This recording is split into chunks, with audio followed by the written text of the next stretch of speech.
Spoštovani zbrani, prav lepo pozdravljeni na mednarodnem simpoziju Museoeurope Europe 2021, ki se letos zaradi epidemije žal odvija na spletu. Simpozij v Pokrajinskem muzeju Maribor organiziramo od leta 2012. V veliko čast pa si štejemo, da simpozij poteka tudi pod okriljem Europe. Častni pokrovitelj letošnjega simpozija Museoeurope Europe 2021 je predsednik Republike Slovenije gospod Borut Pahor. V slavnostni viteški dvorani Mariborskega gradu pa sedaj k besedi vabim direktorico Pokrajinskega muzeja Maribor, gospod doktorico Mirjano Koren. Distinguished members, distinguished all participants, we would like to warmly welcome you to the International Conference Museoeurope Europe 2021. Due to the epidemic situation this year, we are unfortunately online. The symposium here in the Regional Museum in Maribor has been organized since 2012. And it is our great honor that the symposium is also being organized under the auspices of Europe. The patronage of this year's symposium, Museoeurope Europe 2021, is also is being done by the President of the Republic of Slovenia, Mr. Borut Pahor. Now, I would like to welcome, to give us some words of welcome in the festive Nights Hall of the Regional Museum of Maribor. I would like to pass the floor to the Director of the Maribor Regional Museum, to Dr. Mirjana Koren. Dragi udeleženci in udeleženke simpozija Museoeurope, prisrčno pozdravljeni iz viteške dvorane Mariborskega gradu. Tukaj od leta 1938 domuje Pokrajinski muzej Maribor. Posebej rada pozdravljam državno sekretarko na Ministrstvu za kulturo, gospod dr. Ignacijo Friedl-Jarc, dekana Filozofske fakultete Univerze v Mariboru, gospoda dr. Darka Friša, župana mesta Maribor, gospoda Sašo Arsenoviča in ne nazadnje našega cenjenega partnerja, predsednika Europe, gospoda dr. Luisa Raposa. Predsedniku Republike Slovenije, gospodu Borutu Pahorju, se zahvaljujem za častno pokroviteljstvo.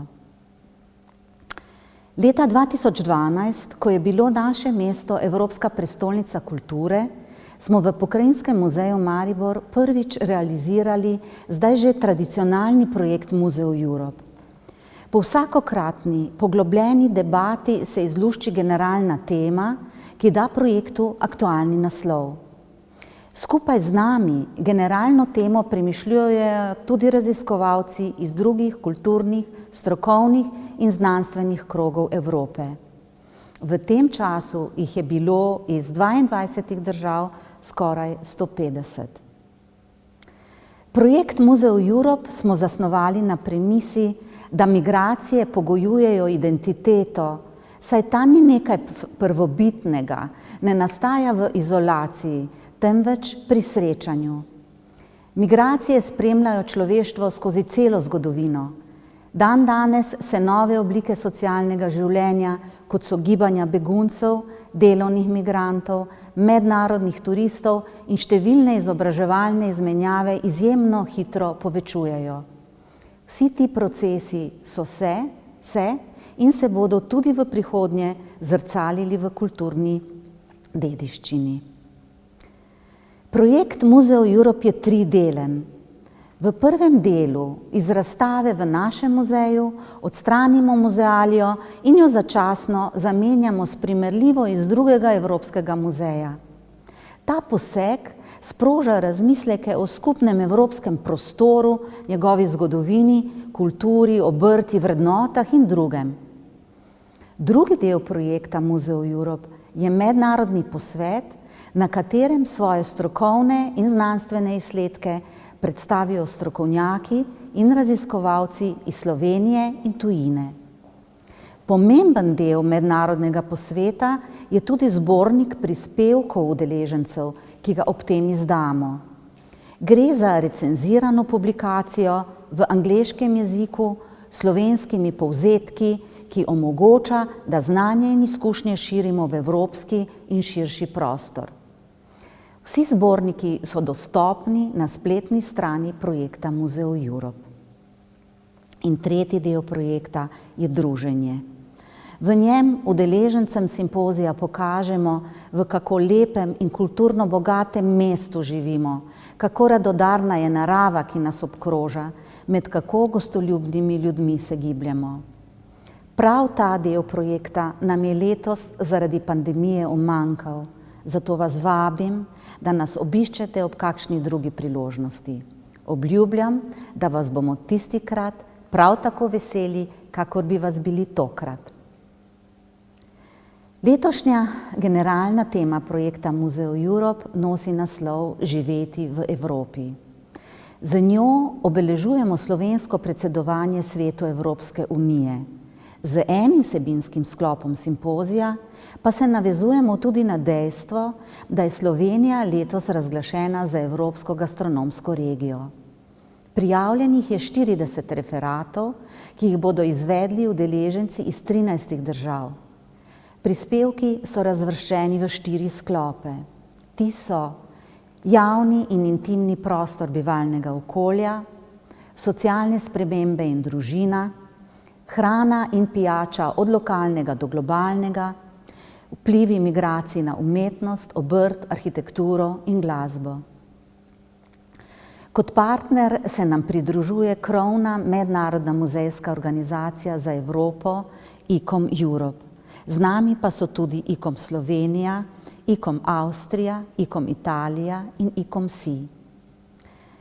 Naj bo ta simpozij kamenček več v mozaiku razmišljanj o kulturni dediščini Evrope kot o družbenem kapitalu, ki v času globalizacije, hiperindustrializacije in hiperkomunikacije ponuja posamezniku sidrišče za njegovo identiteto.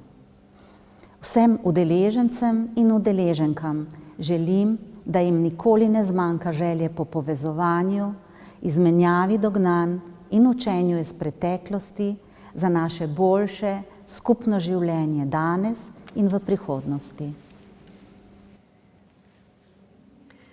Hvala direktorici, gospej doktorici Mirjani Koren.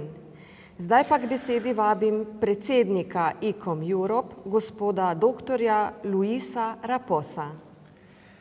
Thank you very much, dear Madam Director, Dr. Mirjana Koren, for your kind words. Now I would like to pass the floor to the President of the International Committee of Museums Europe, Mr. Dr. Luis Raposa. Please, the floor is yours.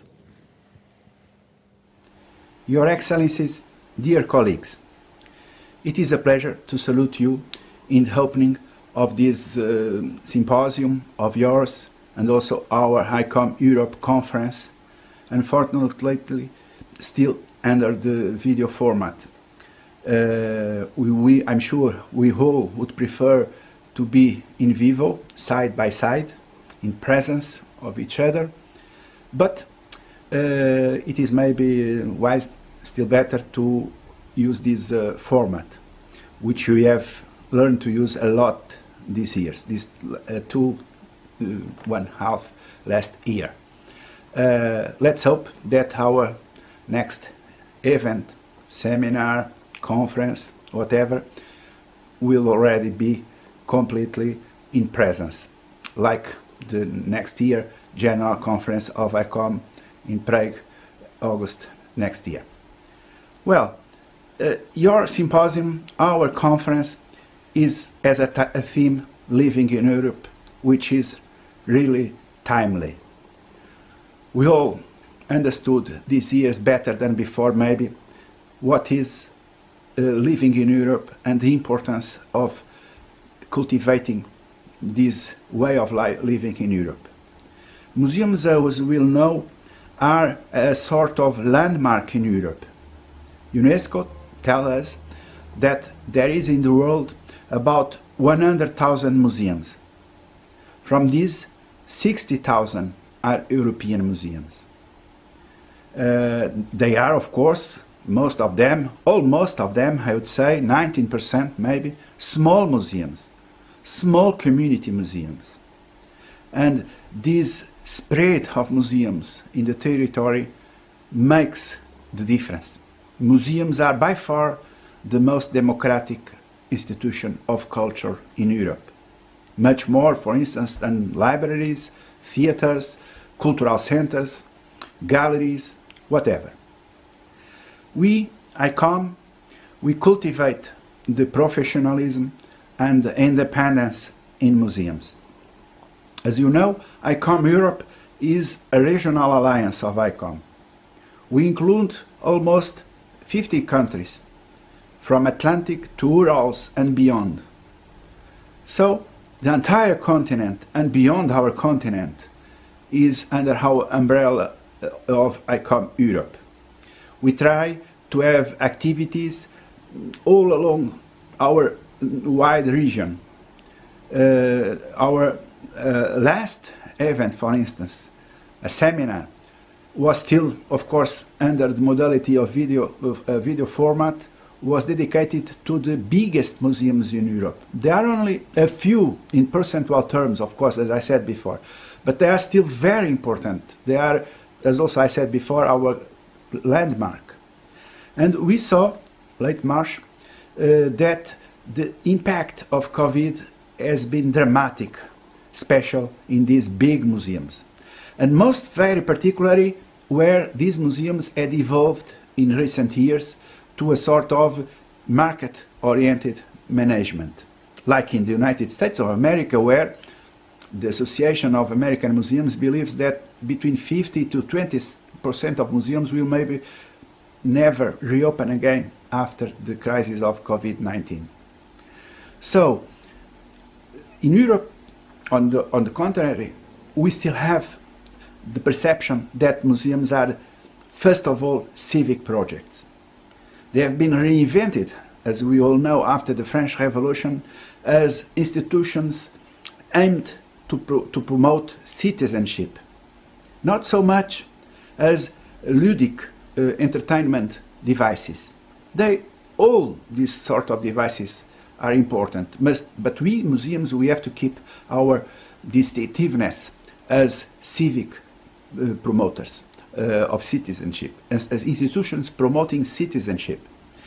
And all these arise in my mind when thinking about the theme of our conference or symposium, Living in Europe. I'm sure we will have success, because the number of papers, communications, and the diversity of countries, European countries, from where they are coming, is a guarantee of the success of your symposium, our conference. We are maybe, hopefully, overpassing this crisis. Museums will emerge again, maybe more digital.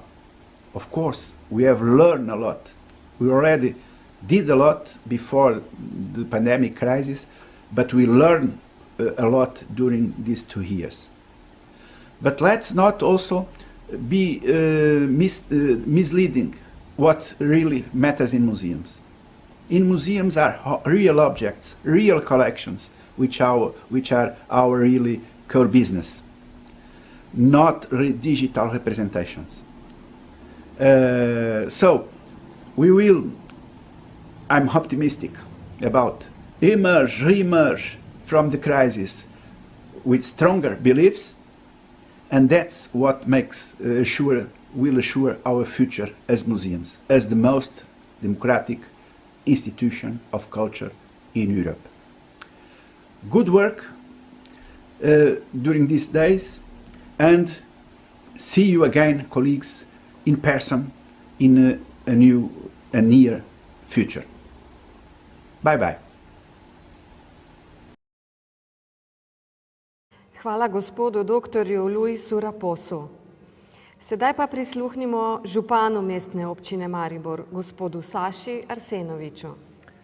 Thank you very much for the kind words of Dr. Luis Raposo. Now let's listen to welcoming words of the mayor of the city municipality of Maribor, Mr. Saša Arsenovič.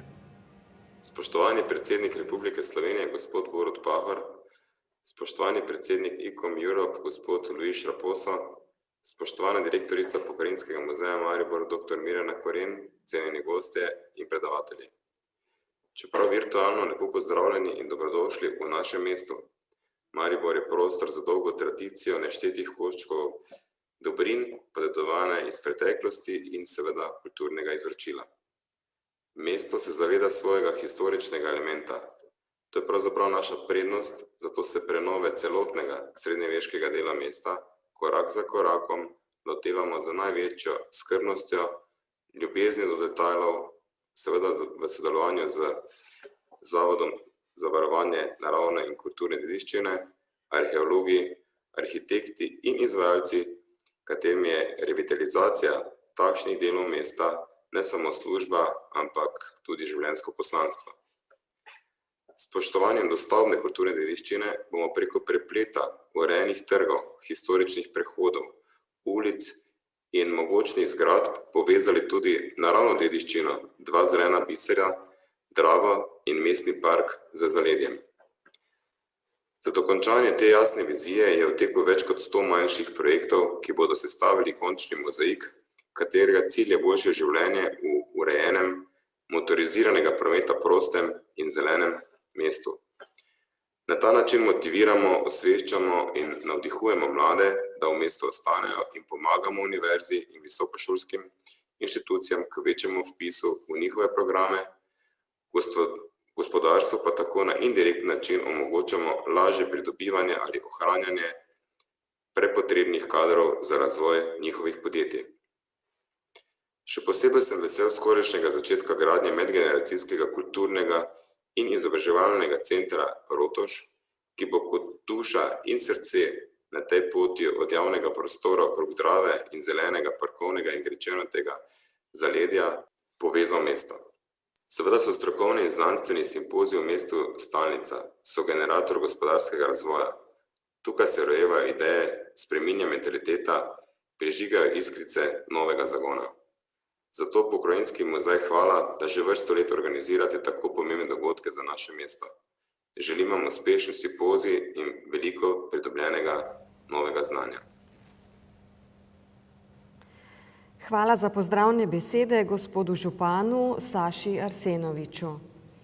K besedi pa sedaj vabim dekana Filozofske fakultete Univerze v Mariboru, gospoda profesorja doktorja Darka Friša. Thank you very much for these kind words to the Mayor of Maribor, Mr. Sasha Arsenovic. Now I would like to pass the floor to the Dean of the Faculty of Arts of the University of Maribor, to Mr. Professor Dr. Darko Friš. Spoštovani gospod rektor, spoštovani gospod župan, gospa direktorica, člani organizacijskega odbora, drage referentke in referenti.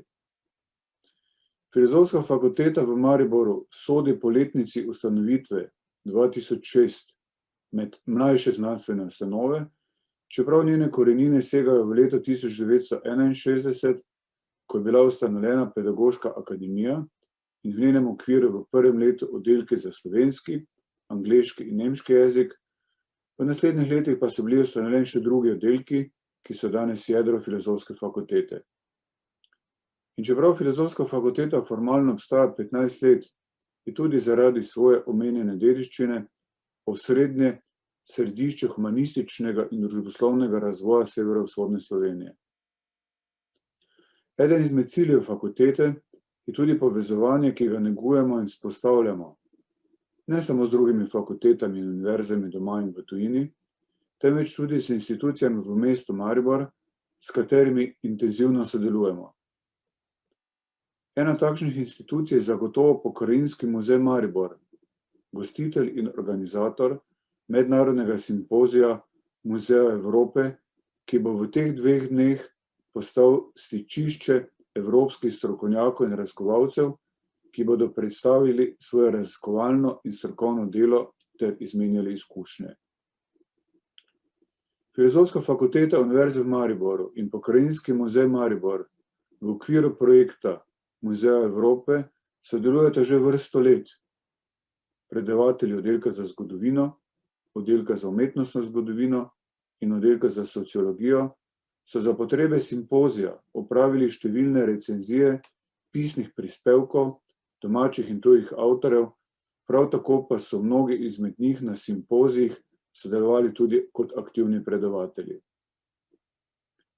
Na ta način prihaja do dragocene izmenjave znanja med znanstveno-raziskovalnimi delavci in strokovnjaki, ki se s preteklostjo in kulturno dediščino ukvarjajo v muzejih, galerijah, arhivih in drugih kulturnih ustanovah. V okviru učnega procesa na Filozofski fakulteti tudi naše študente spodbujamo, da svoje znanje zraven poglobljenega študija pridobivajo tudi s pomočjo praktičnih izkušenj. Obiski kulturnih ustanov, ki jih naše mesto premore, so zato pomemben člen v izobraževalnem procesu mladih. Prepričan sem, da v prihodnje sodelovanje med fakulteto in osrednjim muzejem lahko še okrepimo. Ob koncu bi želel še poudariti, da se veselim zbornika prispevkov, saj šele, ko svoj strokovni ali znanstveni izsledek tudi zapišemo in objavimo, naše delo dobi trajno vrednost. Drage udeleženke in udeleženci, želim vam uspešen simpozij in prijetno, v žal v danih razmerah le spletno druženje. Najlepša hvala gospodu profesorju dr. Darku Frišu. Sedaj pa k besedi vabim še državno sekretarko na Ministrstvu za kulturo Republike Slovenije, gospod doktorico Ignacijo Friedl-Jarc. Thank you very much, Dr. Darko Friš. Now I would like to pass the floor to State Secretary at the Ministry of Culture of the Republic of Slovenia, Mrs. Dr. Ignacija Friedl-Jarc. Spoštovana direktorica Pokrajinskega muzeja Maribor, dr. Mirjana Koren, cenjene visoke gostje in cenjeni visoki gosti, spoštovane udeleženke in udeleženci simpozija Museoeurope. Veselje mi je, da vas lahko nagovorim ob tradicionalnem dogodku, ki ga Pokrajinski muzej Maribor organizira že vrsto let. Z mednarodnim simpozijem Museoeurope muzej spodbuja k prepoznavnosti slovenske kulture in poglabljanju znanja o evropski kulturni dediščini. Spodbuja umeščanje domače kulturne dediščine, ki je vpeta v lokalno okolje, v širši evropski prostor, se ji nudi prostor za primerjavo, interpretacijo in umestitev, vlogo in pomen. Z razpisanimi temami se odziva na aktualne družbene dogodke in znanstvena dognanja. Raziskovalce različnih družboslovnih in naravoslovnih znanosti spodbuja k razmisleku, širjenju in spoznavanju novih dognanj. Letošnja tema Živeti v Evropi odpira temeljno vprašanje, kaj je Evropa oziroma kdo smo Evropa? Kaj je danes s tistim čudovitim dekletom, ki ga je po grški mitološki zgodbi Zevs odložil na obalah Sredozemlja?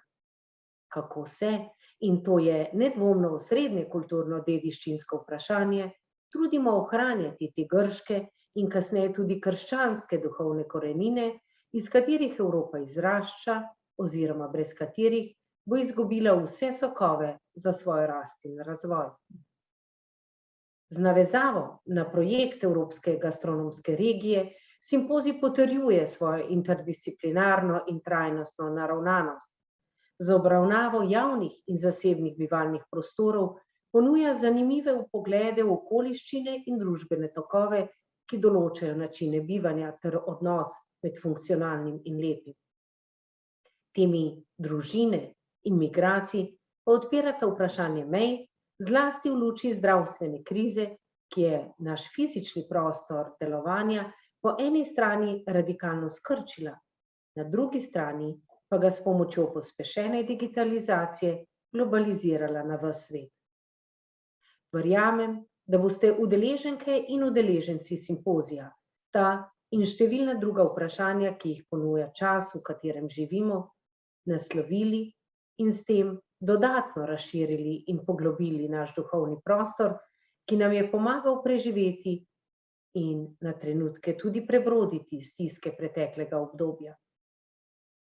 Pokrajinski muzej Maribor je dragoceno kulturno stičišče, ki opravlja državno javno službo muzejev na območju kar 23 občin. Z veseljem lahko potrdim, da svoje zbirke upravlja urejeno in sistematično, poleg tega pa skrbi tudi za ustrezno prezentacijo. Njegove izstopajoče zbirke o pohištvu, oblačilni kulturi, obrti, glasbi in lekarniški dejavnosti ter ogledni depoji pohištva, uniform in stekla umeščajo muzej na pomembno mesto kulturnih inštitucij v Sloveniji in tudi v mednarodnem prostoru. Poleg tega muzej stremi k kakovostni predstavitvi na spletu, ima prepoznavno pedagoško dejavnost in izkazuje tenkočuten program za ranljive skupine. Vsem udeleženkam in udeležencem simpozija želim iskrivo izmenjavo strokovnih stališč in se veselim zbornika, ki bo vaša spoznanja ponudil tudi širši zainteresirani javnosti, obenem pa omogočil vključitev dognanj simpozija v nadaljnje raziskovalne procese in tokove. Hvala lepa državni sekretarki, gospej doktorici Ignaciji Friedl-Jarc. S tem zaključujemo s pozdravnimi nagovori o potvoritvi simpozija Museoeurope Europe in besedo predajamo vabljeni predavateljici gospej Sarah Medlam, nekdanji namestnici vodje oddelka pohištva, tekstila in mode v muzeju Victoria in Albert v Londonu. Gospa Medlam je za to priložnost strokovno obdelala muzejski predmet iz zbirke Pokrajinskega muzeja Maribor, pisalno omaro iz 18. stoletja in jo postavila v evropski kontekst. Thank you very much now for the opening addresses of State Secretary Mrs. Dr. Friedl-Jarc. With it, we are concluding our welcoming addresses during the opening of the Congress Museoeurope Europe, and we are now passing the floor to our keynote speaker, Mrs. Sarah Medlam, Deputy Keeper of Furniture, Textile and Fashion at the Victoria and Albert Museum in retirement. She has, Mrs. Medlam, for this occasion, she has expertly analyzed the museum object from the collection of the Regional Museum of Maribor. This is a writing cupboard from the 18th century and embedded it within the European context. And now let's listen to the lecture of Mrs. Sarah Medlam, which is titled A Louis Cabinet, New Styles from Old.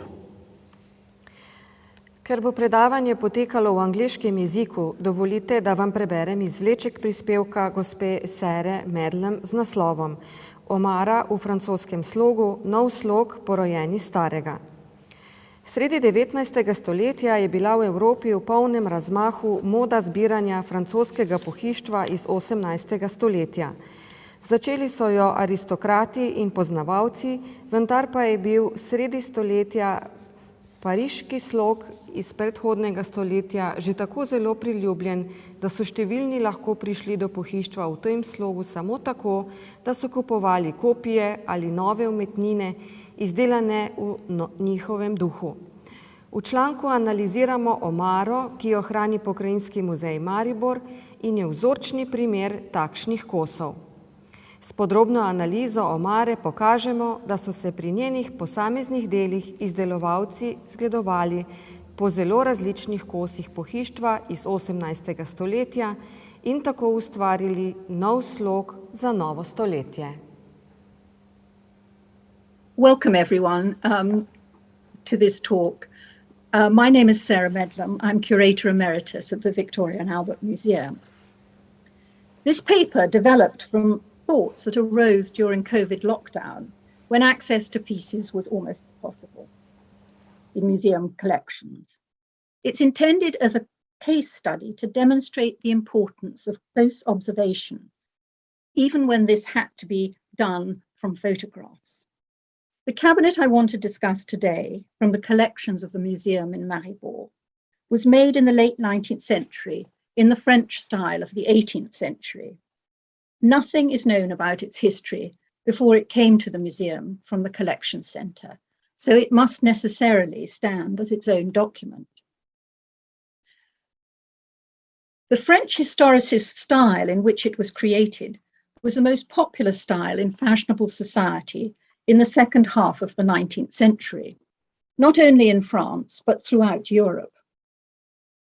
It represented the confident superiority of the French court before the Revolution. As the cult of collecting French 18th century furniture spread from the 1820s onwards, it represented wealth, taste, and established status. In societies that were troubled by social change and regular threats of revolution, it suggested confident authority. It is not surprising that the style reached the height of popularity shortly after the 1848 revolutions that shook so many European states. In the 1850s and 1860s, French 18th century furniture began to dominate public exhibitions, both historical pieces in museum collections and contemporary versions of the style in the popular international exhibitions. British collectors were a strong force in the market, not least because many pieces of the best French furniture of the 17th and 18th century had crossed the Channel, some even before the end of the Napoleonic Wars. They were bought and sold by an enterprising new group of entrepreneurs and dealers whose intention was to create a new market.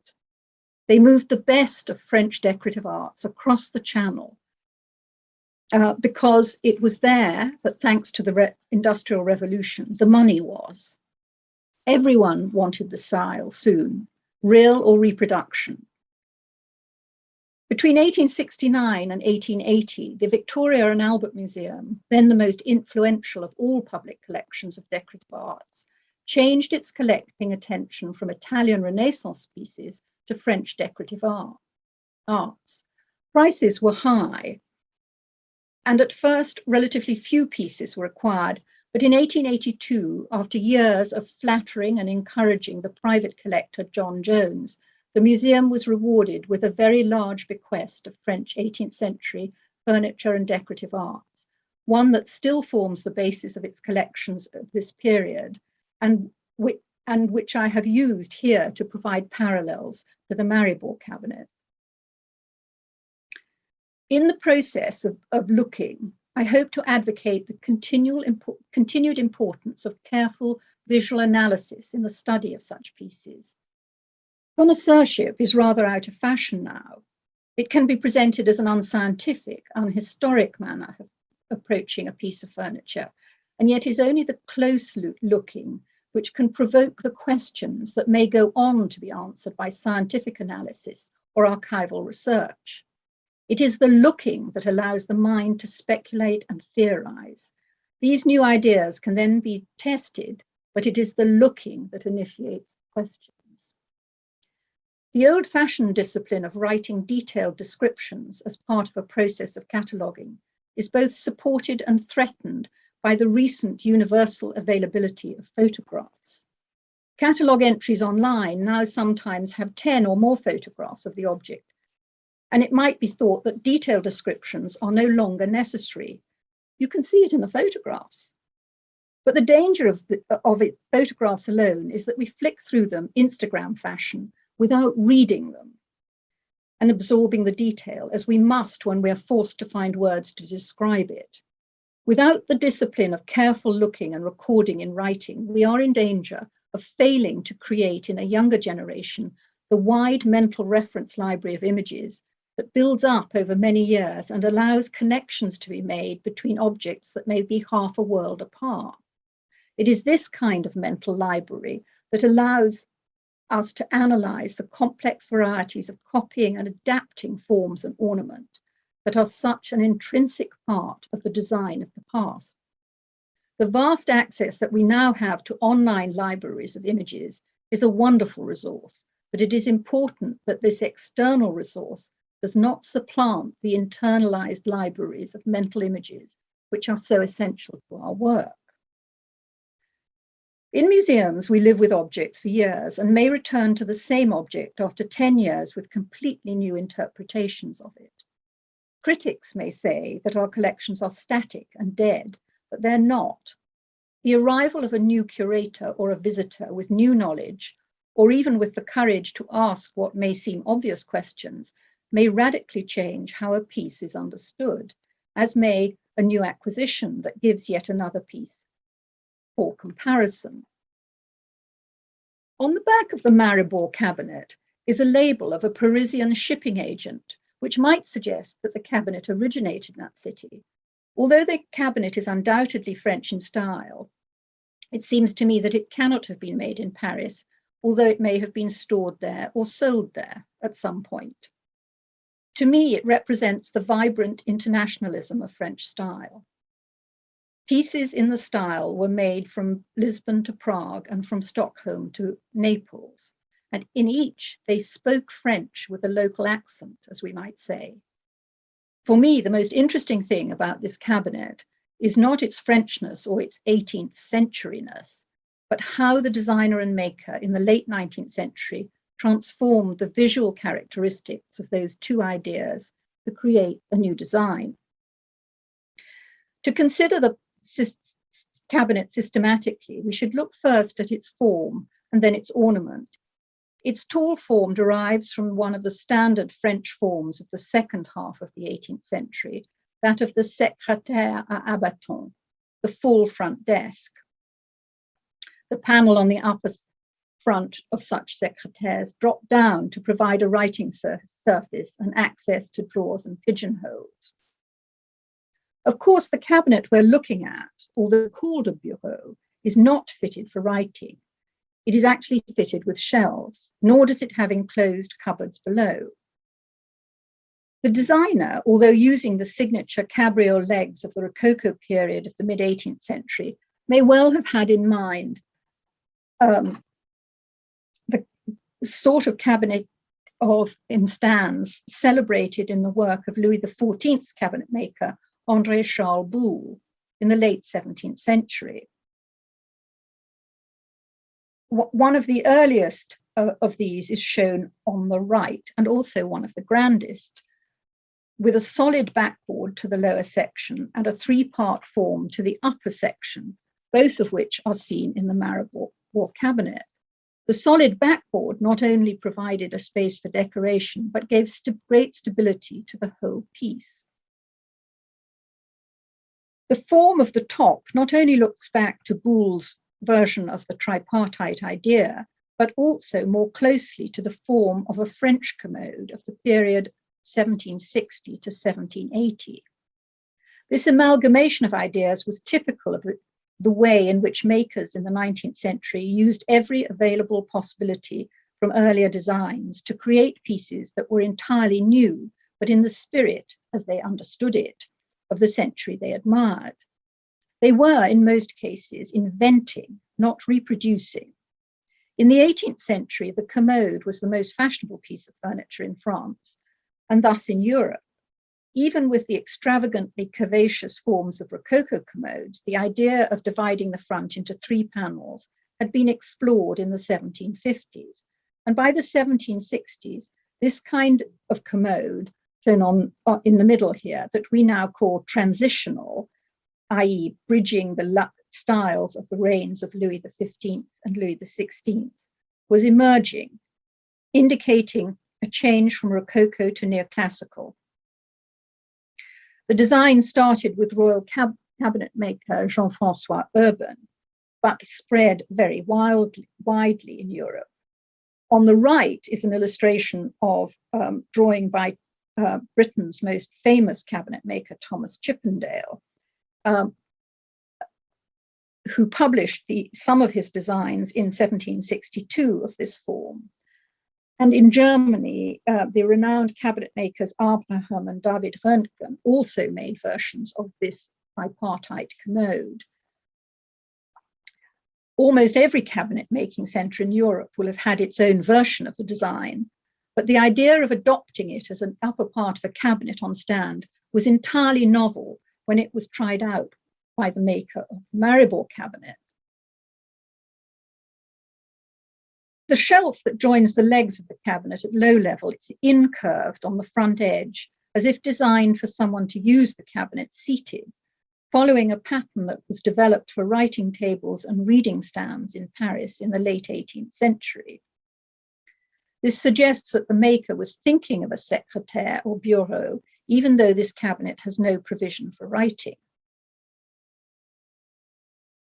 Secrétaires with open stands were reasonably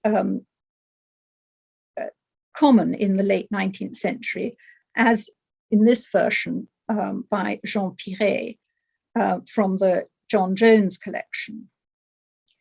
In that case, though, you can see the lines on the top panel that clearly indicate that the front drops down as seen in the smaller photo.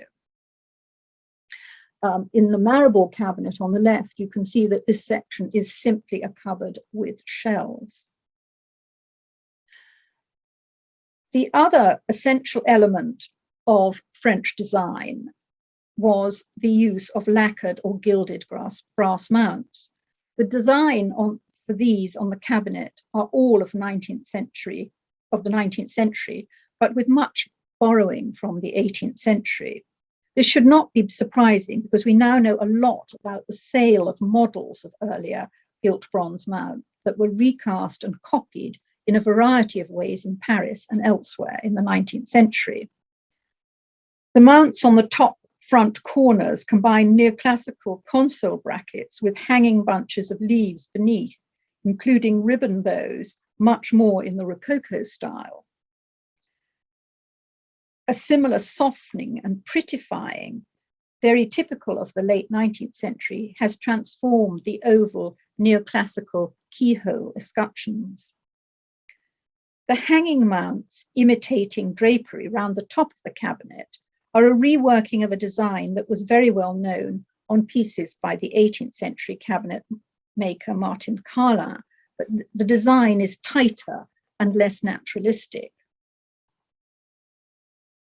The mounts on the knees of the table with the heads of women have an even longer history.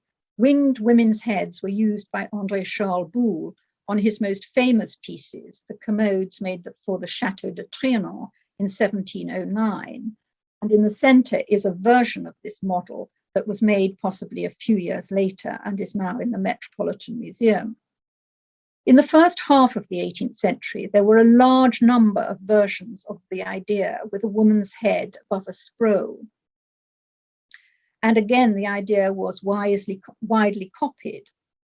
As on this English cabinet on stand, the details shown on the right, attributed to a rather mysterious cabinet maker called John Channon.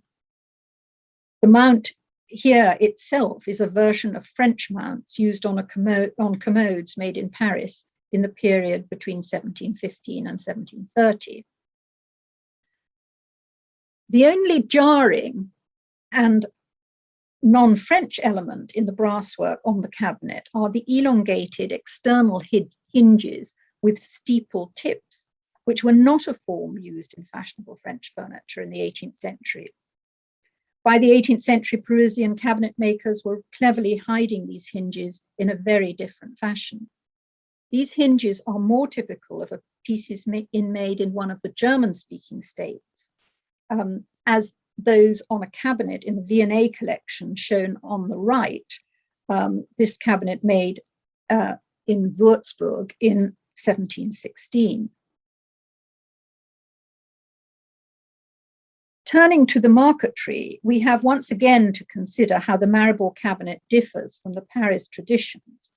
The fine stringing that frames each panel with a checkered dark and light motif of small squares is closer to the kind of ornament found on Northern European pieces, especially those made in the Netherlands or the German-speaking states.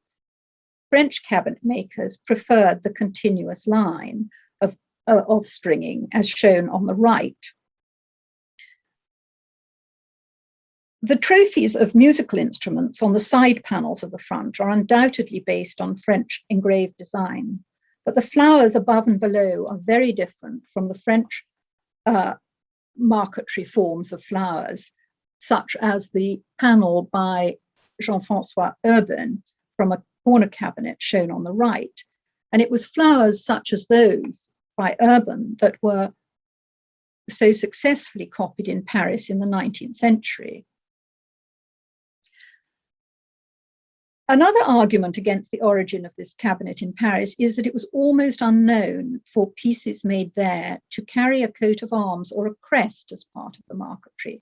But if you look even briefly through Dr. Kreisel and Dr. Himmelheber's great 3-volume work on German and Austrian furniture, this seems to have been quite common in those states, as is illustrated by the Würzburg cabinet in the V&A, shown on the right. The large-scale lion on the Maribor cabinet appears to be what is called in English a supporter for a coat of arms, and yet the arms he holds with a single fleur-de-lis is evidently an invented and purely decorative device, but of course one that demands that the viewer think again about France. Finally, and this might have been a first point to start from, the use of what appears to be a native wood, walnut probably, as a ground for marquetry in combination with palisander and other tropical woods is not a practice that was favoured in Paris. In other centres, this was a different matter, with Abraham Röntgen using cherry veneers in Neuwied and the makers of the Würzburg cabinet using walnut as a ground for marquetry that includes small amounts of tropical woods, such as snakewood, and pewter, as shown here in the date panel. The process of analysing this cabinet into its component forms and styles allows us to understand the process of design that created it. Such pieces are often referred to as reproductions, but that is to dismiss the strength of creativity that was involved in their design. They were made as new creations in a style that had been thoroughly absorbed and internalized by the design world. Reprinting of 18th century engraved designs had begun in the 1830s. By the 1850s, photography was used to record and publicize historic pieces in the newly developing public museums and in the first public exhibitions of such material. For the first time, there was democratic access to these essentially aristocratic pieces. The new art schools drew on all these sources to encourage designers and craftsmen to appropriate and reuse these ideas. The forms and ornament became the natural design language for more than one generation of designers. These designers are now overshadowed often by the more famous design reformers whose work has dominated design history in the 20th century. But we should not overlook the skill and inventiveness of designers in the French style. Thank you very much.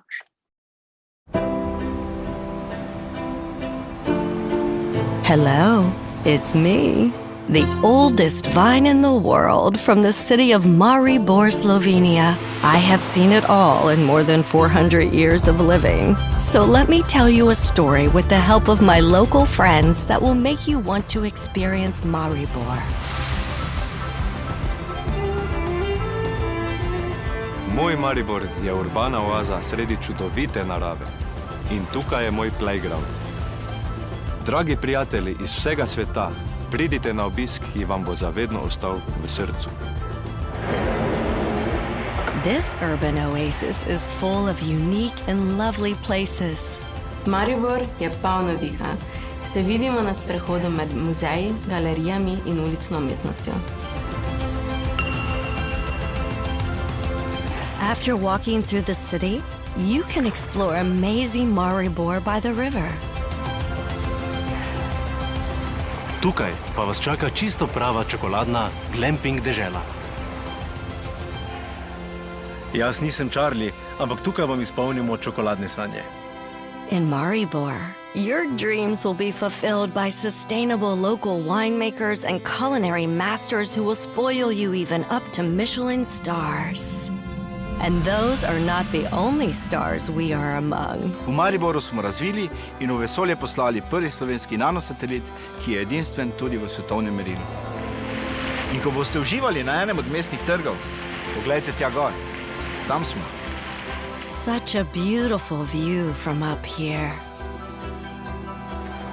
Maribor je mesto inovacij in znanosti. Z našo ekipo smo na dobri poti do razvoja novega zdravila za sladkorno bolezen, a si želimo še več raziskovalcev in uspehov, ki bodo glasno odmevali daleč naokoli. Pri nas dobra glasba odmeva na vsakem koraku in celo mesto je oder. Ko pa si po koncertih, predstavah in festivalih zaželite tišine, se dvignete nad mesto in globoko vdihnete.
These rivers and streams taught me to dream.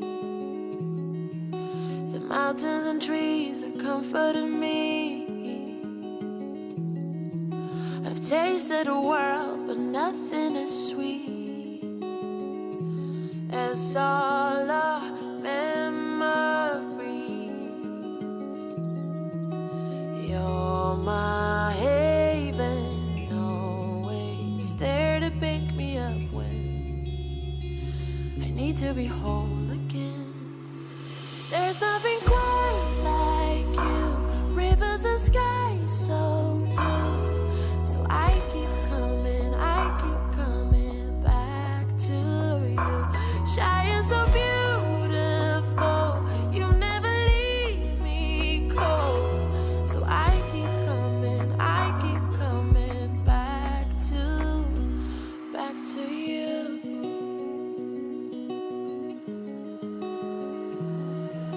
The songs in the case bring back the heartache. I know how I miss the wine from the hills.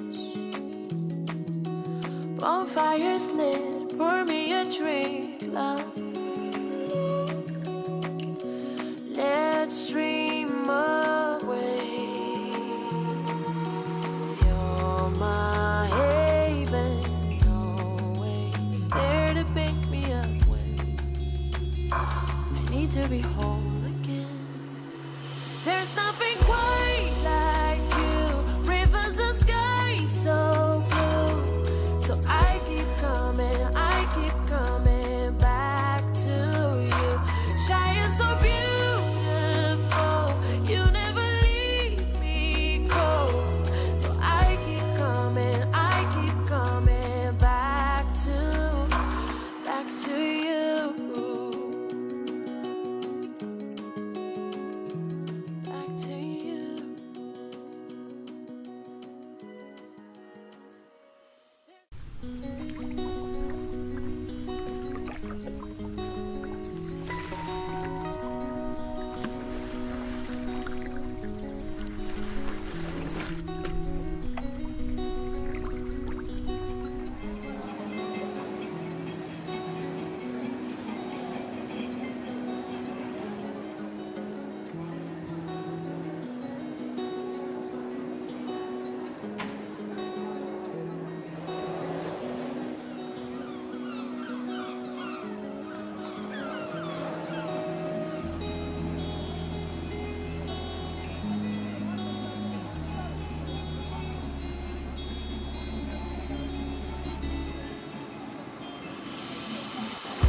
Spoštovane udeleženke, spoštovani udeleženci, dragi poslušalci, dobrodošli tudi na uradnem delu mednarodnega simpozija Museoeurope. Moje ime je Oskar Habjanič in sem vaš gostitelj v tem delu simpozija. Uradna jezika sta slovenščina in angleščina, zato je ob meni tudi dragi kolega Tomaž Dittinger, ki bo poskrbel za tolmačenje v angliški jezik. Dear members of the International Museoeurope Symposium, now here in Maribor, my name is Oskar Habjanic and I will be your host for this part of the symposium. The official languages of the symposium are Slovene and English. This is why with me is also Mr. Tomaž Dittinger, who will help with the interpretation into the English language. Dovolite, da najprej pojasnim tehnične zadeve. Torej, vsi poslušalci ste vabljeni, da komentirate oziroma postavljate vprašanja na naši YouTube povezavi. To storite tako, da se registrirate preko Gmaila oziroma drugih socialnih omrežij in zastavite vprašanja v rubriki Chat. Vsi tisti referenti, ki imate predavanje, ste vabljeni, da ostanete na Zoom povezavi, ker po vsakem sklopu imamo tudi razpravo. So just a few technical issues up front. First of all participants, we would like to invite you to share your comments and your questions on our YouTube link. You can do so by registering there, and there is a button, there is a frame where you can ask questions and make your comments. Also, I would like to ask all the lecturers to please stay on their Zoom link, as we will have a discussion at the end of each section. Predlagam, da kar začnemo z referenti prvega sklopa, poimenovanega socialne spremembe in družina. Besedi vabim dr. Virgil Stefan Tulescuja iz Narodnega muzeja romunskega kmeta iz Romunije. Pred predavanjem bom za lažje razumevanje prebral izvleček v nasprotnem jeziku predstavitve, torej v tem primeru v slovenskem jeziku. So we will now like to start with the official part, and our first lecturer will be Mr. Virgil Stefan Nitonescu from the National Museum of the Romanian Peasant in Bucharest. We will also have always the abstract in the opposite language. We will share it with you, so I will be now sharing the Slovene extract of the lecture of Mr. Nitonescu. Seveda toplo pozdravljam dr. Virgila, ki je že med nami. Dovolite še predtem, da preberem torej že omenjeni izvleček. Dr. Virgil Stefan Tulescu je pripravil prispevek z naslovom Koliko Evrope je v Narodnem muzeju romunskega kmeta. Leta 1906, ko je bil Narodni muzej romunskega kmeta ustanovljen, naj bi postal osrednja muzejska ustanova na področju, ki bi mu danes rekli kulturna antropologija. Prvotno naj bi se ustanova imenovala Narodni muzej Romunije in v njem naj bi zajeli bistvo romunskega naroda. Namenjen je bil predstavljanju pristne narodne dediščine, po kateri se Romunija razlikuje od drugih evropskih držav. Od ustanovitve so se, skupaj z imenom muzeja, spremenili tudi koncept in načela zbiranja predmetov. So now I would like to pass the floor to Mr. Nitonescu. So Mr. Nitonescu, the floor is yours, and we are all very much eager to hear what you have to say. Many thanks. Good morning. Dobro jutro. The National Museum of the Romanian Peasant has a rather long history under Romanian institutional standards, and in all regards, a complicated one. Its institutional roots are on the 19th century, when the National Museum was established in 1834 in Bucharest as a museum which gathered the public collections at that very moment. Extremely diverse and without any museological knowledge. It was rather a collection of valuable and beautiful goods. Only 30 years later, that museum was split in two, the Museum of Natural Sciences and the National Museum of Antiquities. In fact, the collections were divided depending on the origin of the objects, natural or cultural. The National Museum of Antiquities collected all sorts of objects, hoards of coins and garments, paintings, sculptures, and any other archaeological items. Starting with 1875, a collection of ethnographic objects was initiated. There was no collecting strategy, nor even a true specialist in such specific items. Only by the personal merit of a handful of scholars, the most prominent being Alexandru Țigara Samurcaș, the first cultural anthropology museum of Romania was established in 1906. It had a wordy name, the Ethnographic Museum of National Art, Decorative Art, and Industrial Art. However, in a short span of time, the museum was renamed first as the Museum of National Art and Ethnography, then as the Museum of National Art, which after the death of our first king, Carol I, bear its name. It was still an epoch that preserved the echoes of the time Romania was not yet an independent country. The independence was proclaimed on the 10th of May, 1877, and was internationally acknowledged by the Treaty of Berlin between Austria-Hungary, France, Germany, Great Britain, and Ireland, Italy, Russia, and the Ottoman Empire for the Settlement of Affairs in the East, signed on the 13th of July, 1878. The struggle for independence was sustained during the whole 19th century through a large span of political, social, economic, and cultural activities and attitudes. The word national was pretty much correlated with that of Romanian, and by no mistake with the ethnic national identity of Romanians. For instance, the defining identity mark of the National Theatre, established in 1840 in Iași, and one decade after that in Bucharest, was completely differentiated to all the other theatres, not mainly by its institutional importance, but by the fact that the performances were held in Romanian, not in French, Greek, German, or Russian. The term national was genuinely linked with Romanian. When the museum was established, the name was chosen to make the difference between the cultural ethnographic goods, which were considered to be national art, and the Western art, represented in a few fine art and antiquities collections. The initiator of the museum was even thought that this kind of institution would be the only museum bearing worthily the word national in its title. His whole argumentation, published in several papers, was synthesized in a booklet issued in 1909, The Museum of the Romanian Nation, what it was, what it is, what it should be. At that moment, more than 90% of the Romanian population was made up by Romanians, as the census in 1899 have proved. 92.5 Romanians, 4.31 Jews, 1.88 Germans and Austro-Hungarians, 0.39 Turks, 0.34 Greeks, and so on.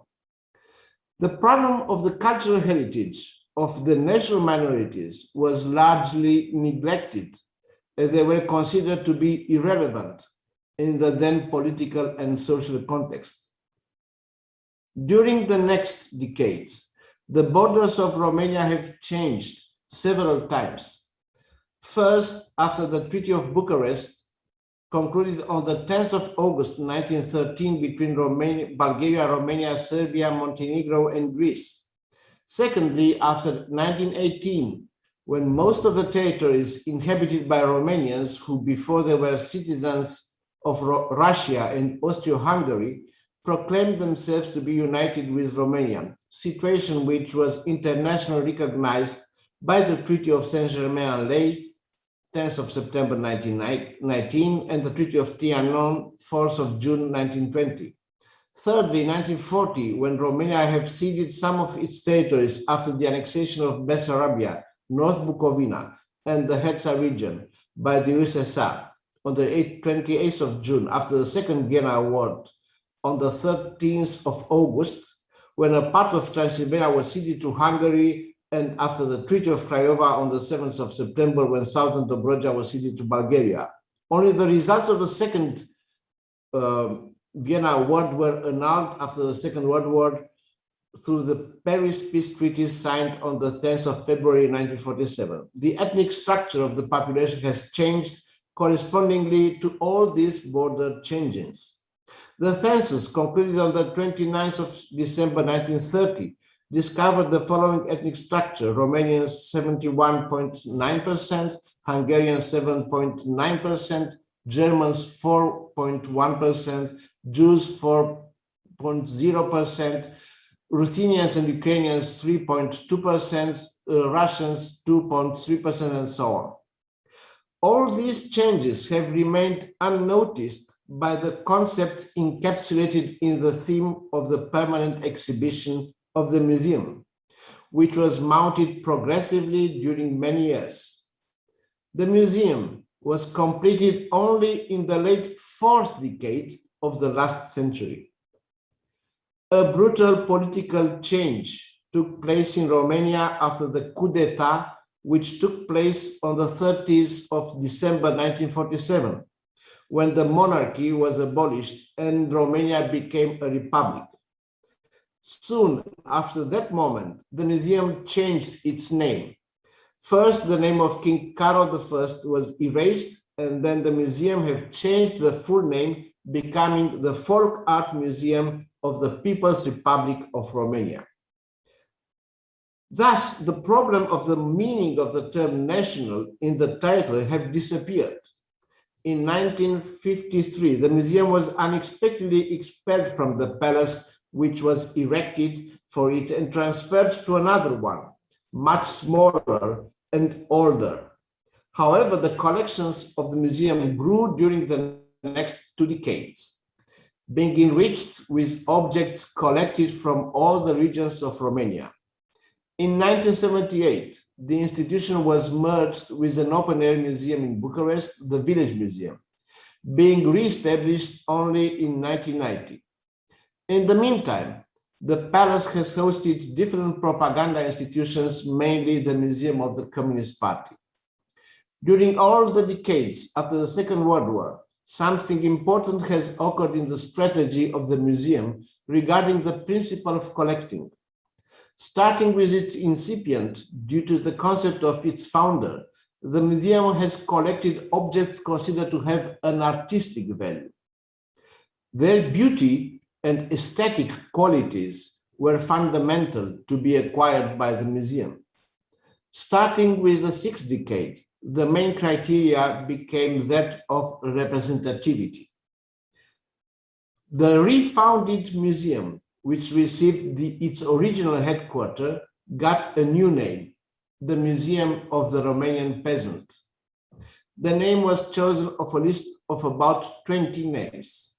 Already in the very first years of the decade, some of the Romanian scholars raised some doubts about the unequivocal name of the museum, which seemed to exclude the cultural heritage of the national minorities. However, nothing was formally stated, so that the name of the museum remained unchanged. It was the task of the museum's team to prove its honesty and professionalism, so that emphasizing the collections of the museum, the permanent exhibition did not exclude the objects originating from the communities of the national minorities.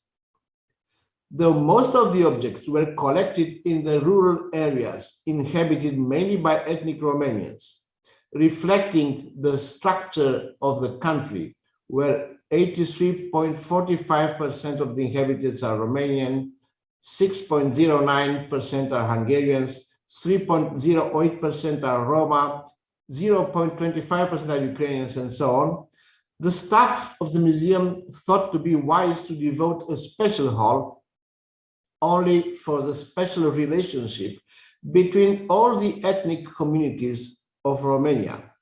The hall was entitled Together.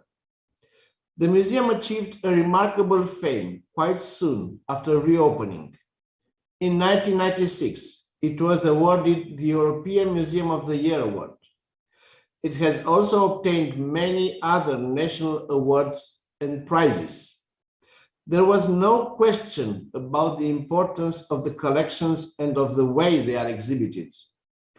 In 2007, the museum's name was again changed. This time, recognizing its national importance, the museum became the National Museum of the Romanian Peasant. Only this time, the term national has a completely different significance that it had more than a century ago. The term is referring only to the importance of the institutions, not to the ethnic feature of the collections. The institution is still connected with the national identity of the Romanian nation, but its definition has been changed in the meantime. Though Romania is still the state which preserves the ethnic identity of Romanians, the country is a member of the European Union, which recognizes not only the existence of the national minorities, but also the contributions to the shape of the today's Romania cultural landscape. It would be simply inconceivable to imagine the Romania's cultural heritage without the added value of all the national minorities' heritage. Though under the provisions of the Constitution, Romania is a unitary state, the rights of the national minorities are some of the most noticeable in the whole European Union.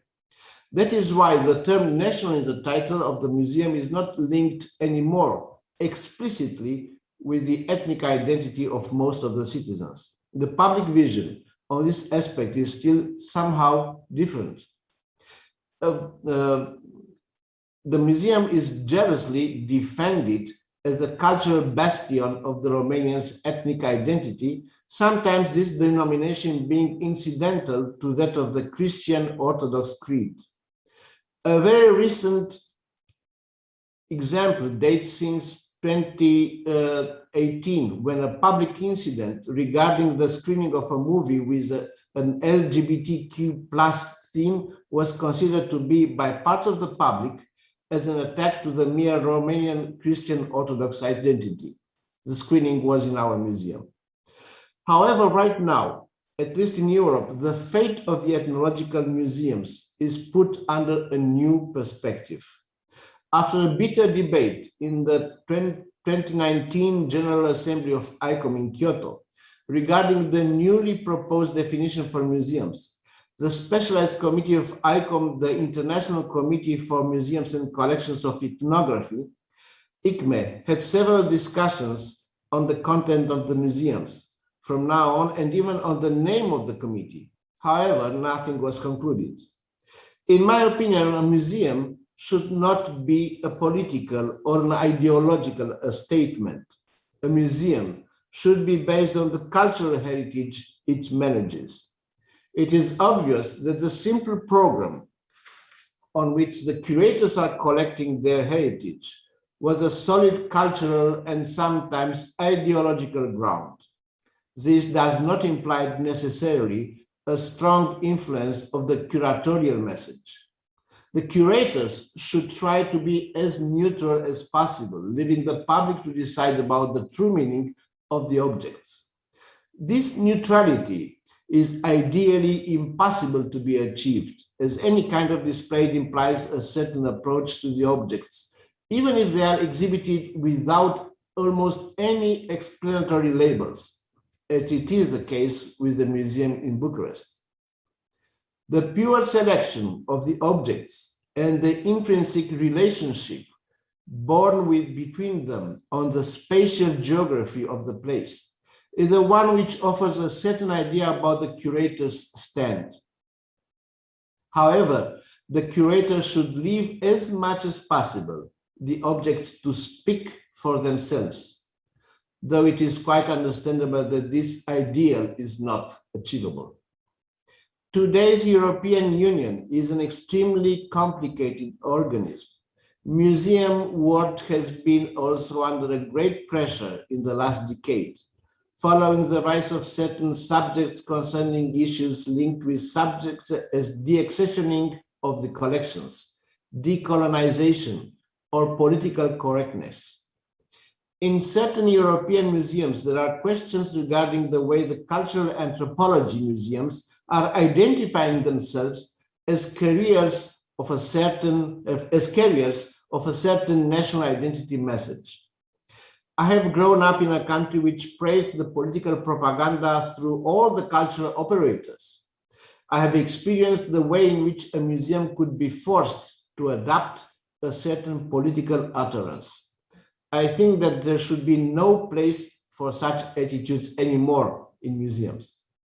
If for a temporary exhibition, a certain attitude of the curator regarding the political views of the author may be accepted, a permanent exhibition should target a more general scope. Therefore, such an exhibition may not neglect the meaning and structure of its collections. An exhibition showing objects outside of their spiritual identity would be meaningless as displaying prehistoric objects in a contemporary context without mentioning their age. In today's Europe, museums are playing a crucial role of maintaining the spirit of the Council of Europe and the European Union, in varietate concordia. It is not a recent invention, as it was fundamental for the thinking of Leibniz. Right now, without the acceptance of this principle, the basis of the European museums itself would fall apart. A museum, as is the National Museum of the Romanian Peasant, is a European institution, not because it has a paramount European collection, because it does not, but because its collection is relevant for Europe. Such a museum should not aim to enrich its collections, gathering traditional objects from the entire continent, but to concentrate on the essence of still collectible heritage on its territory, and assuming that in its collections is a part of the European identity. The most prestigious example of the House of European History, which curates wonderful exhibitions without having an impressive own collections, should be taken into consideration. Thank you. Hvala. Hvala za to zanimivo predavanje, hvala za zanimive zaključke. Z veseljem se spomnimo sodelovanja z Narodnim muzejem kmeta v letu 2014, ko smo gostili tudi omenjeni muzej v našem muzeju v okviru projekta Museoeurope. So thank you very much, Mr. Nitonescu, for your very interesting contribution. And also we are very much always remembering kindly the collaboration from 2014 when we also were hosting the National Museum of the Romanian Peasants here within Museoeurope and here at our regional museum. So thank you again. K besedi pa že vabim našo naslednjo referentko, dr. Katrin Pabst iz West Adgar muzeuma iz Norveške. In dovolite, da prvo preberem izvleček v slovenskem jeziku. And now I would like to now continue. So our next speaker is Mrs. Katrin Pabst. She is from the West Agder Museum from Norway. And allow me now just to share with you the abstract in Slovenian language. Katrin Pabst je pripravila prispevek z naslovom Vpliv migracij na osebno in javno življenje. V obsežnem projektu sodelovanja Identity on the Line, ki ga sofinancira Evropska unija, 6 muzejev in 1 univerza iz 7 evropskih držav, Norveške, Danske, Švedske, Poljske, Litve, Slovenije in Hrvaške, proučuje dolgoročne posledice 7 migracijskih procesov, ki so potekali v zadnjih 100 letih. Opravljenih je bilo približno 120 intervjujev z nekdanjimi migranti in njihovimi potomci. Intervjuvanci so v njih med drugim odgovarjali na vprašanja o vplivu migracij na osebno in družinsko življenje, tradicijo, ljudsko obrt. V članku je predstavljenih nekaj najpomembnejših ugotovitev. Dr. Katrin Pabst, vabljeni k besedi in hkrati lepo prosimo, da se držite omenjenega tajminga pri predavanju. So the title of the contribution of Mrs. Papst is The Impact of Migration on Personal and Public Life. Now we would like to pass the floor to Mrs. Papst, and just Mrs. Papst, just to ask you then if you would be so kind to stay within the time frame. Thank you very much, and the floor is yours.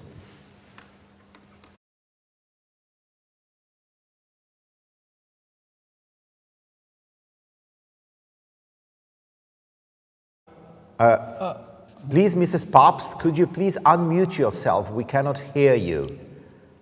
I will start again. I'm sorry. Thank you very much for inviting me to this very interesting conference. It's an honor to be here as ICOM member, as chair for the International Committee on Ethical Dilemmas and project leader for the project I would like to present today at this conference. The title is The Impact on Migration on Personal and Public Life, and I would like to present the first findings from a comprehensive collaboration project. And as you will see, I will try to show you that the personal life is somehow hidden and not always visible in the public life. Identity on the Line is a large scale. I would like to start to give you some information about the project before going to the findings.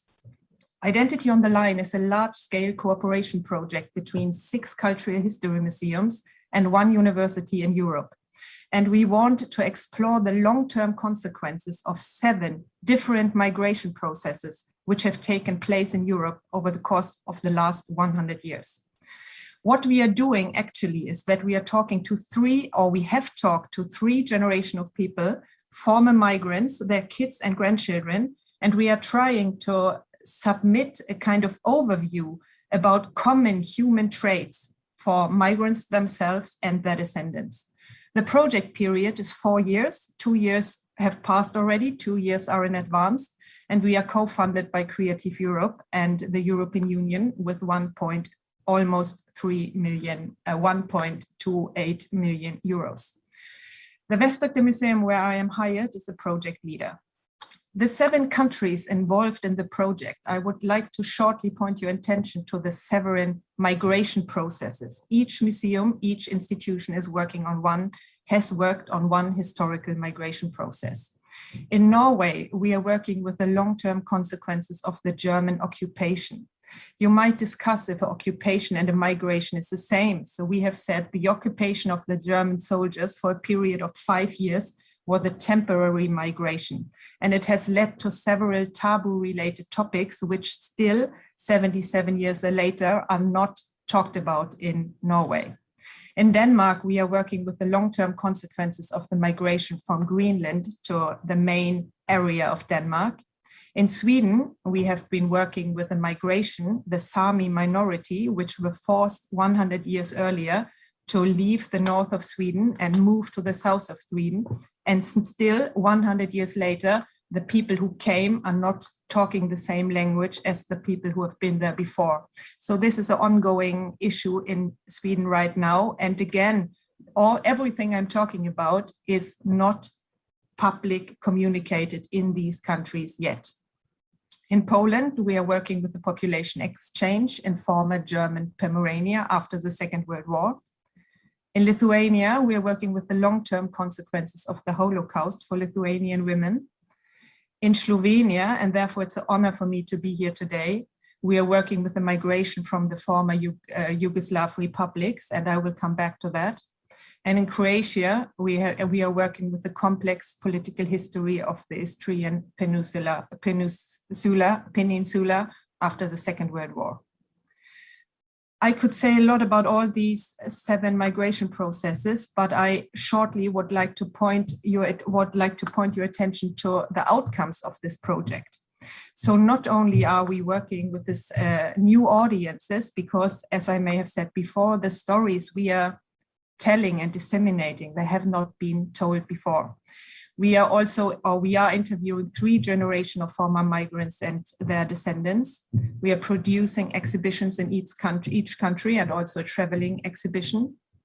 We are releasing a movie, 45 minutes, summing up all results. We have, of course, scientific articles, online publications, trainings for professionals, guided visit to places of remembrance, And of course, we are taking care of school kids in Europe. I would like to say a little bit more about the generational perspective, because this is what we found, and this is directly related to the title of my speech, the personal and public spheres. Because what we found when we talked to the first generation of migrants and former migrants, that they often were not able to talk about what has happened to them. So there is something in their personal life which is not possible, they could not share of different reasons, political reasons, personal reasons, maybe they have experienced something traumatic. It's not possible always to share what they have experienced with others. And this might cause for some serious trouble, not only for the migrants themselves, but also for the generations to come. All of those we have talked to are people living in Europe today. We have conducted 168 interviews so far in all 7 countries. Some of the interviews are 3 hours long, some are 20 hours long. These are comprehensive materials we have collected. All partner institutions, all interviews are based on the same interview guide, which makes it possible for us to compare the material collected. And I can say that I can assure you that it was really tough to listen to the stories we have collected. 62 quotes are presented in our joint exhibition. This joint exhibition also presents audio, video, but mainly also text, because not all of our informants wanted to be recognized. We could not always use names. These were very sensitive topics we were talking about, but I would like to share with you some of the quotes we have collected. They are related to personal life, partly to public life as well. Please note that the following quotes and findings are a result of our common work, and they are also part of the traveling exhibition, which will be traveling through Europe soon.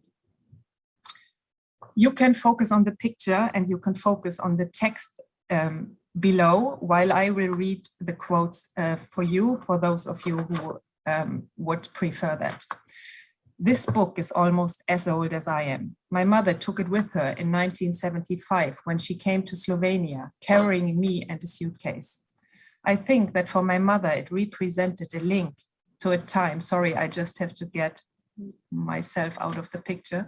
I think that for my mother, it represents a link to her home, because at that time, women went in search of a way to earn their daily bread. My mother went alone and settled down here. What I remember most about those days is the smell of home-cooked food, chicken soup, wild cherry strudel, the smell of home, the smell of a time that has passed and will never come back. And here an example from a Swedish girl, a grandchildren of those who had to migrate 100 years ago. Where exactly do I belong? Where is my home? What part of our new Sami settlements can we call ours? Do I have the right to mourn for a place that never have been mine?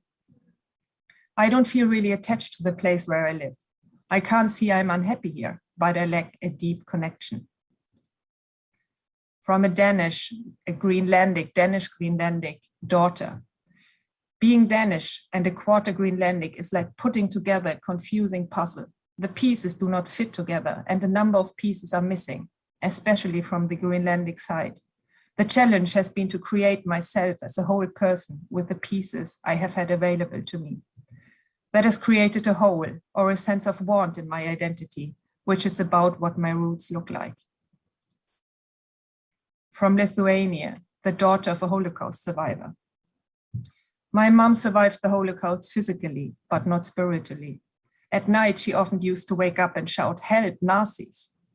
In the end, my mom committed suicide. She couldn't keep it all inside herself. And so after my mother's death, the Holocaust continued for me. I blamed myself. I could have saved my mother. That was what I felt. I couldn't speak because I was taught from childhood not to speak about what is important to you. From Norway. From my early childhood, I was instructed not to tell anyone that I came from Germany. In the aftermath of the war, I understood that these cover stories were good for me. I had friends who didn't have such cover stories and who ended their lives as adults, shooting themselves because they couldn't cope with it anymore. And from Slovenia, my last quote, Slovenia, my new country, did not want me. Or, amidst the uncertainty of a newly formed country, it did not wish me well. Years of complete uncertainty followed without any valid documents, health insurance, or social as well as physical security. Grey years, years of struggle, struggles for survival, struggles for identity. As I was losing battle after battle against the almighty bureaucracy for 8 years, I was gaining strength, perseverance, love, empathy, softness, and the ability to forgive. I would like to sum up the findings by showing you these kind of common traits which we have found in all interviews. We have found that our informants, all 106 informants, were trying somehow to place themselves between these poles and these feelings. So if you see the different lines here, the red lines, you can try to imagine that everyone was somehow trying to find their identity among those polarities.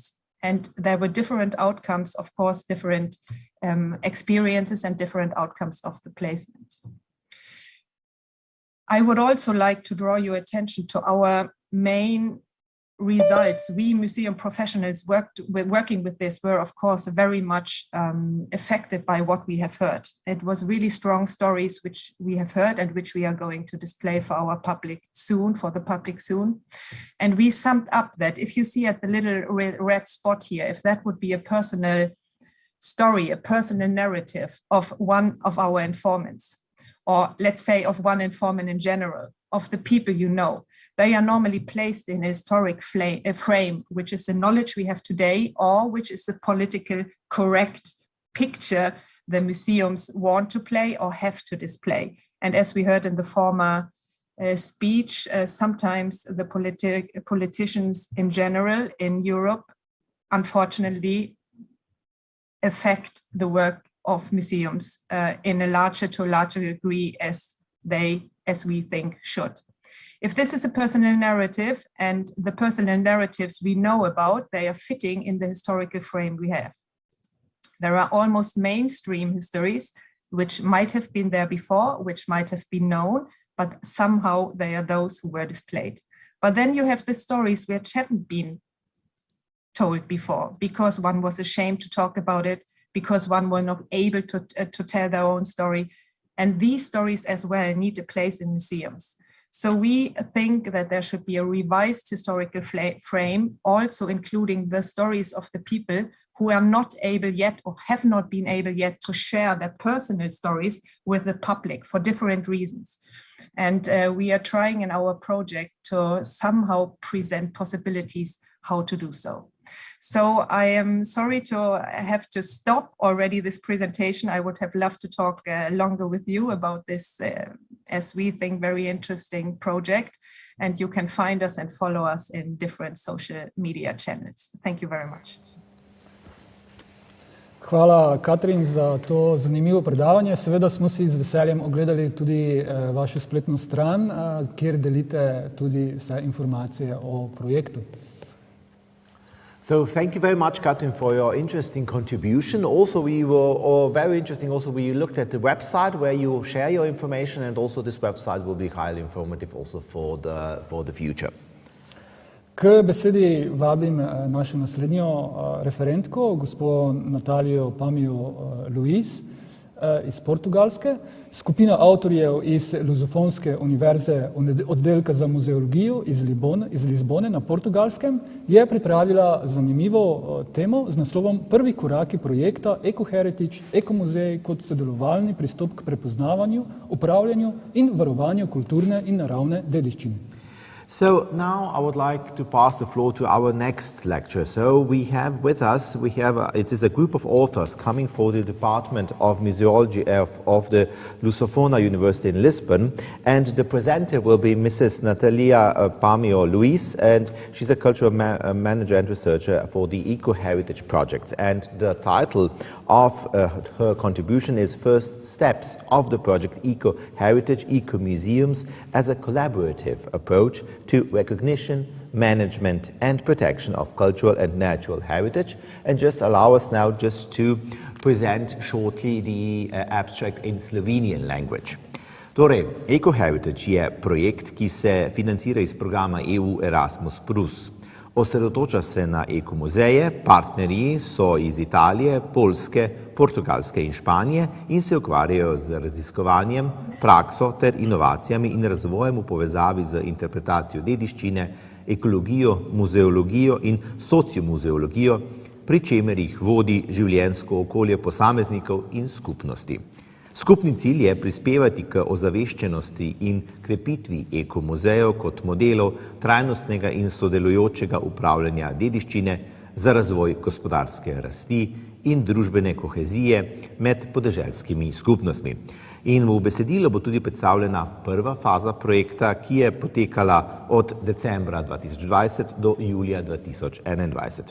Now, dear Mrs. Pamino Luis, we give the floor to you and we are very much eager to hear what you will share with us. Thank you.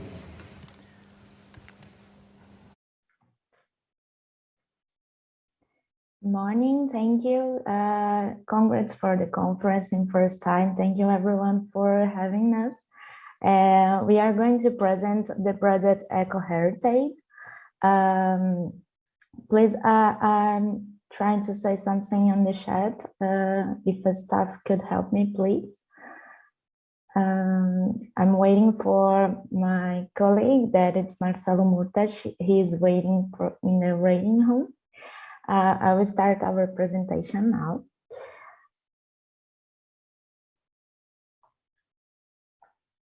Sorry. Okay, so we will talk about eco-museums and their collaborative approach to cultural and natural heritage. The first stage of the Eco-Heritage project. We are doing a collaborative presentation this morning that it's from Professor Mário Moutinho, Professor Judith Primo, Professor Maristela Simão, Marcelo Murta, me, and Leandro França. We are here present the Portuguese team of Eco-Heritage, and that is University Lusófona, the Department of Museology, and Minon, Portugal. So the Eco-Heritage, it is eco-museums as a collaborative approach to recognition, management, and protection of cultural and natural heritage. It is a project that founded by Erasmus Plus program from the European Commission, and we are focusing the eco-museums is free in four partners countries, that is Italy, Poland, Portugal, and Spain. The project amends to the cooperation between eco-museums communities and project partners for the innovation and the exchange of good practices on heritage management. The partners in these countries are University of Jaén, one project that is in Spanish, that enterprise that made the management of the project, University of Alcalá, Minon, Portugal, that is the movement for international movement for a new museology. The University Lusófona, the Department of Museology and Sociomuseology, with the support of the UNESCO Chair from Education, Citizenship and Cultural Diversity. The University Bicocca from Italy, the Eco-Museum of Parabergio from Italy too, and the Foundation Mila from Poland. The objectives of the project are contribution to the areas and consolidation of eco-museums as a model of sustainable and collaborative heritage, management for the development and of the economy, growing social cohesion among the rural communities in the consortium countries. So we have 6 key results. And we are talking this morning about the first steps that were involving the local communities, and we made working now in a best practices manual to prepare the training modules And then after this, we managed to have the heritage management toolkits. The last product that we will have in the product, it will be an European Eco-Museums network, and a network, and working about any strategies to have the network sustainability manual and communication strategies.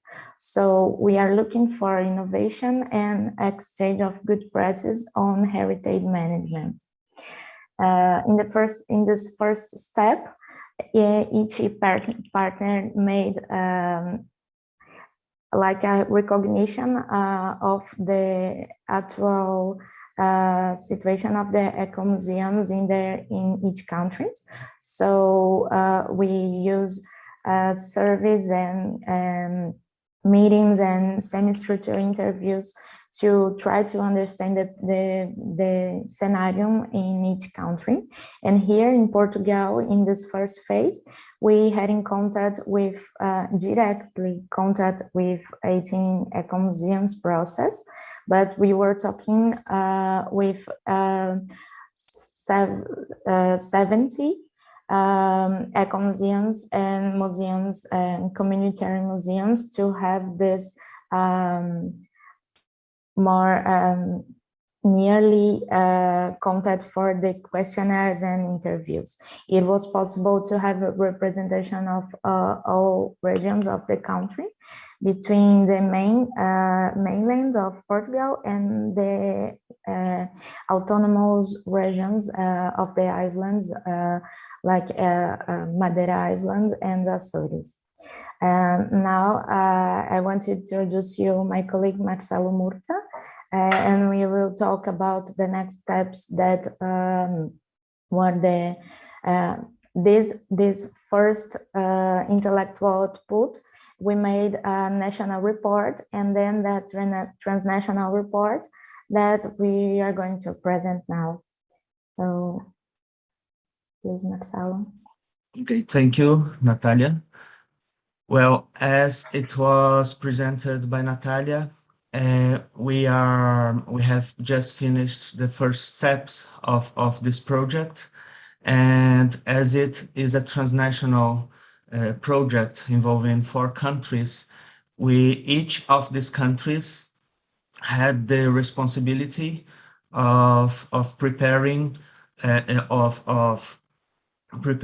a report concerning their specific contexts.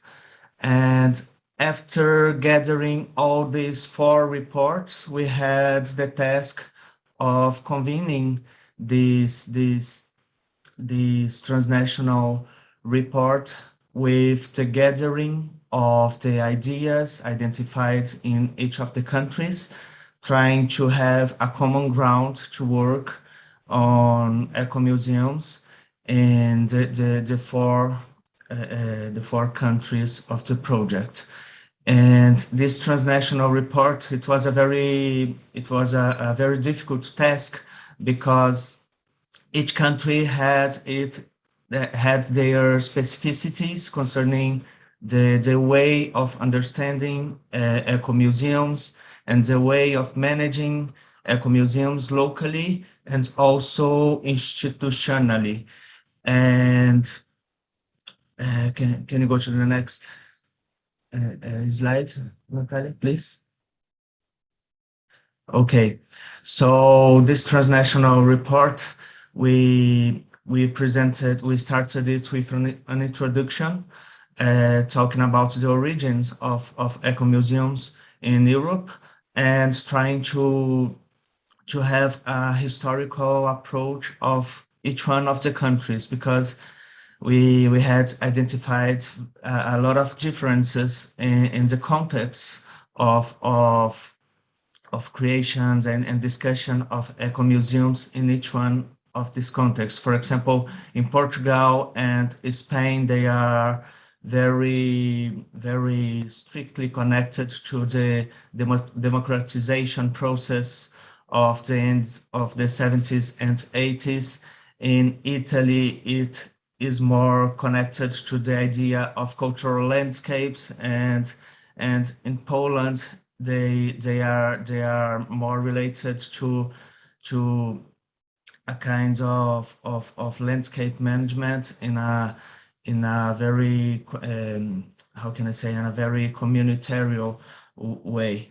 So we have identified these conceptual differences and tried to go to the next steps, which were to have a common ground to identify training needs that are common to all these countries, and how to convene in specific tools and methodologies for capacity buildings in this context. So next one. So after the surveys in each of the countries, we had 102 eco-museums identified and surveyed, with also 15 interviews with experts and scholars. In each country, we asked the responsible for their context to interview experts from universities and other institutions to have also this conceptual framework. And we had a lot of periodic follow-up meetings also to maintain this discussion. Next one. Please. So here we have a map of the surveyed institutions. As you can see, it's a very, it's geographical. We have a diversity of museums in terms of geographical representation in all the 4 countries. And it's kind of well balanced also, as it has all the regions of the countries. And as we know, the eco-museums, they used to have a very community-based approach. So we had a lot of experiences from rural areas and small communities areas. And so this is the total of surveyed institutions, as you see in the map. Next one, please. And then we tried to gather these common training needs identified in all the contexts. So we had some common points addressed by scholars and by the museums themselves. And it's very connected to the community-based idea of functioning of the museums. And one of the things identified is that all these museums, they are based on this community-based experiences, and the idea of co-sharing, co-learning, and also producing knowledge in a shared way. So we identified this broad approach of training needs concerning communication, the idea of heritage studies, conservation, education, etc., and the idea of convergence of the idea of territorial development that all these museums use to approach. Next one, please. So after convening all these ideas that were identified by the surveys and by the interviews, we tried to prepare a first draft of a learning experience, but based on 7 modules, which are very how can I say, very deeply connected to the idea of presenting each of the territories, each of the communities, and each model of management used by the eco-museums. So in this first part, it's it's expected to have this sharing and interchange opportunity of presenting their own territories. And then it's expected to have a mapping of difficulties and problems and needs, trying to map solutions in a shared way. And finally, we are also trying to connect the idea of tech museums with present times and also with current issues such as sustainable development goals, climate action, and these connections between local issues, local territories, and global issues. So, can you go to the next one? So, which are the next steps of the project? As you see, we had this first year for understanding the context of eco-museums in each of the countries, and also for trying to have a common ground for working together in a training experience based on co-sharing, co-learning, and other shared experiences. So the next steps will be developed based on the designing of a best practices manual, and also the development of a management toolkit for the museums, and a web-based training app. And of course, it is still in the first step of this applied part of the project, but it's been very interesting to understand the different contexts of the countries and how to try to find this common ground for the training tools. Next one. So thank you very much. If you have any questions, we can discuss in the next part of the conference. Thank you, and thank you, Natalia. Thank you, Marcelo. Hvala lepa, Natalija in Marcelo, za to zanimivo predstavitev in čestitke k zelo ambiciozno zastavljenemu projektu. Now I would like to thank both presenters, so Mrs. Natalia Pamir-Luis and Mr. Marcelo Lages-Murta, who joined her. Thank you very much, and thank you also for all the ambitions within your very comprehensive project. K besedi pa vabim že naslednjo referentko, gospo Anjo Vintar iz Zavoda za varstvo kulturne dediščine Slovenije, skupina avtorjev iz Univerzal Museum Neoma iz Gradca, Zavoda za varstvo kulturne dediščine Slovenije in oddelka za arheologijo Filozofske fakultete Univerze v Ljubljani, je pripravilo zelo zanimiv prispevek, prav tako gre za projekt z naslovom Heritera, blagovna znamka za znanje, naravo, dediščino in ljudi. So with us for the next presentation is Mrs. Anja Vintar, and she comes from the Institute of the Protection of Cultural Heritage of Slovenia. The institute is part of a group of authors from the Universal Museum Ioneum from Graz, from the Faculty of Arts from Ljubljana, from the Archaeological Department, and from the mentioned institute, and they will be talking about another project. The project is called, and the title also is Heritera, a brand for knowledge, nature, heritage and people, and we will now firstly hear the abstract in Slovenian as the lecture will be held in English. Tako, sredi prejšnjega desetletja je bilo na avstrijskem Štajerskem in v severovzhodni Sloveniji ustanovljeno partnerstvo 6 ustanov, da bi s prepletanjem znanstvenih disciplin, arheologije, arheobotanike in arheozoologije povezali arheološko dediščino s sodobnim kmetijstvom, obrtjo, gastronomijo in tako naprej, in v najširšem smislu s kulturnim turizmom. Interdisciplinarno delo je pripeljalo do ustanovitve mednarodne blagovne znamke Heritera, ki ponuja edinstveno priložnost za uporabo preteklega znanja v sedanjosti in prihodnosti. Kot nam kažejo predstavljeni primeri, je to zelo mogoče. So now I would like to pass the floor to Mrs. Winter, please. Oh, hello everyone. Thank you very much for the presentation. First, I would like to thank the organizers for accepting us into this slot, into this event. And I would like to point out that I'm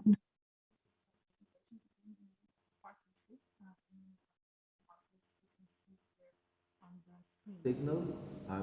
So now something a little bit different. I will present you the Heritera brand. Heritera is a heritage promoting brand that is importantly involved in local societies, and it is a successful product of an international and interinstitutional cooperation on a regional level.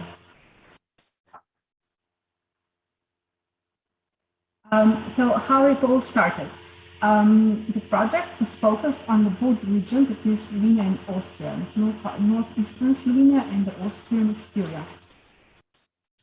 In the Interreg project, Styria, there were partners from different types of institutions, as the Universal Museum was the leading partner, and we had other partners like Institute for the Protection of Slovenia, 2 universities, one in Graz and in Maribor, and also 2 botanical gardens with 2 municipalities. And I do need to point out that the cooperation and support from the political and educational stakeholders is indeed very important, also in the cases like this one.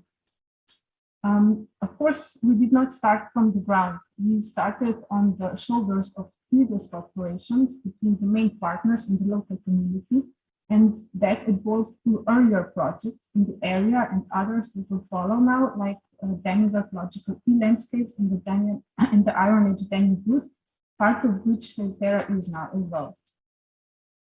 One of our core questions was how to make an archaeological and heritage source of inspiration for maybe more sustainable tourism and also even micro-farming. The main challenge for us was how to join all the different profiles and stakeholders, and how to get everybody to speak the same language.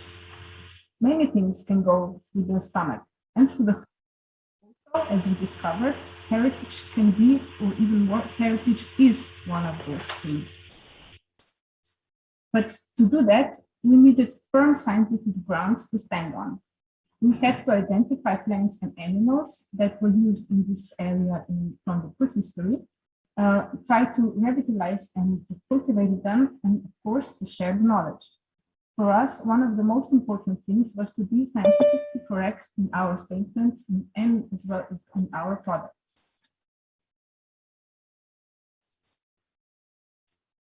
We used 2 highlight case studies that were very important Iron Age sites, archaeological sites, one being Puštila near Maribor with large Iron Age settlement that you can see here on the field, and the burial sites that are the most visible and the most exciting in the botanical garden in Pivola that is here.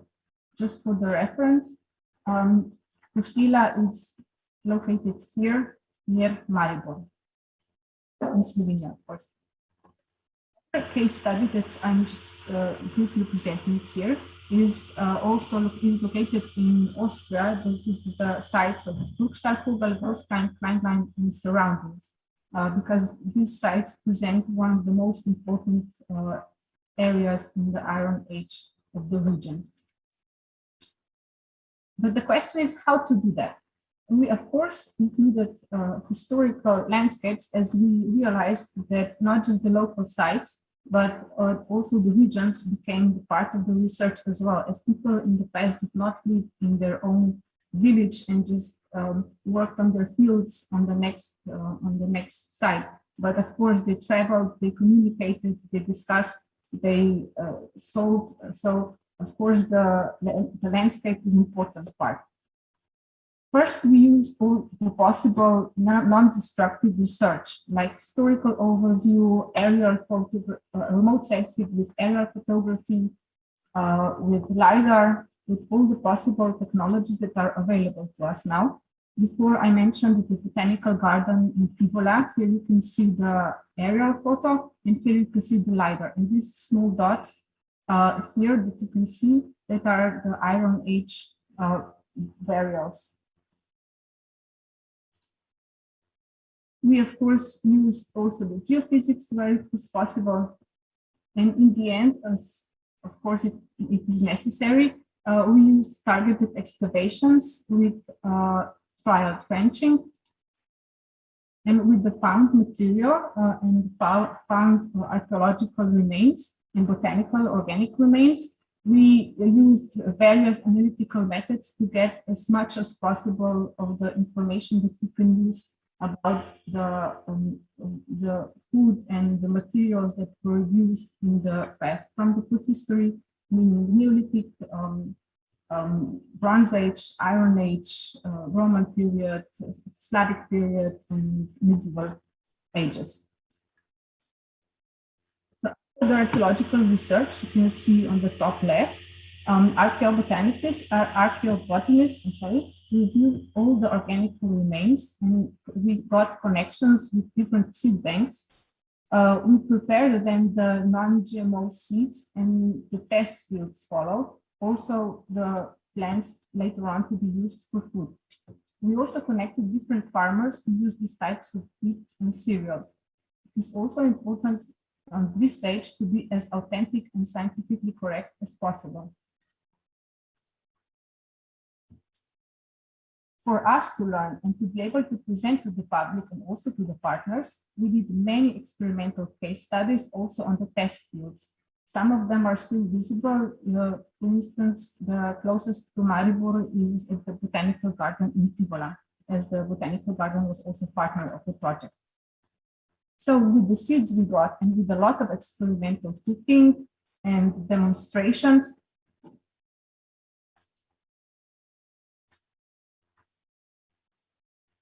as of course it was necessary not just for the research, but for the presentation to the public. As you can see here, various events. We did a lot of public presentations, so to be able to do some changes possible into the society, it is very important to show the people what they have, what it is in their surroundings, because if the person sees and feels and tastes something good that originates near their home, near their place, they learn to cherish and they learn to protect it more fiercely. So with all the gathered knowledge, we wanted to be accessible as much as possible and to as wide as possible public that can be.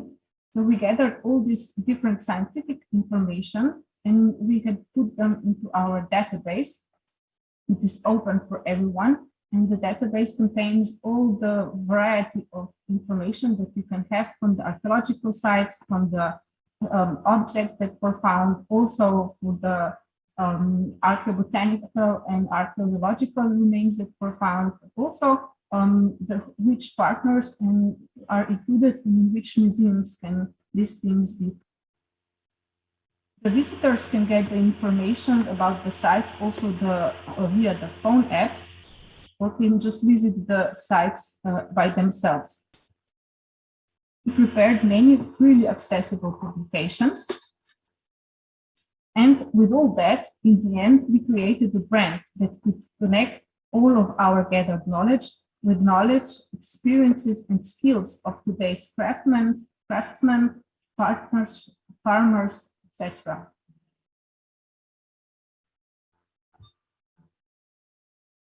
The network was established with the thought to create a path from the producer to provider to tourist. We welcomed, and we are still welcoming, partners to join, but to keep the quality, the 5 main criteria for the producers were set that were quality, historical and scientifically proved, with archaeology, written sources, historical techniques, etc., and local origin. And by that, the partners can get project certificate. The partnership is regulated by the Handbook for the Development of Products under the Heritera brand from the areas of gastronomy, agriculture, and crafts. And this defines the criteria for the manufacture of a product, such as ingredients, material, and manufacturing techniques. Currently, we have 23 active partners, though, to be honest, we must say that the COVID pandemics did not help a lot, especially as all these products are meant for the wider public. But Heritera was accepted into the partnership, into the association of the Iron Age Danube Group that is certified by the Council of Europe since this May. And some of the products can also be found in the frame of this Iron Age Danube Group in the museums of Bolinski Muzej, in Novo Mesto, National Museum in Slovenia, Universal Museum in Graz, or National Museum in Budapest, etc., and all the rest of the partnership countries. Of course, everybody that are present now are welcomed now as well. There is I'm talking about products all the time, but I would like to show you now that the wide range of products that some were created by us, our researchers, and some were created by partners by themselves, of course, with our cooperation. There are many different products, from foods and drinks to herbs and teas and body care products, from tourist thematic tours to different workshops and cooking presentations. Here you can see also some examples that were created within this Heritera project. We did put a lot of effort into educating our partners, and we wanted also to create the connections between themselves, because the cooperation within the regional partners is for us also very important. We prepared to do that and to help them, and of course for the promotion, we prepared freely available publications, promotional material, cookbooks. We are present on web page and social media, and here on the bottom you can see the web page heritera.eu that you can read more about it if you're interested. And all of the products that are for the moment available also are can be seen in the exhibition that is in the Botanical Garden in Pivola. As one of our main ideas was for the people to be able to learn and to see, to experience about their heritage. Another part can be also experienced and seen in the Gruska in Hamburg. And you are all very welcome to join and to visit the locations. Thank you very much. Hvala, Anja, za to zanimivo predstavitev. Naj omenim, da sem tudi sam pred leti, mislim, da 2 letoma, se udeležil predstavitve, mislim, da piva iz vaše blagovne znamke. Osebno bi si seveda želel, da ga skupaj spijemo tudi ob naslednji priložnosti, upam, ko bo to in vivo. So thank you very much, Anja, for your presentation. I must say I also seen the project and the brand live, because I believe I was present at the tasting of beer, I believe 2 years ago. Of course, I would wish that we would have some occasions where we would now in vivo be able to taste beer and other products, but hopefully in the future. K besedi pa vabim našo naslednjo referentko, magistro Adelo Pukl, ki prihaja iz Slovenskega etnografskega muzeja. Predstavila bo prispevek z naslovom Pomen ohranjanja dediščine slovenskih blagovnih znamk. And now I would like to pass the floor to our next speaker. This is Mrs. Magister Adela Pukl from the Ethnographic Museum of Slovenia, and she will be presenting us her paper on the importance of preserving the heritage of Slovene brands. And now please, let's now hear firstly the abstract in Slovene. V Slovenskem etnografskem muzeju smo leta 2009 začeli načrtno zbirati in dokumentirati dediščino slovenskih blagovnih znamk zaradi njihovega etnološkega konteksta. To pomeni, da jih raziskujemo in predstavljamo zlasti z vidika odnosa med njimi in njihovimi uporabniki ter zaradi njihovega simbolno-identitetnega pomena. V prispevku bo predstavljala pomembnost tega, da predmete široke potrošnje zbiramo in hranimo tudi v naših muzejskih zbirkah, jih dokumentiramo, spremljamo razvoj blagovnih znamk in sodobne trende. Raziskovalno delo je predstavljeno na primeru blagovnih znamk Kokta, brezalkoholna pijača, in Šumi, bomboni. So now I would like to pass the floor to Mrs. Pukli, but just a short reminder, please, all the presenters, just don't remember to stay still online on your Zoom application, as we will have a discussion and maybe some questions after this last lecture of this section. And now, please, the floor is yours, Mrs. Pukli. Good morning, everyone. Thank you. I hope you can hear me and you can see my presentation because I have some technical problems. Is okay? You see my presentation? Yes, we do. Thank you. Okay, thank you. In 2009, the Slovene Ethnographic Museum created a new collection of museum objects comprised of Slovene brands, which is regularly supplemented. I'm sorry. I have problems with, do you see the next slide or still the first one?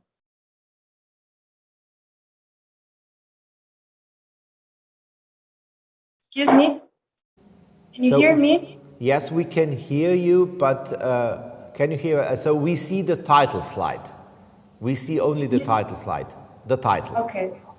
Okay. And the next one? Okay. Yes, now it's working. Okay. Yes, it's working. Thank you, and I'm excuse me, please, for this. No problem. Problems, yeah. So, regardless of historical events, the Slovene Ethnographic Museum, in line with specific criteria, collects branded objects created in Slovenia, even though in recent years the ownership of some has gone abroad. Our collections preserve numerous branded objects such as Peko, Emocelje, Ilirija, Radenska, Elan, but within the context of their function and use. This is why we decided in 2009 to also collect Slovene branded objects through which we can follow the development of the brand, of trends, and of our everyday and festive life. The modern consumer society and constant economic change can have unexpected influences on the existence of Slovene brands. As Cordish wrote, the ever faster and larger scale production and mass advertising of products brought about the development of a mass consumer culture, the result of which is globalization under the dictate of the Western society. End of citat. And moreover, at the time of the recycling of packaging, branded objects can easily be destroyed. In recent years, we have set up cooperation with various companies, as this facilitates expert documentation and different objects and the intangible cultural heritage as advertisements, stories, memories, photograph, jokes. And in the era of globalization and multinationals, the condition of a company and its brands can easily change. When we built the foundation of the Slovene brand collection, we began with collecting objects connected with brands Kokta, as we can see here, and the Kokta was the first carbonated soft drink in former Yugoslavia. Then we collect objects from Saturnus. Saturnus produced different packaging for food industry, as we see on the top on the left. Then Šumi sweets, Radenska is mineral water, and Donat MG also the mineral water. And mostly older objects were included in the collection, which were given to us by individuals or acquired during exhibition preparations. At that time, we added to the collection modern objects connected with a particular brand for example, those on the market at that time. And at the initiative by a brewery, Tovarna Laško Union, we also began to think about regularly and systematically documenting and preserving modern consumer goods. This presented a challenge, since until then we had mostly, of course, been collecting already used objects with a story, which had usually already served their purpose. But as Van Mensch and Meyer Van Mensch say, a museum can decide to acquire objects directly from their manufacturer. This way, objects can be dealt with in the context of their production. And in the case of Brewery Laško Union, at the end of every year, we collect all their new products, the packaging, which, in addition to the context of the production, also reflects the eating habits and way of life in Slovenia. For example,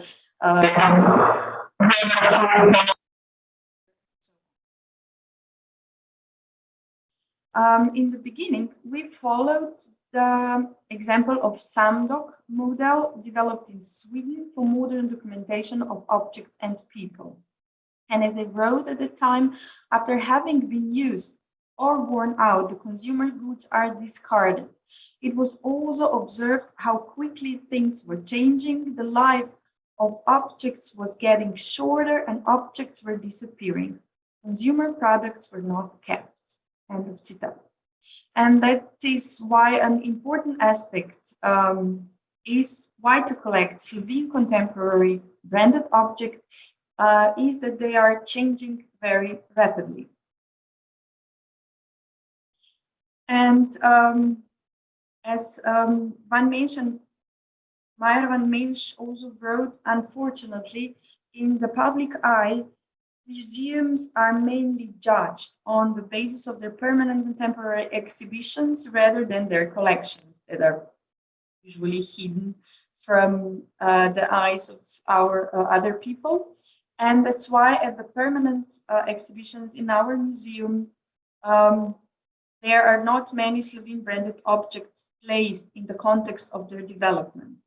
And that's why occasional exhibitions and the use of modern virtual tools, which can be good medium for presentation of the hidden museum objects, are not exhibited. So here we can see some photos from our exhibition about sweets. The company Šumi that has more than 140 years of tradition. And the main goal of those exhibitions is to evoke memories and emotions. And one example is this exhibition, because during the exhibition about Šumi sweets, numerous visitors enthusiastically looked at and remembered the sweets they consumed when young. And now in the multitude of brands of sweets on the shop shelves and the changes in the external appearance of the packaging, people often no longer realize that they are looking at Šumi sweets. This was definitely confirmed during the exhibition because people frequently ask, does Šumi still exist? And this question demands a reflection on what symbolical identity a specific brand has in a particular period and what is the relationship between brands and their consumers. Brands and products can become museum objects, that connect, remind, define, shape stories, and help form our everyday and festive life. The life cycle of a brand can be compared to a human life. A brand is born, develops, matures, experiences peaks and troughs. Sometimes it is hardier and sometimes weaker. And finally, it disintegrates and dies. But its life cycle can be considerably longer than the human one and can even be revived. Each of us sees and accepts brands differently. Some have been among us for long, that their names are used as synonyms for a group of similar products. And for example, you can see here in Slovenia, people say they are going to buy Yogi because the company is named Yogi. And that's happening when they are going to buy a mattress of any brand. And the same thing is that people still say, I'm cleaning my teeth with the Colodont, and it's just the name of a brand. So we identify with certain brands which often have a generational stamp. Some are eternally young, such as Kokta, which is familiar to all generations, but under different advertising slogans and images that develop over the years. In Slovenia, different museums keep branded objects, dealing with them from different viewpoints. And one of these viewpoints is also an ethnological aspect. And that means that we are studying branded objects. Actually, our studying involves their functionality, the relationship between the objects and the consumer. And since they represent an important part of the Slovene economic and cultural heritage, while at the same time their memory function is also important.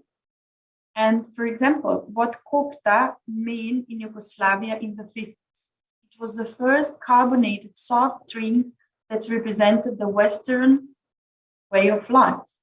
And Kokta was not in abundance at the time, at least not for everyone.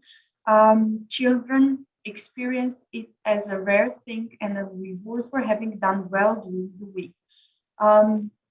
Kokta was placed on the market in 1953, and what you can see here are small illustrations from matches, and we can see that Kokta was part of people's life in that time, and I think it's still part of our life at this time. You can see swimming, Christmas time, holidays, and so on. So Kokta is still mostly thought of a Slovene drink, even though it's owned by a foreign corporation. Nonetheless, identification with Kokta as something Slovene Yugoslav is still present. Goods can be a means of differentiating oneself in order to belong. And Bauman also argues that consumption has become the primary means of formulating and expressing personal identity, arguing that the same central role which was played by work, by job, occupation, profession in modern society is now performed in contemporary society by consumer choice, which is why museums and collections can hold different meanings and values for different groups and individuals. And for the conclusion, just over a decade since the initial appearance of the collection of Slovene brands at the Slovene Ethnographic Museum, it transpired that the decision was correct.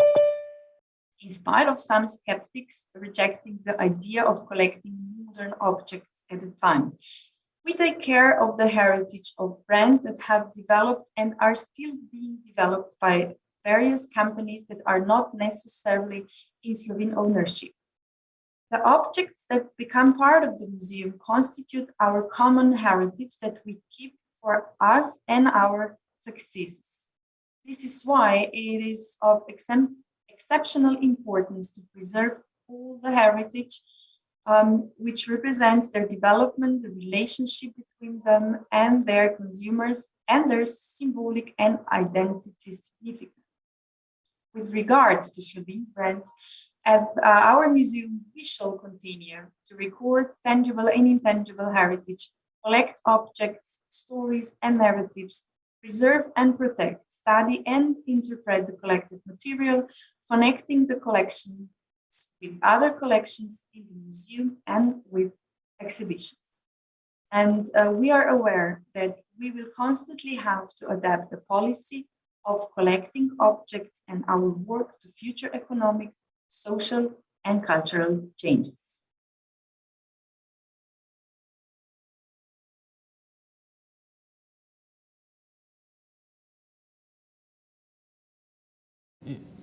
Hvala, Adela, za to, da ste nas popeljali v nostalgični čas zlatih 50-ih.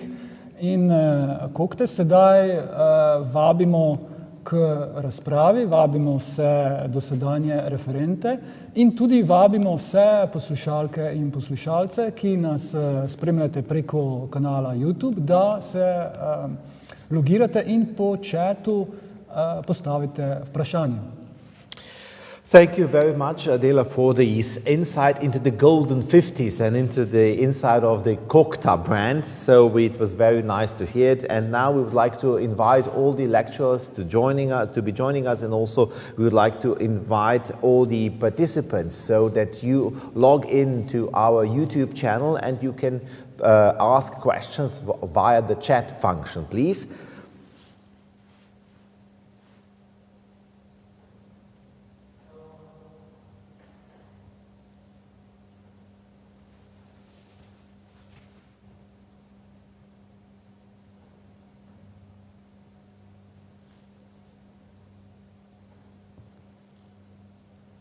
Bi mogoče začeli z prvim vprašanjem kolegici Katrin Pabst iz Norveške. Katrin, se slišimo? Maybe we would try to break the ice a bit, and maybe we would try with the first question. I would have a question now for Katrin Pabst from Norway. Katrin, do we have a connection? So this is Slovenia calling. I hope so. We have a connection. Can you hear me? Yes, well, loud and clear. Very good. Great. I just have to rearrange my office here. I'm sorry. Okay, now I'm on. Torej, Katrin, zanima me, danes smo pravzaprav vsi migranti, bodi si iz regije v regijo ali iz znotraj Evrope.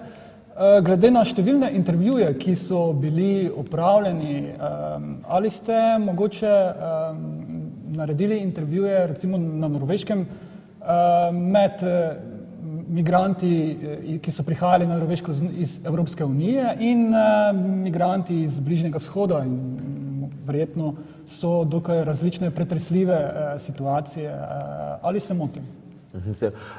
So Katrin, as we are more or less, we are all migrants. So we are whether migrating from region to region within country, or also we are migrating within Europe. So, and as you have done many different interviews, I was wondering, I wanted to ask you, did you have interviewees with so from migrants which came to Norway from inside the European Union, and interviews with migrants which came actually from the outside, so maybe from the Middle East, from these eastern parts. So, and do you have here an impression? I suppose the stories between them were quite different, maybe quite shocking. So, but do you have any significant difference which you maybe find out among these two groups in the interviews? Yeah, thank you very much for this very good question. Actually, all our informants are from Europe, from inside Europe, and they migrated inside of Europe. Many of those we spoke have migrated inside a country, like in Sweden, for example, or the borders have changed during their lifetime, as in Slovenia or in the former Yugoslavia countries, changes on the Balkan. And we have actually not talked to migrants, former migrants. The historical processes are all from European countries. So we have not interviewed anyone from outside Europe. But actually our project has started now to interview also today's migrants, which are from other countries, not only from Europe, other continents, and not from Europe. So we don't have the results now yet. So our 168 interviews which we have conducted are from people inside of Europe. So I can't answer the questions about the findings of differences from other continents. Hvala lepa, res obširno, 168 se mi zdi izjemno veliko. Mogoče bi k besedi povabil še Marcela in Natalija, ki sta predstavila izjemno zanimiv projekt Eco Heritage. In me zanima, ali ste mogoče razvili že konkretne modele, kako lahko ekomuzej vpliva na gospodarsko rast. So this is very substantial. This is really 168 interviews. This is a very large number of information. And I see you can have. It is quite formidable that you have gathered such a big collection. Maybe, if I may now invite for the next question, I would like to invite Natalie and Marcelo about the Eco Museum project. So, have you maybe found out what could be concrete method, or what could be a concrete contribution to raise the economic ekonomski razvoj. So how could we, with the Eco Museum project, how could we encourage the economic growth of a certain region which collaborates? Right, thank you. May I, or Natalia? We could share. Okay. Well, actually, the economic growth or the economic or this is very. When you have the Eco Museum perspective, you connect the idea of economic growth to the sustainable local development, and in some cases, mainly, for example, in Italy, you have a lot of experiences that used to use the eco museums for touristic local development, for example, based on intangible cultural heritage and in the cultural landscapes identified by these regions. So it depends on each country and each context, because as I mentioned, in Italy, it's very connected to this idea of touristic development. And in Poland also, they are trying to tackle this issue in the last 20 years. I mean, trying to connect the idea of eco museums to the local economic growth. In Portugal and Spain, it's quite different, because on one hand, we have this perspective of local economic growth and development, but it's very strictly connected to political issues related to the democratization process. So it's sometimes it's quite difficult to point out and to identify the common ground because of these differences. But of course, when we talk about touristic development, they are tackling this economic growth. I don't know, Natalia, if you want to add anything, or Well, I just want to thank you for the explanation, and I think that's something that we can add to this idea. Whereas with this first step of the project, it was possible to identify that the question, the issue of innovation is not much explored in the eco museums in this moment, and we are trying to find a way to implement some tools for social innovation and in this sense of economic growth too. I don't know, Marcel, if I was clear. Yeah, just try to add a short point, because in many experiences we have identified a connection with 70s and 80s issues. So we are trying to implement or trying to foster this culture of innovation in the museums, so that they could develop their own ways of finding solutions for local problems. And one of the local problems in the identified countries is related to the lack of development, or to to poor communities and rural areas, for example. Thank you. Thank you, Marcelo. Hvala lepa. Virgil, vem, da imate v Romuniji izjemne ekomuzeje, morda kakšen komentar? So, thank you very much, Virgil. I know that you have exceptional eco-museums in Romania. Do you maybe have a commentary on that issue? Well, it is not a true eco-museum in my view. We have an Institute of Research for Eco-Museums problems, but in fact that is a formerly country museum, a very important one with a important heritage.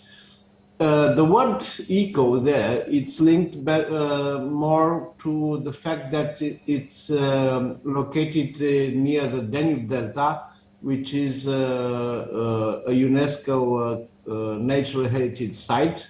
And of course, it is one of the most important and vast regions of Europe, which is protected by UNESCO as a natural site.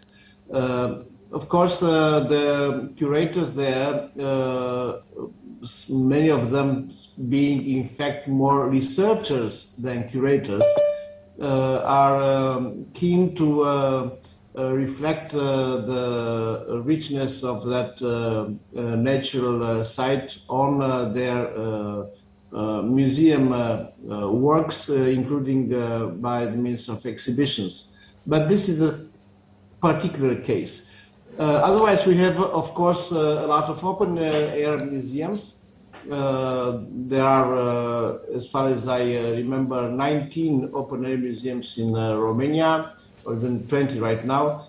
But they are all ethnographic museum in the very classical way of what we mean by ethnography.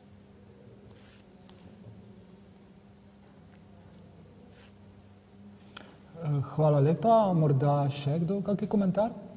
Thank you very much. Do any of the participants, any of the lecturers have another comment maybe which they want to share?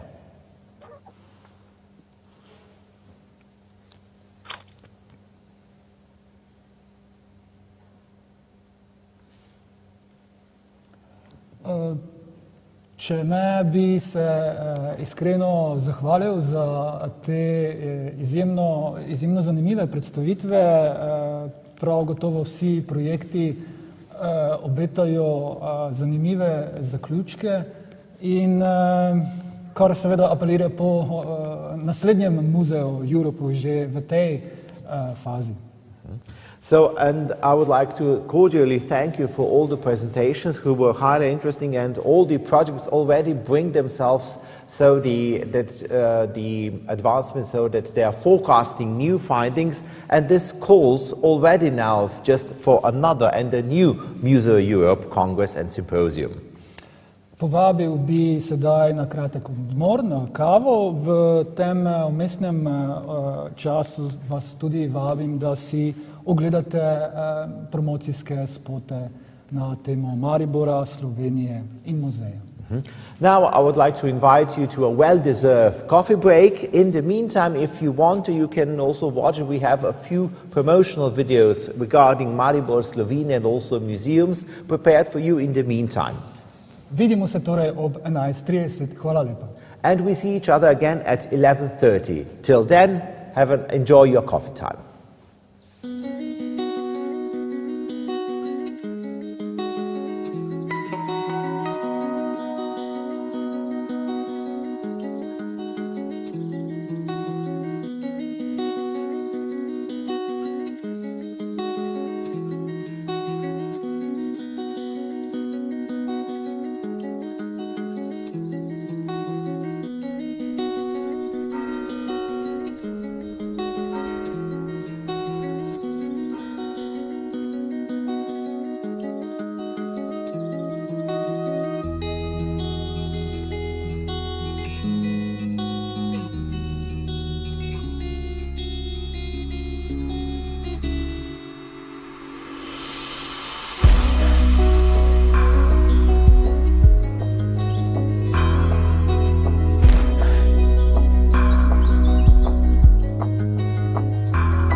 Dobrodošli nazaj, nadaljujemo z sklopom socialne spremembe in družina. Welcome back. We are continuing with the section which focuses on social changes and family. V čakalnici nestrpno že čaka naslednja referentka, kolegica Milda Rutkovskajte, doktorantka Univerze Vitaunusa Magnusa iz Kaunasa v Litvi. So we have in our waiting room, eagerly waiting, our next presenter. This is Milda Rutkovskajte. She is a PhD student at Vitaunus Magnus University in Kaunas in Lithuania. Predstavila nam bo temo z naslovom Zunanje digitalne dejavnosti muzeja v času COVID-19, primer litovskih umetnostnih muzejev. So she will be presenting the paper on museums' external digital activity during the age of COVID-19 from the case of Lithuania's art museums. And firstly, we will now hear the abstract in Slovenian. Izvleček pravi takole. V članku so predstavljene ključne ugotovitve iz raziskav o zunanjih digitalnih dejavnostih litovskih umetnostnih muzejev med pandemijo COVID-19. Digitalnih vsebin je sicer dovolj, a zaradi nizke stopnje digitalne pismenosti in pomanjkanja usposobljenih strokovnjakov pogosto ni učinkovite digitalne strategije ali metod za njeno izvajanje. V prispevku so poleg tega predstavljeni uspešni digitalni projekti, ki so jih izvajali umetnostni muzeji v Litvi, ter podana priporočila za muzeje in prihodnje raziskave. V raziskavi so sodelovali Litovski narodni muzej umetnosti, Narodni muzej umetnosti Čiurlionisa in Muzej sodobne umetnosti MO. So this is now the abstract. Now, Mrs. Rutkovskajte, the floor is yours. Excuse me. To ask if you... Okay, now it's... Okay. So, good morning, everyone. My name is Milda Rutkovskajte, and I'm a PhD student at Vytautas Magnus University in Kaunas, Lithuania. Back in 2019, when I just started my PhD studies, I knew that I shouldn't take long to choose and decide on a topic for my new research. And when I was preparing a list of possible topics, it seemed that there were so many, but at the same time, so few to choose from. And I will not lie by saying that I secretly fought and asked for life to lead me towards the right direction to choose from which of the topics would be the most potential one. After a few months, a global pandemic struck, continuously accompanying us to this day. It is probably not in vain that they say, be careful what you wish for. And after the start of the global pandemic, the topic of my research was identified. Museums' external digital activities during the age of COVID-19, the case of Lithuania's art museums. The study began in early 2020 in spring and reached the finish line in late winter. During the mentioned period, the activities of Lithuanian major art museums in the virtual space were observed throughout virtual sphere, communicating with visitors as well as creating and delivering virtualized content. Before embarking on a more detailed presentation of the study and its results, I would like to explain a few details to define the key concepts used in this context, therefore to present it in the full scope of the study. So first of all, it is important to mention that in total 3 museums were surveyed. Mo Museum, Lithuania National Museum of Art, and Mikalojus Konstantinas Čiurlionis National Museum of Art. Mo Museum operates as one. However, the Lithuania National Museum of Art and Čiurlionis National Museum of Art are collided into different departments. You can see now, both on the screen, one or the other of all the departments of the museums. In summary, Lithuania National Museum of Art consists of 9 departments, and Čiurlionis National Museum of Art consists of 10 departments. Not all departments and divisions of these 2 museums are operational throughout the whole year, as well as not all of them are active in virtual space. But at the start of the study, all of the departments were reviewed. Later on in the research, more attention was paid allocated to those museum departments that develop activities in one form or another within the virtual space.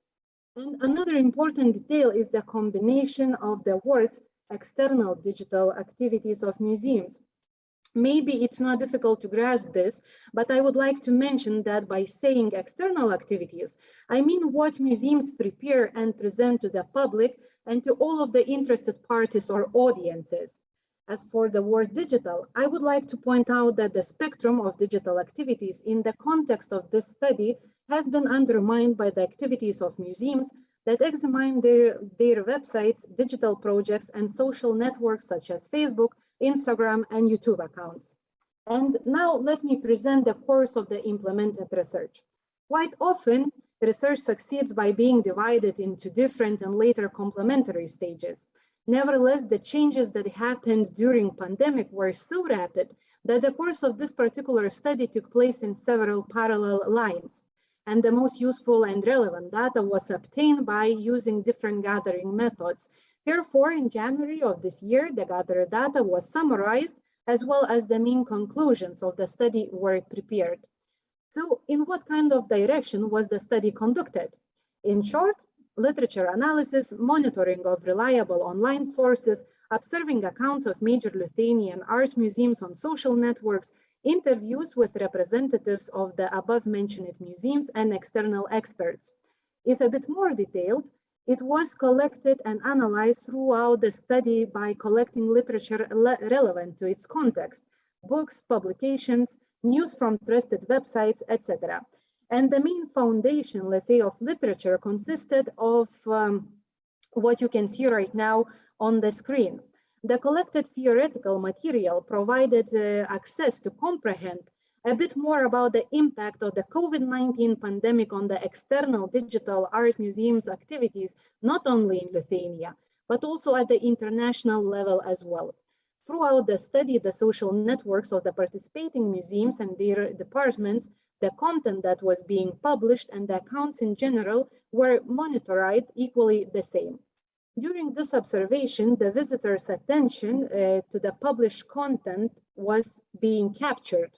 To be more precise, the aspects of virtual involvement or a shift in visitors' attention to the public external digital content of museums were observed. Summarizing all the gathered data, the final result pleasantly surprised. Records of all museums participating in the study at the end of last year received a much larger number of reactions than before the pandemic. Interestingly, the Lithuanian National Museum of Art uploaded the same thing 2 times in a row on its social network Instagram account at the beginning of the pandemic and during the second quarantine in Lithuania. The second theme uploaded post received more than twice as many reactions as the first post received. In the presented tables, it is possible to see more detailed information on how the number of reactions has changed and how this number was calculated.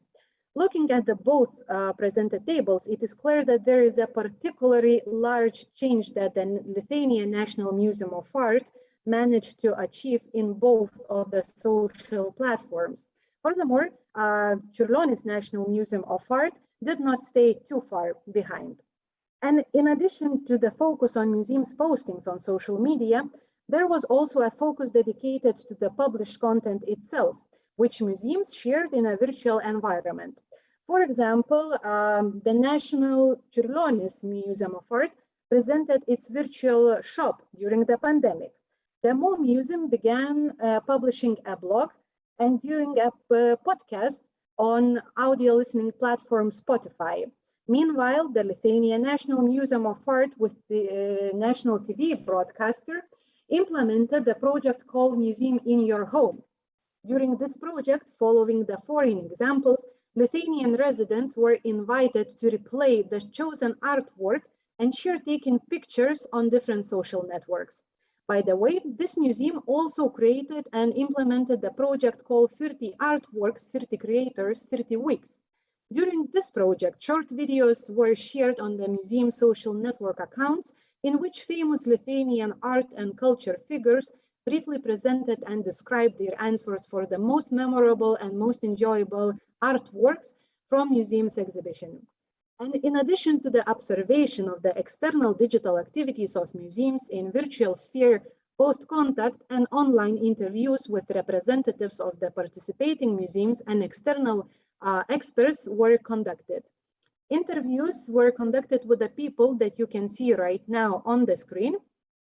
And after the analysis of literature sources and the monitoring in the virtual space of the participating museums' published content, as well as conducted interviews with museum representatives and external experts, the main conclusions of the study were formulated. So, first of all, the COVID-19 pandemic led to a significant increase of the museum activities in the virtual space. It is important to mention that activities of research participants in virtual space also met the recommendations of International Council of Museums. For publishing digital content, museums during the pandemic began to make more active use of earlier mentioned networks used for communication and publicity: Facebook, Instagram, YouTube, and other digital platforms or websites. Moreover, more museums during the whole situation became more actively in regards to the musical channel on Spotify platform. Secondly, after the major Lithuanian art museums closed the physical museum spaces and transferred their activities to virtual platforms, communication with visitors have not been exposed to the lack of digital content or publicity. Representatives of museums who participated in the study noted that the COVID-19 pandemic has pushed museums to pay more attention to pre-pandemic digital content and its external use for creating and chasing opportunities in different digital activities. The data suggests that the processes of digitization of artworks and objects in Lithuania are actively being taken into consideration. Problematic aspect would be not the amount of digital content that museums already have, but the use of it and how it should be accumulated in order to make the digitized content more effectively exploited by increasing the economic and social potential of cultural heritage. Thirdly, the main problems that emerged in the digital activities of museums during the COVID-19 pandemic were financial, technical problems, and digital skills deficiency. Some of the surveyed museums noticed a sudden increase in the activities not having enough technical resources or insufficient financial resources were provided for the development of these activities. During the research period, it was observed that most museums and their departments encountered a higher need for digital competences. Many activities were uncertainly organized, not knowing in what ways the level of operational efficiency could be strengthened and how to deliver the content of the activities successfully that do not enter the digital pollution stream. This may have been influenced by the lack of a sustainable digital strategy. And part of the museums raised and involved in the study the need of new professionals that could constantly work on digital activities at the museums. Later on, the emerging problem of digital literacy skill shortages has also been observed by experts and museum field scholars participating in the study. According to them, the published content on the virtual sphere not always been characterized by efficiency. It has been affected due to the lack of digital competences. But despite the challenges caused by the COVID-19 pandemic, the Lithuanian major art museums participating in the study saw positive impulses for the development of museums as well. First of all, representatives of museums and their departments noted that the focus on museum digital activities increased and the museum staff began to value virtual sphere opportunities more. First, the pandemic era has revealed the need for more active work, not only in the physical spaces of museums, but also in virtual ones as well. There were also observed the benefits of virtual lessons and excursions. And finally, the research was carried out by analyzing the external digital activities of major Lithuanian art museums and operational practices during the COVID-19 pandemic. in order to dig a little bit deeper into the effectiveness of external digital activities during the pandemic, or in order to find the Lithuanian digital activities of museums' positive change of competences, in the future, a new study ought to be conducted, including users of the digital museum content. The involvement of the content users in the survey would lead to a better understanding of consumerism behavior, also would help to find out whether the Lithuanian major art museums carried out external digital activities are in line with the information, behavior, and technological habits of digital content users. And now I have to admit that it's indeed difficult to fit all of the material collected throughout the study into one relatively short presentation. Nevertheless, I hope that the time listening to this presentation didn't take too long and did not become boring or dull. I also hope that everyone has discovered something interesting and new. So thank you for your attention. Enjoy the symposium and stay safe.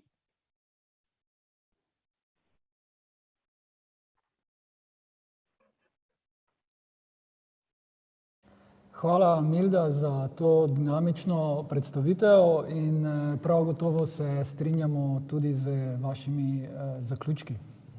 Thank you very much, Milda, for your lively presentation. Thank you also for all the conclusions. We are very much in line and agree with them. Sedaj pa k besedi vabim že naslednjo referentko, Ano Marijo Macijucu, doktorantko, muzeologinjo iz Mestnega muzeja v Bukarešti, ki nam bo predstavila temo z naslovom Vizualna umetnost v virtualni realnosti v Mestnem muzeju v Bukarešti med pandemijo. And now I would like to invite the next presenter in our midst. So this is Ana Maria Maciuca. She's a PhD student and a museologist at the Bucharest Municipality Museum from the art department. And she will be speaking about visual arts in virtual reality at the Bucharest Municipality Museum during the pandemic. And firstly, let's hear the abstract in Slovene, please. Pandemija COVID-19 je pospešila prehod v digitalno okolje, pri čemer so skušali muzeji čim bolje izkoristiti vse možnosti, ki so jih imeli na voljo. Umetnost smo bili vajeni gledati v stvarnem okolju, nato pa smo spoznali, da se bo treba odmakniti od fizičnih razstavnih prostorov in ustvariti digitalno okolje, ki ponuja nov način za doživljanje umetnosti, ob upoštevanju razmer, s katerimi nas življenje preizkuša. Izkušnja nam je pokazala nekaj dotlej neznanega, da je mogoče s spletom kot orodjem za nove načine doseganja širšega občinstva oblikovati močne povezave z javnostjo in ponuditi alternativne načine doživljanja umetnosti. Hkrati tudi vabim, da vse predavatelje seveda da prav tako ostanejo na zvezi po koncu tega sklopa za samo razpravo.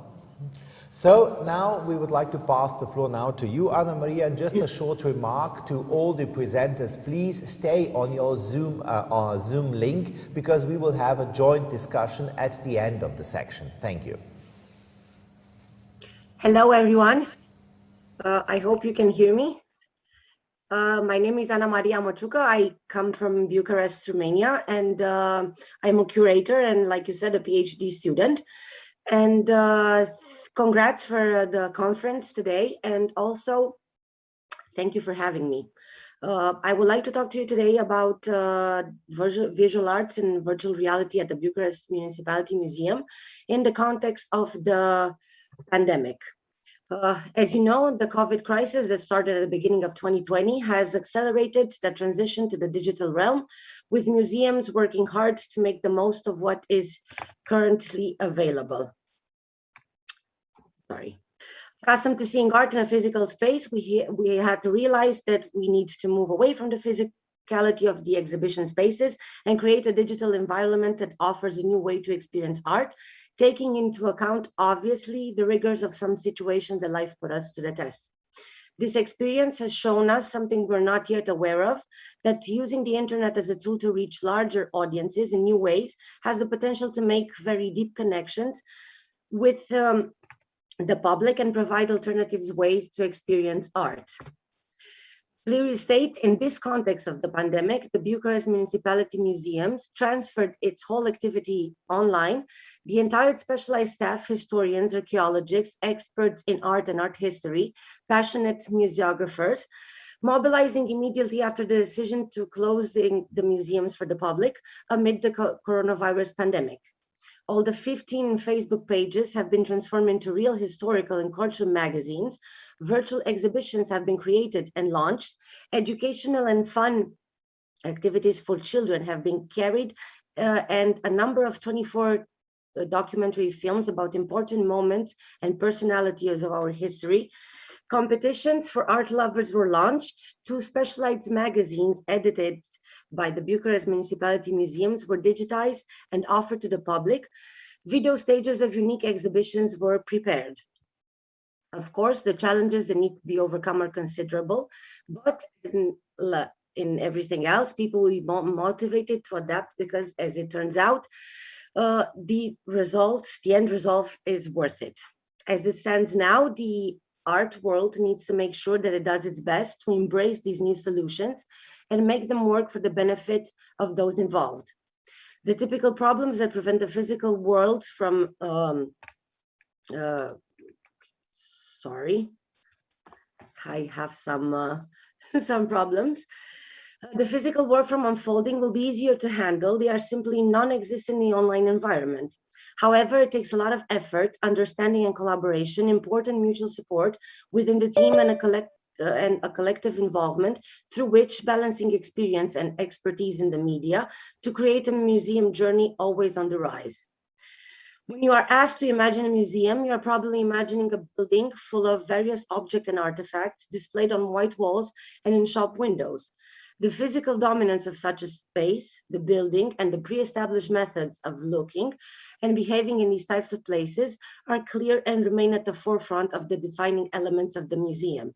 The role of museums as we understand them today, monumental, dominant, and enduring, is the product of the deliberate efforts of 19th century philanthropists to try to emphasize ethical and cultural standards, with museums arising from intimate personal collections or cabinet of artifacts, which they present to their friends at evening parties, or from large collections that had an impact on asserting the morals of the time and that had the power to entertain the masses. The outbreak of the COVID-19 pandemic catapulted us into something akin to a science fiction novel, leaving us to define a new normalcy through the fog of tragedy, isolating in uncertainty. Through this, the ritual we follow are forced into the spotlight, asking us to evaluate and research where the meaning lies, especially since the physical symbols of our institutions remain empty for the foreseeable future, without defense against the powers of microscopic invaders. Museums, along with places of worship, schools, banks, and other formal institutions, have had to adapt to reduce losses despite reduced training or agility. However, as you can see, not everything is lost. Fear leads people to art as a form of comfort, only if it is a means of contemplating and reflecting on the rapid development of our realities. With no clear endpoint and no guarantee that the post-COVID-19 world will bring us back to familiar life patterns and behaviors, museums must now find ways to satisfy their home audience who have discovered that the museum can come to them. So what did we do? Starting with March 10, 2020, the entire activity of promoting the patrimony of the Bucharest Municipality Museum has moved to the virtual environment. The period of the coronavirus pandemic stimulated the unprecedented development of the promotion of online art heritage. For our specialists, it was a special opportunity to improve on the go in the techniques of presentation in virtual reality. For Facebook accounts, for example, attractive texts have been created for virtual visitors, and at the same time, the reaction of the art-loving public has been directly followed. On 6 of the Facebook pages of the Bucharest Municipality Museum, an intense activity of presenting the art heritage began in March. As you can see on the graphic, the organic reaches from all of the Facebook pages, which one clearly states out, the one at the Sutu Palace, where we organize art exhibitions. And on the other image, you can see our Facebook account of the Bucharest Pinacothek, where we usually upload every day different artworks. from different artists. This strategy, the Museum of Bucharest and implicitly the art section had in mind to maintain a constant number of visitors, even if virtually, and through this activity, to justify to the authorizing officer the work done by the employees of the institutions. In order to create a serial of virtual exhibitions, we resorted to the simplest method and implicitly the cheapest. Because of the lack of funding from various acquisition, it has shown us that we do not actually have the resources to adapt to working online. In general, the culture sector in Romania is underfunded, as are the museums, regardless of whether they are subordinated to the Ministry of Culture or the local administration. There are no high-performance computers, special editing and creation programs for which an annual subscription must be paid, incomplete digitization, not having access to all the objects in the patrimony and the information related to them. And so we resorted to the simplest solutions. Free programs on the internet, which can be used by relatively anyone, such as VideoPad, Photoshop, and Mini2 Movie Maker, photo editor platform, www.pixlr.com to add logos, and other images. They helped us edit the photos, allowed us to convert them to a video format, add music, and so forth. Importantly, in March 2020, all 6 large art collections in the Museum of Bucharest had open accounts on Facebook, and by the end of May, museographers made over 500 posts with an average of 2-3 daily posts for each account, with a record impact in a growing and demanding virtual audience. During April and May, the total impact of the posts, as you can see on the graphics, on all 6 arts accounts, reached figures of 35,000 and 45,000 weekly views, and almost 500,000 total views of the posts and of the exhibitions or videos created by the museographers of the art section in March, April, and May. On the YouTube channel of the Bucharest Municipality Museum, you can also watch some important film materials about our art museums, but you can also watch the series of virtual exhibition that we held in from March and May to 2020, which are visible on all 6 accounts of Facebook. In April, the art section also organized 2 competitions with specific themes, one dedicated to the little ones and entitled Color with Art, activities for children proposed by the art section of the Museum of Bucharest, and the other dedicated to the adult public entitled Art Challenge. Get Creative and Win, inspired by big museums like Getty Museums, MoMA, Tate Gallery, and Thyssen-Kunst in Vienna. Especially for the young audience, an Instagram account was created, and in the virtual tours sections, the museum added a spectacular material dedicated to one of our museums, the Frederic and Cecilia Cuțescu-Storch Museum. As you can see on the left, it's the Instagram profile for all the 6 art museums. And on my right, there is our YouTube channel, which we upload daily with different materials from the exhibitions or from our museums. Here you can see the Dolly Parton Challenge, which we organized with some of our famous artworks. And on my right, you can see the challenge from the Getty Museum, the art contest, and you can see the child that won this contest by imitating the work of art that we proposed for her. For the first time, one of our most important exhibitions, Still Life, Natural Life, masterpieces from the collection of the Bucharest Art Gallery, was recurated on an international virtual platform, offering the public the opportunity to visit this exhibition from home in an interactive way. This platform is called www.artsteps.com. It is free and allows the creation of an interaction exhibition.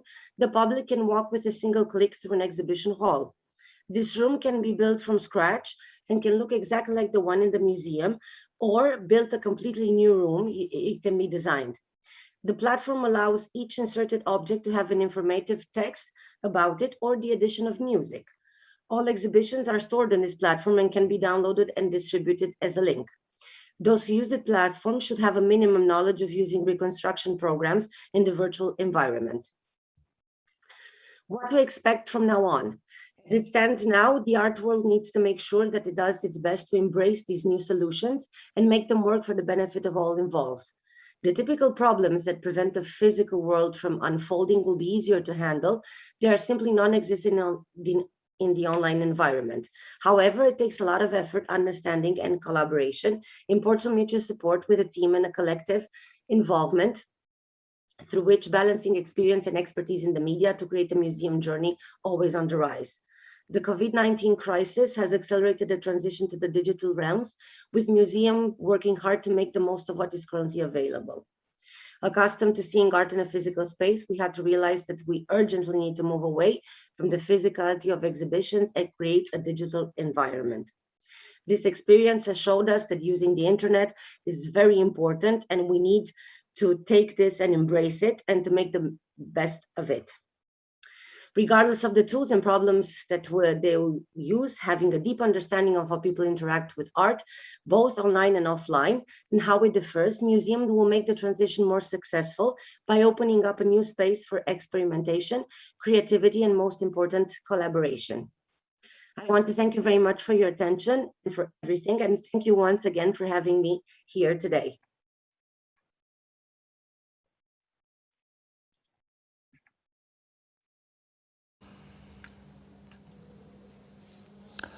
Hvala lepa, Ana Marija, za to zanimivo predstavitev.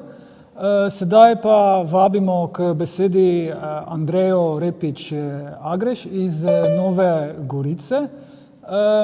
Aleksandra Sarbu še trenutno ni z nami, zato preskočimo na kolegico Andrejo Repič Agreš, ki nam bo predstavila izjemno zanimiv pogled v prispevek z naslovom Strah pred umetnostjo.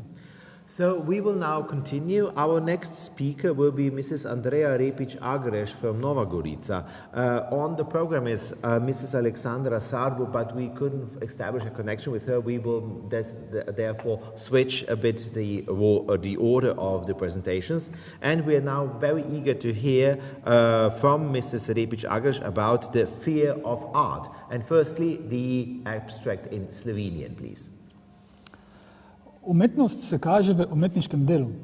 Umetniško delo je seveda zasnovano na delu, to pa je koncept, ki se ustvarja in vzdržuje v diskurzu. Razlike med splošnim in umetniškim delom je moč opazovati skozi prizmo izbire, smisla in nagrade.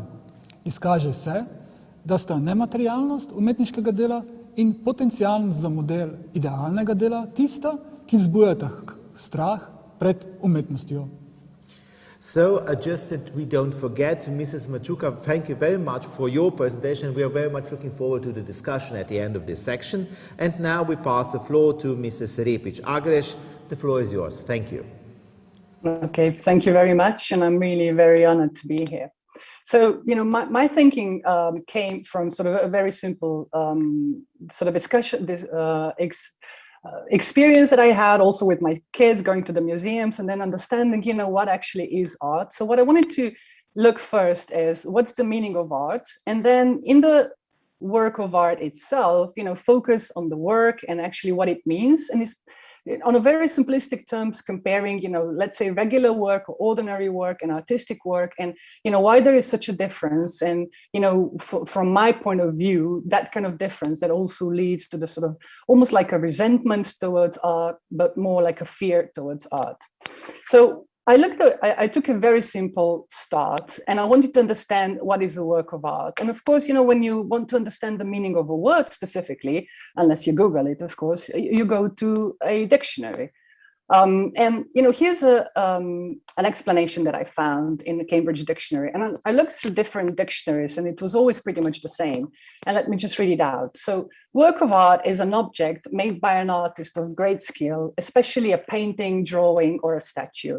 Now, if we leave aside that, you know, there are many other art forms than just the painting, drawing, and a statue. But what actually sort of surprised me is this focus on skill. So that, you know, when you put a lot of work and a lot of sort of knowledge into one thing, you know, then the product of that will be a work of art. So I think this is already one of the things that somehow then, you know, when we're trying to approach art or appreciate art, if it's only based on, you know, the measurement of skill, and then especially when we're looking at the contemporary art, sometimes, that we have a very difficult time sort of understanding, where the value comes from. Now, value is also one very important thing here, and also understanding, where the work of art terms in terms of value, but I'll come that a bit later. But let's first have a look at one specific example of a work of art, and what it means and how we can appreciate the scale in it.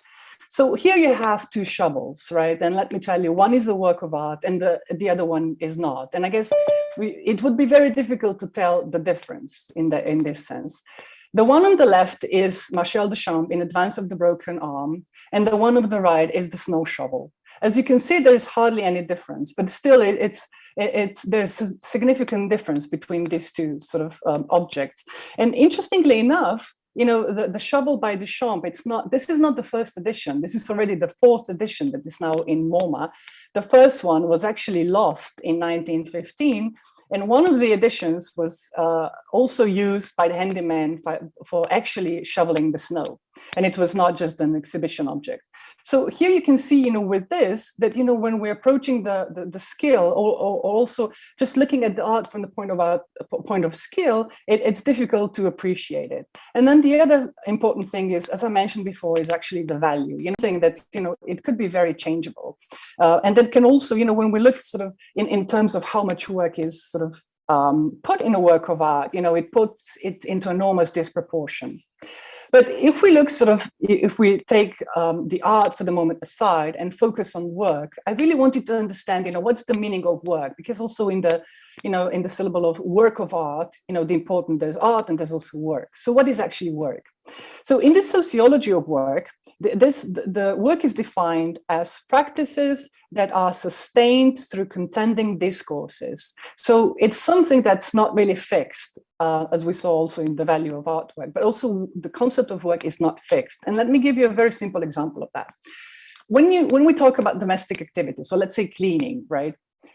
This can be interpreted in different way, again, depending on the discourse. So it could be sort of a work in a very narrow sense, like you see on the picture below, on the cleaning in the hotel. When you go in there, you spend some amount of hours, you're at a specific location, you have some kind of a result and you're being paid for it. Then, this domestic activities could also be leisure, as we see the guy on top, with the vacuum cleaner and enjoying himself. So for him, this is sort of a relaxation. And then you have the lady on the left, which could be me, with sort of my sort of position towards domestic activities, for her, this is a drudgery. This is not a leisure time. This is not work. This is just something she has to do because in our society we're used to sort of certain standards of cleanliness, and then we want to obey to that, and we need to do things that we don't really like, and that's the result of it. So as you see, the work it has a sort of very fluid meaning. Now, when we look at this, and then already the classical social theory says that the artists are the romantics who hope to avoid the conventional constraints of working life. So, sort of that they want to move away from work. And I wanted to have a really better understanding of what it means, let's call it a regular work in very simplistic form, and artistic work. And I wanted to look at that through three different sort of prisms. One is choice, another is purpose, and the third is reward. So when we look at choice, and when we look at kids, how they sort of choose their path of their life, or the schooling and everything else, is they're always sort of, the instructions they get is, think about your future, think about how you can sustain yourself and how can you get a job. And that's actually what drives their motivation. So let's sort of associate this with regular work. And then when you have more sort of artistically inclined or creative children, they don't follow this. They go sort of what they feel is their calling. They go and take the education when they feel they really have to do it. And it's not based on whether they get the money out of it or not, but it's based that it's something that they really, really want to do. Then there's another association with this choice and work is actually that we all think that work is so very hard. And that goes very well together with the concept of work hard, play hard, which is a very consumeristic sort of vision when, you suffer at work, and then because you suffer so much, then you also you deserve the reward of, playing hard having a lot of things and doing things that sort of you thought that you wanted to have just because the society tells you so. And really it's the core of the whole consumerism. But then there are two other things connected with hard work. So first of all, hard in a sense that, we associate hard with also physical activity. While when we look at a lot of professions, there's much more sort of service industry now being developed than actual physical activities. So that part is diminishing. So it's not true. And another part is actually that we think that hard work also means a lot of working hours. But then when we look at the numbers, and that has been research in that sense, that historically, specifically in about 200 years ago, at the peak of the industrial age, it was normal that the working week was 72 hours. So that's a lot. And today it's pretty standard that we have a 40-hour week, a working week, or even less. Well, of course, this could be argued that some professions do require a bit more work, or there's the commute time and everything else. But, again, this notion that we really have to work hard, and I'm again speaking here about sort of the regular work, like everyday professions, that it's long hours and hard work actually does not sustain itself. And then another sort of aspect of looking at work is, of course, the purpose, how we find the purpose. Then if we take, for example, like a very bureaucratic job, when you fill up the forms or put up the stamps, if somebody doing that asks themselves for the purpose, they would not find it, of course. I mean, they will find the function, right? But they will not find a purpose in this. In many times, if anybody, doing even a cleaning job would ask, what is the purpose of this? It's very hard to find it. But within the creative industry and artistic industry or cultural industry as well, the purpose is very clear. The vision about work actually is the one that inspires people. There's nothing else but the purpose connected with the kind of work they have. And I think that's also connected sort of with the approach that we have then towards life. It's, again, the question if we work to live or we live to work. When we work to live, is actually we work just to survive, to sustain ourselves. So that puts work, let's put it in the dimension of hard work and something we have to suffer in order that we sort of can have a normal life. But when we have the attitude that we live to work, and then again, this is very much connected more to the artistic work, is then we work actually, the work itself is the meaning of life. This is something that has its own purpose and that brings the joy, and that's where this dichotomy also comes from. And then the third aspect is the rewards, or so-called compensation. And compensation means, of course, that we are being compensated for the amount of energy we put in, or the time, the hours we put in certain kind of activity, or also, of course, the results that come out of it. So the material rewards are, of course, important. And, they do bring us in the societal sort of competition of, you want to earn more, to have more, so that you're able to afford this house you wanted to have and the same car the neighbor has, and sort of climb up the sort of, let's say, the social ladder, right?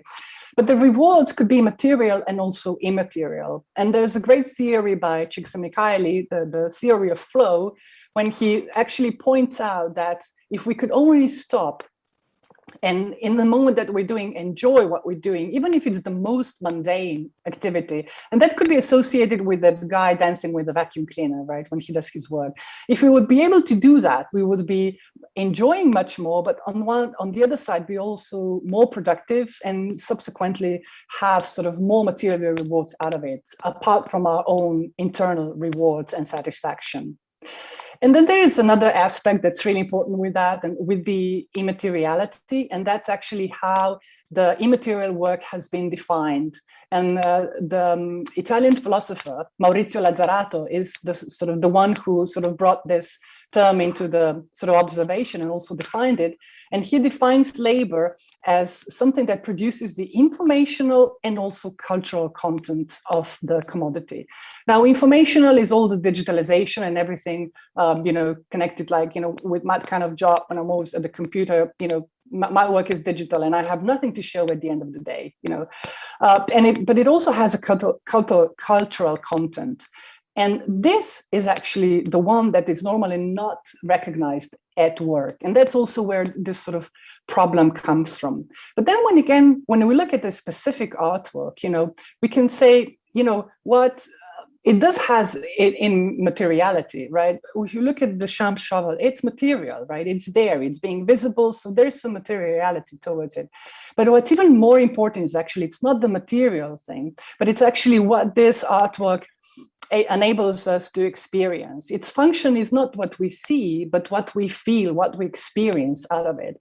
So, this snow shovel already, as the title says, In Advance of the Broken Arm, is the whole story of that, it's snowing outside, you need to shovel in front of your house so we don't fall and break your arm. And it takes you in an entire sort of thought process out of that. So just can you imagine that when you see this shovel, and I'm pretty sure that Deschamps would be really happy if that would be happening. And it could be one of the sort of ideas behind his ready-made concept, that when we see a shovel in the museum, of course, we go through a specific thought process. But wouldn't it be great if we would do the same when we come into the store and see this shovel, and also go through the same thought process of thinking, it will be snowing, and what kind of experience I have when it snows, and just thinking about those cozy nights where inside, watching the snowflakes, or when you're outside, or what your grandparents used to do, or any kind of sort of experience that you have. And I think this is exactly the point, that also brings into this sort of not only a bit misunderstanding, but the fear. Because if we would look at work, as it has been defined, so something that, it's full of purpose, that it's a choice that we make, not looking for material rewards, that it's full of immaterial or more sort of emotional value.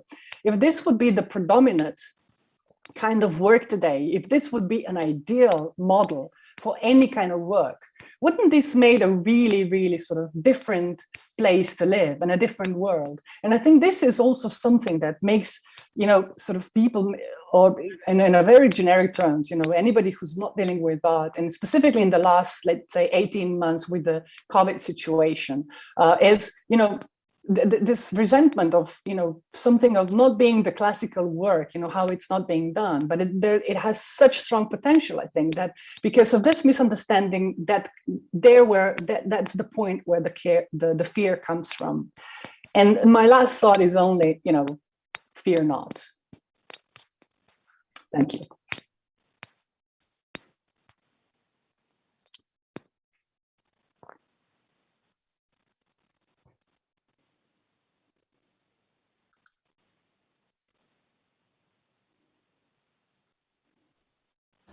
Hvala lepa za to izjemno dinamično predstavitev. Osebno se lahko zlahka identificiram z primerom lopate za sneg. Zelo pomenljiva, zelo prava primerjava. Zelo tudi osebno se zahvaljujem za vaš pismen prispevek, izjemno zanimiv. In seveda posebne pozdrave tudi v Novo Gorico kot bodočo prestolnico, Evropsko prestolnico kulture. So thank you very much again for your very interesting presentation. For myself, I can very much identify with this snow shovel. I believe also your comparison, your metaphor was quite on the spot. And also I would like to send you our warm greetings to Nova Gorica, who will also soon be the cultural capital of Europe. Kot naslednjo govorko, referentko pa med nami pozdravljam Aleksandro Sarbu iz Romunije. As a next speaker, I would like to welcome in our midst Alexander Sarbu from Romania. Kolegica Aleksandra nam bo predstavila temo z naslovom Sodelovalna razstava, neverjetno zlitje in interpretacije ekspresivnih jezikov, videoumetnost in animacija, zvok, osvetlitev in kreativno pisanje. So the colleague Alexander Sarbu, she comes from the Art Museum of Cluj-Napoca, and she will be presenting the participatory displays, spectacular fusions and interferences of expressive languages. So here, video art and animation, sound, light and creative writing. And firstly, we would like to hear the abstract in Slovene. Ta razstava je posebnost na romunski muzejski sceni. V svojem konceptualnem in metodološkem pristopu do odnosa med umetnostjo in izobraževanjem je izjemno pogumna.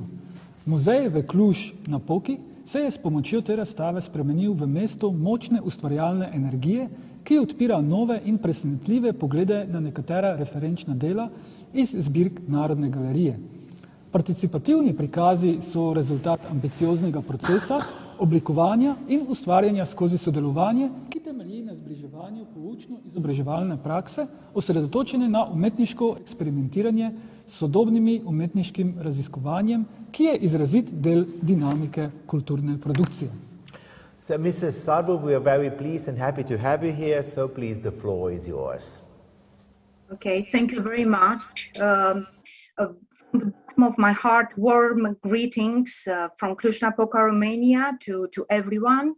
I feel very happy to be with you, at least in this way, bringing to your attention an extremely inspired artistic initiative, which in my opinion has all the ingredients of a real synchronization with the most visionary and daring approaches of this kind that can be found in the cultural offer of the great museums of the Western world, more and more interested, as we all know, to actively and creatively involve their reference communities in engaging meaningful, memorable, and no less transformative knowledge and relationship experiences in close connection with their own patrimonial collections.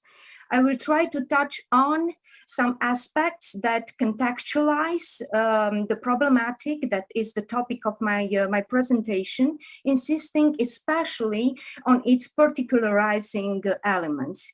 But in the beginning, I should like to say just a few words about the building which houses today the collections of our museum and the so-called National Gallery, which is the permanent exhibition of our institution.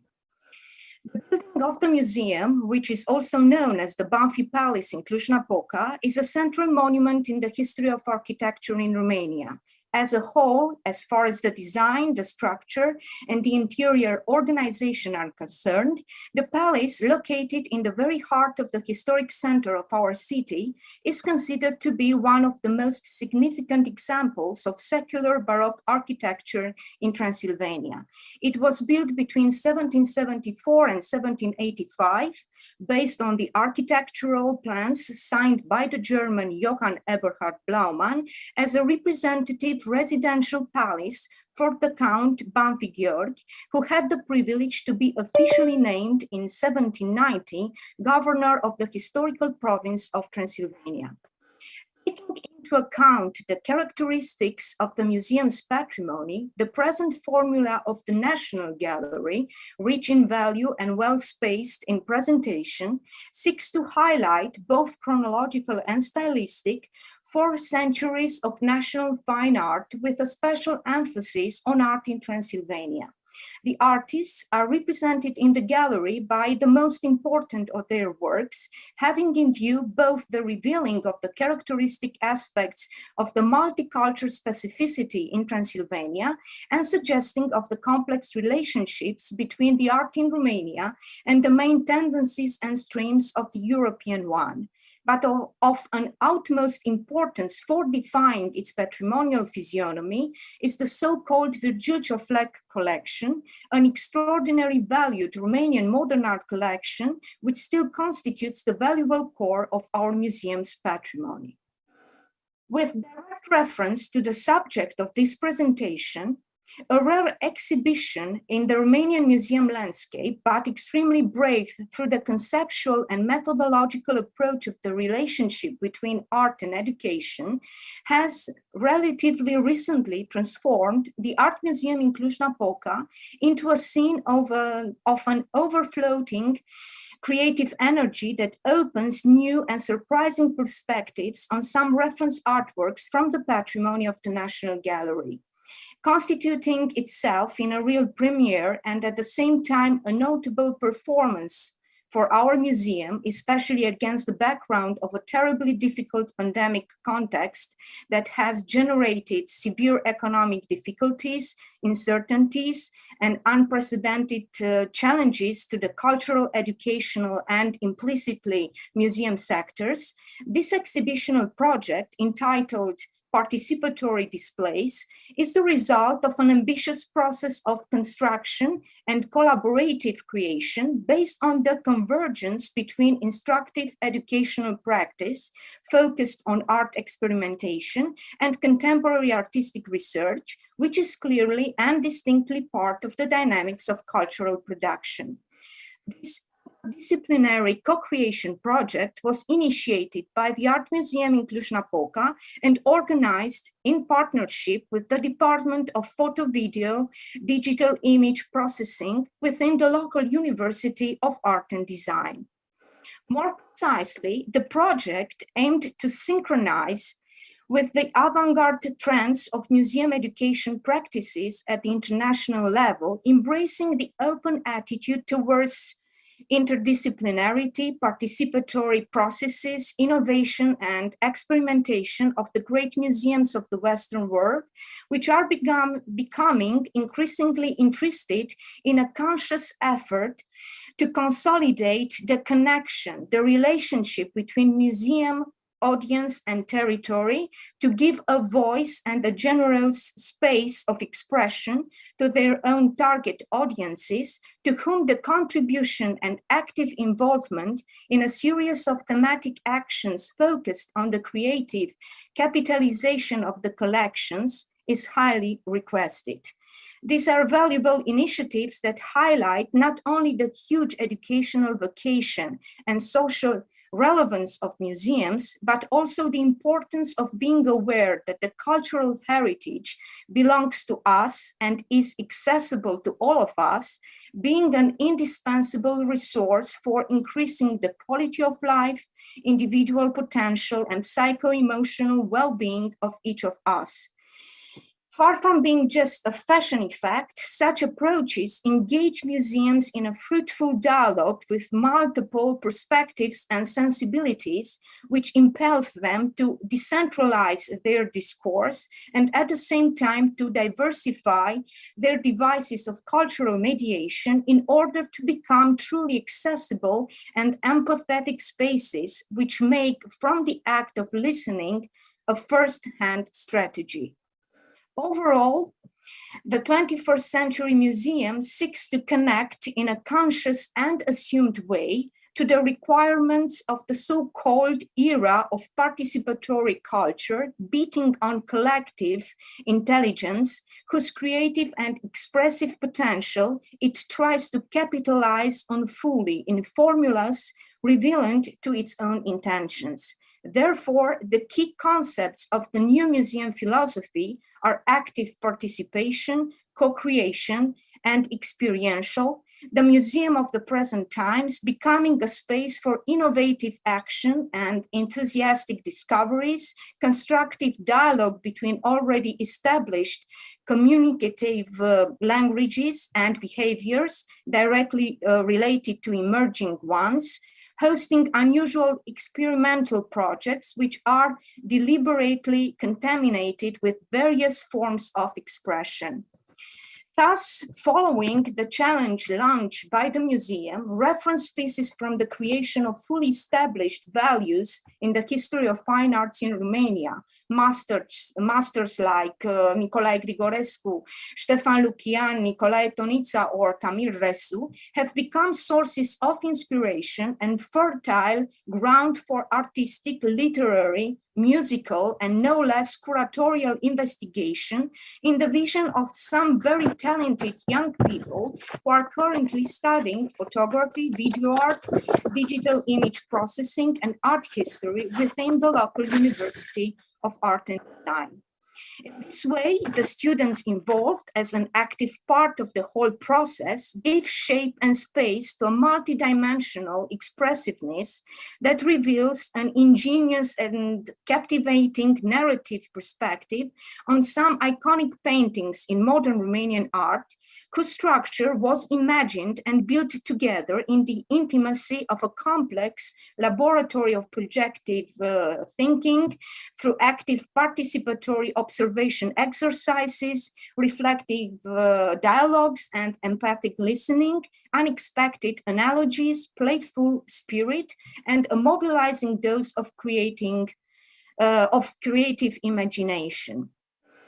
It's an approach that facilitated an intense and deep contact with the museum's collections, practically encouraging young people to resort to a real taking possession of this wonderful space, to reveal it, handing it back, symbolically speaking, infinitely richer to others through their own perceptions, reflections, and emotional filters. And to the experience lived in the museum, it certainly comforts the quality of an authentic process of discovery and knowledge, and not less important, of personal and relational transformation.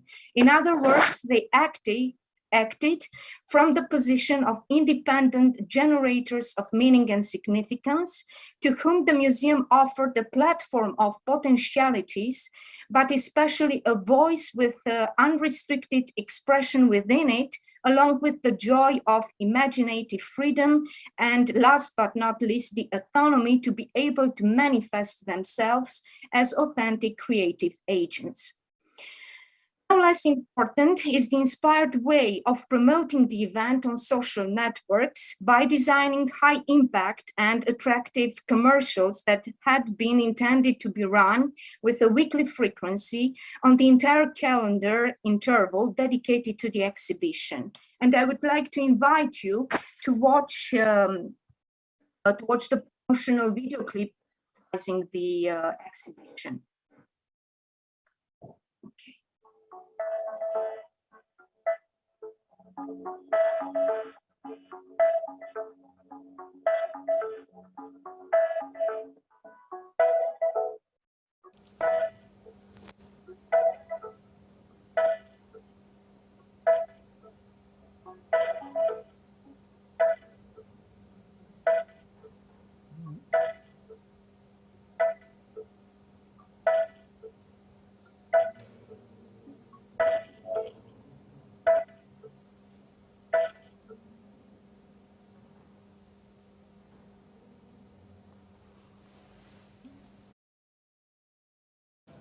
Aleksandra, se slišimo?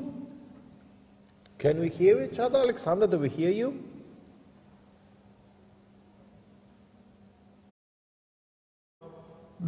Okay. Iz režije sporočajo, da smo prekinili povezavo, oziroma da je prišlo do tehničnega napake z kolegico Aleksandro. So we've seen word from our direction, so that we have lost the connection with Alexander Sardu with Romania. Hopefully we can re-establish it. Predlagamo, da gremo na naši dve naslednji referentki. Doro Bodrugaj in Suzano Kovač iz raziskovalnega centra Franza Lista in muzeja Franza Lista iz Budimpešte v Madžarskem.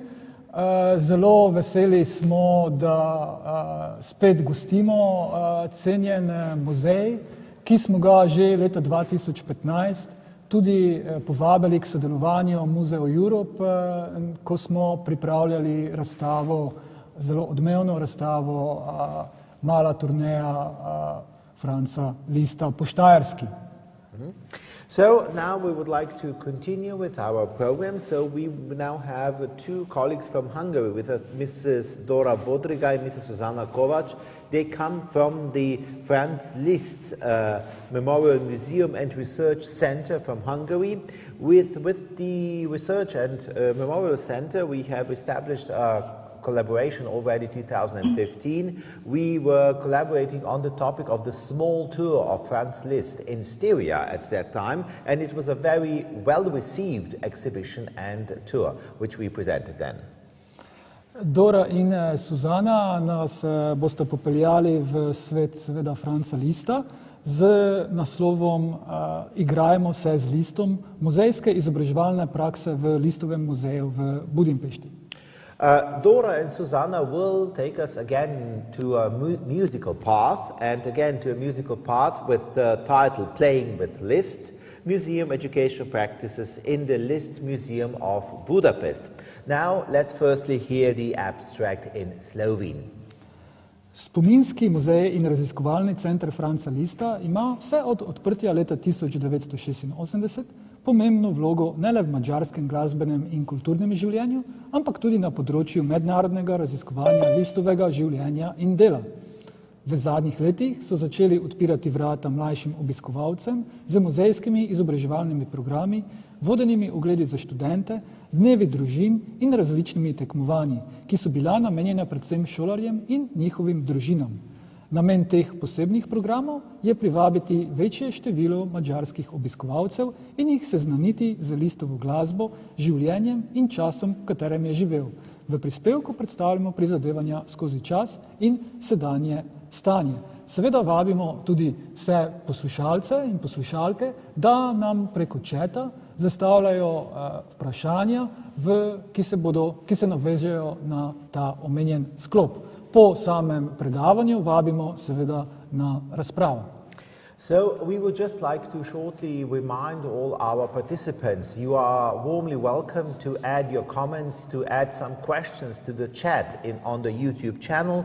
We will also have a discussion after this presentation, and you can also ask the questions whether in English or in Slovene. And now I would like to pass the floor to Dora and Susanna for their playing with Liszt. Please. Hello and welcome to everyone. We are Zuzana Kovac and Dora Vodogay from the Liszt Museum of Budapest, and we are both museum educators at our museum. And in this short presentation, we would like to show you some methods and practices that are currently in use in the moment, and also show some ways of improvement and development for future. Yeah, so you can see our title there. And according to Williams, the role of museum educators is to help guide the educational mission of the museum and structure meaningful learning experiences for new and continuing audiences. So as you might know, we work at the Liszt Museum of Budapest, who was a really important person both for Europe and for Hungary. He was a truly European person, but considered himself a Hungarian citizen and a Hungarian at heart, which is why we think it's important to make it known to in wider circles to Hungarian citizens, because most of our visitors come from abroad. So this museum's approach to Hungarian visitors needs to be a tiny bit different than other museums, such as the Hungarian National Museum or the Museum of Fine Arts, which are big museums and can attract crowds with several temporary exhibitions per year. And we cannot do that. We only offer one, which is not really able to attract that many Hungarian visitors or attract them many times in a year. So the path to our fellow citizens is a different one, through the organization of museum educational program and other types of events. The museum, as you might know, it opened in 1986, and back then museum educational practices were not a priority, and programs were also not, like museum educational programs were not a priority. But at the turn of the century, our museum also embraced the change, and we try to offer new experiences for visitors. And the first catalog of educational programs was published in 2015, and it offered, like next to the tour that we usually do, it offered some short and longer games and also presentations, but also some activities like Hungarian folk dances, and special presentations about Liszt and Liszt's era and music in general were also available. Now I would like to talk about in our programs. Sorry, so I'm here. So now I would like to continue with our programs in general. Our educational program is available for people for all ages, but are mostly attended by preschool and school-age children and adolescents who visit with their classes. The visit usually involves a guided tour tailored to the grade and group, presentations and musical, rhythmical activities which teachers are able to choose from a number of the already existing possibilities. But we are open to considering new topics which may be better suited for class in questions. After visiting the museum begins the presentation, which we make more colorful with different methods. The opportunity to get closer to musical instruments by touching and trying them out is very popular among younger children. Because Liszt's pianos cannot be touched, we ask the instrument makers to provide us with some piano action mechanism, which help children to understand how these instruments work. In addition to the piano, they can learn about string and wind instruments, hold them in their hands, and of course, they can try to play these instruments too. For some children, this is the first connection to music that could raise their interest in learning music, and maybe it can inspire some new little lists. In the pictures, in the first picture, you can see one of these instrument touching lectures for small kids. They were 5-year-olds. And the second one is the museum visit of a mentally disabled group from another Hungarian town. And in the third one, you can see the piano action mechanisms that we use in our classes. So these we can give into the hands of children and adults, and so they can touch it and like feel what pianos look like. In September 2019, we introduced the so-called Family Days, an opportunity to connect with families with smaller children. Over the course of the 3 programs set for the last Saturday of every month, participants are invited to familiarize themselves with the museum and personal objects of a parent's list, and to learn about 19th century life in general, such as fashion, social life, or inventions.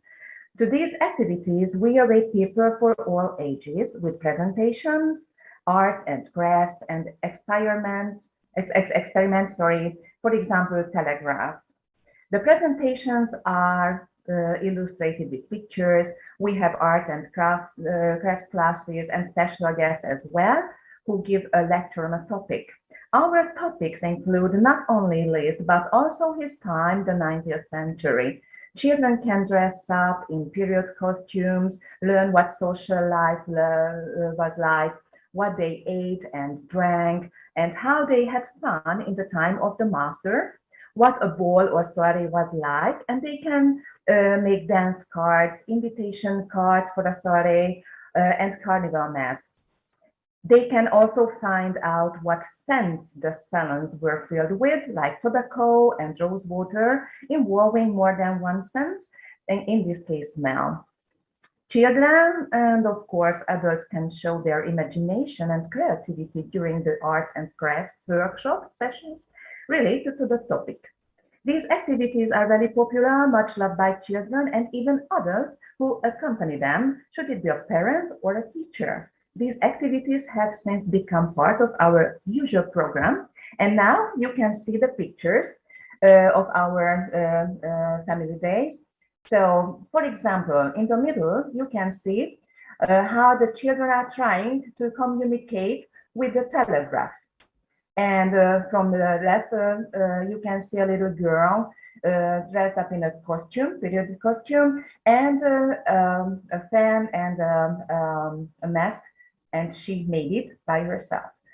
And even you can see on the right, on the top, how a craft and workshop looks like in our family days. So now I would like to talk about our drawing competition, which we have been organizing for the last 5 years. We usually announce it in September, and we expect creations and drawings and paintings by the middle of November, so just in time before Christmas. And the first one was linked to one of our temporary exhibitions. The second one did not have a common theme, but it attracted a record number of children. We got more than 500 paintings and drawings. We had, from the beginning, we had to limit the participation area to Budapest, and still we get several hundreds of paintings, so we cannot sadly extend it to the whole country.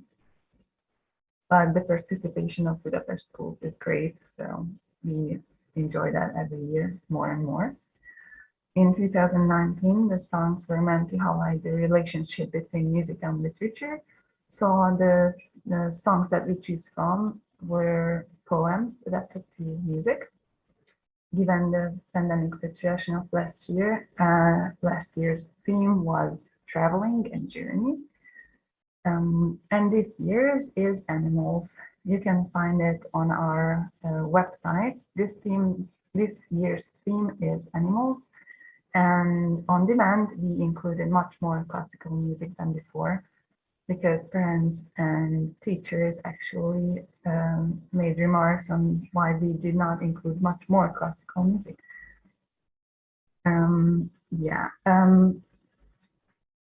We divide the artworks into categories.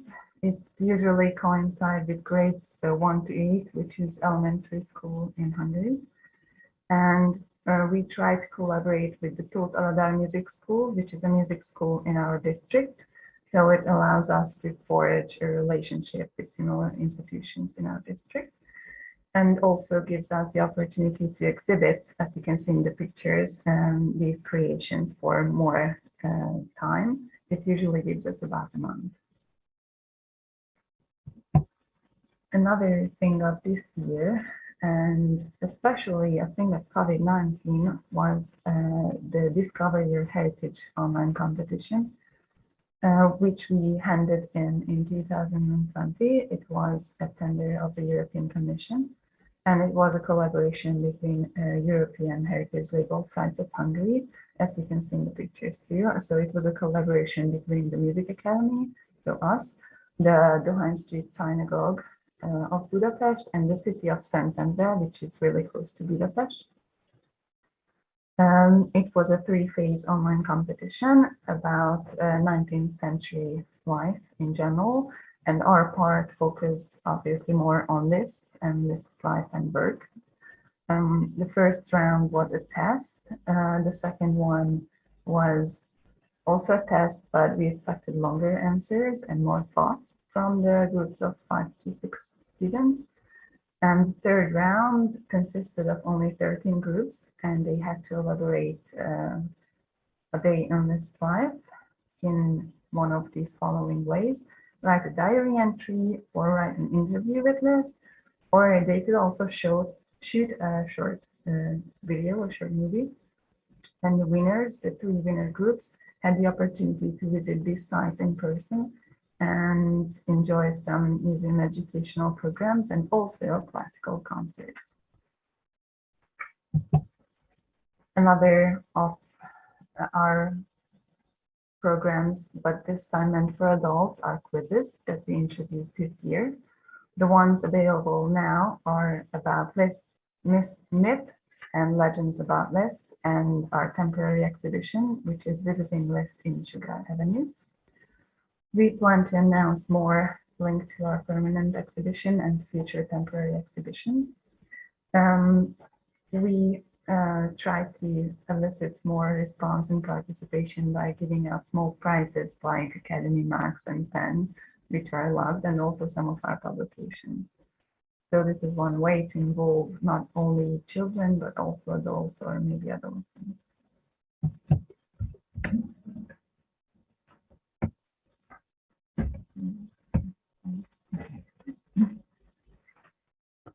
YouTube videos are our newest project yet, which are meant as a learning tool for the students who go to musical high school and do their final exams in music history, theory, and harmony, but are ideal also for people interested in these fields. Such videos do exist in other foreign languages, most of them in English, but are lacking in Hungarian. The first videos present basic concepts and phenomena, which we later plan on extending by publishing music theory and history and other informative content of our field. The YouTube channel will also allow us to publish other contents, such as curatorial guided tours of temporary exhibitions or recorded events. We would like to close our presentation with possible future directions and ways of improvement. The first program, also organized by other Hungarian museum, is called Mommy Look. We would like to organize it regularly to offer a chance to parents with babies to have fun and not have to give up their pleasure of art. The museum tries to adapt to caretakers' needs so they can comfortably walk around with a baby carrier and get to know the museum, and we make their visit even more enjoyable with lectures on the various topics. Another opportunity to reach out to visitors would be the organization of guided tours related to the current temporary exhibition, which could potentially attract Hungarian citizens as well as foreign visitors. It would further the opportunity to connect with the public by explaining in detail the single cases, focusing on topics that interest the visitors and shedding light on the process of making an exhibition. I'd like to close our presentation by talking about the summer camp and museum educational publications. So the summer camp we'd like to organize obviously in the summer for school-age children, so elementary school, maybe up to 14 years. We could include our already existing presentations and activities for the 19th century life and this life, but we could also make other excursions by going outside to visit his favorite places in Budapest. We could visit the places where he gave concerts or where he lived. We could find statues of him. And of course, we could visit the later to this time, but still active, the new building of the Music Academy, which was opened in 1907. And we could also visit the piano makers workshop where we got the action mechanisms, and we could maybe visit other museums related to 19th century life. Also, for example, the Hungarian National Museum to learn about the story of Hungary in that period. The last one, museum educational publications, is one of our longer term goals. We would like to introduce some tales for children with lots of illustrations, as these are more tailored to that group. And for adolescents, we could include, we could go into detail about historical, cultural, and political happenings, which they also learn about during their high school years.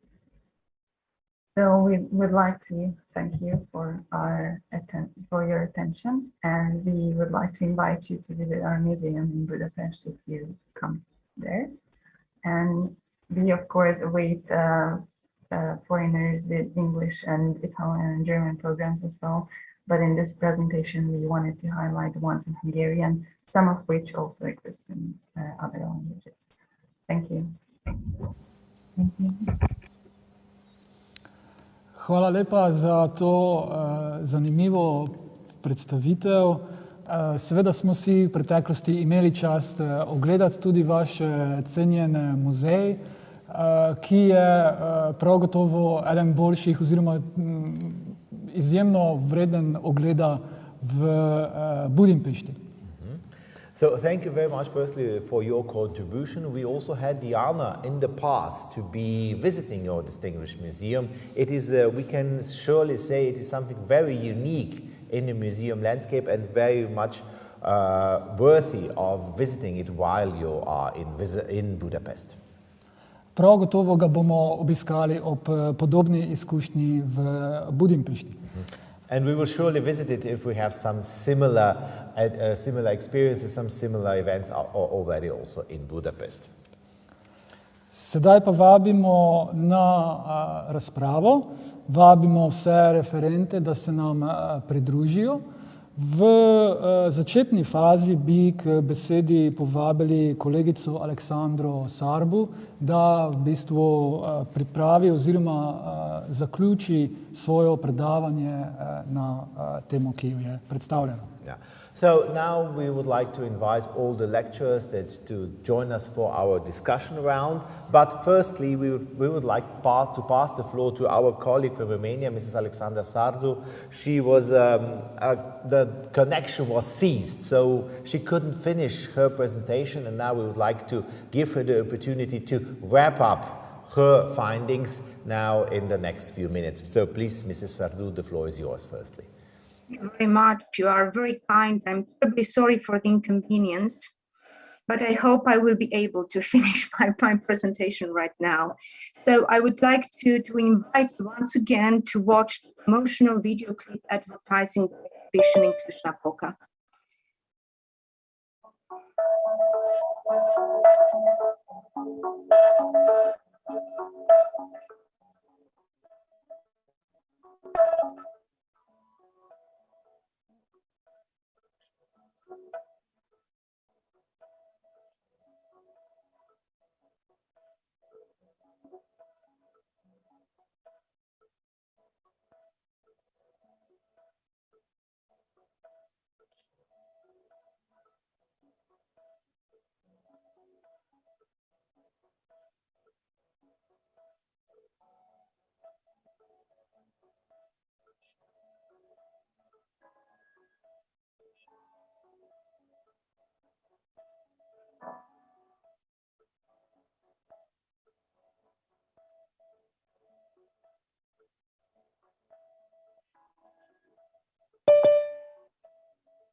Okay, so the fascinating interventions of video art and animation have given birth in a wonderful symbiosis with eloquent samples of sensitivity and literary musical ingenuity to an unusual exhibition framework that encourages a deep reflection on the relationship between imagination, perception, and emotion in aesthetic experience, exploring it through a seductive plurality of expressive languages. The whole exhibitional space acquired, scenographically speaking, the quality of a spectacular artistic installation that bears the unmistakable mark of an uninhibited gaze. Okay, and in conclusion, I would like to offer the opportunity to see the exhibition through the promotional video clip, which was especially dedicated to this exhibition. Okay, so this is the final act. I hope it's working.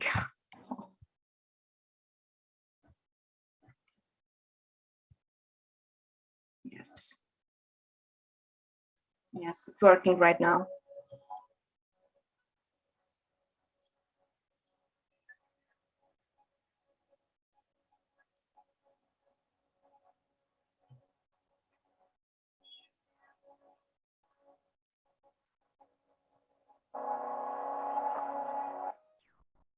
No, I'm terribly sorry. I think there are some problems. Once again, thank you so much for your generosity and for this amazing professional opportunity. It was a great pleasure for me to be with you, and I wish you all to stay healthy and full of creative ideas. Thank you so much. Hvala Aleksandra za te lepe želje in misli in hvala lepa za zanimiv zaključek in za te videoklipe, ki smo si jih seveda z veseljem ogledali. Thank you very much, Alexandra, for your encouraging words and thoughts, and also thank you very much for your interesting presentation, also with all the video features which you included. It was all very inspiring. Sedaj vabimo, da se nam pridružite tudi preko četa, da postavljate vprašanje. Now we would also like to invite all the participants. If you have any questions, do ask the questions via the chat function. Mogoče za začetek bi izpostavil vprašanje Ana Mariji in Mildi. Ali mogoče vidite katere prednosti, ki so se razvili pri muzejih v času COVID situacije? Maybe I would have the first question for Anna Maria and Milda. Maybe do you see any, I would say, advantages, or do you see any positive, what would you say are the positive consequences of the whole pandemic and positive consequences for the museums during the pandemic? Well, yes, the positive let's say, consequences for the COVID pandemic, I think it's this, that we learn to adapt, to digitize everything, to offer the public, even in virtual environment, all the exhibitions, all the artworks that we have. And I think we made it a lot easier for the public to access our patrimony, and not only in Romania, I think in other countries also. So I think that, yeah, that would be the positive consequence of the pandemic. Although a museum, it's best to see physical and with going to the museum, to seeing an exhibition, to seeing the works of art or the buildings or whatever. But for us, anyways, here in Romania, we learned to adapt to the situations, to improve. We got access now to digitize our patrimony, which is a positive thing for us. So, do you maybe want to add? Maybe I just can say that in Lithuania, I think the most important change was that the people who work in museums, they started to value more the virtual environment, because in the museums that participated in my research earlier, before the pandemic, a lot of people were thinking that, okay, Facebook, Instagram, it's not that necessary. They didn't understand it well. And right now, during the pandemic, they saw new opportunities and new ways how it can help to invite people to the museum to see real artworks.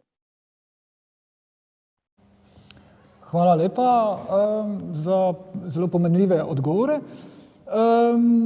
Morda bi k besedi povabil gospo Andrejo Repičin, mogoče tudi za komentar Aleksandro z kratkim vprašanjem: strah pred COVID-om, strah pred umetnostjo.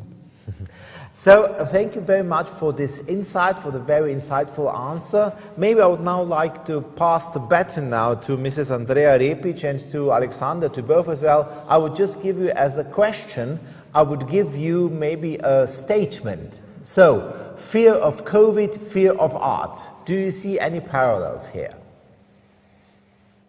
Well, if I may start, actually, this is what sort of inspired me to start thinking about these things, is actually specifically in the time of COVID and in Slovenia in specific. You know, there was research done by the Center for Creativity when they were where they're showing sort of the material value of the cultural and creative work. And then that's actually what inspired my thinking, because also when they were designing their promotional materials for that research, they were many times sort of quoting quite negative remarks that people have in mass media when there's like an article about artists, and then there are a bunch of really negative comments on that. So that's what made me think, you know, where this negativity comes from. And I think now in the COVID times, it really sort of sparkled out in that sense. So that's what sort of drove my interest. But at the same time, in this, I see a huge opportunity of actually understanding, you know, maybe some sort of tendencies that were not that visible before, that we can see them now more clear, because it's sort of more of still a crisis time. And usually in the crisis times, you know, difficult things pop up.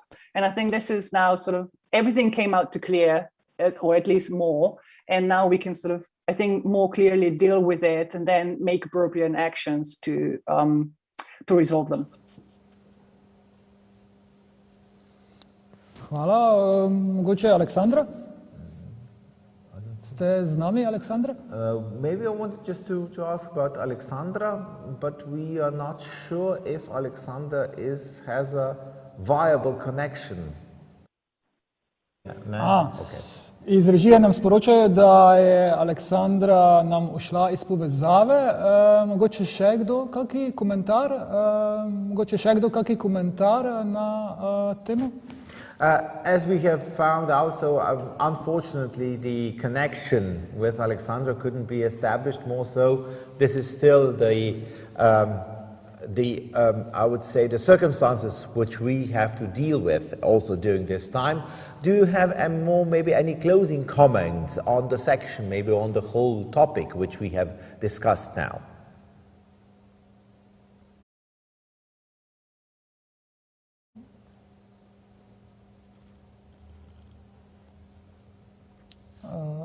If Okay. I could connect back to what the others before us said. So they're completely right. We have to invent new ways of reaching out to our public, new ways of keeping in touch with them, which we did not really, I say we did, but we did not fully grasp the concept of how much more work it would mean for us to try to keep in touch with them. Yes.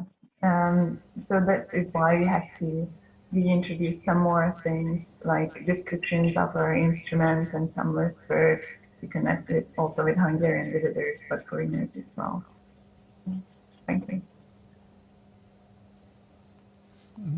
Hvala. Vem, da se v Franz Liszt muzeju imate audio vodiče v več kot 10 tujih jezikov, tako da prav gotovo se dobro spopadate tudi z COVID situacijo.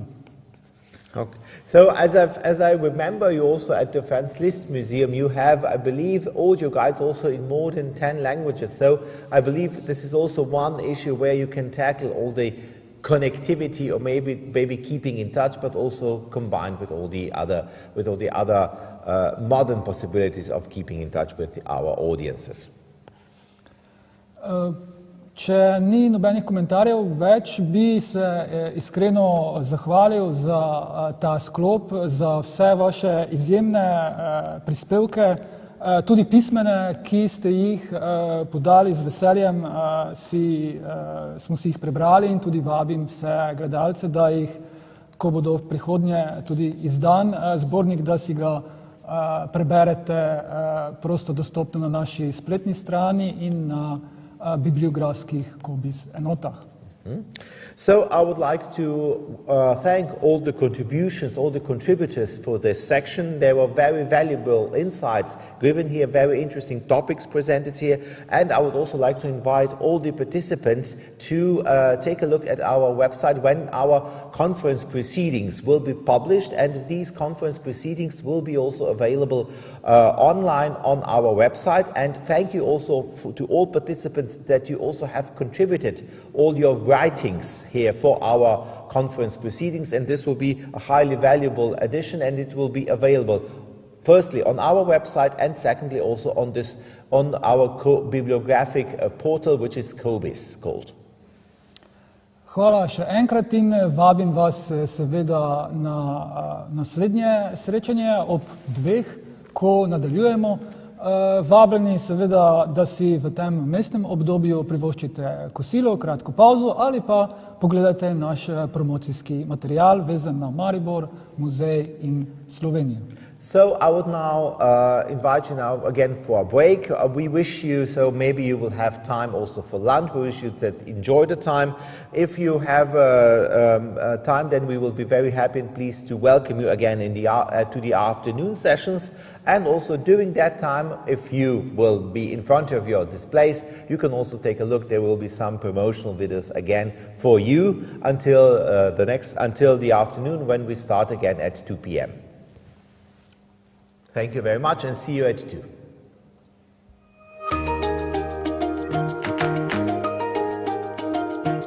Dobrodošli v Pokrajinski muzej Maribor. Vljudno vabljeni, da prisluhnete zgodbam, ki jih ponujajo stalne razstave Pokrajinskega muzeja Maribor in Mariborskega gradu. Oba sobivata od leta 1938, ko se je v grad preselil muzej. Da je mestna občina Maribor tedaj grad namenila za muzejske potrebe, ima največ zaslug Franjo Baš, po drugi svetovni vojni prvi ravnatelj Pokrajinskega muzeja Maribor. Sicer pa je v Mariboru prvi muzej za javnost že leta 1903 odprlo muzejsko društvo, ki je po prvi svetovni vojni združilo svoje zbirke z zbirkami zgodovinskega društva ter zbirko Levantinskega škofijskega muzeja. Začetke mariborskega muzejstva na razstavi ilustrira gradivo, razstavljeno v ohranjenih muzejskih vitrinah iz leta 1903 na način, kot je veljal pred dobrim stoletjem. Ta razstavni prostor, v katerem je tudi muzejska trgovina, je za Mariborčane posebej zanimiv, saj je tukaj do druge svetovne vojne delovala grajska restauracija. Za njene potrebe je Matej Strnen, eden od znamenite četverice slovenskih impresionističnih slikarjev, leta 1940 poslikal stene s podobami starega Maribora in okolice, poljedelskimi in vinogradniškimi opravili ter narodno-buditeljskimi prizori. Opremil jih je z napisi v slovenskem jeziku, ki pa so jih v času nacistične okupacije prebelili. Ob restauriranju poslikav leta 2019 je bil z enega od napisov odstranjen belež. Najstarejši sledovi stalne poselitve širšega območja Maribora so iz mlajše kamene dobe. Med njimi izstopa izjemna naselbina iz 5. in 4. tisočletja pred našim štetjem, odkrita v Radvanju v Mariboru, kjer so bile izkopane sledi več 10 objektov ter številne najdbe glajenega kamnitega orodja in lončenine. Iz srednje bronaste dobe pritegnejo pozornost dolge bronaste igle za spenjanje oblačil, najdene v skeletnem gomilnem grobu v Brezju pri Zrečah. Med 13. in 8. stoletjem pred našim štetjem se uveljavi sežiganje umrlih in pokopi pepela ter pridatkov, posode, orožje, nakit in drugo v lončenih žarah. V Mariboru sta bili iz tega časa odkriti kar 2 grobišči s številnimi žganimi pokopi, eno na Pobrežju in drugo v Mladinski ulici. Iz starejše železne dobe med 8. in 4. stoletjem pred našim štetjem so izkopanine iz Poštele na Pohorju, gradišča z ohranjenim obrambnim nasipom in pripadajočim grobiščem. Pozornost vzbujajo glinaste ognjišne koze z ohranjenimi ornamenti v obliki svastike. Predmeti s tem simbolom so bili najdeni tudi na drugih evropskih najdiščih.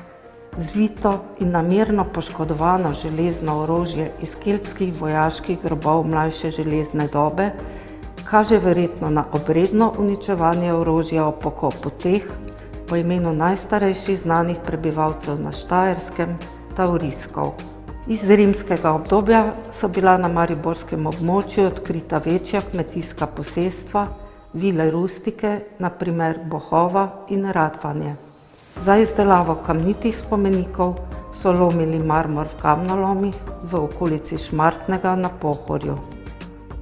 Razstavljeno bogastvo grobnih pridatkov izvira iz rimskih grobov antične Petovione, pomembnega in velikega antičnega mesta, 23 km oddaljenega od današnjega Maribora.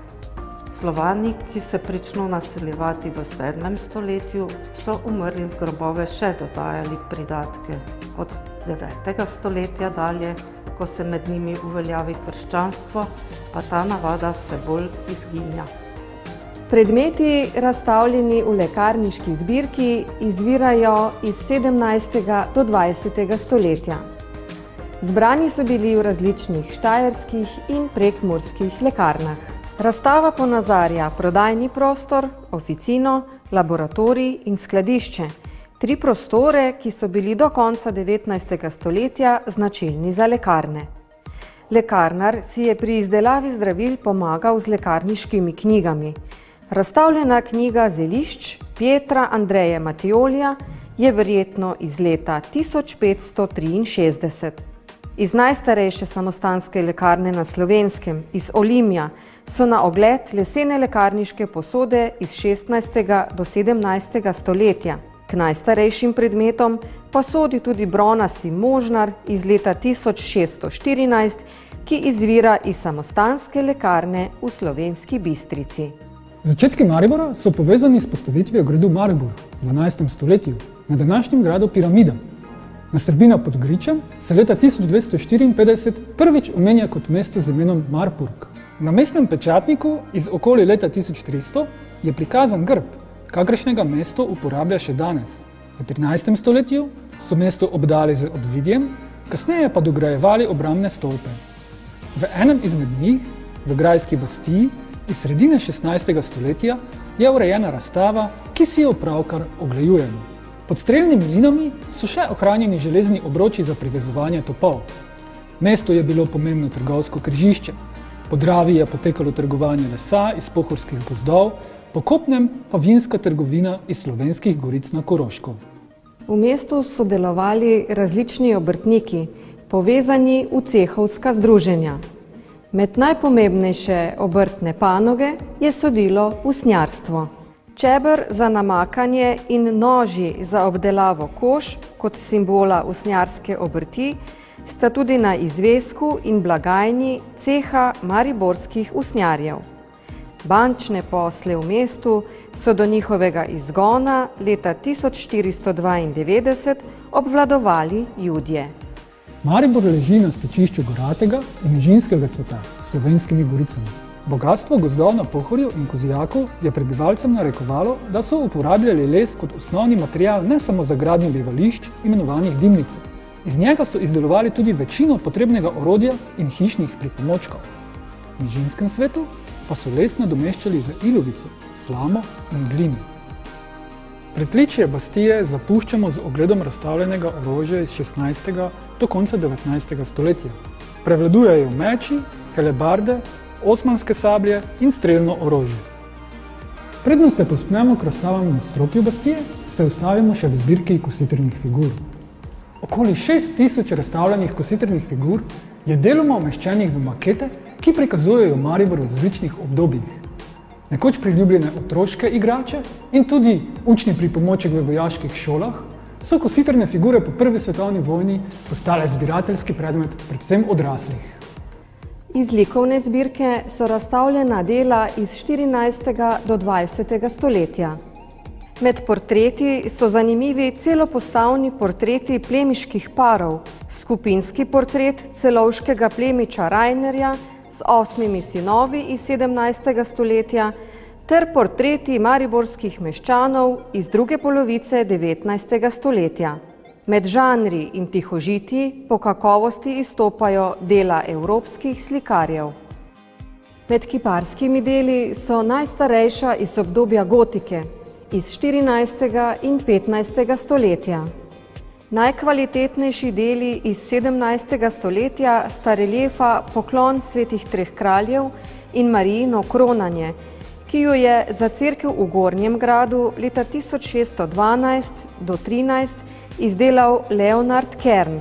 Osrednje mesto med razstavljenimi deli iz 18. stoletja pa pripada kipom z glavnega oltarja cerkve svetega Jožefa na Studencih v Mariboru, ki jih je leta 1750 izdelal Jožef Štraub. Gre za istega mojstra, ki je 8 let prej izdelal tudi kiparska dela za pužno znamenje na glavnem trgu v Mariboru. Ogled nadaljujemo v razstavi oblačil. Razen mašnih so razstavljena še modna plemiška in meščanska oblačila in dodatki ter uniforme. Dolgi moški suknjiči iz 18. stoletja so bogato izvezeni. Do prehoda v 20. stoletje je linijo ženske obleke narekovala uporaba steznika. Pahljača je bila dolgo nepogrešljiv modni dodatek. Ženske so z njeno držo razvile pravcato znakovno govorico, s katero so pošiljale posameznikom v svoji družbi jasna sporočila. Barvitost in bogatstvo okrasja z vezenino in številnimi pletenimi vrvicami je bila nekoč značilna tudi za vojaške in civilne uniforme, še posebej za paradne. Višji je bil čin, bolj pisane so bile. Pozornost pritegnejo oblačila, ki jih lahko povežemo z znanimi zgodovinskimi osebami, kot na primer uniformo maršala Josipa Broza Tita, diplomatski frak Izidorja Cankarja ali kapo narednika avstrijskega orožniškega poveljstva iz posesti generala Rudolfa Maistra, ki ima v kokardi všito slovensko trobojnico. Bedo navadnega vojaka pa lahko zaslutimo v slamnatih čevljih za strelske jarke mariborskega strelskega polka v Karpatih iz let 1914 do 15. Ogled razstav izbranega gradiva v nadstropju Bastije zaključujemo med historičnim pohištvom. Prikazane so najbolj razširjene tehnike krasitve plemiškega, meščanskega in cerkvenega pohištva.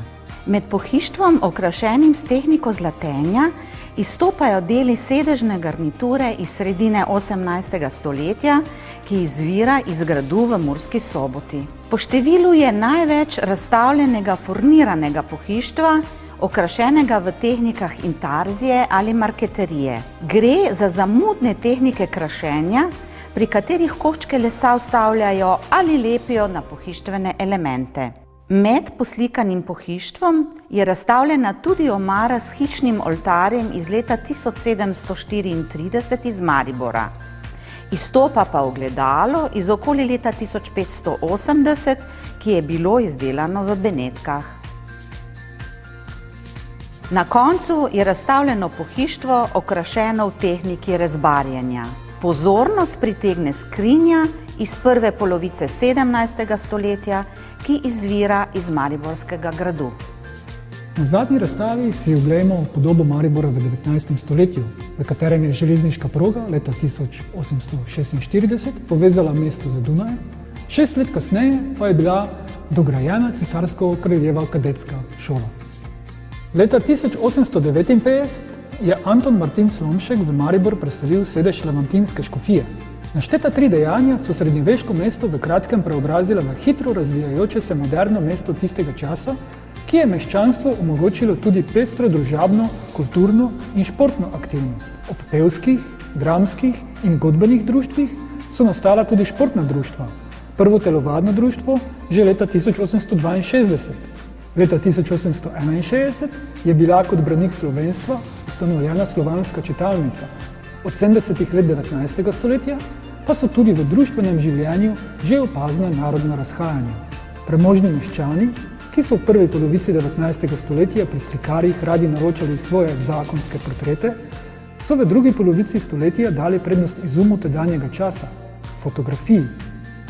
In ne nazadnje, med meščani so bile priljubljene številne gostilne in kavarne, med njimi še posebej kavarna Terezijin dvor na glavnem trgu, kasneje imenovana Velika kavarna. Muzejsko stavbo zapuščamo skozi najbolj reprezentančen del gradu, skozi slavnostno viteško dvorano, ki ima na stropu bogate štukature in poslikave. Med kulturnimi dogodki iz preteklosti omenimo koncert Franca Lista leta 1846 v njej, iz 20. stoletja pa podatek, da je v njej 11 let deloval kino. Pred izhodom odzvanjajo še zadnji koraki iz preteklosti na rokokojskem stopnišču iz srede 18. stoletja. Kamnita ograja na stopnišču je okrašena s številnimi kipi dečkov kot prispodobami panog umetnosti, znanosti in gospodarstva, alegorijami letnih časov in boginjama Ceres in Diano. Prisrčno vabljeni, da nas obiščete.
Dobrodošli v Pokrajinski muzej Maribor. Vljudno vabljeni, da prisluhnete zgodbam, ki jih ponujajo stalne razstave Pokrajinskega muzeja Maribor in Mariborskega gradu. Oba sobivata od leta 1938, ko se je v grad preselil muzej. Da je mestna občina Maribor tedaj grad namenila za muzejske potrebe, ima največ zaslug Franjo Baš, po drugi svetovni vojni prvi ravnatelj Pokrajinskega muzeja Maribor. Sicer pa je v Mariboru prvi muzej za javnost že leta 1903 odprlo muzejsko društvo, ki je po prvi svetovni vojni združilo svoje zbirke z zbirkami zgodovinskega društva ter zbirko Levantinskega škofijskega muzeja. Začetke mariborskega muzejstva na razstavi ilustrira gradivo, razstavljeno v ohranjenih muzejskih vitrinah iz leta 1903 na način, kot je veljal pred dobrim stoletjem. Ta razstavni prostor, v katerem je tudi muzejska trgovina, je za Mariborčane posebej zanimiv, saj je tukaj do druge svetovne vojne delovala grajska restavracija. Za njene potrebe je Matej Strnen, eden od znamenite četverice slovenskih impresionističnih slikarjev, leta 1940 poslikal stene s podobami starega Maribora in okolice, poljedelskimi in vinogradniškimi opravili ter narodno-buditeljskimi prizori. Opremil jih je z napisi v slovenskem jeziku, ki pa so jih v času nacistične okupacije prebelili. Ob restauriranju poslikav leta 2019 je bil z enega od napisov odstranjen belež. Najstarejši sledovi stalne poselitve širšega območja Maribora so iz mlajše kamene dobe.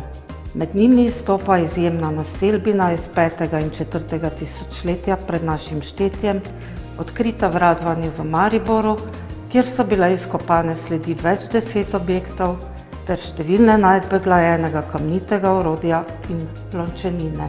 Iz srednje bronaste dobe pritegnejo pozornost dolge bronaste igle za spenjanje oblačil, najdene v skeletnem gomilnem grobu v Brezju pri Zrečah. Med 13. in 8. stoletjem pred našim štetjem se uveljavi sežiganje umrlih in pokopi pepela ter pridatkov, posode, orožje, nakit in drugo v lončenih žarah. V Mariboru sta bili iz tega časa odkriti kar 2 grobišči s številnimi žganimi pokopi, eno na Pobrežju in drugo v Mladinski ulici. Iz starejše železne dobe med 8. in 4. stoletjem pred našim štetjem so izkopanine iz Poštele na Pohorju, gradišča z ohranjenim obrambnim nasipom in pripadajočim grobiščem. Pozornost vzbujajo klinaste ognjišne koze z ohranjenimi ornamenti v obliki svastike. Predmeti s tem simbolom so bili najdeni tudi na drugih evropskih najdiščih. Zvito in namerno poškodovano železno orožje iz keltskih vojaških grobov mlajše železne dobe kaže verjetno na obredno uničevanje orožja ob pokopu teh, po imenu najstarejših znanih prebivalcev na Štajerskem, Tauriskov. Iz rimskega obdobja so bila na mariborskem območju odkrita večja kmetijska posestva, vile rustike, na primer Bohova in Radvanje. Za izdelavo kamnitih spomenikov so lomili marmor v kamnolomih v okolici Šmartnega na Pohorju. Razstavljeno bogastvo grobnih pridatkov izvira iz rimskih grobov antične Petovione, pomembnega in velikega antičnega mesta, 23 km oddaljenega od današnjega Maribora. Slovani, ki se pričnu naseljevati v 7. stoletju, so umrlim v grobove še dodajali pridatke. Od 9. stoletja dalje, ko se med njimi uveljavi krščanstvo, pa ta navada vse bolj izginja. Predmeti, razstavljeni v lekarniški zbirki, izvirajo iz 17. do 20. stoletja. Zbrani so bili v različnih štajerskih in prekmurskih lekarnah. Razstava ponazarja prodajni prostor, oficino, laboratorij in skladišče. 3 prostore, ki so bili do konca 19. stoletja značilni za lekarne. Lekarnar si je pri izdelavi zdravil pomagal z lekarniškimi knjigami.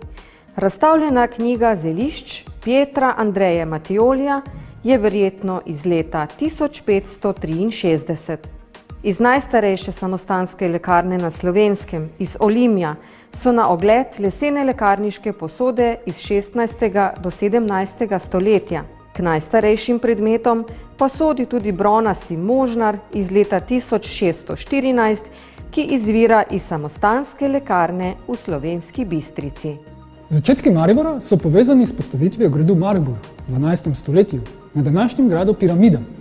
Naselbina pod Gričem se leta 1254 prvič omenja kot mesto z imenom Marburg.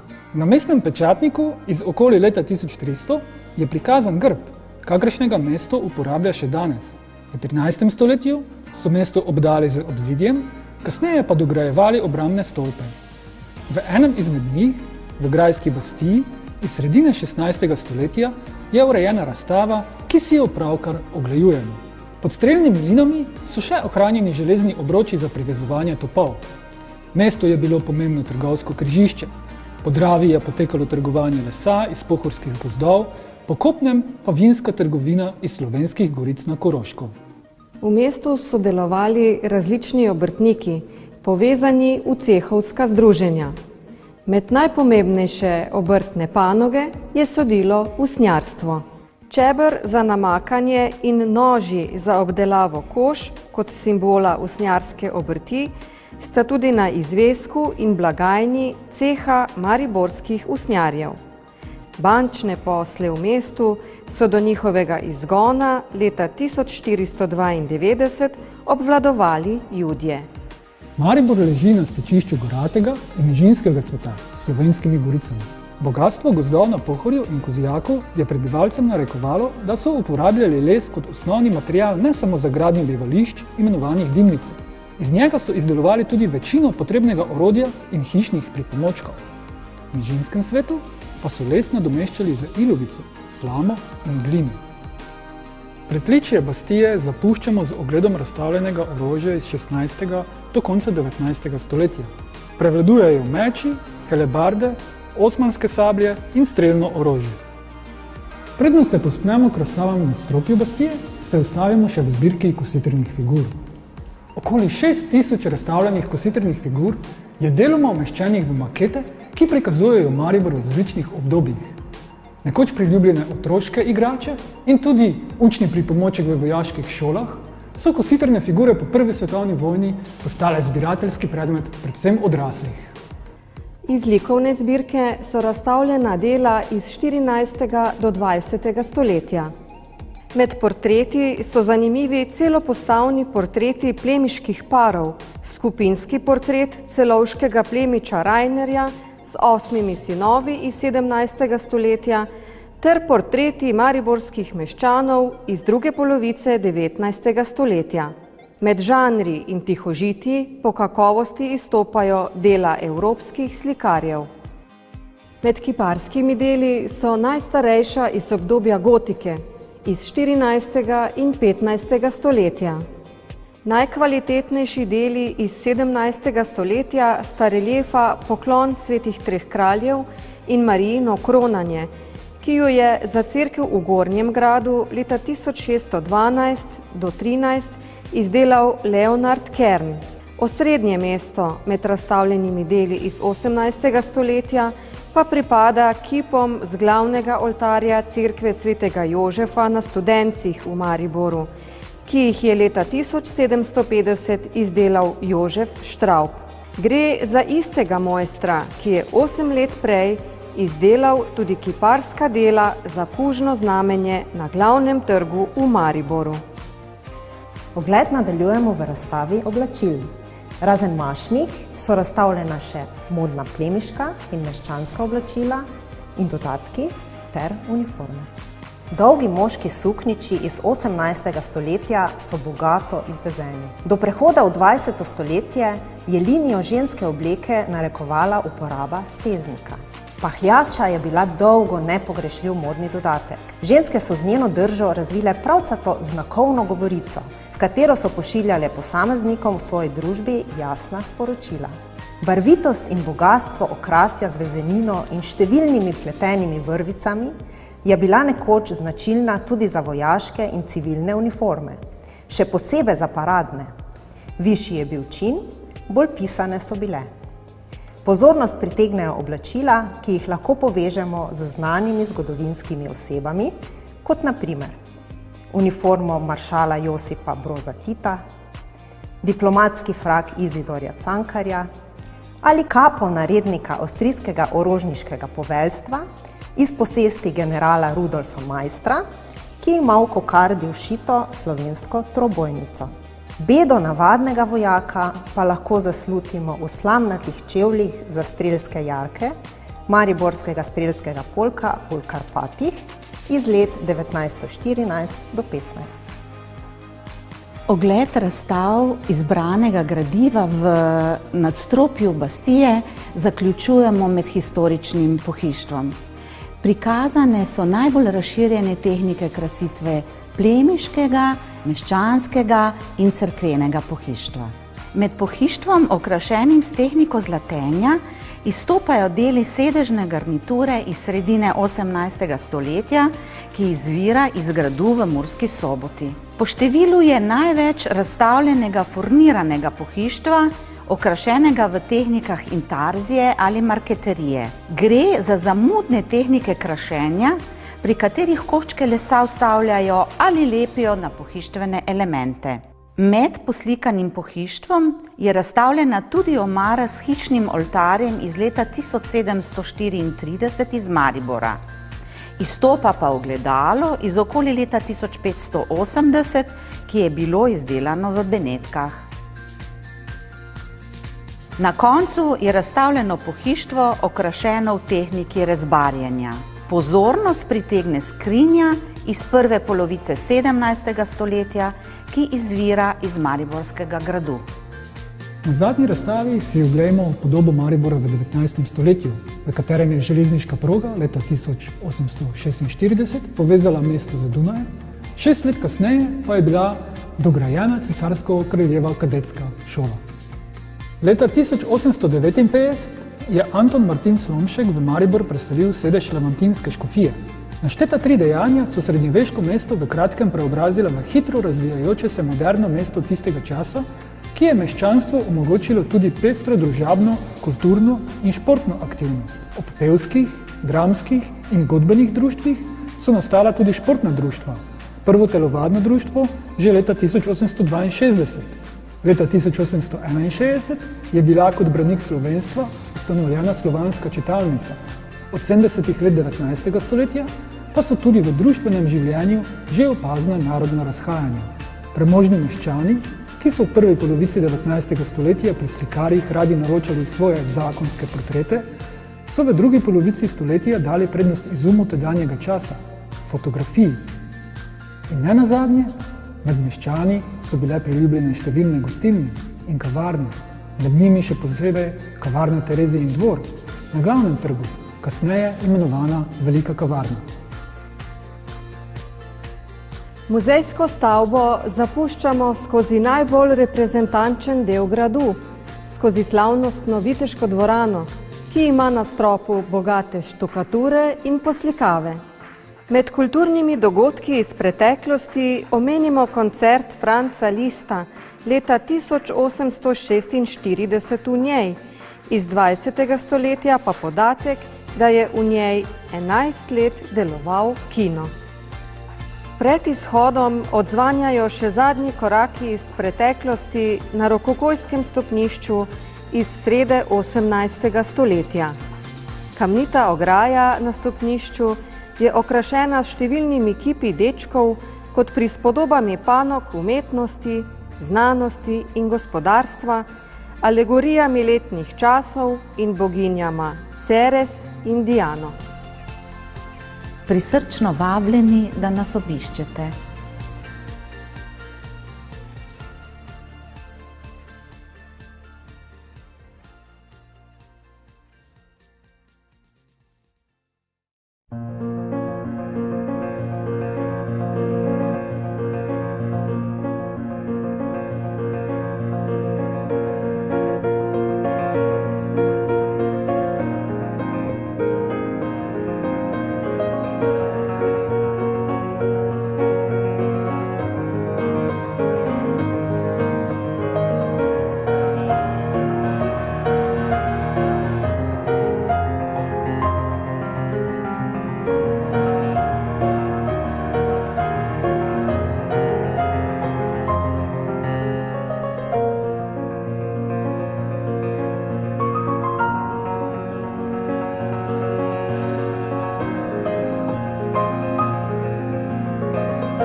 Dobrodošli nazaj na mednarodni konferenci Museoeurope 2021 ICOM Europe konference.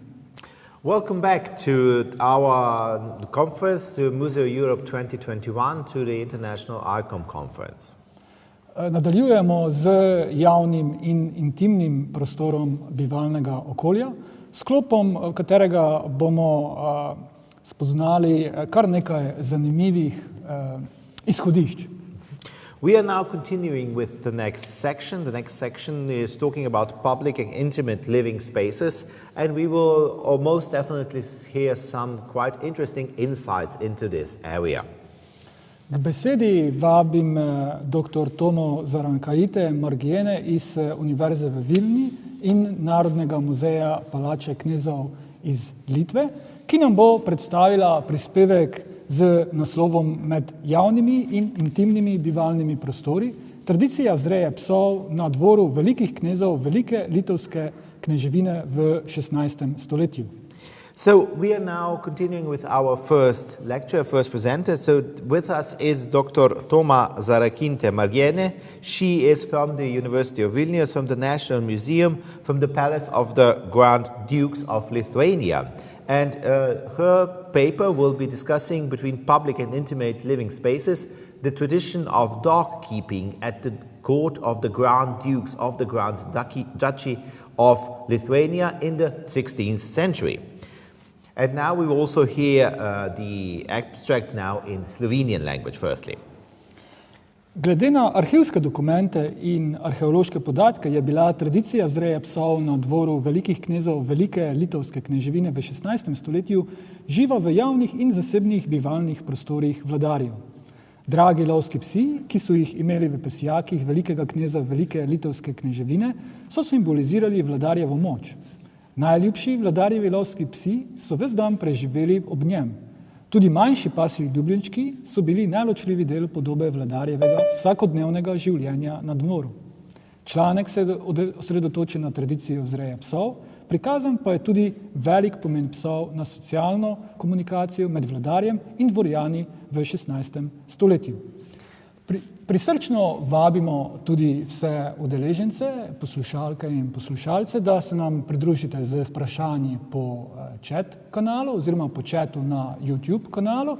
Prav tako pa vabim seveda vse sodelujoče v tem sklopu, da se ostanete na povezavi in se nam priključite na debati ob koncu sklopa. Now we would also like to invite all the participants. If you have any questions for our lecturers, for the papers, please ask the questions via the chat function on the YouTube channel. And we would also like to invite all the presenters that they stay on the Zoom link, because we will also have a common discussion at the end of this section. And now I would like to pass the floor to you, Mrs. Toma Zarankaite from Lithuania. The floor is yours. Thank you.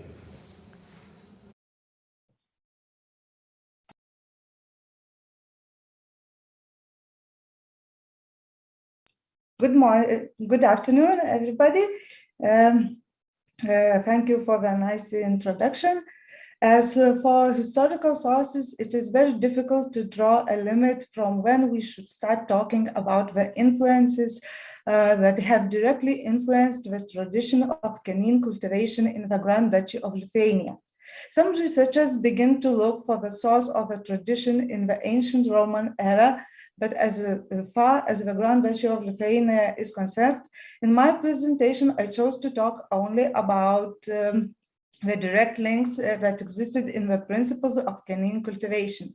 The chosen prism of a study of the diet of a dog reveals the importance of the sovereign pet, since in the age in which not all the classes had enough food, an exceptional concern for dogs defines the exceptional situation. The influence that could have affected the care of dogs kept in the estates of the Grand Duchy of Lithuania and noblemen spread as a phenomenon of fashion and practical tradition.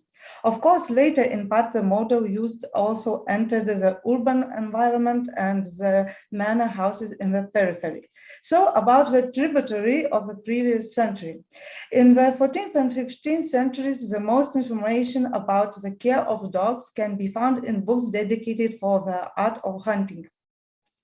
It was not possible to detect a specific work for canine cultivation, such as Friedrich's II work on the cultivation of falcons. However, it can be said that until the 18th century, the main guide for hunters in Europe was the Book of Hunting. It was written by Gaston Phoebus at the end of the 14th century, the Count of Fox's passionate hunter. This book is relevant to us, although it seems so distant, written in the Pyrenees, because it was rewritten so many times that with the advent of book and printing, this guide to hunting and dog care spread throughout Europe.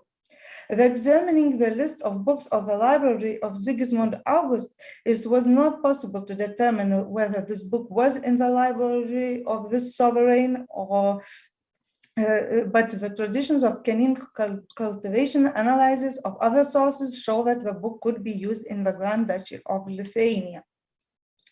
As for theoretical works, the care of dogs in the Grand Duchy of Lithuania, the works on the canine cultivation is specifically very late. They appear in the middle of the 17th century. As I have already mentioned, there are no works on the care of dogs from the previous ages. However, the existence of individual instructions for the care of animals is likely.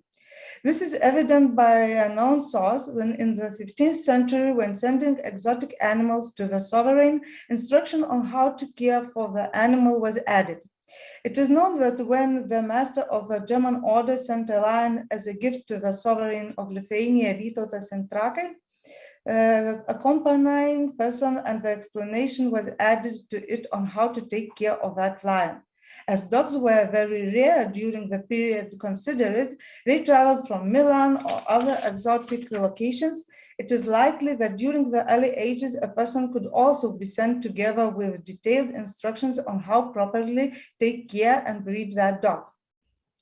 Later, such a person was able to transfer practical knowledge to local residents. As I said, the first works on the care of dogs appear in the Grand Duchy of Lithuania in the 17th century. This is Jan Austroruk's work on hound care, well known and researched by all sinologists. Another manuscript of this author was found in the archive, which was published in Lithuania only in the interwar period in 1934. The boom in the 17th century in nature cognition allowed the publication of various encyclopedias to flourish. Therefore, in the Republic of the Two Nations, the so-called joint Lithuanian Polish state after the Union of Lublin, also in the field of natural science, when describing other quadrupeds, attention was paid to dogs. What I said before is only theoretical work. Advice on how to grow dogs, how they should be treated in case of illness. However, it is interesting to see how was the situation in the Grand Duchy of Lithuania and what part of the theoretical advice was applied in the private environment of sovereign and in everyday life. One of the most unique sources are the books of accounts of sovereign's estate. They contain little information, but systemized it to reveal very interesting things that allow to know the exact diet of the sovereign dog and determine what and on which days dog ate. Another very important source is the books of Lithuanian Metrica. They are an inexhaustible treasure of information in investigating human behavior with animals. This source also allows to explore the crimes committed by dogs in the 16th century and to reveal how pets often became the means of solving personal relationships. Also, iconography and archaeological material are essential for our research. Nutrition of breeding dogs. Nutrition of breeding dogs and all privileged dogs that lived in the sovereign estate. The method and amount of feeding for dogs varied from the location where the dog was held. whether it was a manor representative space or a kennel of a manor or a hunting manor dog. In fact, in the representative spaces of the manor near the sovereign, there were those pets who received special attention and special treats. These dogs were treated as the loyal friends. The diet of these pets differed from another nobleman's dogs. The amounts allocated to maintenance were certainly considerable, and for one member of the staff supervising dogs, the sovereign did not regret 15 to 20 goats per year. Thus, the diet of dogs depended on what destination the dog had, whether it was a pet, hunting, or guard dog. Emotional attachment to the pet was very important. Also, another reason the dog's rarity was associated with the prestige of this master in society. The opportunity to appear with a well-kept pet allowed to demonstrate the luxurious life of the owner of the manor.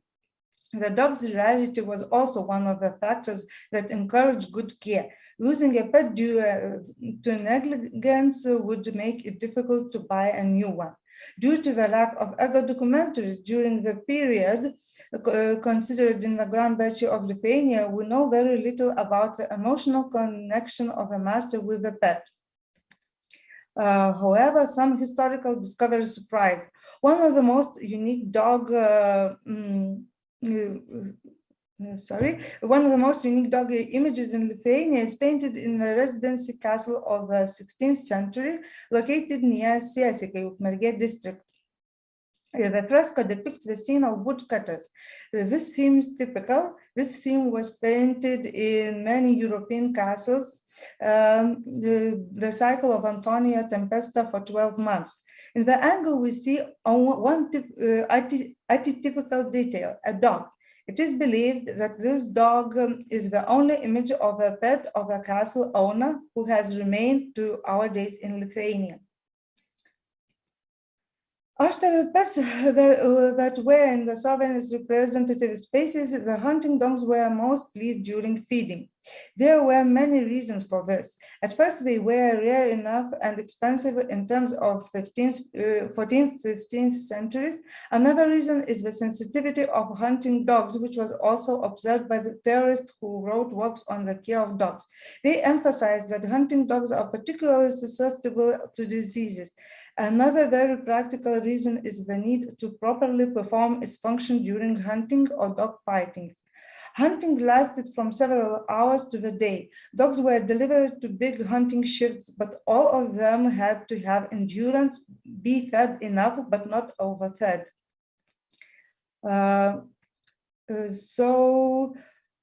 Dogs were delivered, these huntings were organized by the sovereign Sigismundus Augustus himself.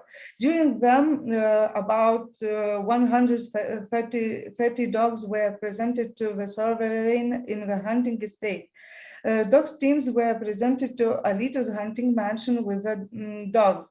During hunting, it was observed that part of hunting dogs lacked food, which prevented them from participating properly in the hunting, and extra bitter oats were given before the next day hunt to give the dogs more energy. Here you see a fragment of the map of Anton Wied. Why did I choose it for this report? Again, because it is one of the more rare cases when we see a hunting dog depicted during hunting. It is known that Antonas Wied created in the environment of a sovereign of the Grand Duchy of Lithuania, Sigismund Augustus, and paintings for the sovereign's environment were painted on the basis of the plots of this map. Dogs during the dog fightings. Prior to this demonstration, events in the courtyards of the sovereign palace, the diet of a dog was reduced to make fighting dogs fiercer due to the hunger. In the Grand Duchy of Lithuania, dog fightings were carried out with various exotic animals, animals caught in the forest and brought in the courtyard or between the dogs themselves. After the analysis of sources, both in the books of Lithuanian metrica and in the books of the sovereign's manor accounts, it can be said that the diet of hunting and breeding pets did not differ. The recommendations and practical experience provided in the theoretical works were followed. It should be noted that in the Grand Duchy of Lithuania in the 16th century, many economic things were transferred through human experience. The older dog keeper taught the younger one and thus transferred the knowledge of dog care. However, the dog keepers were not treated as falcon keepers who studied the art of falcon care for much longer time. The books of Lithuanian metrica reveal how manors were donated with dog services or entire dog villages located near the sovereign's hunting manors. The main food sources for breeding dogs in the 16th century according to written sources. Finally, we came to the issue of what was the daily diet of breeding dogs in the Grand Duchy of Lithuania of the 16th century. The main diet was of vegetable, it was oat and sometimes rye bread. It is known as a part of the diet of a dog. Even from the work written by Gaston Thurbus, it was noted, for example, that the dog, a greyhound, should be taught to eat bread while they are still puppies, since they later refused to do so. The manor account books reveals that oats were a constant diet of dogs. For example, it is known that 15 dogs for 6 days were given 7 bitches, about 1,700 kilos of oats. Therefore, we can imagine how much of that porridge mash needed to be cooked. However, the diet of dogs was not as poor as it might appear at first glance. As I said, hunting required a lot of dog endurance. Therefore, the dog's diet was diversified. It depended on the recommendations on the dog keeper to the treasury manager. The sovereign's estate accounts books mention many lungs, various types of fat, grease, cracklings for dog feeding. The meat was also given. During the Sheshupe hunting, dogs were given calf fillets, guts, pork, hams. Blood was mixed into the porridge, and during hunting, the dogs were given the guts of the hunted animals. This tradition has been cherished as part of the hunting ceremony since the 14th century. Salt is not primarily for food, but this expensive spice at the time was also given to dogs. So, summarizing the information of the sources, it can be said that the nutrition of breeding dogs in the Grand Duchy of Lithuania was better, more balanced, caloric, and more diverse than the one of peasants. This was noted by the peasant household and nutrition research scientists. The information gathered allows the statement to be confirmed that a dog raised in the sovereign's environment ate better bread than a peasant in his family. So you see in the screen the method of food preparation, how it was prepared for dogs usually. And another question was food or medicines. So we can find manifestations of dog treatment in sources. When the dog became ill, his condition was assessed, and then the 3 main cures were offered. So the main dishes for curing the dog was raw eggs, butter, and fresh grass. And in the Grand Duchy of Lithuania, we had special staff for supervising for dogs. So we see that from the first half of the 16th century, the dog served services are known, and they have different titles in different languages. So also, hunting dogs could not be kept by a person, not always hunting dogs was look after the special staff. We see the example that sometimes another person in a manor can take care of the hunting dogs. So in summary, it can be stated that written sources provide the most information about diet of breeding dogs. The nutrition of the breeding dogs was complete and often even better than the diet of the peasants. The main diet of dogs consisted of food of plant origin with various additives of animal origin. In the 16th century, the practice of feeding dogs in the Grand Duchy of Lithuania differed little from the common Europe tradition, which was influenced by the publications on dog care issues. Thank you for your attention. Hvala, Toma, za to zanimivo predstavitev. Naj omenim, da bi se vaše predavanje lepo umestilo v ambijente Viteške dvorane, kjer tudi hranimo nekaj upodobitev domačih živali pri slikah štajerskega plemstva. Thank you very much, Toma, for your insight, for your very detailed, very interesting insight into the dog breeding atmosphere in Lithuania. And also, I would just like to state that your lecture would very much be intertwined, would be very much appreciated also in our Knights Hall, because here we have quite some portraits of noblemen, of the nobility of Styria, where they are also depicted with their respective animals. K besedi pa vabimo že naslednjo referentko, ki prihaja iz Univerze v Ljubljani in Naravoslovno-tehnične fakultete. Skupina avtorjev na čelu z dr. Heleno Gabrijelčič-Tomc nam bo predstavila izjemno zanimiv članek z naslovom Potek dela pri 3D reprodukciji in interpretaciji skulptur forme vive iz Kostanjevice na Krki.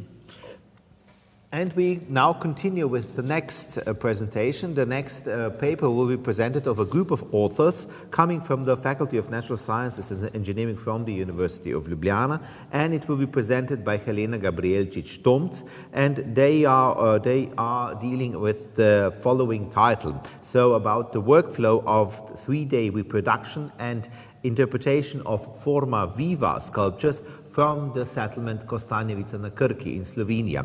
But now, firstly, the paper will be held in English. Firstly, the abstract now in Slovene.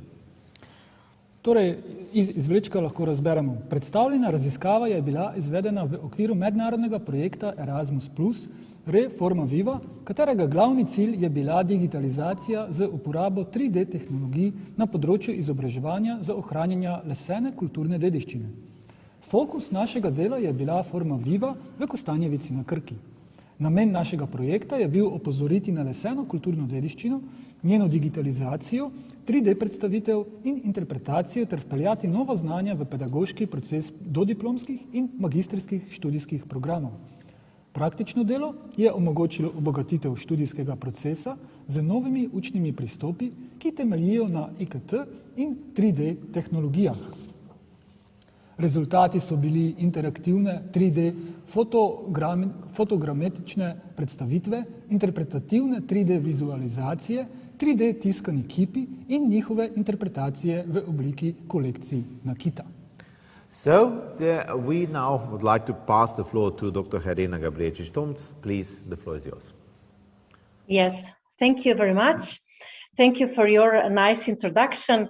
I am very glad to be with all of you. However, I will present the work which is not only mine, but it is the work of all the colleagues included here, and also of the students that were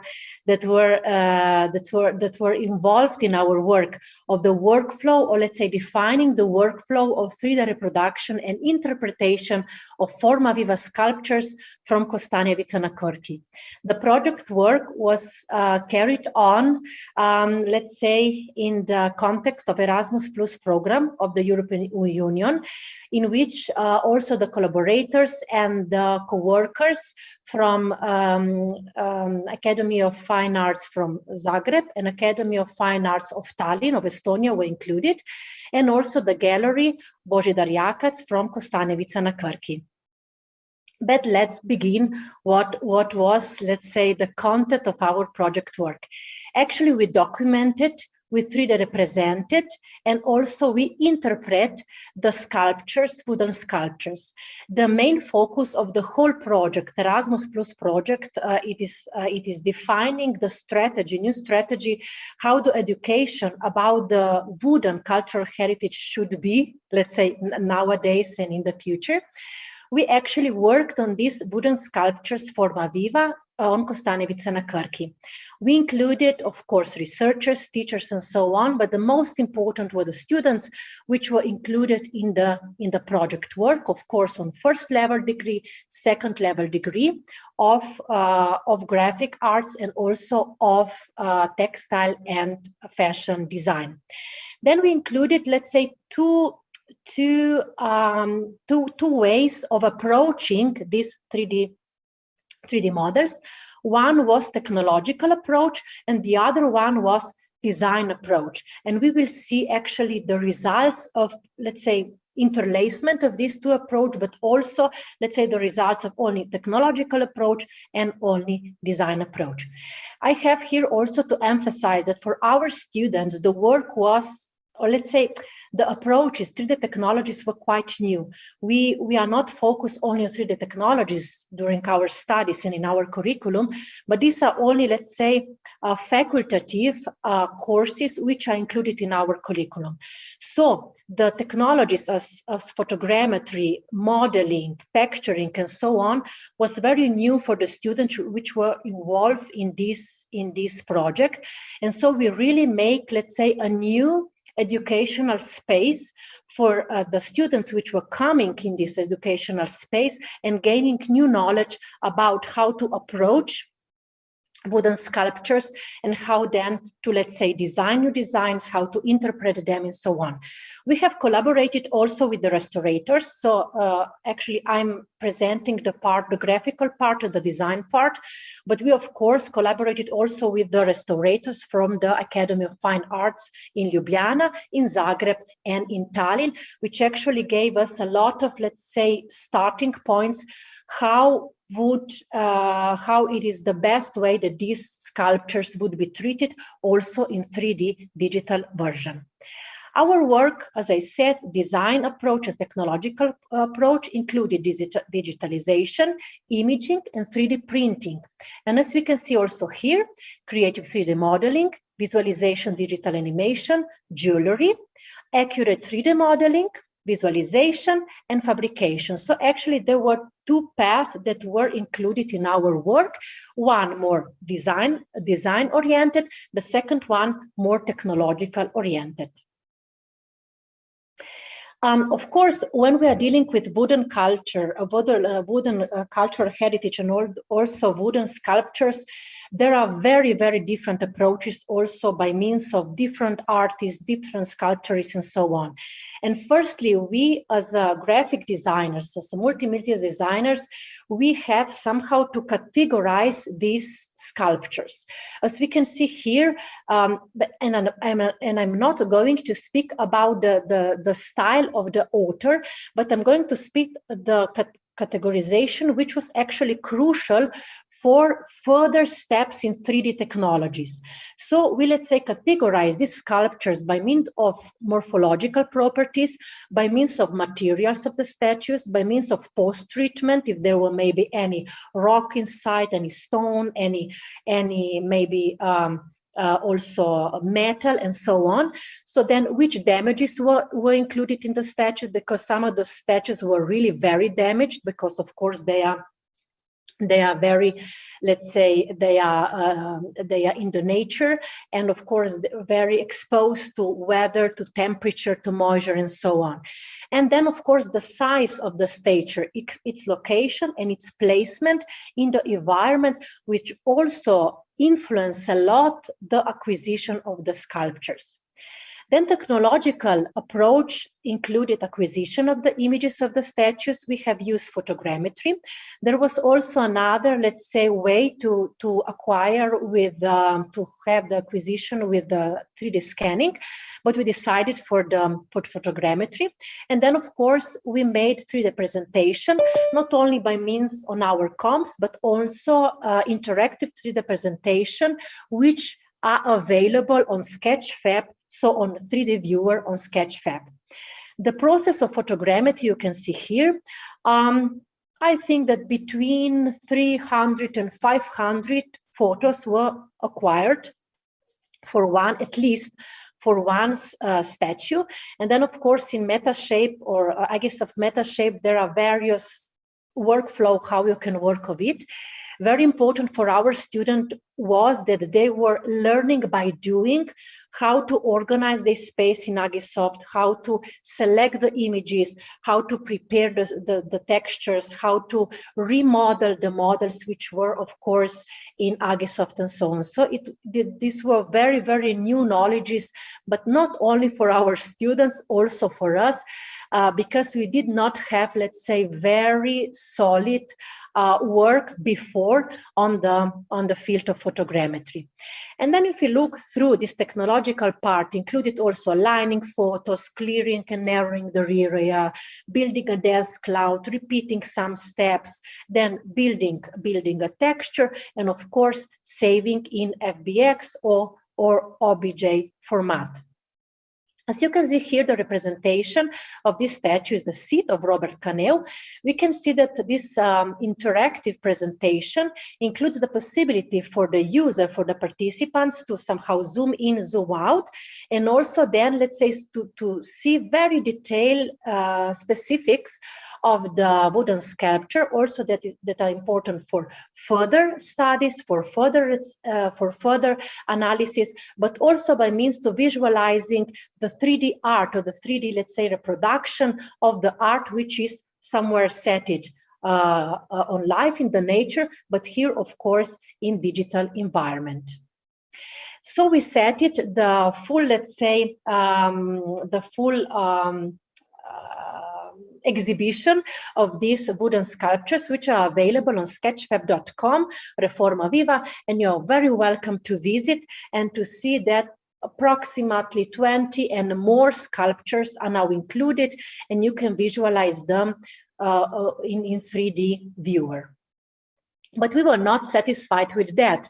So we wanted to allow also the participants, let's say the user of this experience, somehow to touch and to feel very differently the sculptures which were digitalized.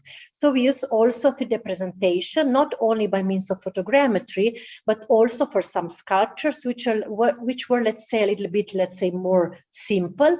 We use also 3D modeling. So these were the sculptures without, let's say, large amount of organic shapes, or sculptures maybe with many parts, as you can see here, with this wheel, transition, and this white cloud.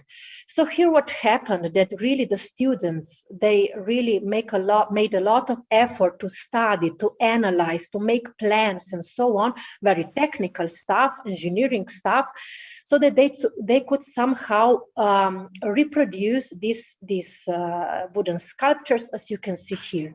Of course, first they were set without the texture, and then they also reproduced the textures. Here we can see that the textures are quite, let's say, they have a lot of higher level of interpretation in it. Some of the statues were also very difficult to take, for instance, if we are using photogrammetry. So then we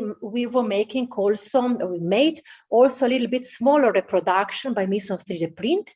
So actually we analyze the model in Blender, we optimal orientation, and then we prepare the print model as exported in STL format. The most of the sculptures were printed in 1/20, which was actually a little bit challenging for this example, as we can see on the right side. And these are the final results of 3D printed version. These versions have already been exhibited, and they are going also to be exhibited, let's say, in Slovenia, and in November also in the gallery in Domžale. Of course, we can see here that also this tactile experience is present within the sculptures. And we were not satisfied with that. We included also the students of textile and fashion design. And here you can see the design part. The design part of our project included more interpretative approaches. You can see here the initial sketches of the students of textile and fashion design. And actually in this work, we used the photogrammed or modeled 3D representation of the sculptures, but of course with a higher level of interpretation. Of course, a lot of work was going on the modeling, on, let's say, studying and analyzing how new forms, new shapes, new spaces, new geometries, and so on could be somehow formed and modeled, but still to remain in the focus and in the aim of which was the let's say, initial purpose of the sculpture. So actually the students really based their work on the aim and on the focus of the author of the sculpture, and then of course they interpret in their own way to make a jewelry. Also some 3D visualization, let's say simulation, how the digitalized version would be on the body, and then final presentation, as you can see here, how the printed version are. The 3D visualization occur before the 3D prints because we had to test how would, let's say, this part of jewelry, of accessories, how would match certain part of the body of the model and so on. 3 different technologies were included in our work when we were printing the jewelry, and so when we were, let's say, offering to the participants, to the users, new possibilities to use 3D or to use the sculptures. So first, fuse deposition modeling was used. Here we can also see very interesting solution with biomaterial based on PLA. So actually also the ecology was somehow included.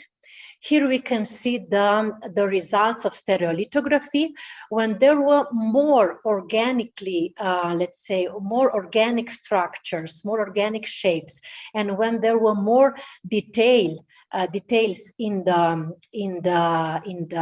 interpretations.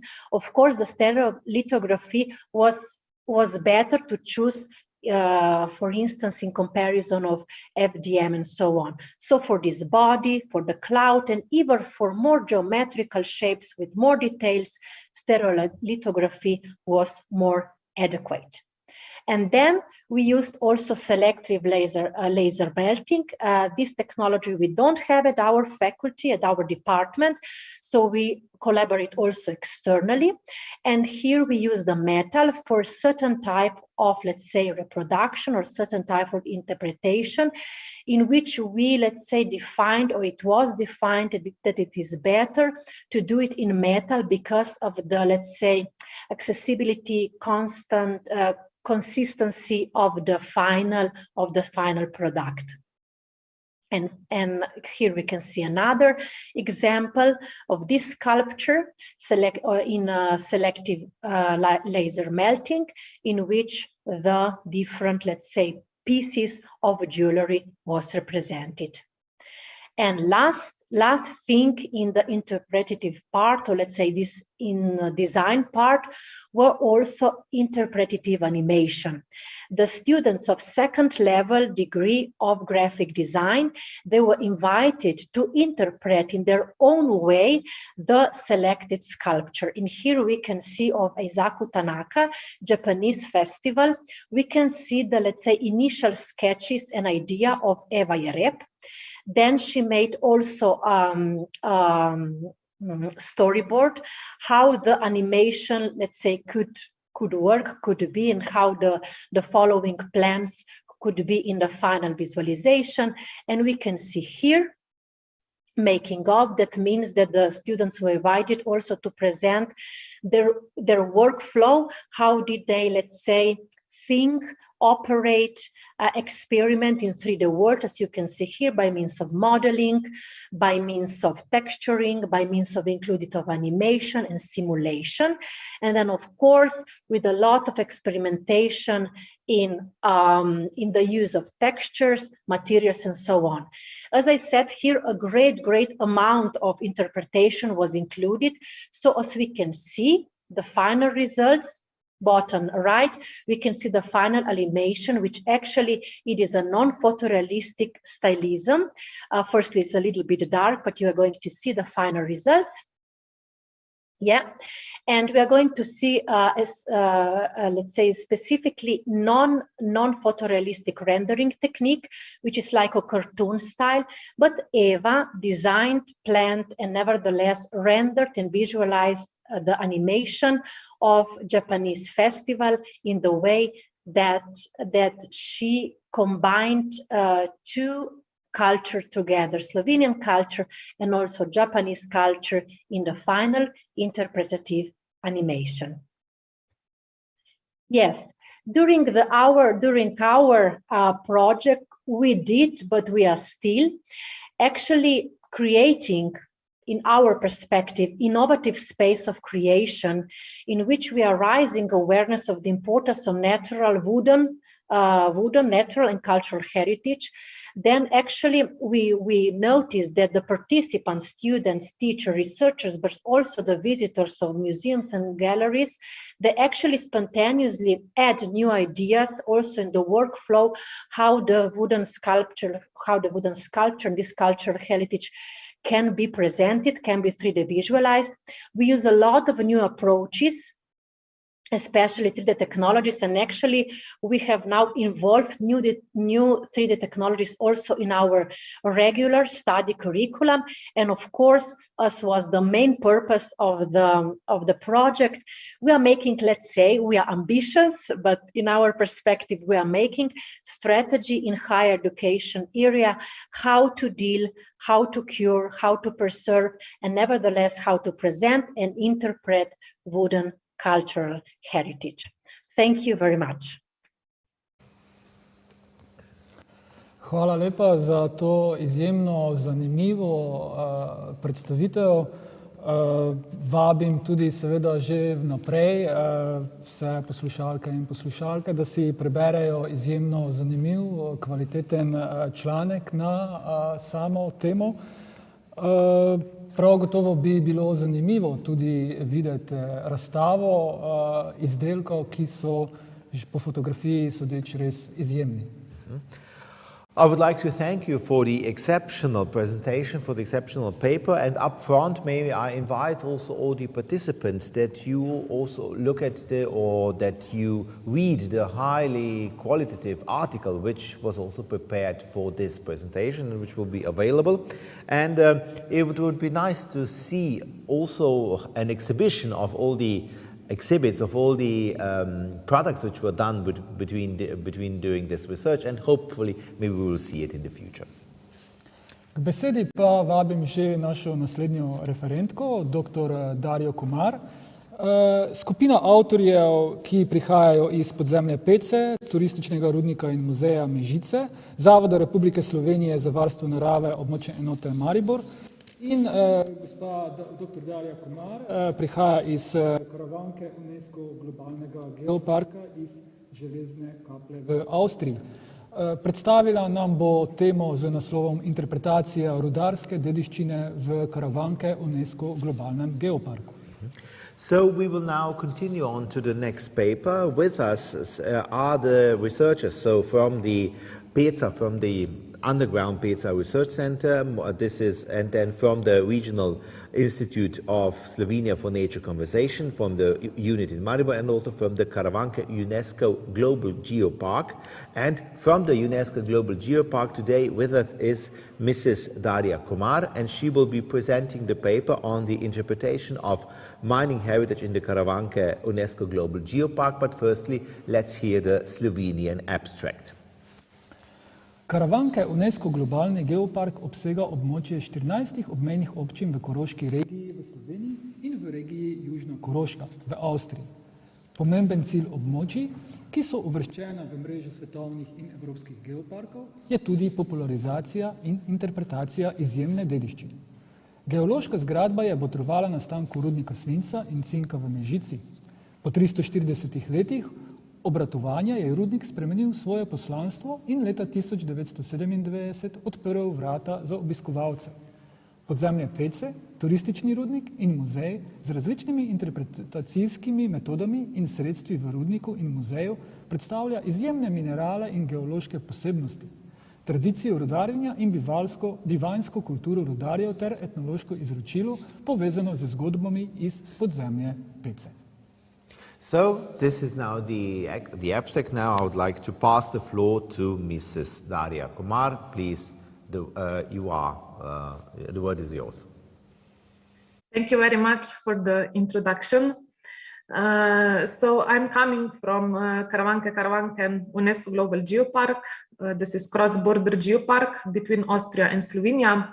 And we prepared this presentation together with my co-authors from Institute of Republic of Slovenia for Nature Conservation and Touristic Mine and Museum Podzemlje Pece. So the next slide. You don't see the next slide.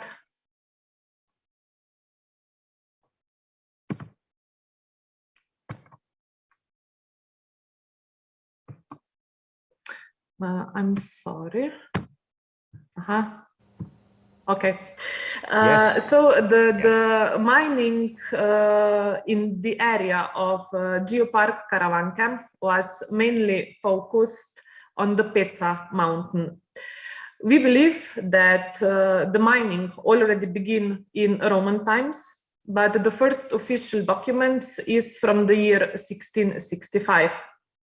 The mining has stopped in the year 1994 because of economical reasons. In more than 300 years, 1,000 kilometers of tunnels were dug under the Peca mountain, and 19 million tons of lead and zinc ore were excavated. From the ore, 1 million ton of lead and 500,000 ton of zinc metal was produced. After the closure, there was a strong initiative of the inhabitants and employees to preserve the technical, cultural, and natural heritage. They recognized the possibility of sustainable development on the basis of cultural and technical heritage and natural values.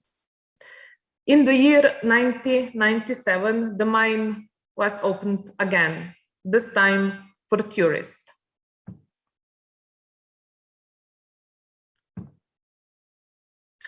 Because we live in the border area, we are working closely with Austrian institutions already decades. This cooperation became stronger in 2004 when Slovenia joined the European Union. Because of the rich geological composition on the both sides of the border, we knew that we have the potential to become a geopark. This happened in the year 2013 when we joined European and Global Geopark Network. In November 2015, UNESCO organization accepted new program, UNESCO Geoparks, and all geoparks in the network received the title UNESCO Global Geopark. UNESCO Global Geoparks are areas with outstanding geological heritage, which is not important only on national level, but also on international level. So the main objectives of the geoparks are protection, education, and sustainable development of the regions. Global Geopark Network was established in 2004 when 17 European and 8 Chinese geoparks came together. And as I mentioned before, in November 2015, UNESCO organization accepted new program called UNESCO Global Geoparks. In the European Geopark Network, today we have 88 UNESCO Global Geoparks from 26 different countries. While in Global Geopark Network, we have 169 UNESCO Global Geoparks from 45 different countries. So, as I mentioned at the beginning, Karavanke UNESCO Global Geopark is cross-border geopark. It is located between Austria and Slovenia. You can see here it's marked with the red color. Geopark Karavanke covers an area of 14 municipalities. 5 of them are located on the Slovenian side and 9 of them on the Austrian side. So on Slovenian side, we have Črna na Koroškem, Mežica, Prevalje, Ravne na Koroškem, and Dravograd. The entire area is approximately 1,000 square kilometers large, with a population around 53,000. Here you can see some of our own definition what Geopark Karavanke is. So, for example, we are a geological and natural space in diverse cross-border area. We are a key product in the region for so-called sustainable development. We are the connection of existing offers into common product, and so on. Our main goals are written here. So the first goal is conservation of geological and natural resources and the cultural and natural heritage in the territory of our members, so 14 municipalities. Then fostering of awareness, information and education about and in the Geopark Karavanke, the European and Global Geoparks Network and its positioning as a geopark. The economic valorization of the geopark, including through sustainable tourism. And because we are cross-border geopark, it's also important general cross-border cooperation and development of the region in terms of sustainable regional policy. So geoparks are areas with outstanding geological heritage, and here you can see only a few geological curiosity in our geopark. For example, we have Obir Karst caves in the municipality of Železna Kapla, one of the most beautiful karst caves in Austria, which were found by miners when they were searching lead and zinc ore. Then we have evidence of former volcanic activity. Then we have deposits of fossils, interesting minerals, for example, mineral wolfenite. You can find this mineral in collections all over the world. Then we have a special mineral called dravit. You can see this brown mineral on the last photo. First, it was found in the municipality of Dravograd, in the village Dobrova near Dravograd, and because of that is named after the Drava river. And of course, lead and zinc mine in Mežica, in the municipality of Mežica, which is the largest metal mine in Slovenia. Besides geological, also other natural heritage is important.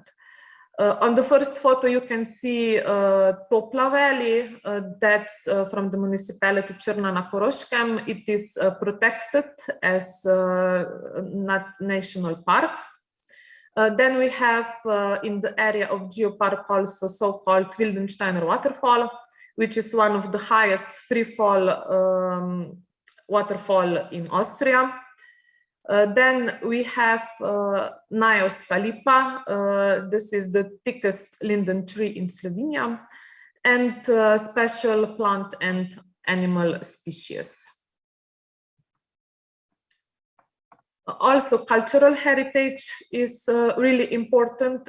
Here I want to mention just Santhema mountain in the bilingual municipality of Globasnica, which is one of the oldest pilgrimage places in this part of Europe. Of course, we have a lot of other churches, castles. We have municipality of Ravne na Koroškem with its iron industry, and of course, municipality of Mežica and Črna na Koroškem with mining heritage. So how to explain difficult geological topics? We have in our geopark two main characters, Franz and Marica. So Franz is from the Austrian side and Marica, she is from Slovenian side. And for example, on this picture, they are showing so-called peri-Adriatic fault system, which was formed as a consequence of collision between two different lithospheric plates, so European and Adriatic, which in the past was part of bigger African plate. So mainly what we are doing is translating the text of experts into the language of lay people. We have two different kinds of interpretation. On one hand, we have personal interpretation, where the guides are in direct contact with visitors. And on the other hand, we have impersonal interpretation, where guides are replaced, for example, with tables, maps, publications, exhibitions, films, videos. And where does the interpretation take place? We have two main information centers. One is located on the Austrian side, one is located on the Slovenian side. On the Austrian side is the center, so-called World of Geology in the municipality of Železna Kapla. And on Slovenian side, we have information center Podzemlje Pece. So this is enter point for tourist mine and museum. We also have several interpretational information points on the both sides of the border. For example, on Sant Hema mountain, you can read about pilgrimage history. Then in Topla Valley, this is municipality of Črna na Koroškem, we have point where you can read about tectonic plate movement. On the Smrekovec mountain, we have a point about former volcano activity. And in Bistrica, this is again the Austrian side of the geopark, we have a point about water energy. We have educational programs for teachers. Under the slogan, it's fun, educational, and no core. Each school year, we have different topic. For example, we already have topic about fossils, then minerals, water, and then also non-geological topics, for example, wetlands. And at the beginning of each school year, we invite teachers. We explain them some basics about the topic and show them some practical examples. And then the teachers repeat this in their classrooms. We meet again at the end of the school year, and teachers report us how the geopark topic was implemented in the classroom. We also have several educational programs for children for different age group. And especially during the summer breaks, we are preparing geopark camps. This is all for the children on both sides of the border. We also produce some didactic material, for example, playing cards. Then we have stone collection and several handbooks. Outside the touristic mine and museum Podzemlje Pece, we have a labyrinth of King Matjaž, where visitors can read stories about King Matjaž. Visitors can also enjoy in a short walk through the geological history of the geopark. Supporting walls along the driveway to the info center represent a geological timescale along which we can travel through the most important geological events in the history of geopark formation. In the museum, visitors can see different mineral. So we have mineral collection, also ethnological collection. The touristic mine and museum can be visited with authentic mine train. It can be also visited with bikes and with kayaks. This kayak underground adventure was recently awarded with a brand Slovenia Unique Experiences. So this was all from our side. Thank you very much for your attention and welcome in the cross-border Karavanke UNESCO Global Geopark. Hvala lepa za to zanimivo predstavitev. Prav gotovo predstavlja svoj vrsten izziv tudi vzpon na Peco, tako katerega smo pred leti tudi doživeli. K besedi pa vabim že naslednji dve referentki, dr. Cvetko Požar in Majo Vardjan iz Muzeja za arhitekturo in oblikovanje. So this was quite an interesting insight, and also it is also quite interesting if you are doing the climb to the Peza mountain. This is also something which is worthwhile seeing and mentioning. But we are now moving on to the next paper. The next paper will be presented by Mrs. Cvetka Požar and by Mrs. Maja Vardjan. Kolegici nam bosta predstavili temo z naslovom Oblikovanje modernih interierjev. Kako arhitektura in oblikovanje vplivata na naše bivalne razmere? So the colleagues will be presenting us about designing modern interiors and how architecture and design influence our living conditions. But firstly, now we have the abstract in Slovenian. V prispevku bo s kritično refleksijo in s primeri dobrih praks obravnavam razvoj interierja javnega in zasebnega v 20. in 21. stoletju. Izpostavili bomo ključne spremembe v načinu bivanja, ki so se začele nakazovati s postopnimi procesi modernizacije v času med obema vojnama, udejanjile pa so se od 50. let 20. stoletja naprej, ko je interier postal eden ključnih elementov arhitekture in nepogrešljivi del mišljenja in projektiranja arhitektov modernizma. Dobro oblikovan interier vpliva na kakovost človekovega življenja, zato bo prispevek z različnih vidikov, naprimer telo in prostor, atmosfera, notranja zunanjost, minevanje in prenova, odpira vprašanja, kako smo bivali oziroma kako bivamo. Now, Mrs. Požar, Mrs. Vardjan, the floor is yours. Thank you.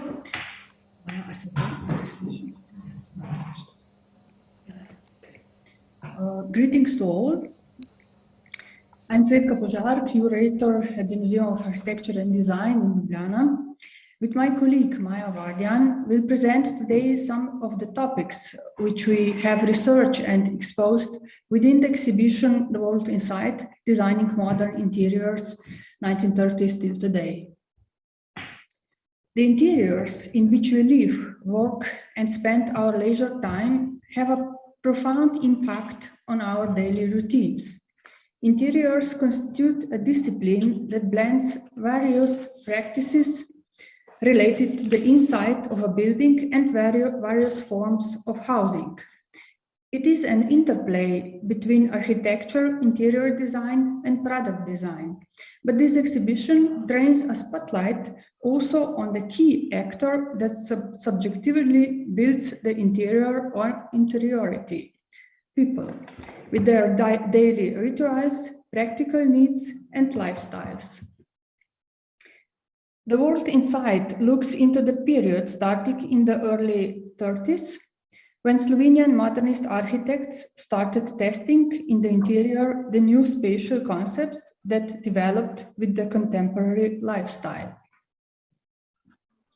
The common denominator between modern interiors in this period and well after the World War II was the idea of liberation, be it from heavy, redundant decoration, or from the rigid social norms spelled out through the strict separation of room functions, organization of household chores, and the choice of furniture. As I already pointed out, the topics defining the concept of modern interior design in Slovenia started to emerge in the interwar period. In 1931, modernist architects started the journal Arhitectura, Architecture, which became the harbinger of new trends in architecture design and interior design, signaling a new culture of living. The same year, Jože Mesar and Ivo Spinčić published the book Stanovanje, Apartment, in which they summed up Le Corbusier's 5 points of architecture. Intended for both the professional and the wider public, the book served as a program of modernist architectural design with a focus on flats. It promoted modern design that provided all necessary conveniences and maximum living efficiency. Frame construction of reinforced concrete allowed virtually endless possibilities in spatial and building design, which led to different layouts and living spaces taking on new uses. Modernist architecture introduced open plan, interlinked floors, with the exterior space blending with the interior.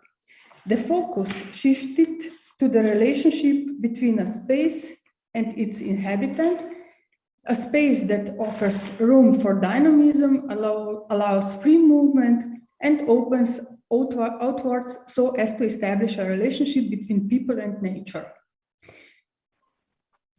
So one of the earliest example is architect Vladimir Šulbic's villa in Ljubljana. He designed his villa with the garden integrated with the ground floor of the house, which accommodated a large living room and a dining room. A large opening between both rooms accentuates the openness and integrity of the space. You can see on the picture on the floor plan this openness between these two spaces marked with 11 and 12. So the next example is this is still the Villa Šubic, the outside of the villa. You can also see the beautiful garden with the pool. And the next example is Villa Perhovc in Maribor. The ground floor plan of this modernist villa offers a contemporary layout of the living space, which consists of two spaces and wide passage between them as well. The floor plan was published in 1933 in Architectura magazine in an article entitled The Family Room. The family room was described as the central space where daily family life unfolds, with its openness and flexibility of use, creating the right environment for a comfortable home. Such a layout eliminates the need for spaces that are hardly ever used, such as salons and similar. The large open single space offered new high-quality living conditions. This is even more evidently on the next two pictures. This is the Ivo Spinčić's own apartment from 1929. The basic aim of Slovene modernist architects was to provide a clear and straightforward arrangement of spaces and to integrate a space and its furnishing into a harmonic whole that has a positive impact on the inhabitant. This new architecture is also striking for its large elongated windows that allow more daylight and air to penetrate inside, and those promote good health and hygiene. Often they open the interior outwards with a green belt of plants, as we can see this very perfectly on the sketch on a drawing of architect Stanko Rorman, or they invite nature inside, as we can see this on the Villa Kobi, which was built here near Ljubljana. Architects designing the interiors of flats championed practical and comfortable furnishing that would meet the user's needs. Their their furniture designs focused on rational, simple forms and eliminated everything considered redundant, which also helped reduce production costs. So here we have some example of the realization of the furniture between from the 30s.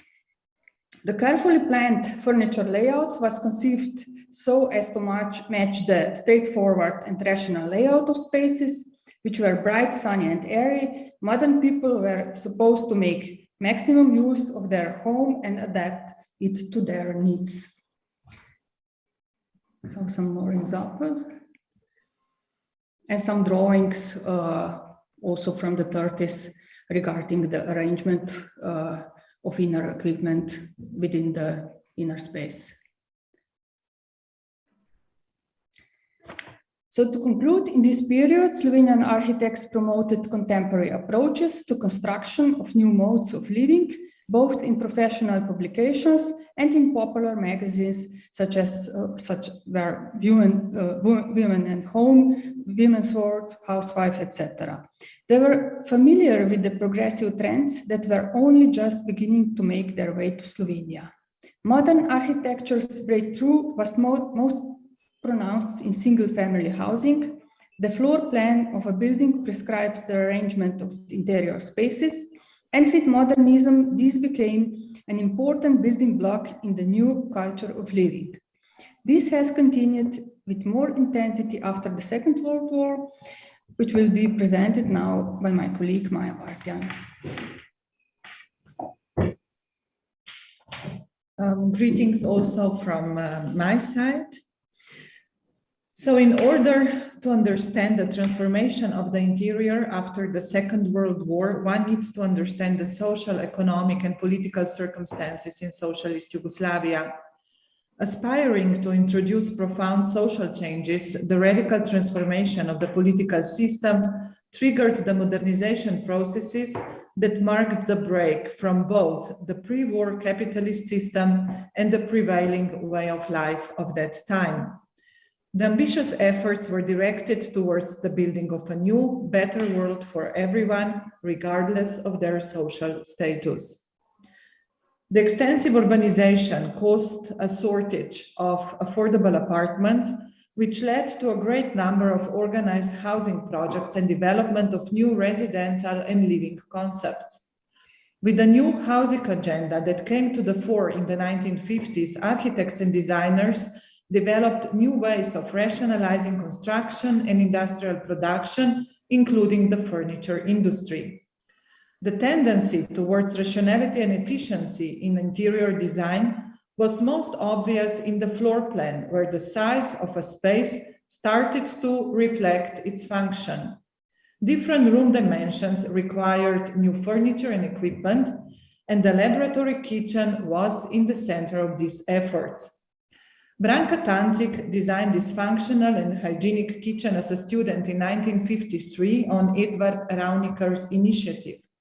The kitchen was commissioned by Center for Home Economics, Centar za napredek gospodinstva, and produced by Tovarna pohištva Maribor, Maribor Furniture Company in 1954. It consisted of 11 units that could be selected and arranged in any desired composition. The goal was to connect all units and appliances into a straight line in the smallest space possible in order to rationalize the user's moment.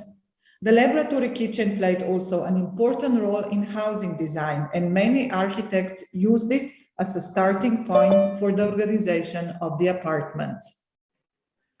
Another invention that highly influenced the organization of the interior space was the central sanitary household core that architects Milan Mihalic and Ilya Arnautovic designed in 1955 at Institute for Housing Construction. That means that partition wall between the kitchen and the bathroom now integrated all installations with significantly rationalized construction and was used also in other projects such as residential towers in Roška and Streliška Street, in Ljubljana Savsko naselje. The floor plan on the right comes from there, Velenje, and also their own atrium houses. So this laboratory kitchen and sanitary household core enabled the floor plans with layouts that offer a high degree of flexibility in designing rooms, designating rooms for various activities of their inhabitants.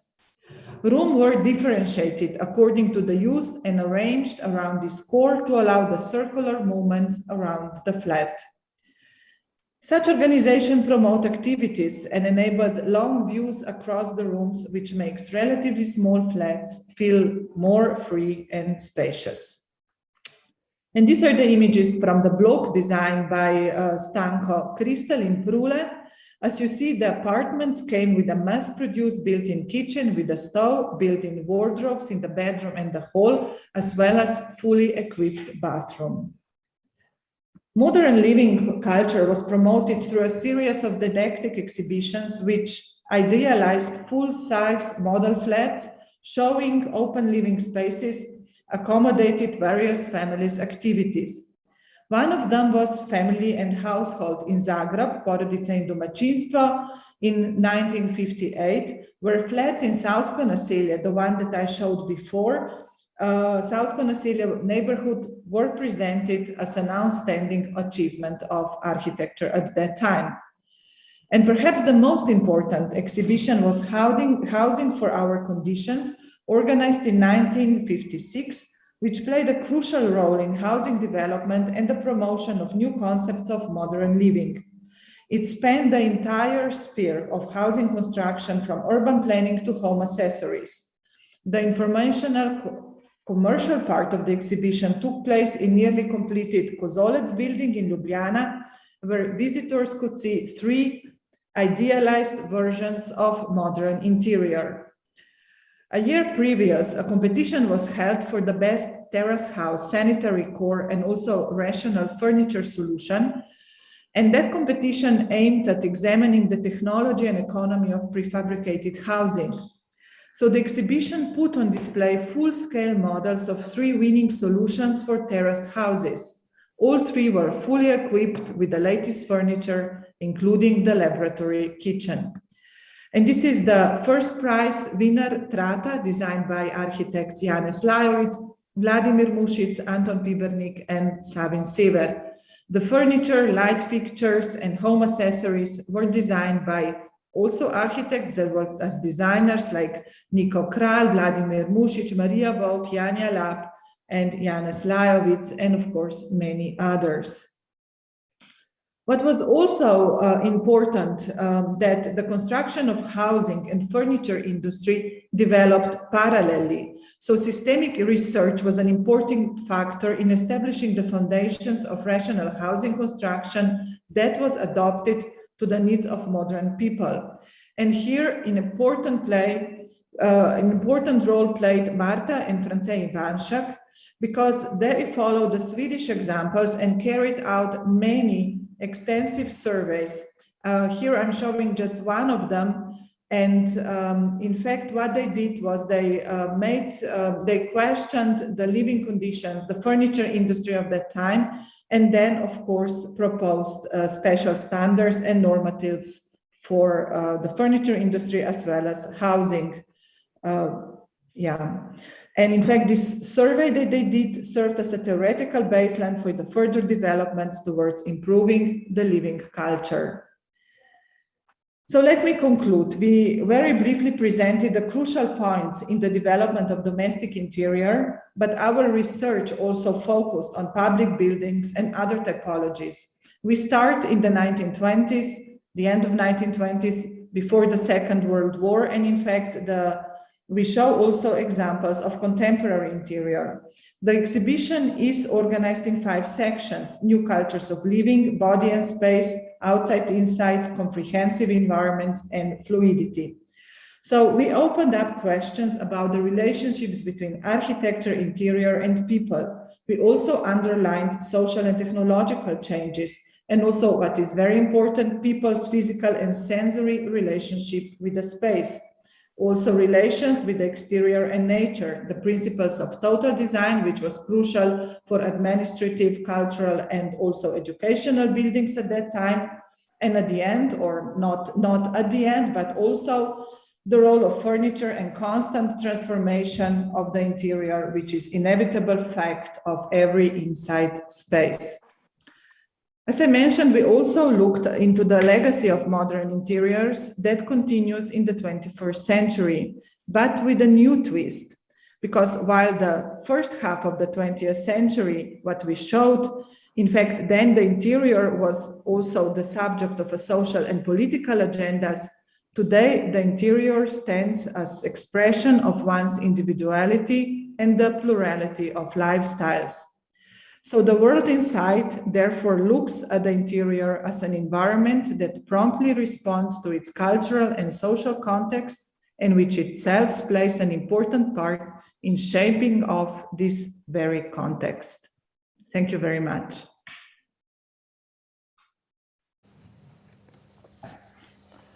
Hvala lepa za predstavitev, zelo nazorno. Lepo je videti, kako so že od časa med obema vojnama in po drugi vojni seveda se ukvarjali z vprašanji, kot je družina, stanovanje in naselje. Thank you very much for your very plastic presentation. It is also highly informative to see how in the time between the two world wars people were already talking and thinking about family, thinking about living spaces, thinking about settlements and broader areas. K besedi pa vabimo našo naslednjo gostjo, referentko, dr. Zvezdano Antoš, ki prihaja iz etnografskega muzeja iz Zagreba. Zelo smo veseli, da se nam je pridružila.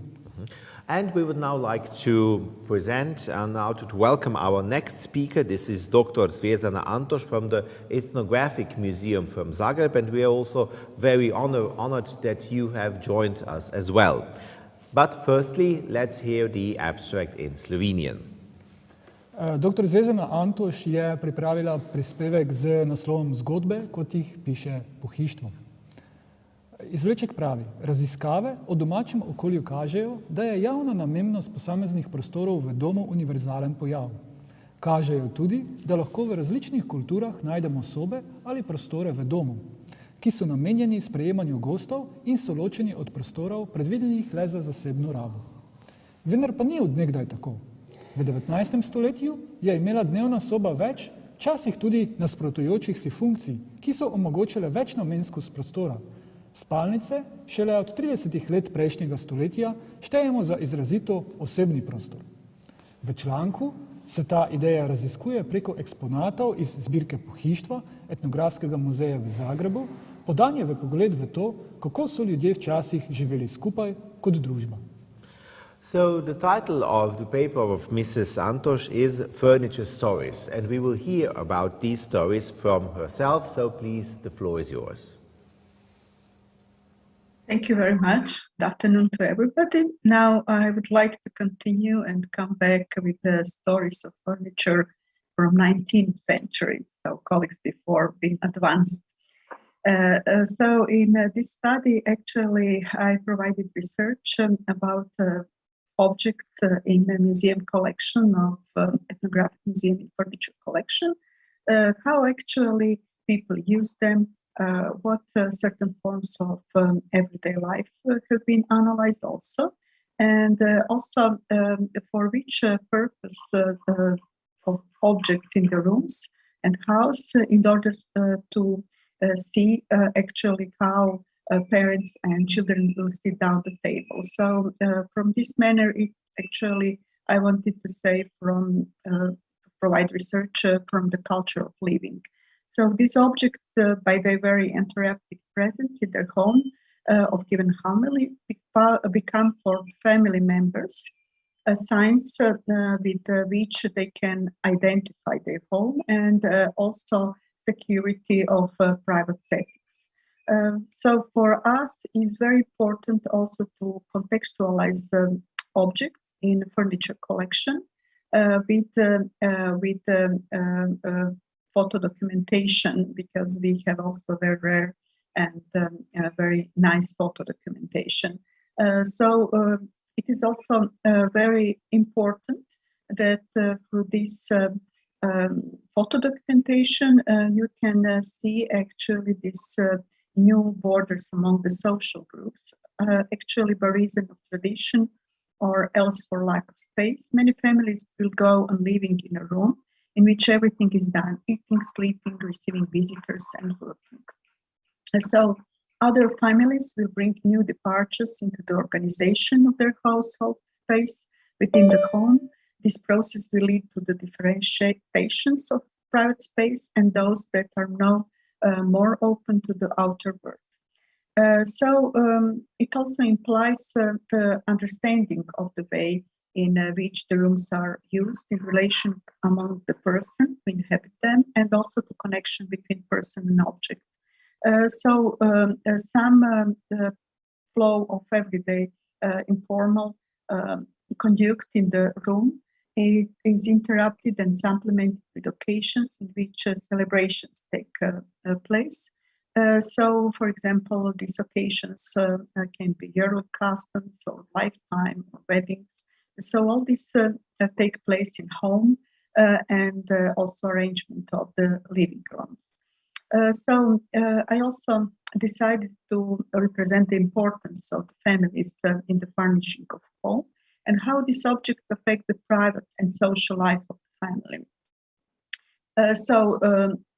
In my discussion, actually, I took a table, chairs, and benches as objects of socializing, and bed as personal object that is item of privacy.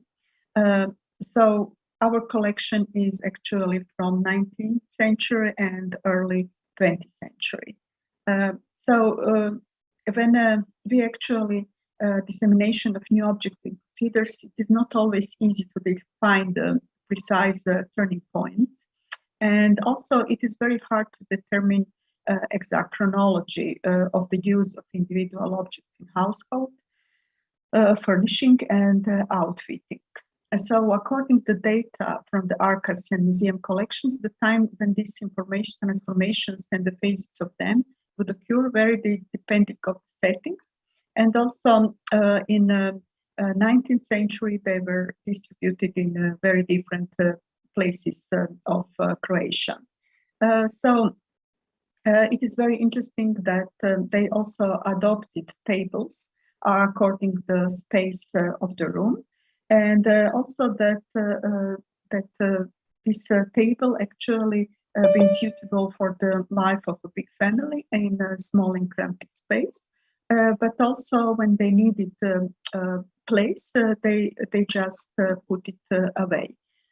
So also it is important that when extended family were away, there was a different arrangement of the house. According to situation, the table would be placed in the middle of the room and took of the function of representation.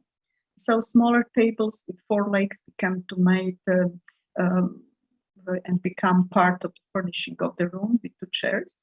And also in the middle of 20th century, kitchen would regularly have tables located in the middle of the space surrounded by chairs or else against the wall under the window.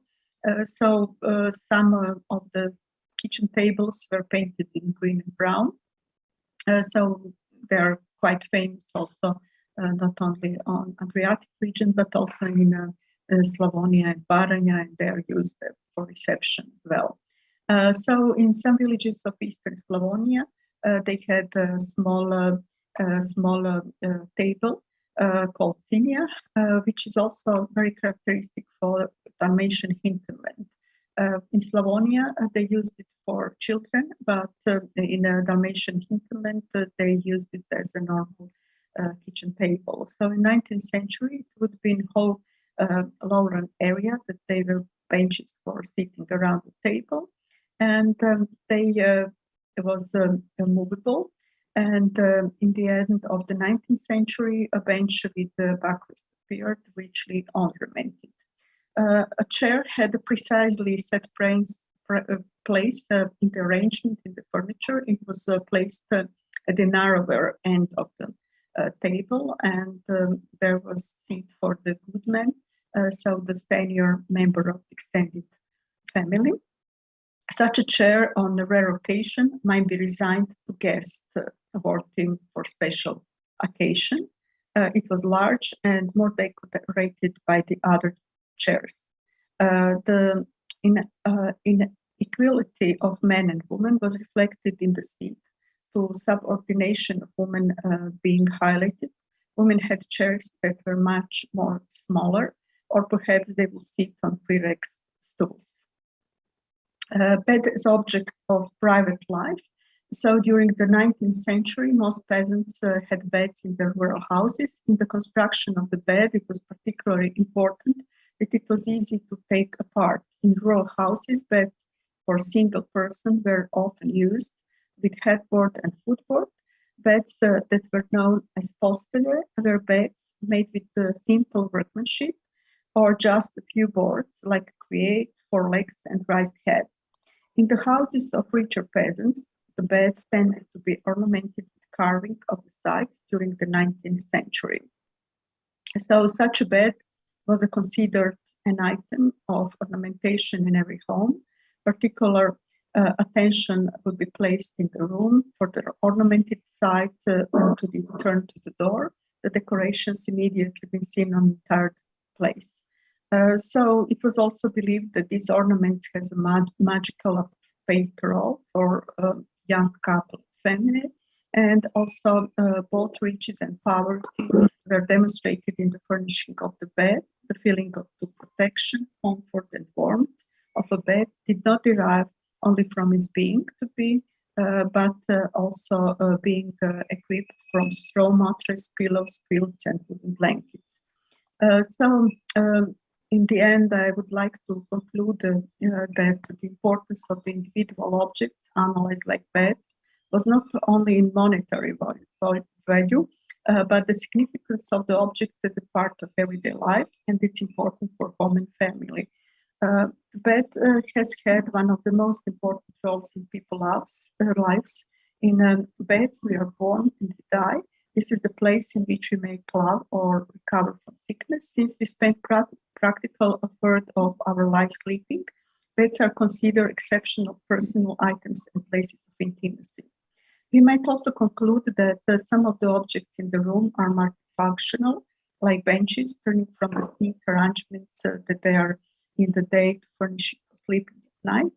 The space of a big room, or in today's culture, the living room, also had a multifunctional role and was totally transformed from a social space to family and visitors to a private space during the night.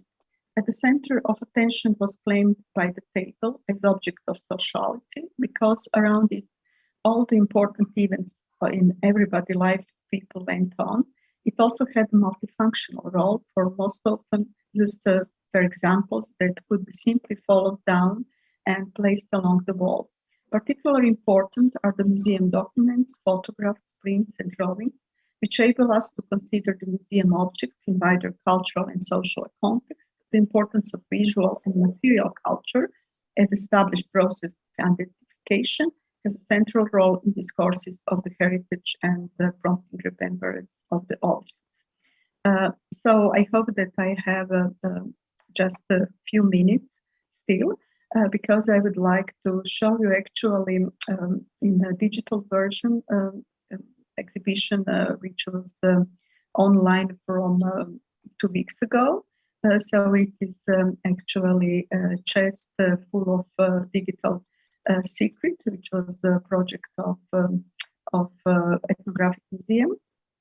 So here actually I wanted to start with I'm sorry. I just wanted to show actually these stories on different way that actually each object from the museum collection can tell a story. So you can see objects and also detailed photo and discover the stories, especially a story which is very interesting about wedding chest and also rituals, and you can see symbolic of the ornaments. which is analyzed through different anthropologists and also art historian. And also what was the purpose of these objects. So one of the stories is also that you can discover the stories about the sailor's sea chest, and also how this sea chest have been important for sailors' life. For museum collection, it was important because we needed the determination of the objects because we had no data about objects. And also the last story is a secret hidden in the chest. So it was actually wardrobe in the collection from the 18th century, but during providing research of literature, I found some new facts about this museum object. So I hope that you will find some interesting ideas and that you will explore collection and this virtual exhibition. Thank you very much for your attention.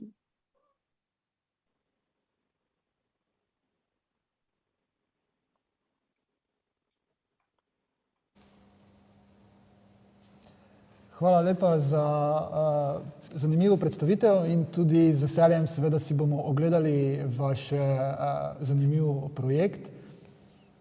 Thank you very much for your interesting presentation. We will also be very keen to have a look at your interesting project which you have shown to us. Hvala tudi za vaš izjemno zanimiv prispevek, ki si ga bodo lahko vsi poslušalci in poslušalke seveda z veseljem prebrali v našem mednarodnem zborniku, ki bo išel do konca leta. Thank you also very much for your contribution. Your paper will be, as all others, also will be part of the conference proceedings. The conference proceedings will also be available to all the participants and all other interested public by the end of the year. Vabim seveda k razpravi, ki bo za to naslednjo referentko. Vabimo seveda vse, da se nam pridružijo z vprašanji po YouTube kanalu v okvirčku chat. So also I would like to invite you all, as we are now heading to the last presentation of this section, that you also, if you have any questions, dear participants, put them into the chat box on the YouTube channel. And also I would also like to invite all the lecturers that you stay on the Zoom link, as we will have a common discussion after this last presentation. Z nami je pa že naša draga kolegica Tatjana Štefanič iz sosednjega muzeja, iz Pokrajinskega muzeja Ptuj-Ormož, ki nam bo predstavila temo z naslovom Figuralne upodobitve na pohištvenih kosih v Ptujskem gradu. And with us is our colleague from our, we can say literally, our neighboring regional museum. This is Tatjana Štefanič from the Regional Museum Ptuj-Ormož. And as she will be presenting her paper in Slovene, allow me now to give you a short abstract now in English. Mrs. Štefanič will be talking about figural depictions on furniture in Ptuj Castle. The extensive collection of historical furniture in Ptuj Castle features not only rich and stylistically diverse ornamental decoration, but also interesting figural depictions. They include, in addition to mascarons, hermei, angels and putis, also many mythological figures, various personifications, depictions from Christian iconography, antiquated portrait medallions, characters from the Commedia dell'arte, depictions of nobility in fashionable clothing, typical of the time and of the creation of a particular furniture piece, etc. In addition to the variety of motifs and of art carpentry techniques used to depict the figures, the graphic templates used for creating certain figural scenes on furniture pieces are of particular interest. Hvala lepa. Tatjana, beseda je vaša. Ja, prav lepo pozdravljeni tudi v mojem imenu, se pravi lepe pozdrave z Ptujskega gradu. Tema mojega današnjega referata, kot je že rečeno, je vezana na zbirko historičnega pohištva v Ptujskem gradu in sicer na figuralne upodobitve. Ptujski grad je izjemen arhitekturni kompleks z veliko avtentične opreme in je eden redkih gradov v Sloveniji s takim statusom. Poleg tega pa se je zanj ohranilo veliko število inventarnih popisov premične opreme, ki so nam v pomoč pri raziskovanju provenience predmetov. Pohištvena zbirka ponuja vpogled v stilno raznovrstno ornamentalno okrasje, kot so še posebej priljubljena geometrijska, rastlinska oziroma živalska ornamentika. Zelo zanimive so tudi mnoge figuralne upodobitve, ki se pojavljajo bodisi samostojno, bodisi v prepletu trakaste in vegetabilne ornamentike, kot to lahko vidimo na mizi iz prve polovice 18. stoletja, ki ima vso vidno površino bogato marketirano. Posebej zanimiva je upodobitev dame v krinolini sredi mizne plošče, saj enak motiv najdemo tudi na rokokojskem tabernakelskem pisalniku z grbom družine Moskon, ki se je nekdaj nahajal v gradu Pišece. Za obe upodobitvi so najverjetneje uporabili isto grafično predlogo. V tehniki marketerije so izdelali tudi motive v uokvirjenih poljih na omari v klasicističnem slogu, med 4 konjeniki, ki so oblečeni v uniforme s konca 18. stoletja, sta po 2 povsem enaka in le inverzno obrnjena, tako v pozi, kakor tudi v barvnem zaporedju uporabljenih furnirjev. Mojster je namreč uporabil tako imenovani način premier parti in contre parti, ki je sicer značilen za tehniko bul.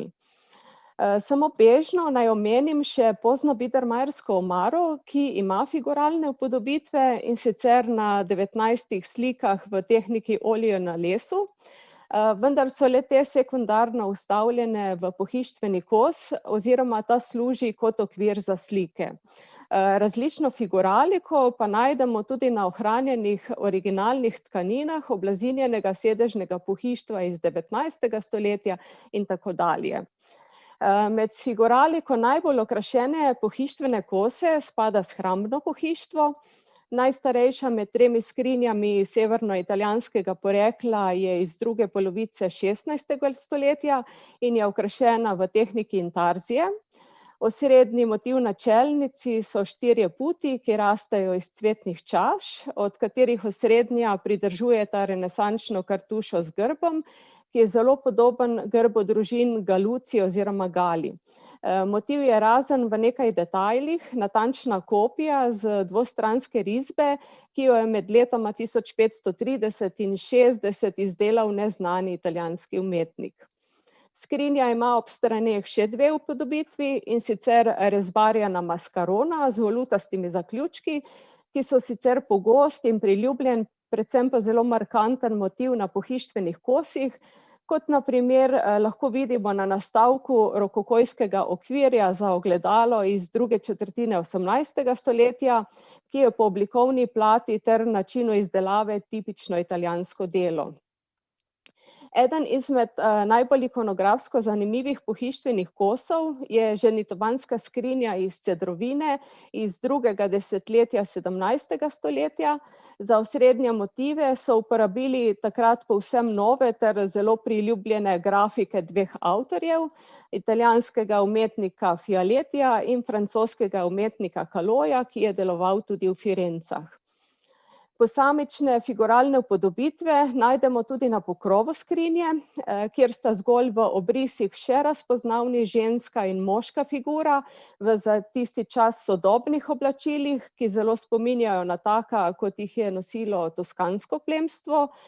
Modo prve četrtine italijanskega Seicenta med drugim najdemo tudi v grafični seriji z naslovom Moda različnih narodov, ki jo je po Sebastianu Wrangsu naredil Peter de Jode, pa tudi na Calojevih upodobitvah italijanskega plemstva, a je o natančni predlogi zaradi izbrisanosti risbe težko govoriti.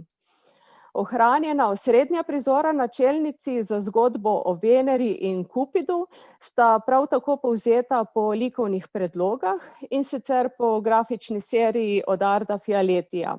In tudi na pokrovu skrinje sta bila nekdaj najbrž prizora iz iste serije. Fialetti je leta 1617 v Benetkah izdal serijo 13 grafik, združenih pod naslovnico Scherzi d'amore, ki prikazuje različne trenutke med ljubečo, zaskrbljeno in karajočo materjo Venero in njenim ljubkim, razposajenim in včasih neubogljivim otrokom Kupidom. Na čelnici muzejske skrinje tako vidimo prizora Venera češe Kupita in Kupit od Venere zahteva svoj lok. Na osrednjem polju čelnice skrinje je razgibana figura kavalirja oziroma italijanskega plemiča v natančno izrisanih oblačilih, ki je kopija grafike iz serije z naslovom Varie figure di Jacopo Calò, ki jo je med letoma 1621 in 23 izdal že po vrnitvi iz Italije v Nancy. Figuralne upodobitve se ponovijo še na skrajnih robovih čelnice skrinje, kjer sta figuri prostoru primerno ožji, vojščaka pa sta oblečena v antične uniforme. V iskanju grafične predloge moramo omeniti dela Antonija Tempeste iz zgodnjega 17. stoletja in sicer ilustracije Tasove pesnitve Osvobojeni Jeruzalem, kjer sta na grafičnem listu številka 18 v sredini prizora figura Rinalda, ki v pozi in opravi spominja na antičnega vojaka na levem robu čelnice. Desna figura vojščaka na skrini pa je izredno podobna upodobitvi Perzeja na naslovnici dveh izdaj Metamorfoz, ki so izšle leta 1619 v Frankfurtu z grafikami Mateusa Merijana oziroma leta 26 v Royenu z Blanchinovimi grafikami. Glede na dejstvo, da so bile upodobitve vojščakov v antičnih opravah zelo pogoste, pa bi seveda lahko kot zgled služile tudi grafike katerega drugega umetnika. Tudi kanapé, ki stilno nakazuje prehod iz klasicizma v empir, ima na hrbtnem naslonu dva simetrično postavljena ovalna vstavka, okrašena v tehniki risbe s tušem, z upodobitvami personifikacij Nila in Donave, ki torej predstavljata dva od 4 kontinentov, in sicer Afriko in Evropo. Tehnika risbe s tušem bolj ali manj spominja na grafiko, zaradi česar jo ob površnem pregledu zlahka zamenjamo. To velja tudi za bidermajersko šivalno mizico, ki ni okrašena z risbo, kot se morda zdi na prvi pogled, temveč z grafikami, ki ponazarjajo lov na ptice ter razvaline gradu Hohenstaufen.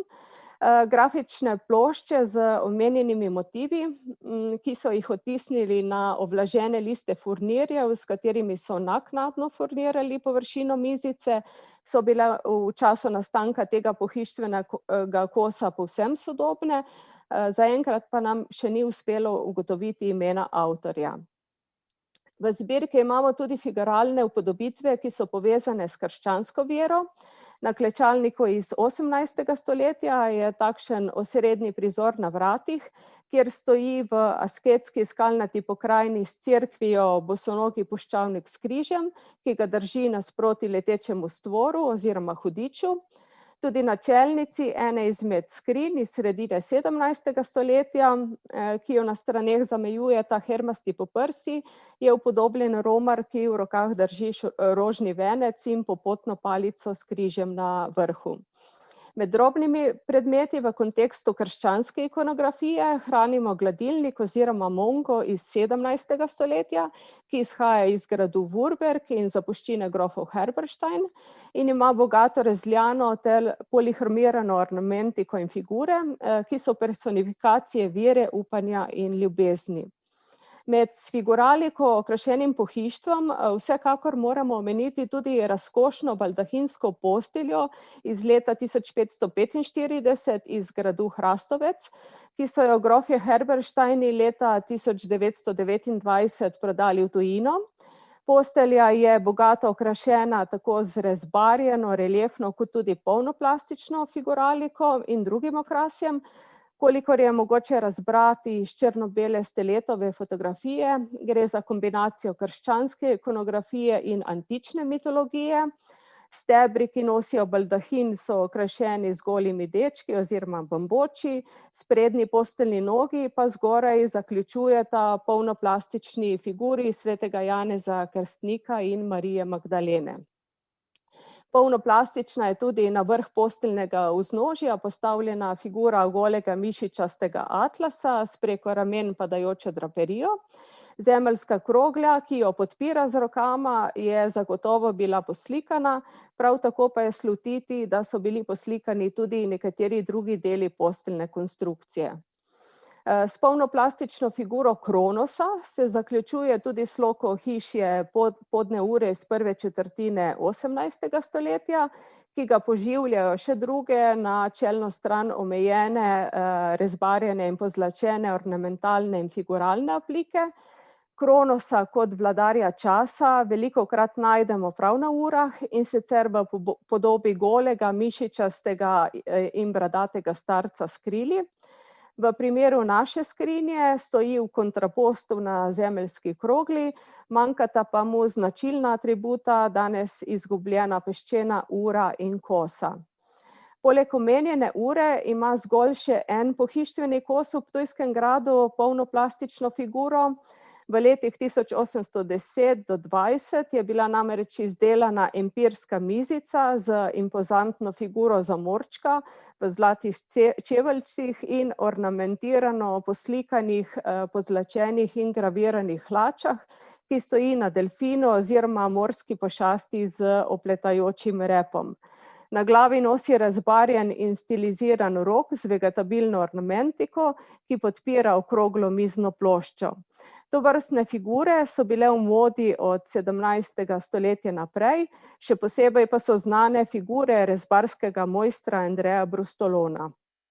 Tudi številni pohištveni kosi iz spalnične in salonske empirske garniture iz drugega desetletja 19. stoletja imajo veliko raznolikega rezbarjenega figuralnega okrasja, kot na primer oblikovno izčiščena hermasta poprsja, ki podpirajo naslone sedežnega pohištva, mizne plošče in tako dalje.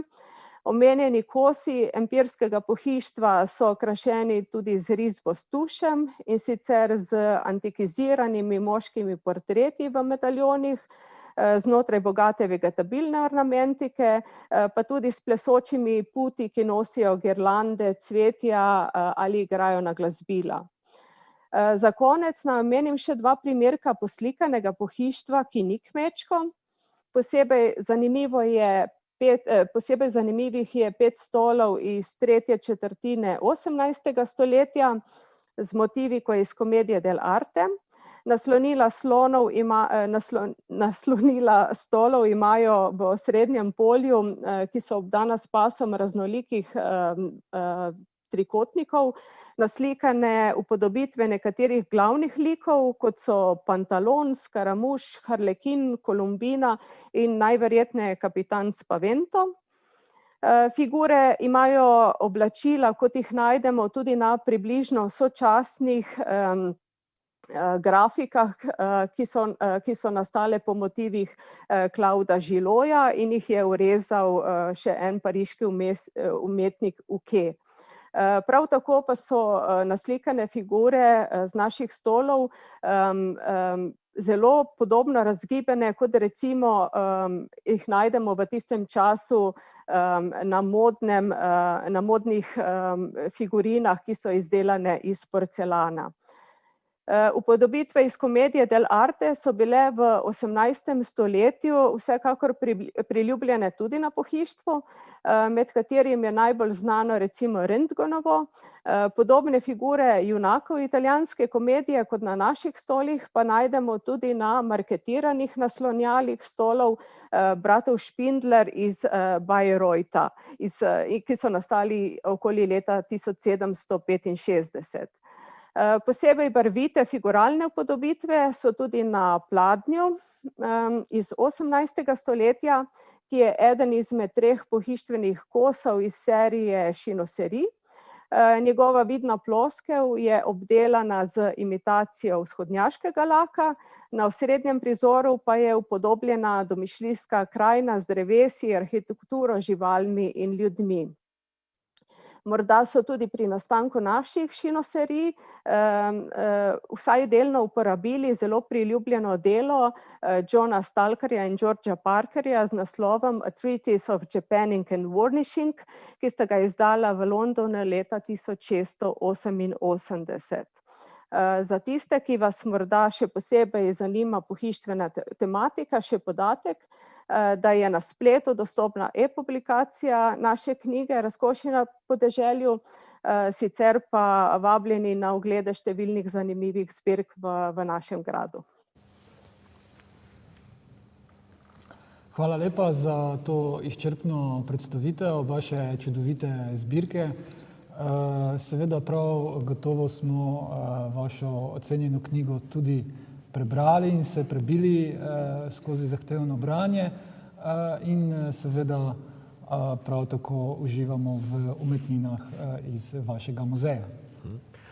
Thank you very much for your formidable presentation, for a really very extensive collection which you have, and also we've been reading the book which you already mentioned. It is a highly expert book and we had very much a lot of pleasure going through all the chapters of it. Sedaj seveda vabimo k razpravi tudi gledalke in gledalce in vse sodelujoče vabimo, da se nam pridružijo na Zoomu. Now we would like to invite you to our discussion session, so we would like to invite all the participants. If you have any contributions, if you have any questions, well, do ask them, and also together with us are now all the lecturers, all the presenters from this section via Zoom. Sam bi mogoče imel vprašanje za zanimivo predstavitev dr. Helene Gabrielčič-Tomc.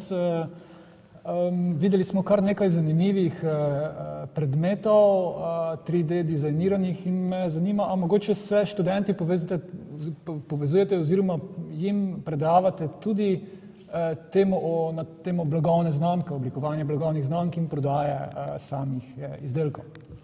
So I would now have the first question for Mrs. Helena Gabrielčič-Tomc, because you also mentioned you're doing visualizations and also you're doing then jewelry together with your students. I wanted to ask you, do you also have lectures, or do you also talk about the topic of branding, of making products, and also how to make these products available as brands maybe on the market together with your students? Yeah, thank you very much for your question. Should I answer in Slovene or in English? It's okay for me both. Maybe we would then suggest you stay in English, because we're trying to be in maybe okay, just stick to the language where you had your lecture in. Yes, thank you very much. So actually we are working at our curriculum, we are working that the studies are very interdisciplinary. So the students actually are studying also how to develop, let's say, develop and put their brand on a market. Nevertheless, how to work on it on their own studies and so on. However, this is not taught by us, by the, let's say, the community here of graphic and designers and so on, so that we are collaborating with the Faculty of Economics and the Faculty of Social Studies and so on. So actually we are including also the collaboration with different professionals for different fields. Our students actually also during their own studies are invited to collaborate with the real clients, let's call them so, and they get a lot of experience also in this context. Yeah, here we saw the example of museum, of gallery, yeah, but also with other companies, and so actually a lot of practical knowledge about it, how to promote, how to launch, how to nevertheless sell their own products design on the market. Hvala lepa za odgovor. Mogoče še vprašanje, ki se navezuje na kolegico Zvezdano in kolegici Cvetko Požar in Majo Vardjan. Bi mogoče vprašali glede na zelo lepe predstavitve kvaliteta bivanja, kvaliteta prostora vse od 19. stoletja naprej, pa mogoče ena primerjava z sodobnimi elitnimi stolpnicami, stanovanji, ki se prav gotovo, tako kot v Ljubljani, gradijo v Zagrebu. Mogoče en razmislek oziroma uvid, ali lahko sploh primerjamo kvaliteto prostora v obdobju iz 19. med obema vojnama in v sodobnem času.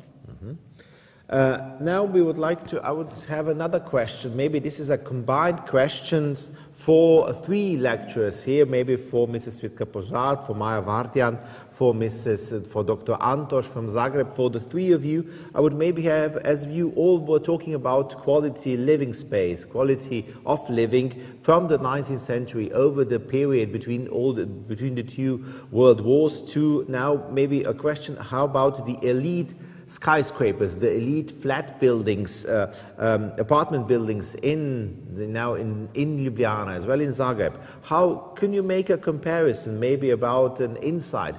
Can we even compare the quality of living between these two areas or these two time spans? Maybe thoughts on this?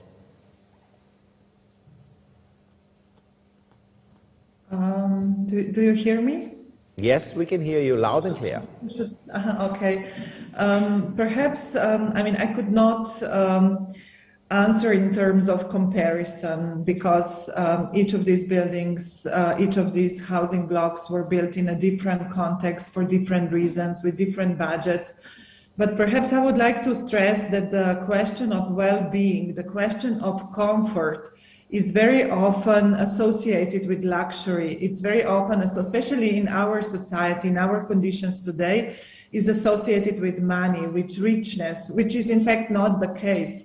Because the question of well-being and the question of comfort, as we saw in the projects that we showed with Cvetka, for example, before the Second World War or after World War, is associated with good quality of living spaces, which is not necessarily the size of the apartments, but is of course the atmosphere that in fact these apartments have. So sometimes this atmosphere could be made just by the ray of sunlight on an object or with the fireplace in the fire in the fireplace. So in fact, well-being is not something that is connected to luxury.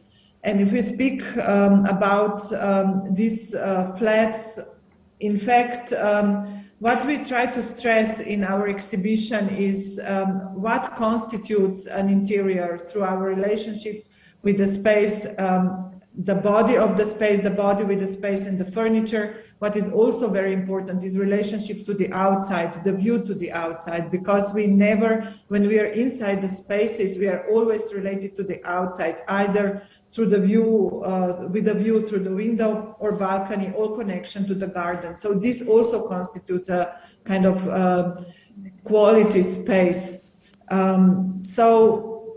Perhaps I didn't answer directly but I want to stress now that well-being and that the comfort is, the culture of living is not connected with the luxury, but it's in fact a kind of sum up of all kinds of elements which could be creating this well-being situation also in the smaller apartments or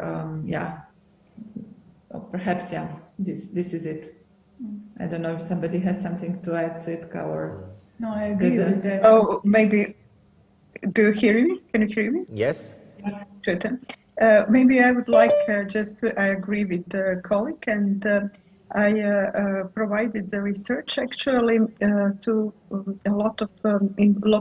many villages, but also in Zagreb, in some, how we can say, lower, some workers' houses. So you can see that this arrangement of houses between Second World War and after Second World War, that it is almost the same. So they have even the same type of furniture, which is craftsman production. So this production later been really present in full Yugoslavia. And from this point of view, I think that you can still find in some weekend houses or in some rural ambient Croatia this very popular type of furniture like a kitchen green cabinet or some this type of kitchen arrangement. Or it was also some variation of the bedroom, which was very popular, and it was produced by Sava. It was very famous factory in Yugoslavia in 50s and 60s. So I think that this was common for both areas. Hvala lepa za izjemno zanimive odgovore. Mogoče še kakšen komentar? Thank you very much for your very interesting feedbacks. Maybe do you have any other additional comments? Perhaps what we see in all examples that we showed, and also if we speak about these luxury apartments of today, is that what we need is the spaces which are more flexible and responsive. So in times of COVID, for example, when we were always inside, what was important was, of course, the size of the apartment and the relationship with the outside, but also how your apartment can adapt to different living conditions. So I think the next step in designing the apartments will be really creating responsive environments, not only within your own apartment, but also perhaps within the block of flats, because we know that these standards and normatives were designed for kind of nuclear families, while today we have many different situations. Like we have a single mother, a gay couple, somebody in pension who would like to guard the children of the neighbors. So perhaps we could create a kind of communal spaces that could change, and that could be the future of living, kind of new culture of living together. Hvala lepa za te lepe zaključne misli. Sam se ne bi mogel bolj strinjati. Iskreno se vam zahvaljujem vsem za vaše prispevke, za vaš trud in za vaše sodelovanje na mednarodnem simpoziju Museoeurope ICOM Europe. In vabljeni seveda, da nas spremljate tudi še danes naprej in seveda tudi jutri. Vse poslušalce in poslušalke in tudi vas vabimo na nadaljevanje simpozija ob 4:20. So these were excellent closing remarks, and I couldn't put it better myself. So I would like to thank you all for your contributions, thank you all for your efforts, thank you all for your collaboration at our International Museoeurope conference. Now I would like to give you a few minutes of rest, and we will have a short break, and we will continue for all the participants and also for you, the presenters, at 4:20. So see you in a few minutes.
Listen, traveler, it's too late to go back now. The forests have filled your lungs.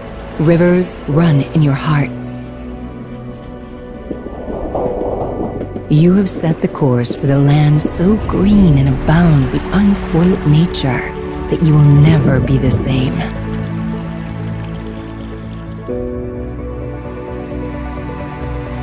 You have come to Slovenia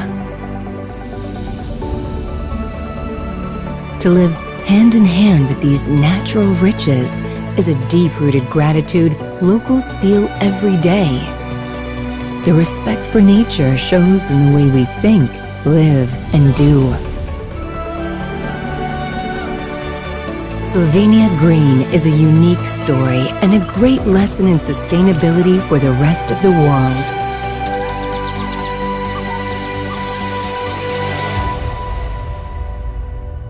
It began with a pledge to preserve the pristine nature for us and for you.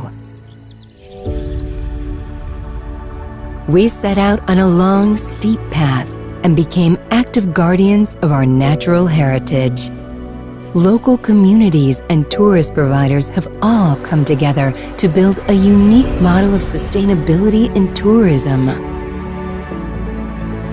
Over a decade, we put together a visionary policy that nurtures everyone by the table. Today, we are one of the world's greenest destinations. We encourage you to visit us by train, bike, or on foot. On your way, you will come to understand why we included the right to clean drinking water in our Constitution. We believe in responsible observation of the mysterious wildlife. The inhabitants of our ancient forests can teach us all how important it is to protect our planet. When your step becomes heavy, it is time to rest. We think green accommodation should be as close to stars, birds, and trees as possible. We believe in the green inspiration from one generation to another, from one traveler to another. It comes with a view that overwhelms. To know how to listen to a tree is for us a way of traveling too. You can never cross the same stream, walk the same forest path twice. Our commitment and enthusiasm for sustainable tourism have been contagious. Today we stand united, together with you, dear traveler, under the vision of Green Slovenia.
Prav lepo pozdravljeni še v popoldanskem sklopu mednarodnega projekta Museoeurope Europe 2021, ki nosi naslov Vplivi migracij na umetnost, obrt, arhitekturo in glasbo. Uvodoma naj povemo, da vsi prisotni lahko zastavite vprašanja preko kanala YouTube v chat. Vse referente pa vljudno prosimo, da počakajo do konca svojega sklopa na svojem orodju Zoom, tako da bodo lahko odgovorili na morebitna zastavljena vprašanja. So now a warm welcome to the afternoon part of our international project Museoeurope ICOM 2021.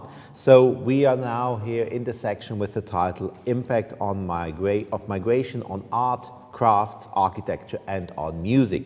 We would also like to emphasize that all the participants can ask questions via the chat function on the YouTube channel where the event is streaming. And also I would like to ask all the presenters and lecturers that they stay on their respective links so that we will have a discussion at the end of the section where they can answer any possible questions. Kot prvi prispevek najavljam prispevek doktorice Eve Ilec in pa Aleksandre Nestorović iz Pokrajinskega muzeja Ptuj-Ormož, Slovenija. Prispevek nosi naslov Oblačila na prehodu iz bronaste v železno dobo, rekonstrukcija noše mladenke in bojevnika. Ker bo prispevek v slovenskem jeziku, ker bo prispevek v angleškem jeziku, se opravičujem, bom prebrala izvleček v slovenščini. Veljaka iz 9. stoletja pred našim štetjem, ki imata ključno vlogo pri razumevanju prehoda iz bronaste v železno dobo, smo za namen razstave skušali predstaviti kar najbolj celovito. Zato smo muzejski lutki opremili s pridatki osebne opreme, najdenimi v ženskem in moškem grobu. Rekonstruirali smo tudi njuno obleko, čeprav v grobovih ostanki tkanine niso bili najdeni. Na podlagi pridanih predmetov noše, različnih sočasnih arheoloških podatkov in drobne plastike smo naredili hipotetično rekonstrukcijo njunih kostumov. Kostume smo izdelali v naravnih materialih in jih ročno sešili. Nekaj tekstili je ročno tkanih in spredenih ter barvanih z naravnimi barvili, preostale tkanine so strojno tkane in barvane s sintetičnimi barvili. Our first lecture is prepared by Dr. Eva Ilec and Aleksandra Nestorović from the Regional Museum Ptuj-Ormož, here from Slovenia. And their presentation will be in English, and it is titled Dress at the Transition from the Bronze to the Iron Age, the reconstruction of the dress worn by a young woman and a warrior. So, please, Dr. Ilec, the floor is yours.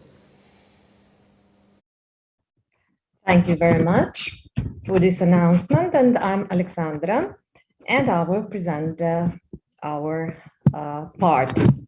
So the area between the hill of Grajski Grič and the old city center of Ptuj boasts a long tradition of human occupations, traces of which include two prehistoric cremation burials that archaeologists unearthed at Ulica Viktorina Ptujskega. The two burials from the 9th century BC are among the most prominent archaeological discoveries of the recent decades. They form part of a cemetery that was most likely associated with the settlement on the hilltop named Grajski Grič. The graves contain the remains of prominent individuals in contemporary society that offer an invaluable insight into the transition from the Bronze to the Iron Age. This transition represents not only a chronological boundary, but also boundary between the Urnfalt and the Hallstatt culture that brought about changes in the material culture, as well as a shift from a relatively egalitarian to a highly stratified society. At Ptuj, this transition was a continuous one. In addition to the original finds, the exhibits comprise copies, reconstructions, or virtual presentations that offer an insight into an otherwise inaccessible past. The Crossroads was an exhibition that the Ptuj-Ormož Regional Museum mounted to present the discovery. The importance of the discovery, numerous objects and their poor preservation lead to the idea of reconstructing the costumes of the two dignitaries. Although no fabrics survived in the graves, the recovered grave goods and variety of information on the costume in prehistory has allowed us to propose a reconstruction of their costumes.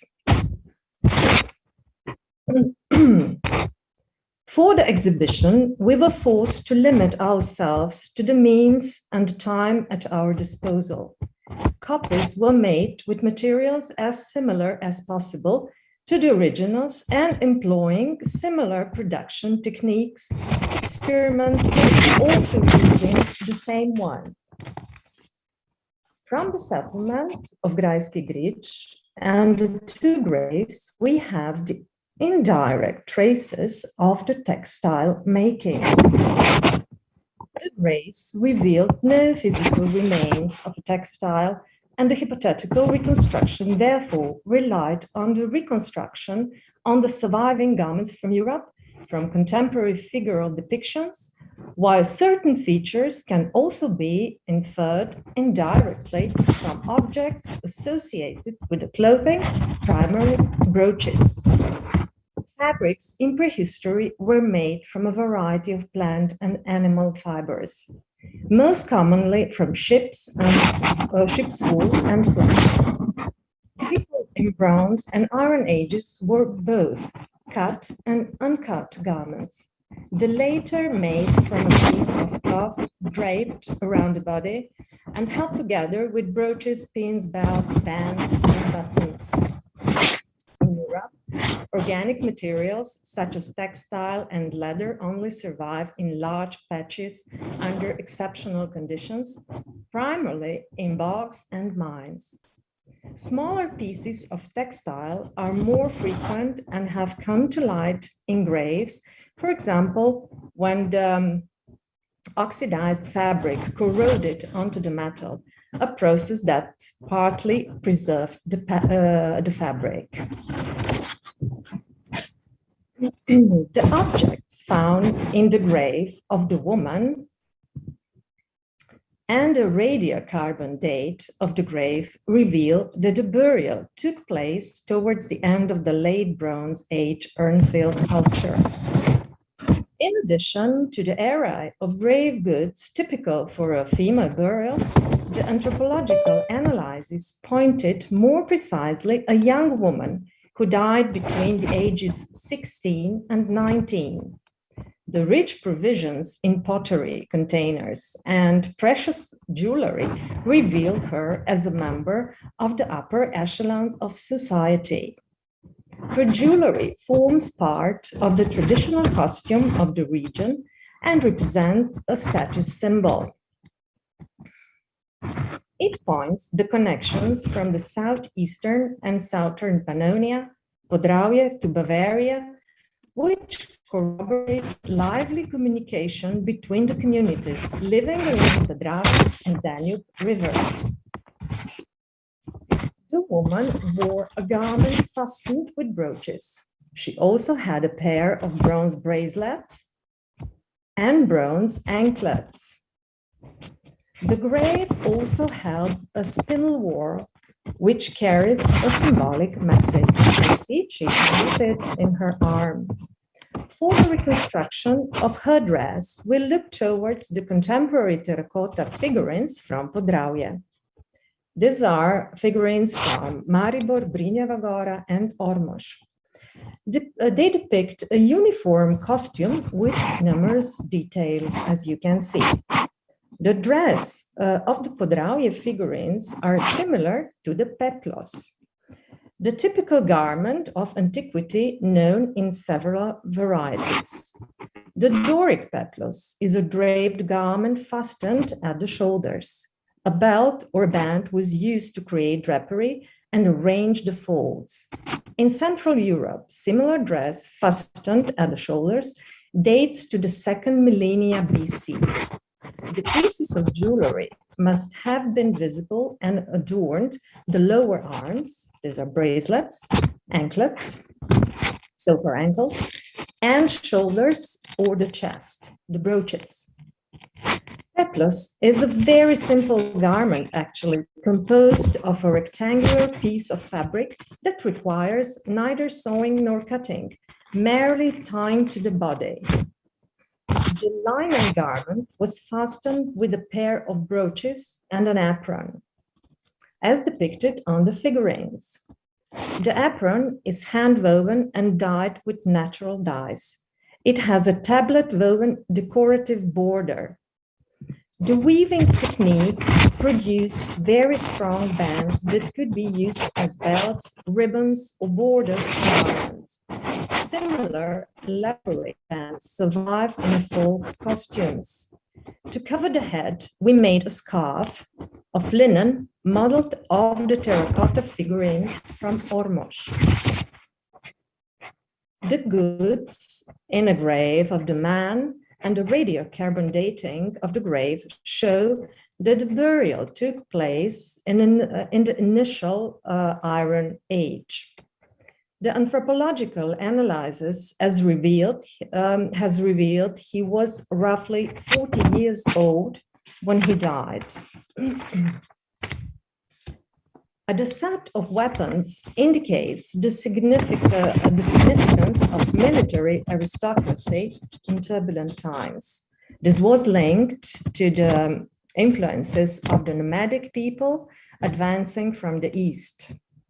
The indigenous population that came into contact with them began to adapt and imitate their apparel, horse track, and iron weaponry.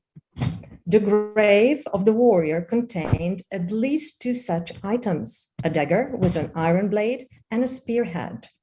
Their parallels span from the Caucasus to Poland. In contrast, other metal items and pottery link the burial to the local traditions. This grave also provided the only indirect evidence on the textile remains. The large hand-built jar is decorated with the impressions of a cord, which was applied before firing.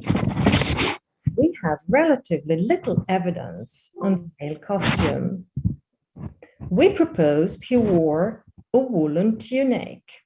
The tunic is hemmed with a tablet-woven band and dyed with natural dyes. Such a garment is also known from the slightly later Situla art depictions. High gaiters have also been recorded for the early Iron Age in Europe. We therefore added the gairets, so these are not the trousers, made of hand-woven linen as part of the reconstructed apparel. All garments were hand-sewn. From the male grave that could be connected with his costume is a pair of conical pendants that probably served to tie the personal outfit. True, it could also form part of a horse track. Also added a beret-like headgear made of fur, such as was found in the salt mines at Hallstatt, Austria, and also depicted on Situla from 6th to 5th century BC. The headgear of our mannequin was made of a lamb fur. Both the man and the woman have leather footwear, loosely modeled on the archaeological finds from the prehistoric salt mines at Hallstatt and from depictions in Etruscan art dated in the Broad period from 8th to 5th century BC. The footwear and accessories are made of naturally tanned leather. For dyeing, we used natural dyes and also synthetic dyes. We tried to revive protagonists as persons, and the most effective way seems to be the reconstruction of a complete attire.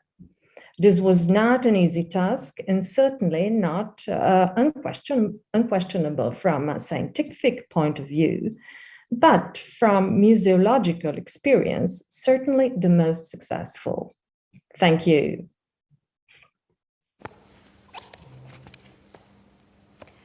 Hvala lepa kolegici Aleksandri Nestorovič iz Pokrajinskega muzeja Ptuj-Ormož za tale zanimiv prispevek in prikaz praktične uporabe znanja, sodelovanja večjih strok za potrebe muzejske razstave.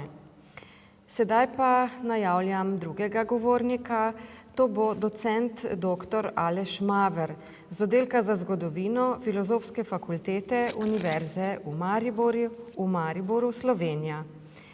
Njegov naslov prispevka se glasi tujci v krščanskih skupnostih na ozemlju današnje Slovenije v pozni antiki.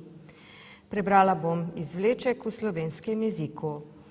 V prispevku bosta obravnavana vloga in vpliv članov iz drugih, večinoma nelatinsko govorečih delov Rimskega cesarstva v krščanskih skupnostih na ozemlju današnje Slovenije v pozni antiki. Celotna zgodovina krščanstva na območju današnje Slovenije v antiki nam je dostopna le do določene mere. Po imenu nam je znanih le nekaj škofov z tega območja, a še vedno je moč izpostaviti nekatere vplivne člane krščanskih skupnosti, ki so sem prišli iz drugih, zlasti vzhodnih delov Rimskega cesarstva. Na temelju epigrafskega gradiva in nekaterih potez teološke misli, zlasti tiste v delu svetega Viktorina iz Petovione, bo v prispevku orisan vpliv takšnih članov skupnosti od velikega preganjanja kristjanov do 6. stoletja po Kristusu. So allow me firstly to thank Mrs. Dr. Alexandra Nestorovic for her presentation, for her insight into the practical use of findings from this area, how it's also possible to collaborate within different expert fields in order to make a successful museum exhibition. Now our next speaker is Dr. Aleš Maver, Junior Professor at the Department of History of the Faculty of Arts of the University of Maribor. He will be talking about foreigners in Christian communities in the Slovene territory in the late antiquity. So I would like to pass the floor now to Mr. Dr. Maver, please. Thank you for this presentation and for invitation to this wonderful conference. My topic would be the foreigners in Christian communities in Slovene territory in late antiquity, as we just heard. So it is nearly impossible to write an extensive history of early Christianity in present-day Slovene territory, because this history is only accessible to us in several isolated fragments. These fragments are mainly epigraphic sources, names from these sources, and some rare theological writings, particularly writings by the first known bishop from the present-day territory of Slovenia, Saint Victorinus of Petovio, or Victorinus of Petau, which is the name under which he is known in English-speaking countries. But it's still possible to sketch some influence exercised by foreigners, by Christians from eastern parts of the Roman Empire, although since the 4th century, the main part of Christian communities was already formed by the Christians of Latin mother tongue, mainly from the areas of northern Italy. But the stories of the beginnings of Christianity in this area still witness to the early Eastern roots, particularly to the roots in Egypt, in Alexandria, because Saint Mark, the evangelist, was still considered the apostle of Slovene territory in early modern age, for instance, by the Bishop of Ljubljana, Thomas Hren. His disciple, Saint Hermagoras, is thought to be the first bishop of Aquileia in northern Italy, which was the mother see for present-day Slovenian territory. So the eastern roots are still visible in this legendary tradition, which was dismissed by historians in 20th century, particularly by Rudolf Eger, who declared Saint Hermagoras actually to be a lector from Singidunum in present-day Serbia, not the first bishop of Aquileia. This Eastern trait of theological thought in the territory of present-day Slovenia is mainly represented by Saint Victorinus, who is by far most important Christian personality from the territory of present-day Slovenia in the period of the Great Persecution or before that. Like I said, he is also the first known bishop of any see in present-day Slovenia. His theological writings is very influenced by Eastern theology. Perhaps the most important trace of Eastern theology in his thought is his well-known millenarism, which was also responsible for the banishment of Victorinus' thought from the later Christian theological mainstream, because millenarism was mainly popular till the Great Persecution, and then again at the end of the 4th century, but after establishment of Christianity as allowed or then also privileged religious cult, millenarism was regarded a heretical trait of Christian thought. And of course, millenarism expected the near end of the world, which was not very a good option for Christians in later centuries. Also, it is very clear from Victorinus' writings that the main liturgical language of the Christian community of Petovia was still Greek, which is in itself not very surprising, because Greek was the favorite liturgical language of most Christians of the pre-persecution period, and Latin was introduced, for instance, to Rome only in 382. The Victorinus writings witness also to the use of the famous liturgical form of Trisagion, thrice holy, in Greek in Petovia. Perhaps the most intriguing part of Victorinus' theology is his innovative chronology of the beginnings of Christianity or of the life of Jesus Christ.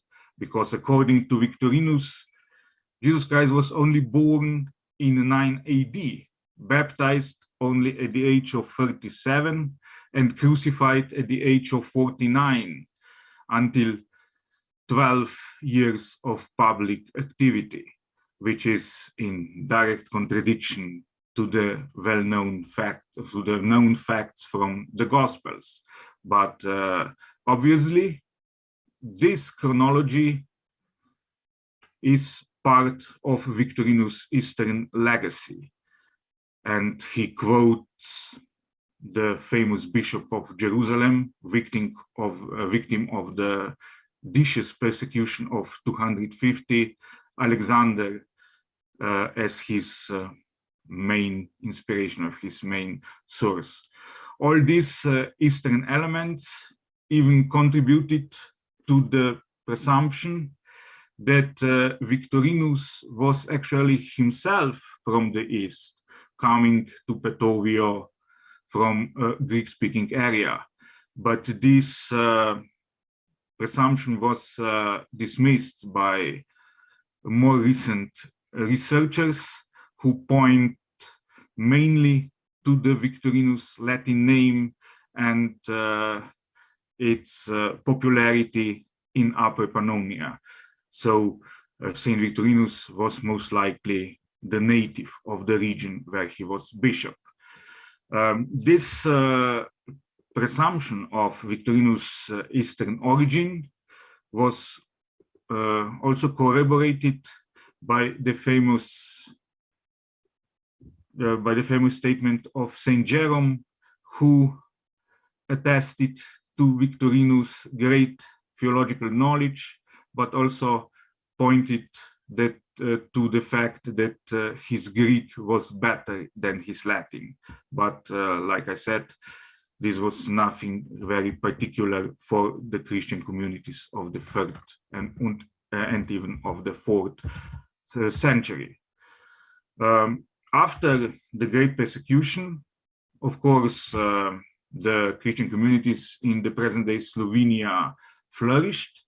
And this is also the reason why some very impressive buildings could be built and also decorated with mosaics. These mosaics are important as a source for the presence of foreigners in Christian communities, since they are also decorated with so-called donative inscriptions, which are known from Emona and Celea, and they bear witness to the fact that the greatest part of the Christian community in late 4th and the early 5th centuries were already natives, Latin-speaking natives, with names which point to their origin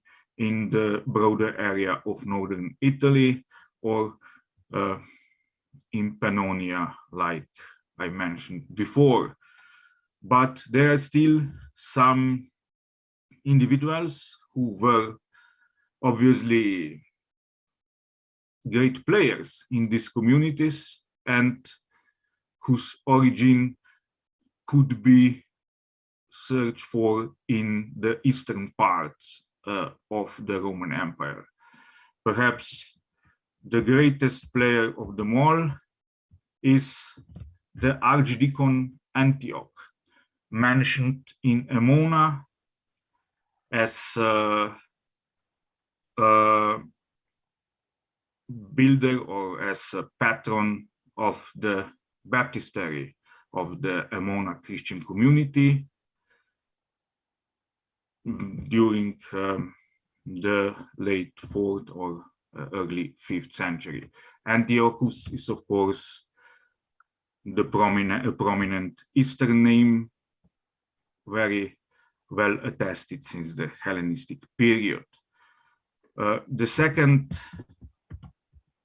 such individual was obviously a man called Abraham, who is mentioned as a donator of a part of the mosaic in Celea, and he was obviously wealthy enough to donate 90 square feet of the mosaic, which is quite an area for an individual donor. Although his name sounds pretty Jewish, he declared himself to be Syrian or Syriac from the eastern part of the Roman Empire, from the broader area of Syria, perhaps. And the last one is Achilleus.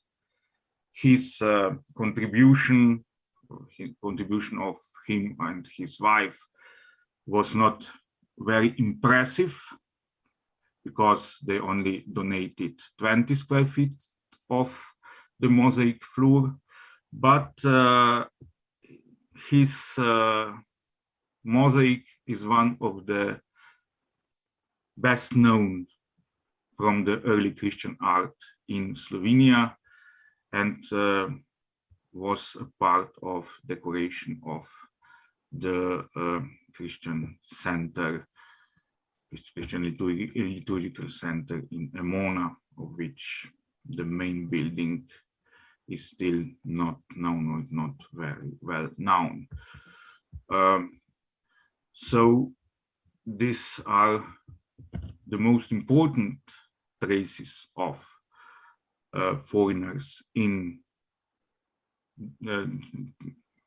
Christian communities in present-day Slovenia, especially in late antiquity.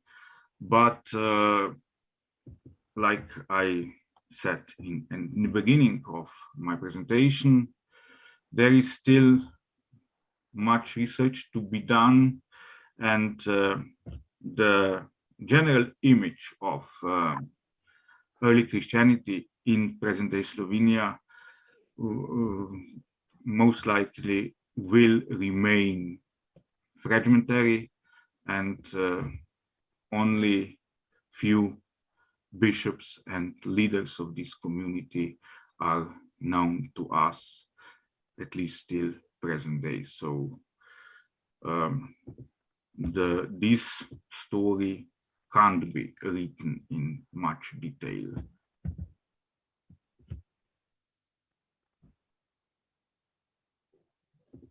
Thank you for your attention.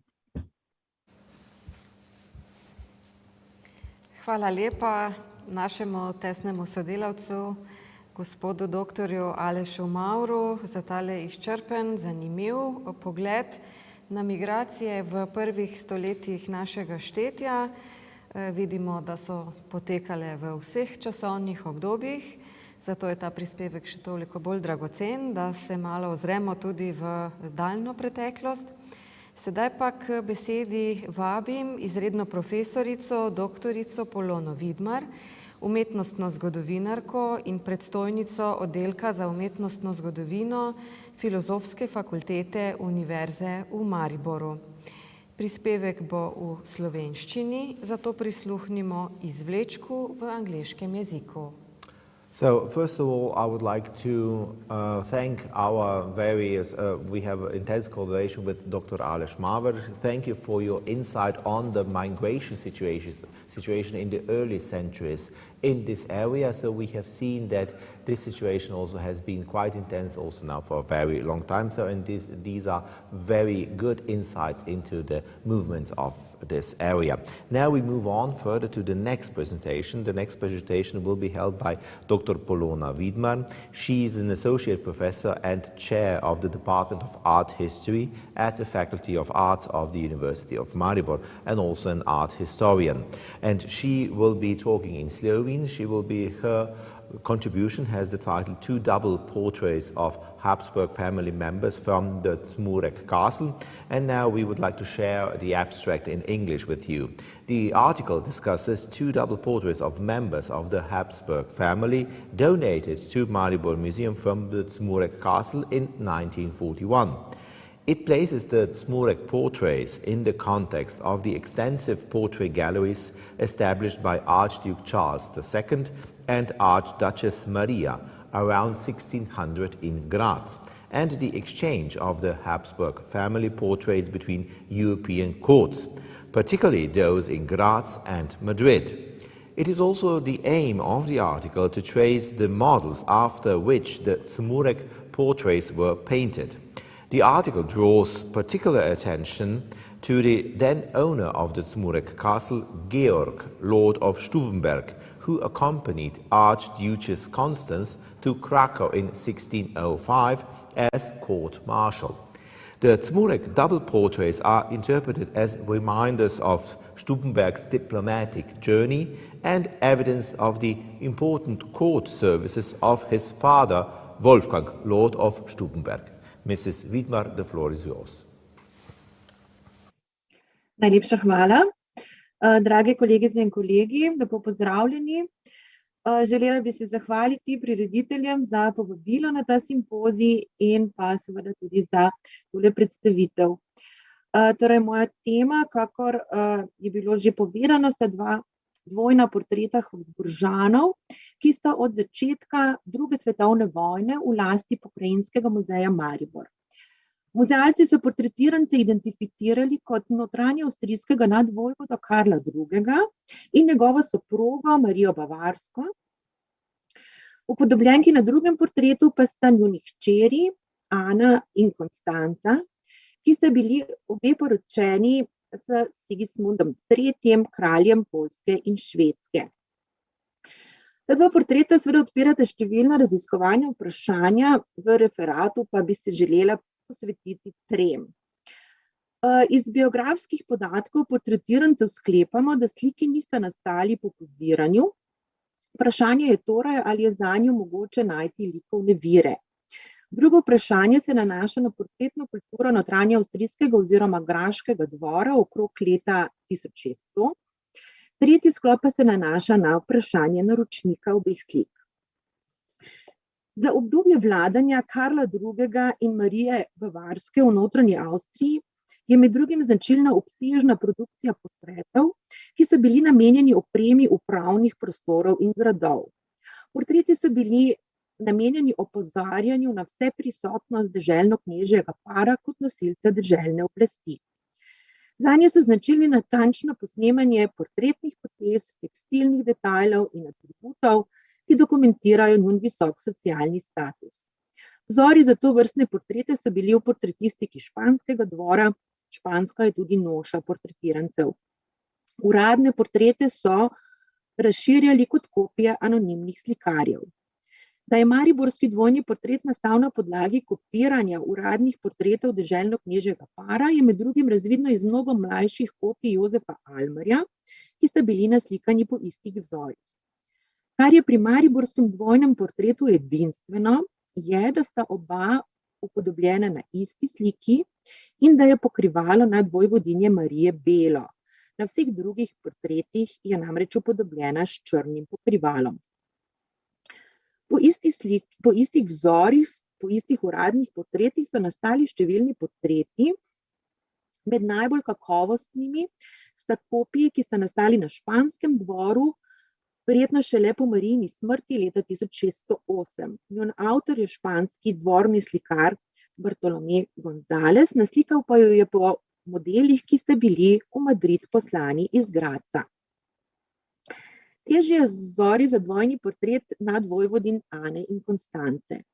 Neznani slikar se je verjetno oprl na obstoječa samostojna portreta, vendar je očitno, da je poenotil pričesko, diadem in nošo, da bi upodobil njun povsem enak status, ker sta bili pač poročeni z istim kraljem. Slikar je poenotil tudi obrazne poteze in starost nadvojvodin, čeprav je bilo med njima 15 let razlike. Dvojni portreti odraslih sester so sicer razmeroma redki.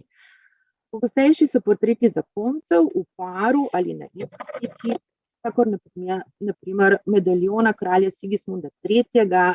Z njegovo prvo soprogo Ano ali par portretov Sigismunda III. In njegove druge soproge Konstance v kronanskih oblačilih. Večina znanih portretov Ane in Konstance je nastala po njuni poroki s Sigismundom III. Kot delo dvornih slikarjev na poljskem dvoru Martina Koberja in Jakoba Trošla. Zelo verjetno pa je, da si je slikar pri zasnovi mariborskega dvojnega portreta pomagal s sedaj precej bolj razširjenimi grafikami. Edinstvena na dvojnem portretu Ane in Konstance je njuna noša, saj nosita isto obleko. Gre za špansko dvorno nošo, katere detajli so bistveno boljše razvidni na portretih kvalitetnejših slikarjev. Na desni sta portreta njunih sester, ki sta živeli v umetnostnih središčih. Najmlajša Marija Magdalena se je poročila z velikim vojvodom Toskane, Kozimom II. Beničejskim, Margareta pa španskim kraljem Filipom III.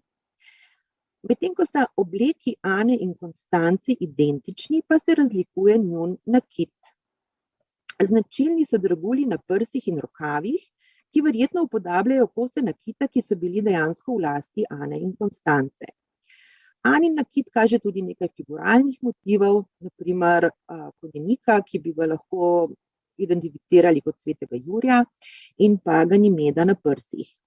Tudi tukaj je smiselna primerjava z nakitom njune sestre, španske kraljice Margarete.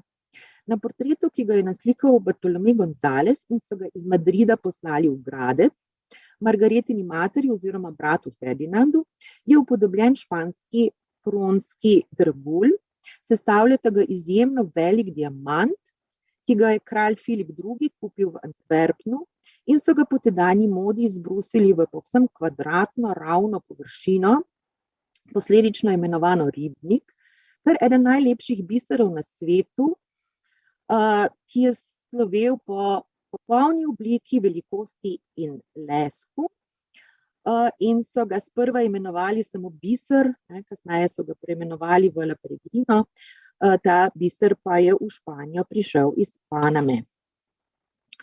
Z Margaretinim portretom, ki je bil poslan v Gradec, pa prihajamo tudi k vprašanju obsežnih portretnih galerij, ki sta jih nadvojvoda Karel II. In nadvojvodinja Marija zasnovala v Gradcu. Da so bili portreti nameščeni v graškem mestnem gradu in v dvorcu Karlau pri Gradcu, je razvidno iz poznejših popisov. Portretni galeriji sta ostali v Gradcu, potem ko je bil sin nadvojvode Karla II. In Marije, nadvojvoda Ferdinand, leta 1619 izvoljen za cesarja.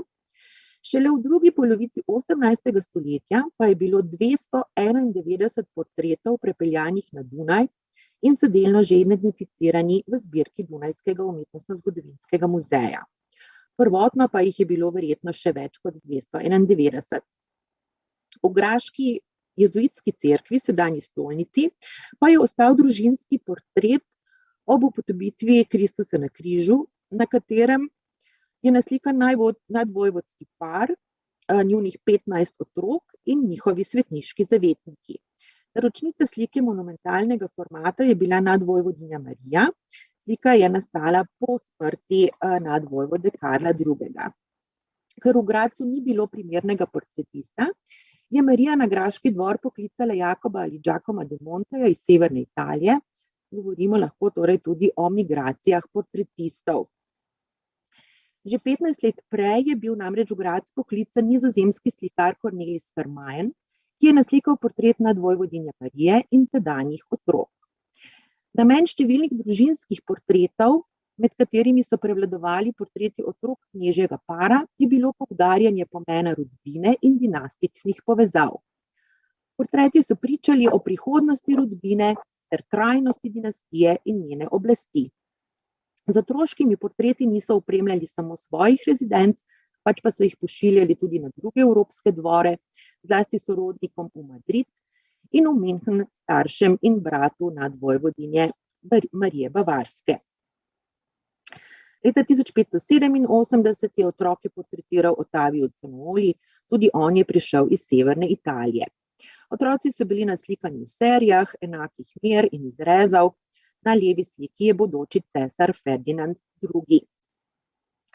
Na graški dvor so prihajali tudi portretisti, ki še niso identificirani, verjetno iz nemškega območja. Intenzivno portretiranje otrok pa se je nadaljevalo tudi v naslednji generaciji. Na desni sliki je portret zgodaj umrlega najstarejšega sina, bodočega cesarja Ferdinanda II.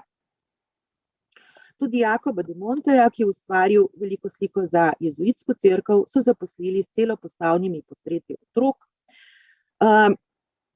Torej na levi sta portreta iz te serije, na desni pa Zanoolijev portret Marije Kristine, verjetno v poročni obleki.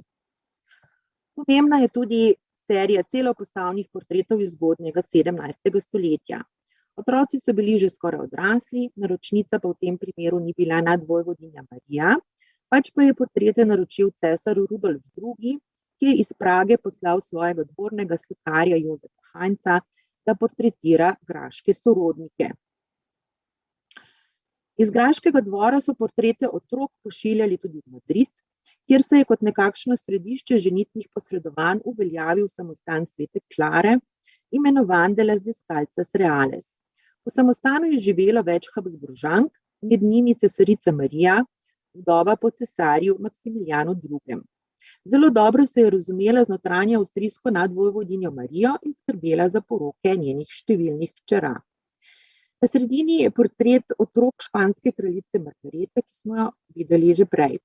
Juan Pantoja de la Cruz je naslikal njena starejša otroka, bodočo francosko kraljico Ano Avstrijsko in bodočega španskega kralja Filipa IV. Ta portret so poslali na Dunajski dvor. Desno pa sta otroka poljske kraljice Ane. Njun avtor je dvorni slikar Martin Kober, portreta pa so poslali v Madrid, v samostan Svete Klare. Najbolj neobičajne v tem intenzivnem portretiranju in pošiljanju slik po Evropi so sakralne slike s portreti Habsburžanov, na primer oznanjenje s portretnimi potezami španske kraljice Margarete in njene najstarejše hčere Ane. Marijino rojstvo, na katerem je služabnica, ki kopa Marijo, upodobljena s potezami nadvojvodinje Marije Bavarske, spremljata pa jo najstarejši hčeri Ana in Marija Kristina. Verjetno najbolj običajno pa je Marijino obhajilo, ponovno s potezami Marije Bavarske, ki jo obhaja duhovnik s portretnimi potezami njenega soproga nadvojvode Karla II. Spremljajo jo hčere in sinovi. Skrajno desno je bodoči cesar Ferdinand II., desna med hčerami je poljska kraljica Ana, druga z leve pa poljska kraljica Konstanca. Tako prihajamo k tretjemu delu, namreč za preučevanje vzroka nastanka dvojnih portretov iz gradu Cmurek je bistven poudarek o njuni provenienci. V času nastanka dvojnih portretov je bil Cmurek v lasti Jurija Stubenberga. Jurij Stubenberg se je leta 1587 poročil z Barbaro Kevenhüller in je izbral pravkar prenovljeni grad Cmurek za svojo rezidenco. Znano je, da se je v Cmurek pogosto vračal tudi po letu 1597, ko se je moral po očetovi smrti preseliti v grad Kapfenberg, kjer je bil glavni sedež te veje Stubenbergov. Jurij Stubenberg bi lahko bil seznanjen s portretnimi galerijami v Gradcu, čeprav v nasprotju s svojim očetom Wolfom ni imel stalne dvorne službe. Nadvojvoda Ferdinand, poznejši cesar Ferdinand II., je bil Juriju Stubenbergu kljub protestantski veri naklonjen, kar se je odrazilo v podelitvi naziva svetnika in v dejstvu, da ga je leta 1605 določil za dvornega maršala, ki je spremljal njegovo sestro Konstanco na poročni poti v Krakov. Prav ta Stubenbergova diplomatska pot je bila po mojem mnenju odločilna za nastanek obeh dvojnih portretov. Pot je opisana v delu Jurijevega svaka, Franca Krištofa Kevenhüllerja, avtorja historiografskega dela o cesarju Ferdinandu II. Z naslovom Annales Ferdinandei. Franc Krištof je opisal poroki nadvojvodinje Ane in nadvojvodinje Konstance s poljskim kraljem. Slavnostni prihod nadvojvodinje Ane leta 1592 je v Annales Ferdinandei tudi ilustriran. Upodobitev slavnostnega prihoda Konstance v Krakov lahko vidimo na tako imenovanem štokholmskem zvitku, naslikanem na 15 metrov dolgem kosu papirja, ki ga je naročil poljski kralj Sigismund III. V kočiji sta Konstanca in njena mati Marija, ki je na poroko spremljala vse svoje hčere, razen najmlajše Magdalene. Za kočijo stopata moška v španski dvorni noši, verjetno dvorna maršala Jurij Stubenberg in Wolf Gera. Da zaključim. Dvojna portreta graškega nadvojvodskega para in poljskih kraljic je verjetno naročil Jurij Stubenberg v spomin na svojo diplomatsko pot v Krakov. Z naročilom bi se lahko zgledoval po svojih priženjenih sorodnikih, saj je bil stric Stubenbergove soproge Hans grof Kevenhüller cesarski veleposlanik v Madridu in pomemben posrednik umetniških del med habsburškimi dvori. Portreta sta ostala v Cmureku, potem ko je Jurij Stubenberg leta 1627 prodal gospodstvo svojemu nečaku Wolfu Stubenbergu in 2 leti pozneje emigriral iz habsburških dednih dežel, ker ni želel konvertirati. Čeprav slikarja obeh portretov še ni uspelo identificirati, sta sliki pomemben dokument v preučevanju portretistike na notranje avstrijskem dvoru v Gracu okrog leta 1600 in v preučevanju migracij slikarjev, portretirancev in naročnikov portretov. Hvala lepa. Hvala lepa za to izčrpno predstavitev. Zelo veseli smo v muzeju tudi novih zanimivih odkritij na omenjeno delo, ki jo hranimo v Pokrajinskem muzeju Maribor. Thank you very much for your elaborative findings, and also we are very pleased that we can also present new findings, new results from different procedures now also for these museum or objects which are held within our regional museum. Po naslednjem predavanju, ki ga bo imela kolegica dr. Valentina Bevc-Varl, seveda vabim vse v tem sklopu, da se nam pridružite v debati, v razpravi na Zoomu in seveda gostje vabljeni tudi, da postavite vprašanje po chatu. Now we will have the final presentation of this section. This presentation will be held by Dr. Valentina Bevc-Varl, and I would also like to invite all the presenters that do join us then after her presentation for a common discussion, and also again my invitation to the participants. If you have any questions or comments, please do these, put these comments on the comment section in the YouTube channel. Torej, dr. Valentina Bevc-Varl iz Pokrajinskega muzeja Maribor nam bo predstavila temo z naslovom Življenjska pot akademskega slikarja Antona Novaka. So our colleague here from the Regional Museum Maribor, Dr. Valentina Bevc-Varl, will present the life of the academy-trained painter Anton Novak. V prispevku, torej, če povzamem izvleček, v prispevku se ukvarjamo z rekonstrukcijo življenjske poti v Mariboru rojenega akademskega slikarja Antona Novaka, sina knjigoveza Antona Novaka in Alojzije Novak, rojena Šmidl. Po zaključeni realni gimnaziji v Mariboru je Novak študiral slikarstvo na Dunaju. Bil je član Dunajskega Kunstlerhausa, ustanovni in dolgoletni član ter blagajnik Dunajske secesije, leta 1908 pa tudi njen predsednik. Omenjena sta tudi Novakovo pedagoško delo v Brnu in njegova povezava z mariborsko trgovsko družino Pirhan, ki je Pokrajinskemu muzeju Maribor podarila večje število njegovih del. Omenjena zbirka je spodbudila proučevanje življenja doslej neraziskanega mariborskega slikarja, ki je živel in ustvarjal na Dunaju.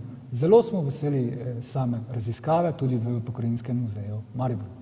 So now we will hear the presentation from Mrs.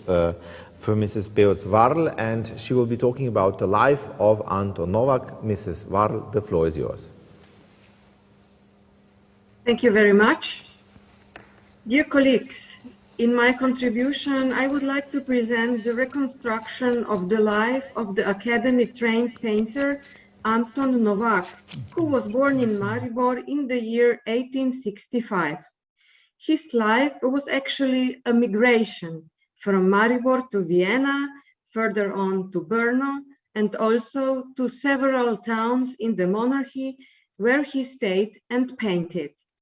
After his death, his works of art returned back to Maribor as inheritance of his youngest sister, Anna Maria Pirhan.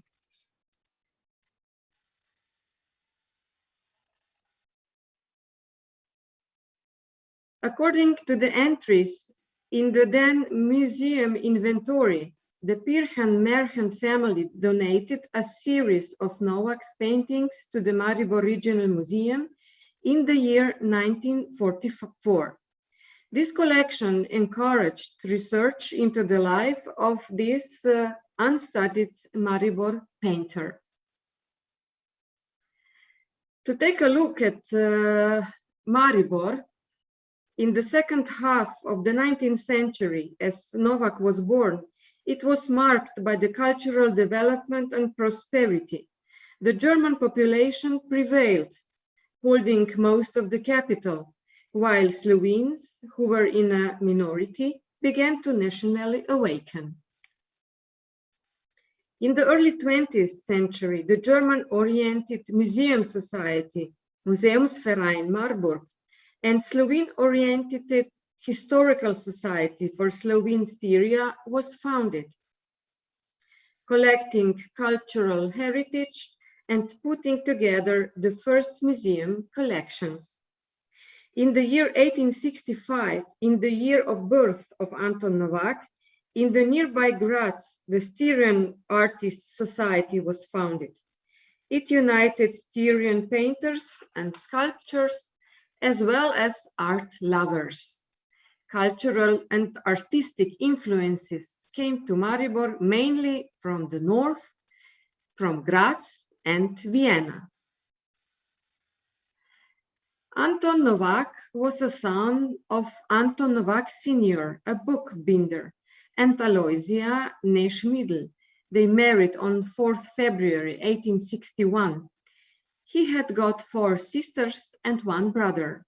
The family has got a paper shop on Main Square in Maribor and on Gosposka Street.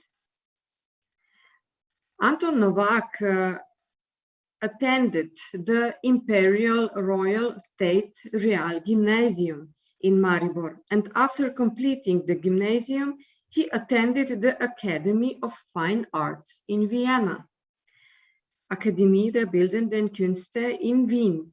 His teachers included August Eisenmenger, Franz Rumpler, Leopold Karl Müller, Karl Zwirzinger and Sigmund Allemand. And after 8 semesters, he completed his studies in 1886 and continued with specialization in historical painting at Professor Leopold Karl Müller's Spezialschule für Historienmalerei. In the capital of the monarchy in Vienna, a number of artistic societies were founded.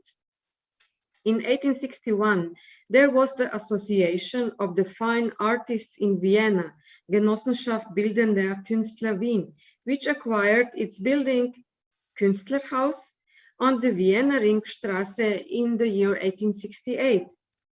Printed sources show that after completing his studies, Anton Novak became closely involved in the creative scene of Vienna. In the 1890s, he took part several times in exhibitions organized by the Genossenschaft der Bildenden Künstler Wiens. As a representative of the younger generation of Viennese artists, Novak soon moved away from the Künstlerhaus and joined the new artistic movement, the Union of Austrian Artists, Vienna Secession, founded in the year 1897. On the 3rd April 1897, there was a constitutive session in Vienna of Vienna Secession, Wiener Secession, the first president of which became Gustav Klimt. Upon its foundation, the union had 40 full members. One of the founding members was also the Maribor-born artist Anton Novak. The first international exhibition in the Vienna Secession took place in March 1898. As reported on 5th April 1898 by the Viennese newspaper Das Vaterland, the Emperor Franz Joseph was among those who visited the exhibition with great interest. On this occasion, the President Gustav Klimt presented the new members of the Working Executive Committee to the Emperor, including Anton Novak. Thus, soon after the foundation, Novak held a function in the Executive Committee. Various printed sources reported about the annual general meetings, where Anton Novak is often mentioned as a member of the Executive Committee or as a treasurer. In the year 1908, he was also the president of Wiener Secession. We see the very nice picture, the photograph of the members of Vienna Secession. members, and on the left side, the first person standing is our painter Anton Novak. Just next to him in the second row, we can see the president Gustav Klimt. Between 1898 and 1903, the Vienna Secession Association also published a journal with the title Ver Sacrum.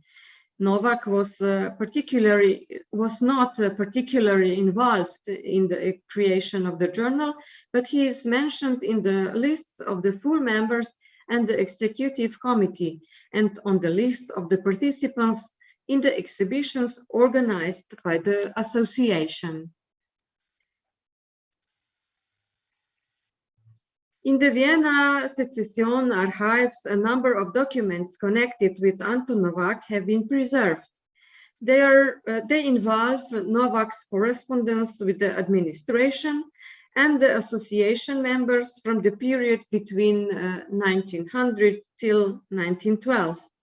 In the correspondence, Novak mentions the illness and death of his father in year 1910 and his sister in the year 1911.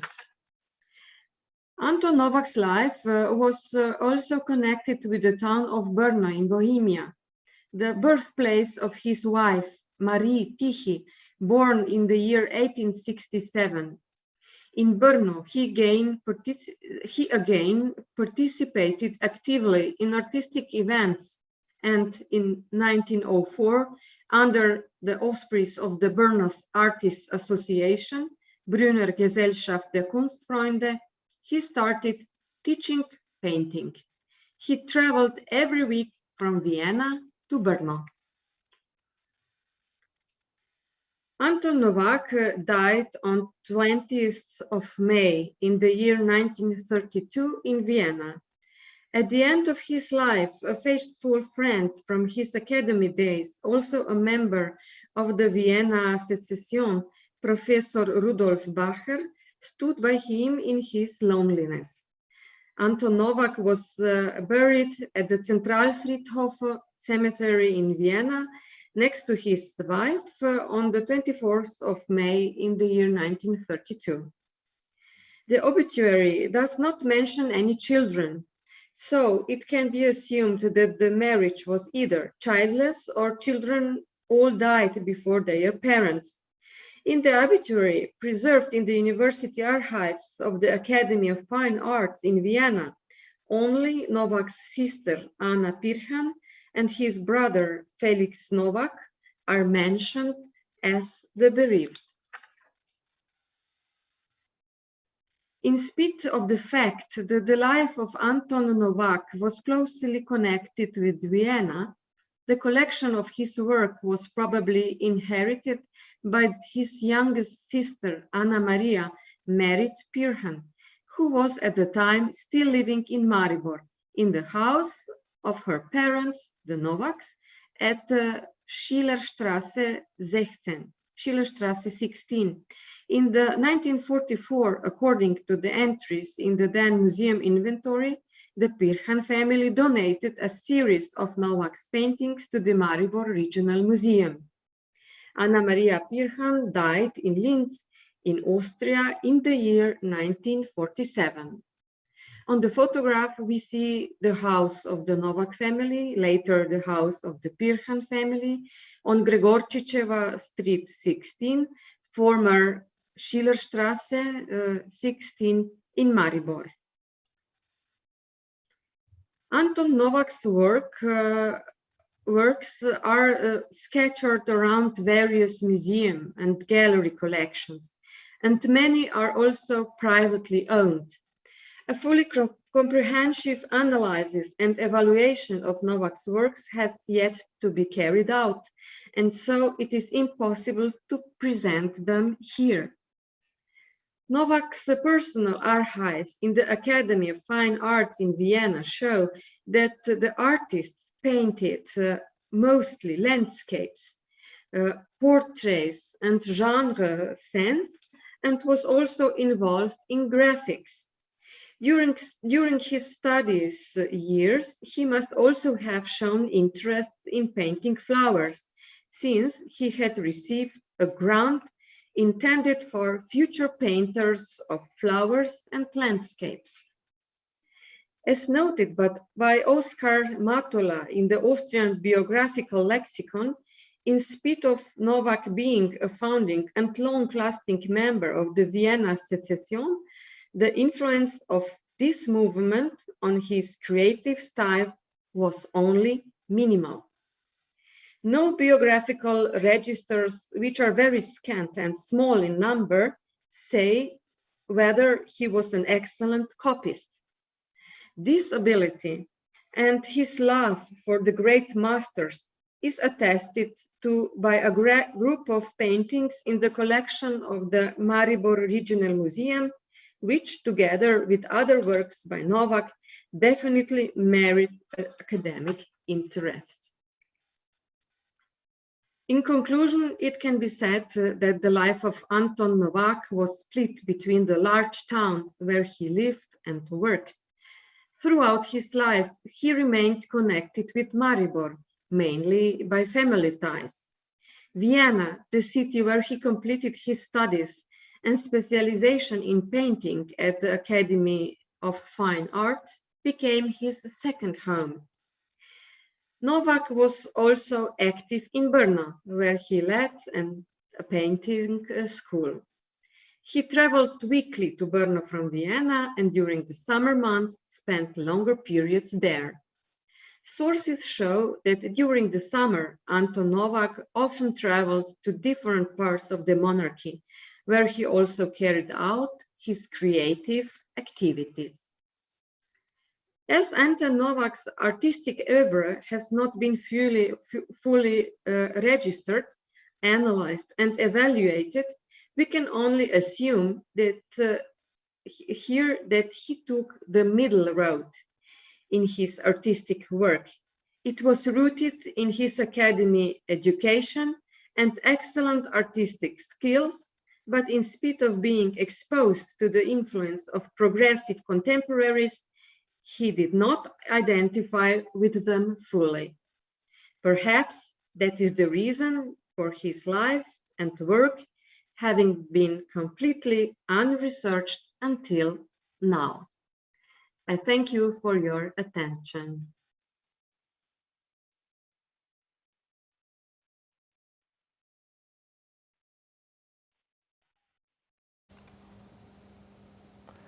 Hvala lepa, dragi kolegici dr. Valentini Bevc-Varl za ta čudovit prispevek. Prav gotovo bo samo razkritje o življenju in izjemnemu opusu in druženju z Gustavom Klimtom šel izven meja Slovenije.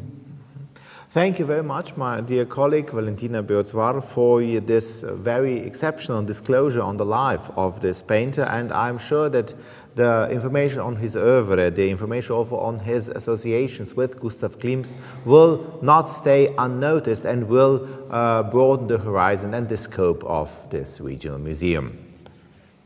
Sedaj pa seveda vabimo vse referente v tem sklopu, da se nam pridružite na razpravi, na Zoom razpravi. Now we would like to invite all the lecturers, all the presenters of this section that you join us with a common discussion on the topics of this section. Mogoče prvo vprašanje bi zastavil cenjenemu profesorju Alešu Mavru. Mogoče v zvezi z povezavami zgodnjekrščanskih skupnosti z zahodnim oziroma z srednjeevropskim prostorom, ali so mogoče v tem obdobju kakšne povezave v tem kontekstu? So I would have the first question for Professor Aleš Mavr.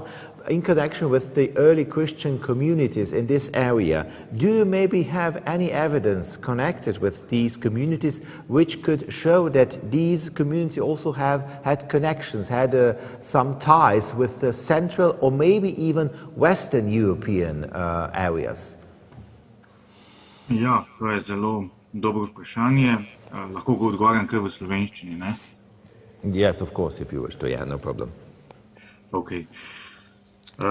Se pravi, treba je seveda vedeti, da slovenski prostor leži nekako na meji, tako kot tudi kasneje v zgodovini, med vzhodom in zahodom, se pravi tudi nekje na meji črte, dokoder so krščanske skupnosti že v obdobju pred preganjanjem relativno močno zastopane, kajti v zahodnji Evropi je bilo krščanstvo v obdobju pred preganjanji manj navzoče, če govorimo o zahodnji Evropi. Seveda so ti stiki obstajali, vendar pa so ključna središča in ključni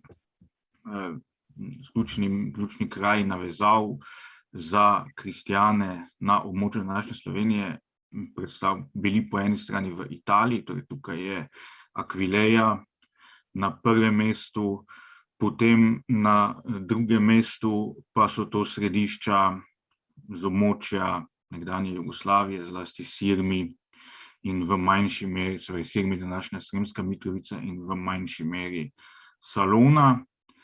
Seveda pa je treba kot pomembno srednjeevropsko središče, ki da izredno pomembno figuro v tem obdobju navesti vsaj Savarijo, torej območje današnjega Sombateja, odkoder izvira ena od ključnih osebnosti krščanstva na zahodu, to je sveti Martin, in pa morda tudi z območja današnje Avstrije vsaj Laurjak, Lörch v Avstriji, odkoder izvira tudi v poznejših stoletjih najbolj znani mučenec tega območja, to je sveti Florijan, katerega kult v poznejših stoletjih vsekakor povezuje vse te pokrajine med seboj.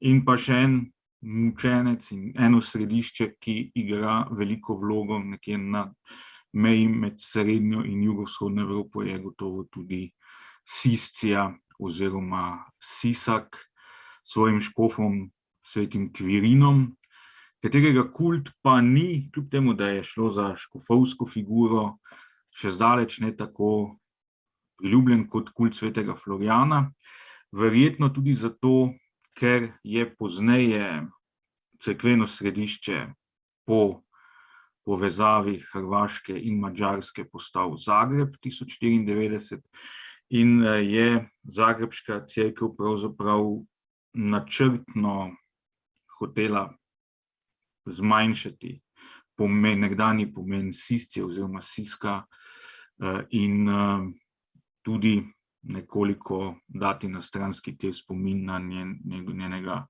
ustanovitelja svetega Kvirina. Pri Kvirinu je sicer zanimivo, da je, čeprav je izhajal iz Siscije, bil utopljen kot mučenec v drugem mestu, se pravi ne v svojem domačem mestu v Sisciji.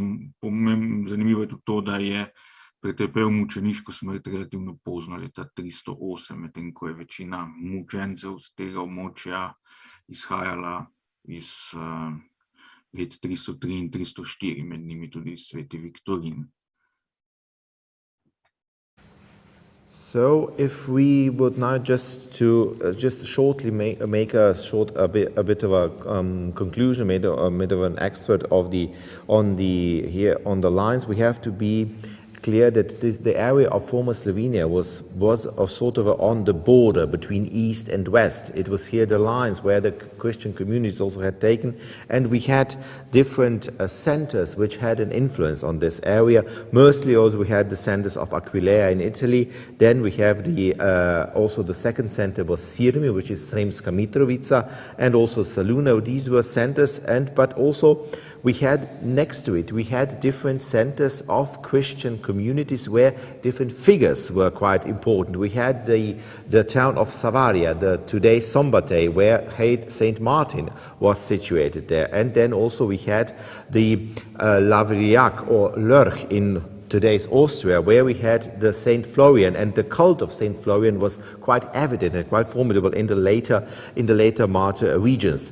As we are talking about martyrs, these are also quite important in the southeastern and central European part. We have one martyr which was in the town of Siscia. This is today's Sisak in Croatia. This was the bishop Saint Quirinus, but the bishop Saint Quirinus didn't receive such a big cult as was received or perceived by Saint Florian, because maybe one of the reasons why this martyr wasn't of such a great importance is that in the year 1094 the Hungarians and the Croatian church authorities combined, so were joined, and the center was Zagreb, and Zagreb wanted to diminish the importance of Siscia or Sisak, and this is why they did not talk about Saint Quirinus, about the martyrs of his life. And interesting fact about Saint Quirinus of Siscia is also that he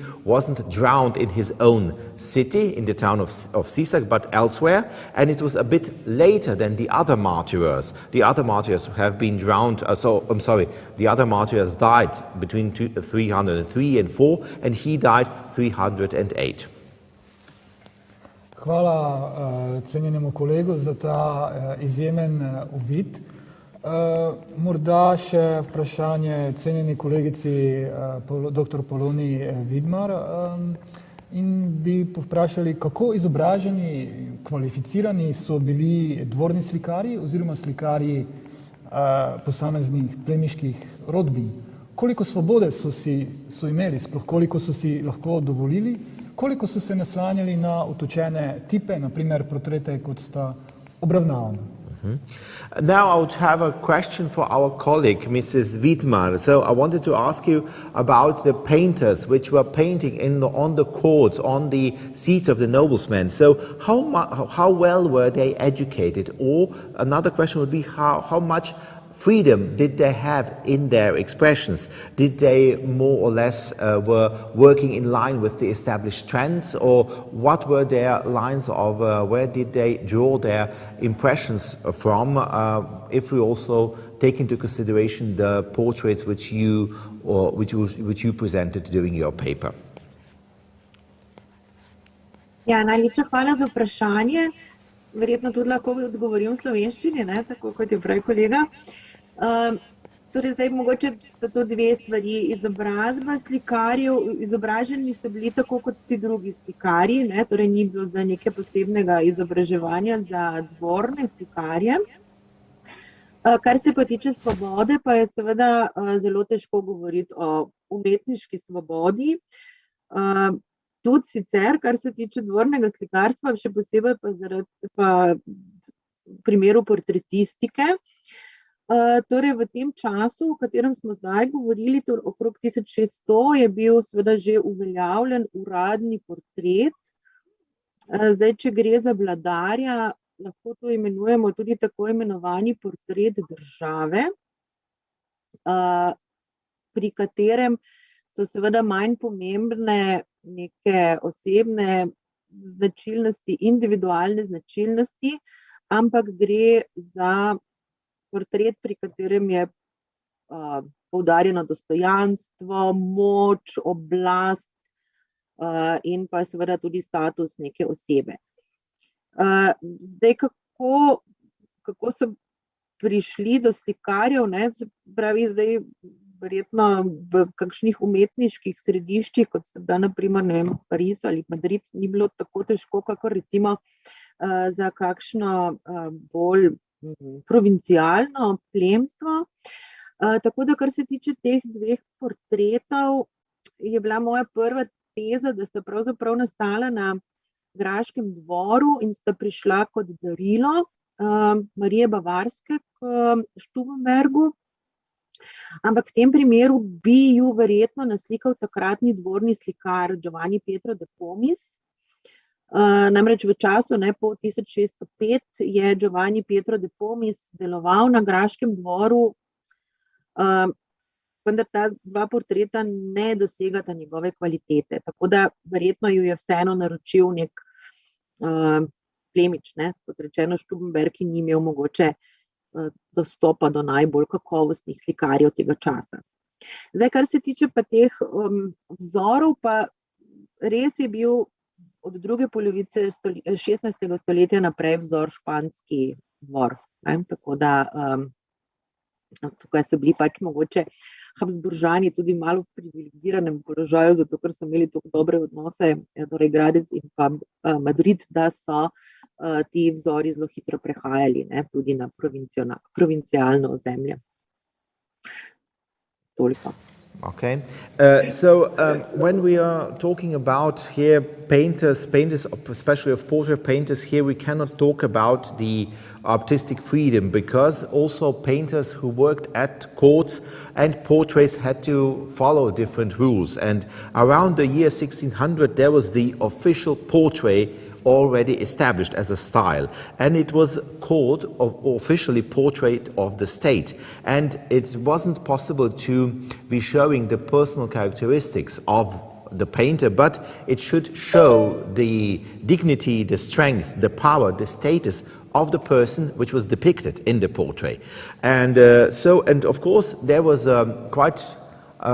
you could have many artists in the great art centers like Paris, Madrid, but in the more regional towns there was a bit of a problem gaining or getting good quality painters. And so I had a first thesis about the two portraits, that these two portraits were a gift of Maria of Bavaria from Graz, but it is clear that these portraits were not made by Giovanni Pietro de Comis, who was the court painter in that time in Graz, but it was ordered by someone else. This is why maybe it was ordered by another nobleman like the Stubenberg, who didn't have the reach to get such well-established painter as was the de Comis, because it is clear that it is not his rank of quality there.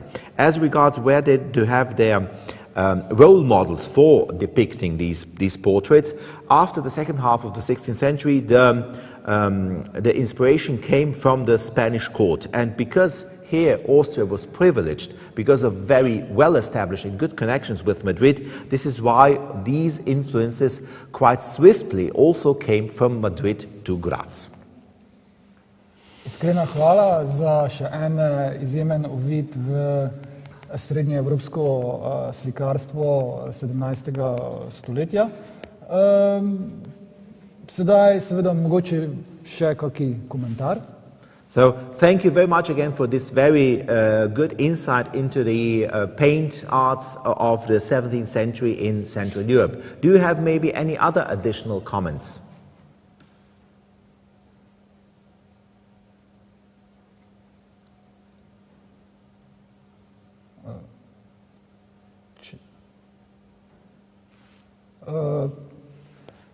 Če ne, bi seveda se zahvalili za izjemne prispevke, izjemno dragocene prispevke, ki jih lahko boste seveda tudi prebrali v izhajajočem zborniku. Sedaj pa vas vabim, da vztrajamo še naprej na tem maratonu kulturne dediščine. Namreč ob 6. uri napovedujemo enega izmed vrhuncev, prav gotovo, kaj se tiče gostov, posvečenih organizacij, mednarodni muzejski organizaciji. Thank you very much for your valuable contributions, and for all these contributions will also be part of the conference proceedings, which will be published. And now I would invite you and ask you to endure just a bit more, because we are now coming to one of the highlights of our conference of Museoeurope. At 6 p.m. we will have presentations, we will have also contributions from the International Council of Museums, so I invite you to follow us now also in a few minutes.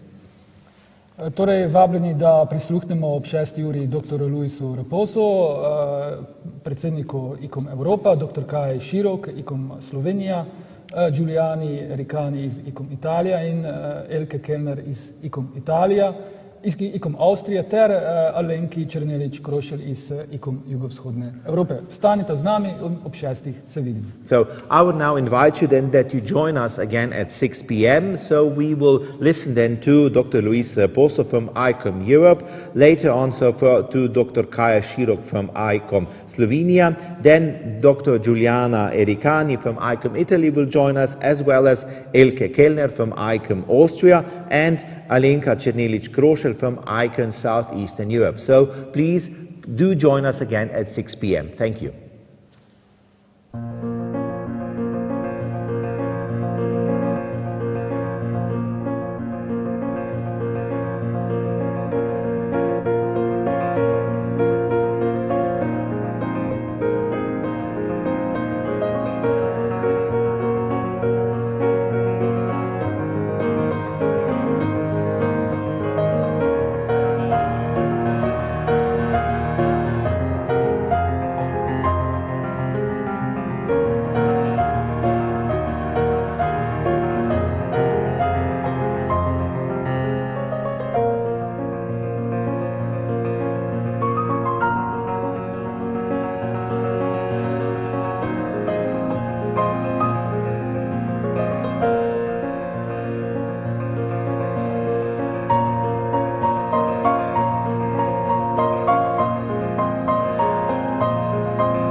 Hello, it's me, the oldest vine in the world from the city of Maribor, Slovenia. I have seen it all in more than 400 years of living. So let me tell you a story with the help of my local friends that will make you want to experience Maribor.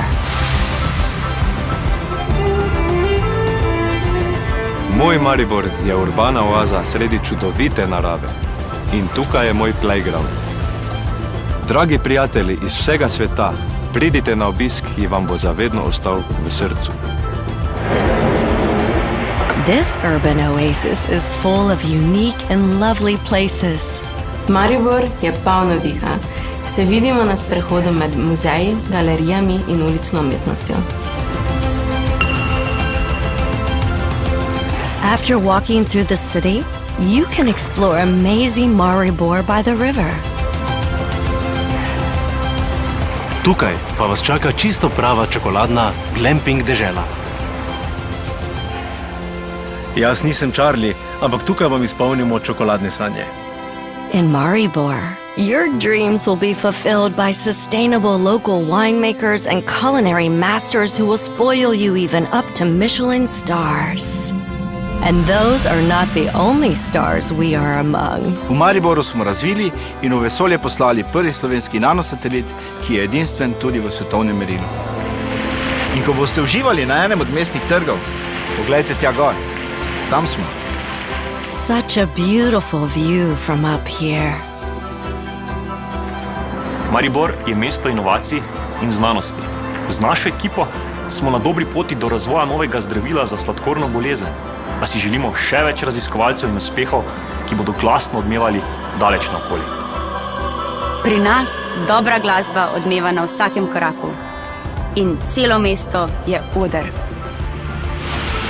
Ko pa si po koncertih, predstavah in festivalih zaželite tišine, se dvignete nad mesto in globoko vdihnete.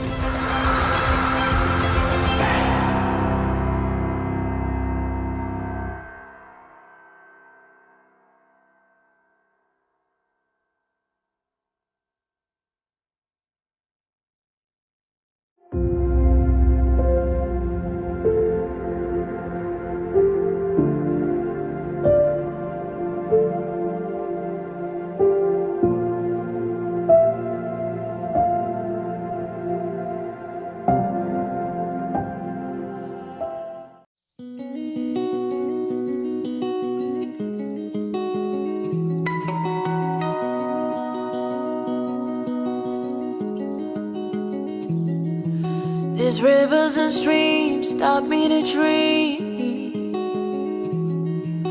The mountains and trees are comforting me.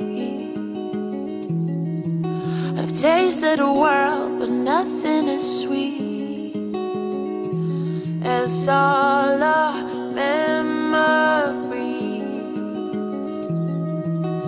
You're my haven, always there to pick me up when I need to be whole again. There's nothing quite like you, rivers and skies so blue. So I keep coming back to you. Shy and so beautiful, you never leave me cold. So I keep coming back to you.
Lepo pozdravljeni na sklepnem delu današnjega maratona posvečenega kulturni dediščini z naslovom Živeti v Evropi. Welcome to the final part of our today's marathon of cultural heritage, and welcome now here under the auspices and the title of Living in Europe. Besedo predajamo predsedniku mednarodne muzejske organizacije ICOM Europa, dr. Luisu Raposi. I would now like to pass the floor to the president of the International Council of Museums, Dr. Luis Raposa. Please, Mr. Raposa. Hello, good afternoon to you all. It is a pleasure to be again with you now after this long journey, which I've also followed with learning a lot with our colleagues. And now let me in some 10 minutes, make you a general aperçu vision on as we in ICOM Europe board see the future of museums, the immediate future of museums after this pandemic crisis of COVID-19. I named this brief presentation as Museums Facing the Crossroad. In fact, we are facing a crossroad. Let me see if I can move. Yes. Museums have been, as we all experienced, closed for most of this almost 2 years time behind us. We have been asked to stay home in many countries in Europe. And here are some figures. There is a lot of inquiries made by UNESCO, by ICOM, by NEMO in Europe on the situation of museums during these almost 2 years, as I said. You know that most 95% of museums in Europe, like in elsewhere, have been closed. But let me call your attention for these numbers, which are UNESCO numbers. There are in the world about 100,000 museums. From these, 3/4, almost more than 3/4, in fact, or about 3/4 are European museums.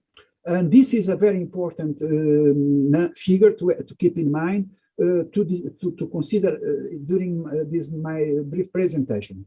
Museums are really, and this is a kind of player which we have in ICOM Europe when presenting museums to local administrations in each country in Europe or local stakeholders. Museums are really an European landmark. You see here the 20 most visited attractions in the world before the pandemic crisis, and a bit more than half of the visitors are in European museums. And about half of the 20 most visited are European museums. And when we compare this with thematic parks, Luna parks, we see that it is merely residual, the number of visitors in Luna parks in Europe, comparing to America and Singapore and other countries in the world, other regions in the world. And only one of the 20 most visited Luna parks or thematic parks in the world is European, but is an American franchising, the Euro Disney near Paris. So museums are really a European landmark, not thematic parks or Luna parks. And this makes the whole difference when we consider cultural policies. Now, we all experienced that COVID has had dramatic effects, as I said already before, in museums, with a lot of them have been closed. Maybe UNESCO estimates in global terms 10% of museums will never reopen again. In the United States, this number can easily be the double, 20%. In Europe, it's less than 10%. Another figure, which is here in this UNESCO inquiry resume, is the importance of digital in museums during the pandemic crisis. But with that remark, digital divides. I will return to that. And in fact, let's not be misled with digital and the important use of digital which we have had these 2 years.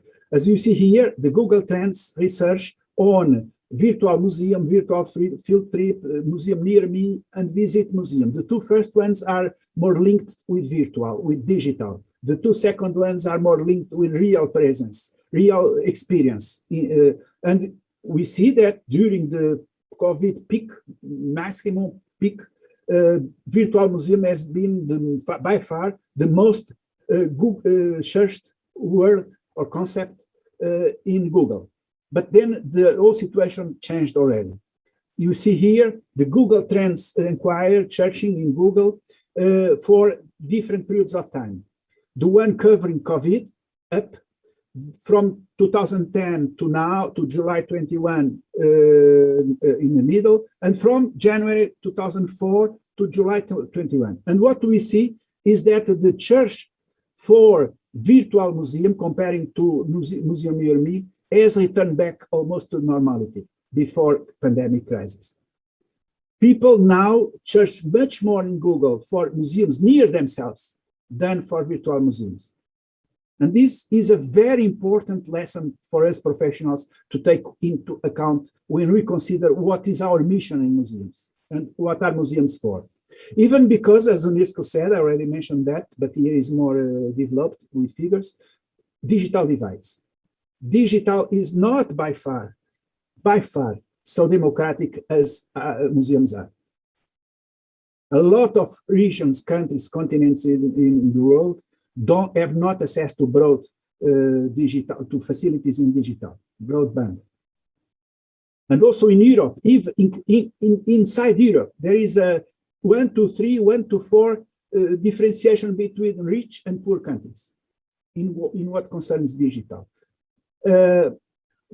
I will maybe, I'm not concerned controlling my time, but I suppose that I must hand my intervention with these final remarks. What will COVID-19 impact in museums? Oh, well, it all depends on the size. Big museums have suffered much more than small museums, much more, and will maybe suffer more for some time ago in the future. And also the management models. Museums which were already managed in a kind of market-oriented philosophy have suffered much more than museums which are still considered as public assets. In March, last March, ICOM Europe, we organized before this conference, our last event was a seminar, the spring seminar, as we call it, devoted specifically to the biggest museums in Europe. There are about 20. There are only a minority, a very close minority in relation to the whole museums in Europe, but they are very important, nevertheless. And we have asked this inquiry, and we have obtained data on trying to answer these questions. I will not enumerate them all. You are seeing them all, but we have to be attentive to this kind of questions for the future. The blockbuster model of exhibitions will stand or not. The museums as mass tourism attractive devices will stand or not. Well, these are important questions to consider for the future, enlightened by the experience of COVID-19. And we will be able to do that next year in our general conference in Prague, of course, but before that, in the International Museums Day, which has also the same theme, the power of museums. So I will finish with this remark.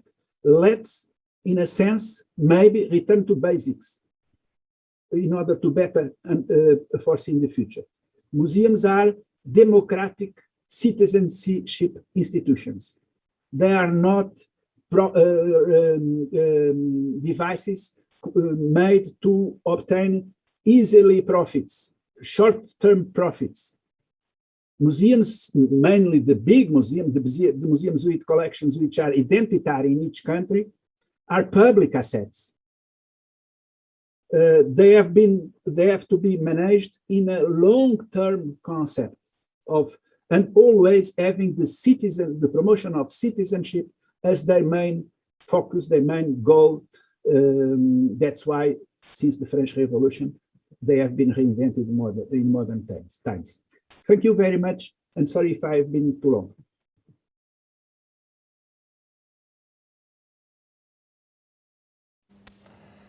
Hvala, dr. Raposi, za to izjemno angažirano predavanje. Vedno nas veseli prisluhniti vašim mislim. Seveda se z dognanji popolnoma strinjamo in se veselimo nadaljnjega sodelovanja. Thank you, Dr. Raposa, for your engagement. We are very pleased to hear all the findings, all your thoughts on the developments, and we are very much we are also the same opinion as your findings suggest. K besedi vabimo dr. Kajo Širok, predsednico ICOM Slovenije. Now we would like to pass the floor to Dr. Kaja Širok, President of ICOM Slovenia. Please.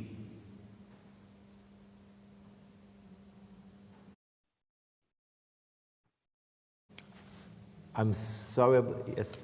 Yeah, it's okay. I think it's okay now. Can you hear me? Loud and clear. Yeah, okay, thank you. Lep pozdrav, lep večer vsem skupaj. So I will try very briefly to discuss what the annual works and the annual activities of ICOM Slovenia are and what we have done in the last 2 years, especially in connection to the COVID situation. So the annual programs of ICOM Slovenia are very much the same. We do a lot of educational programs. We do a lot of international cooperation. There are some very important dates that we are always taking care of. And of course, there are other activities connected to every year planning. But nonetheless, in the last 2 years, especially after COVID, our works changed. It changed because there was this need and urge to stay connected, to be connected, and to be very much active within the very huge and important ICOM family. I remember the first month that we were at home, so in March last year, we start calling one another, and there was this idea, what are you doing? What is happening in your country? And after the first surveys, we decided that we need to meet, and this is when we discovered Zoom, and we actually started working together. And this is the period when the webinar started. And right now, I would say that they are one of the best activities that we do, not only in ICOM Slovenia, but also in other countries, because we are able to share knowledge from other countries, from other ICOM activities and experiences in order to enrich our own world and our own programs. So we are working a lot on webinars, especially on capacity buildings. We are very into the red list right now in the last 2 years, together with the other ICOM CEE countries, and probably Alenka, we will speak more about it. And of course, the international cooperation, even if we are not meeting personally one with another in the last 2 years, they are still here, and we are working a lot in between us, and we are remaining connected. We are working, as Professor Raposo said, on the International Museum Day. This is something which is an important part of our work, but nonetheless, within our annual activities, we should not forget that even if this is a very small committee coming from a very small country, we are really very active, and we want to show how important museology is in Slovene culture, in Slovene society, and how much do we care to stay connected with our international communities. So we have 2 active presidents of international committees, ICR and ICME. We have a president of the Regional Alliance, and we have board members from SIMUSET, NatHist, ICOM, ICMEMO, and 2 members of our ICOM Slovenia group are also in the standing committees, so one in EDCOM and one in ICOM Define. We really try in all ways to be connected and to work together with all our members, discussing our members in Slovenia and also our friends and colleagues abroad. We already last year wanted to do the third conference, which is the Conference of Slovenian Museologists, but as it was last year almost any connection inactive, we decided then to do it this year. We really hoped to see one another, but then at the end, as this conference, we needed to do it viral. So this is what we had some months ago. And our keynote speaker was Jette, which was discussing the needs of the museums after the COVID or in time of COVID. Slovenia is in the presidency, and together with the Slovenian Museum Association, just less than a month ago, we helped and organized another conference, which was a conference about museums and social responsibility.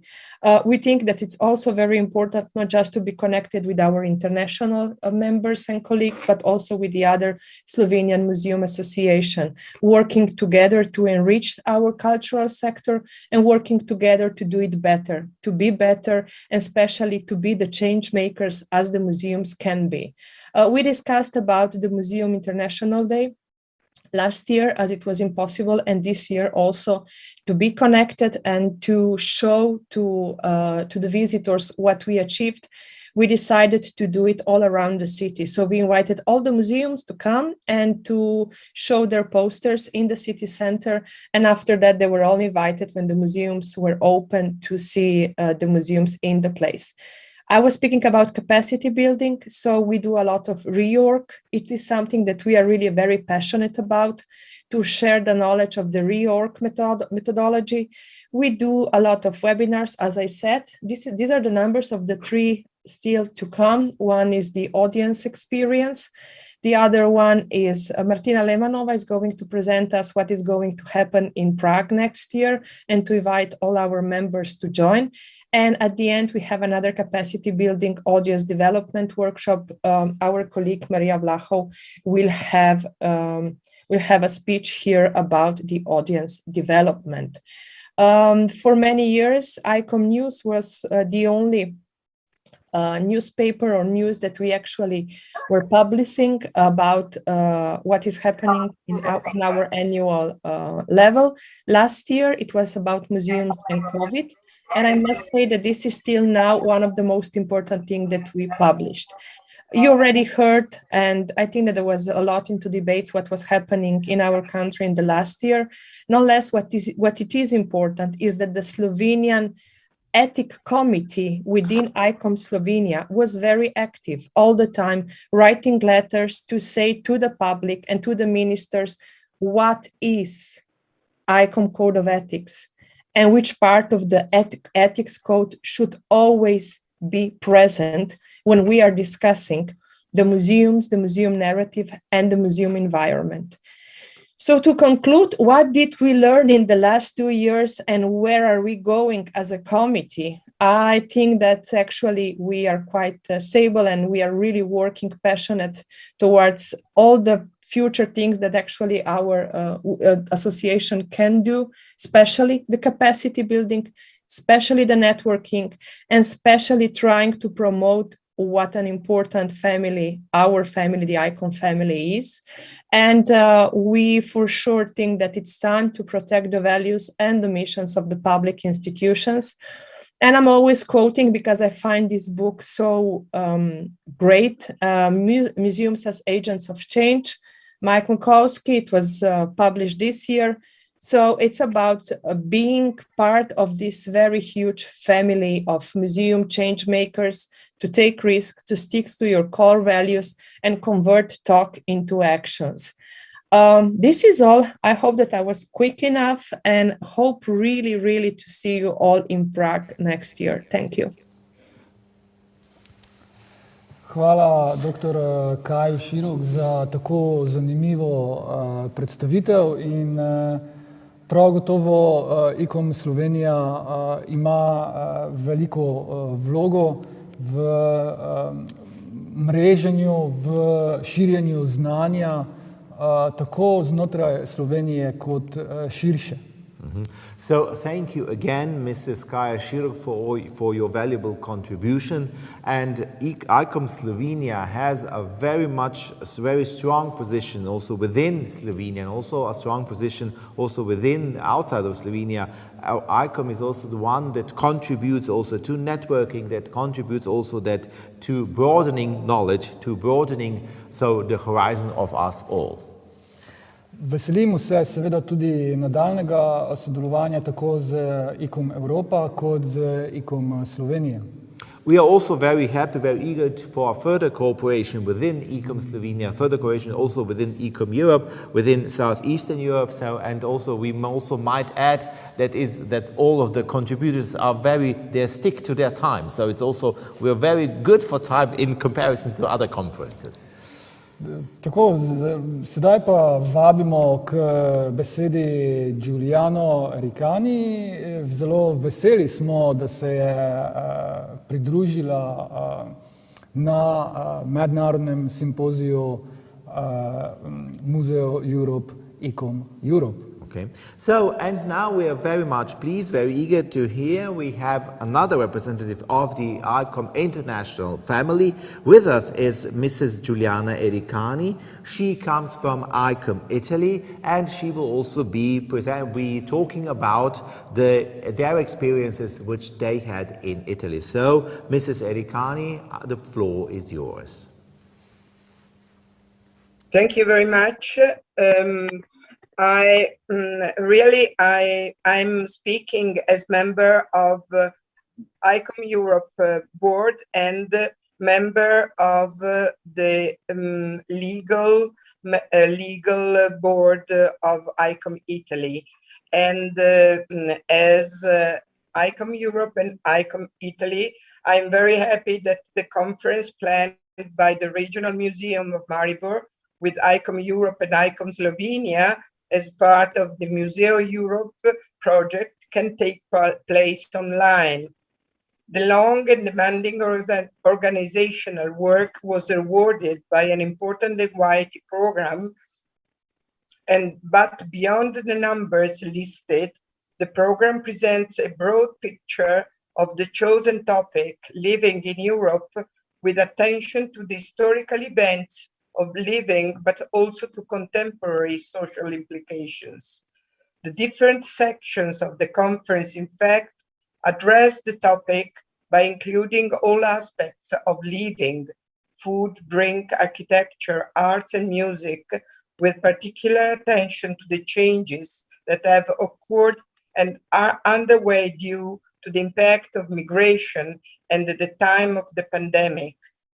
A research that starts from a dynamic ethno-anthropological museology, such as that of Slovenia and the countries of Slavic culture, but which in this conference involves areas of Northern Europe in which ethno-anthropological research has taken on a different and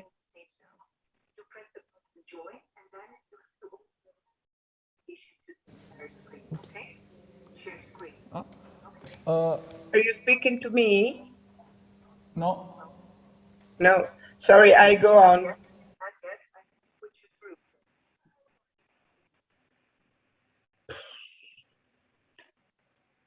As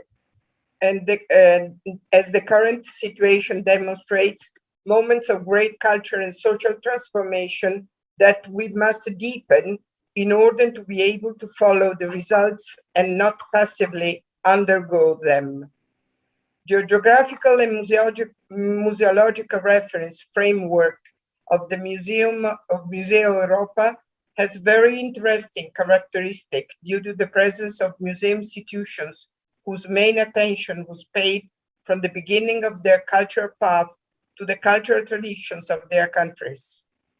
It is only regrettable that the Italian ethno-anthropological museology is not represented, even if they offered their sponsorship. And we do not really know the reasons for it. And the great work in progress in the area, as not in Italy, has not considered or could not seek comparisons that would have been stimulating for everyone.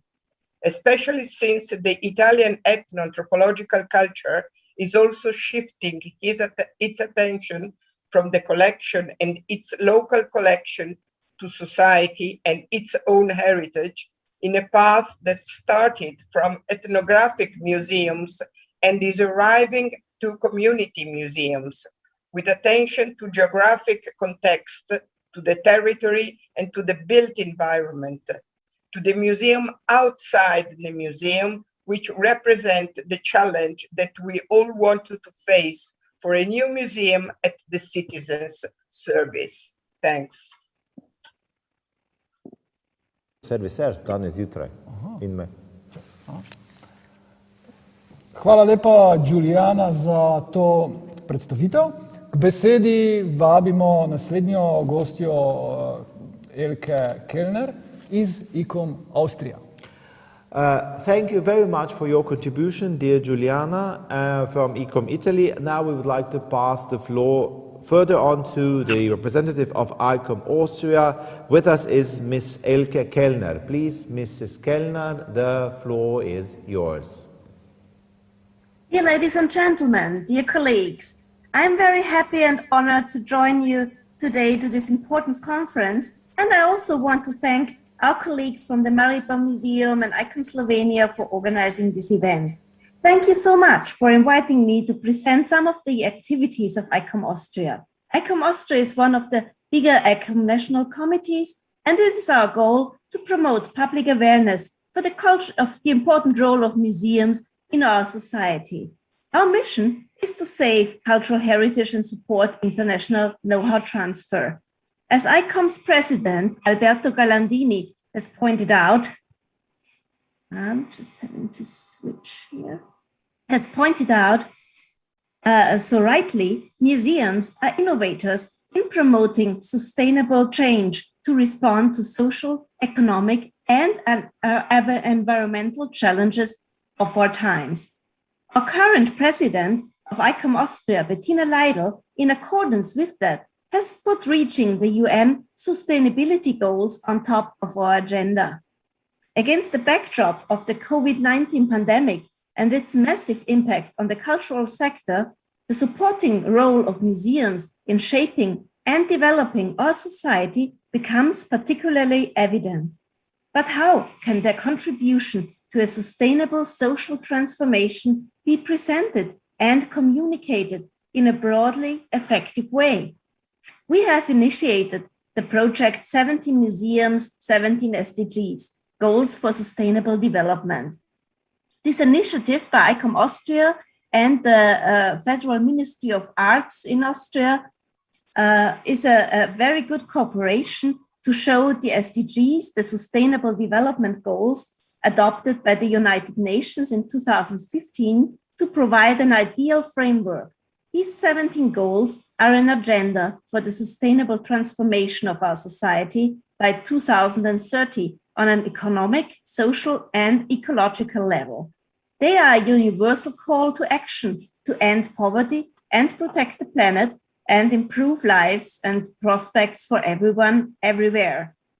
ICOM Austria has nominated 17 museums to develop concrete measures and projects for each of the 17 SDGs as a contribution to the achievement of the goals, and thus to act as a best practice example and role model. The selection process was taken care to ensure a broad range of museums, from small to medium size to large museums, all across Austria, all across the federal states. The SDGs were signed by lot at the kickoff event in February, and this was also the official start of the project that you see here in the picture with the Secretary of State from the Ministry of Culture. Since then, the process support in the form of workshop has been helping the museums to develop and implement their respective strategies, measures, and activities. An ongoing communication campaign in social media and on site in the museums makes the project and the commitment visible to the outside world. In addition, from the end of August now to mid-December, we have a period of 17 weeks, one for each museum, where they set the focus on their commitment and activities to contribute to their SDG.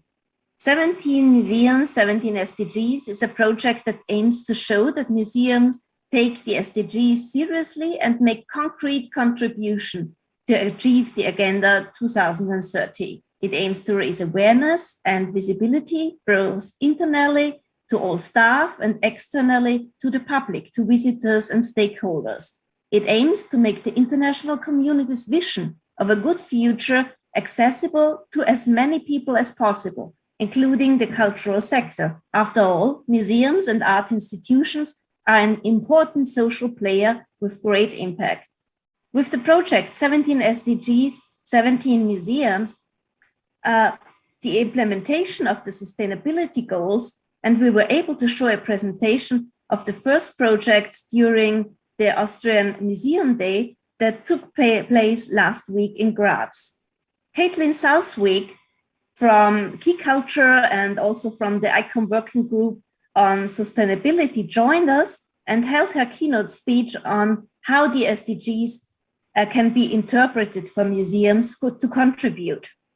ICOM Austria will be in touch with the working group to maybe let our 17 museums, 17 SDG projects serve as a model on how other national committees and museums can work towards reaching those sustainable development goals. At the Austrian Museum Day, we are also proud to honor and congratulate too many museums in our country that are striving for excellence according to the ICOM Code of Ethics. Together with the Austrian Museum Association, ICOM Austria has initiated the seal of quality that you see here to make those 299 museums visible and thank them for the great work they are doing, and to make it also visible for all the visitors, to set them apart for the good work. Museums are particularly responsible to safeguard their collections. So we were terrified to hear the news about severe flooding in Germany or tornadoes and heavy thunderstorms in Czechia that damaged museums and collections this summer.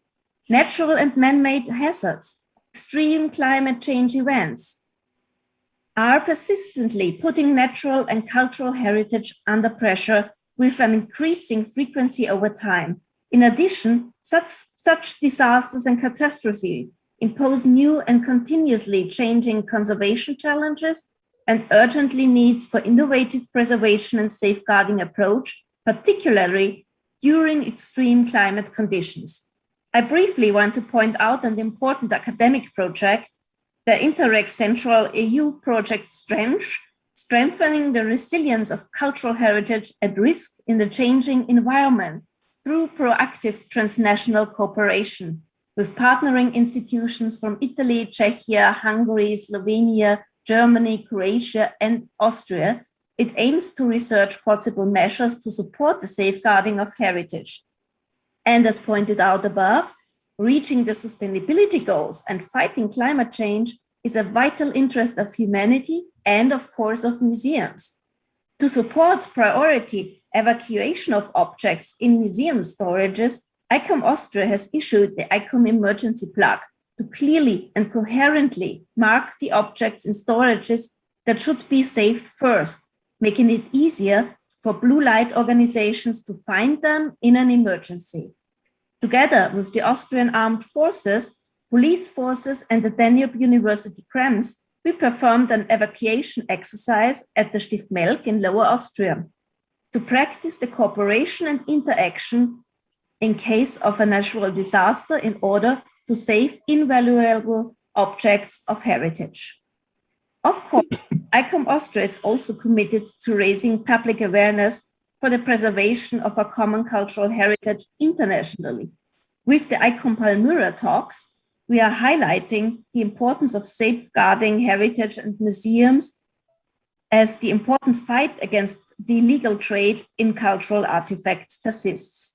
Just this afternoon, we had an ICOM Palmyra talk on the protection of heritage in Afghanistan in cooperation with the Weltmuseum Wiens, where we could include a statement of Dr. Rahimi, the director of the National Museum of Afghanistan in Kabul, and a lecture of Dr. University Professor Klimburg-Salter on why cultural heritage matters and exploring the collection of the National Museum of Afghanistan.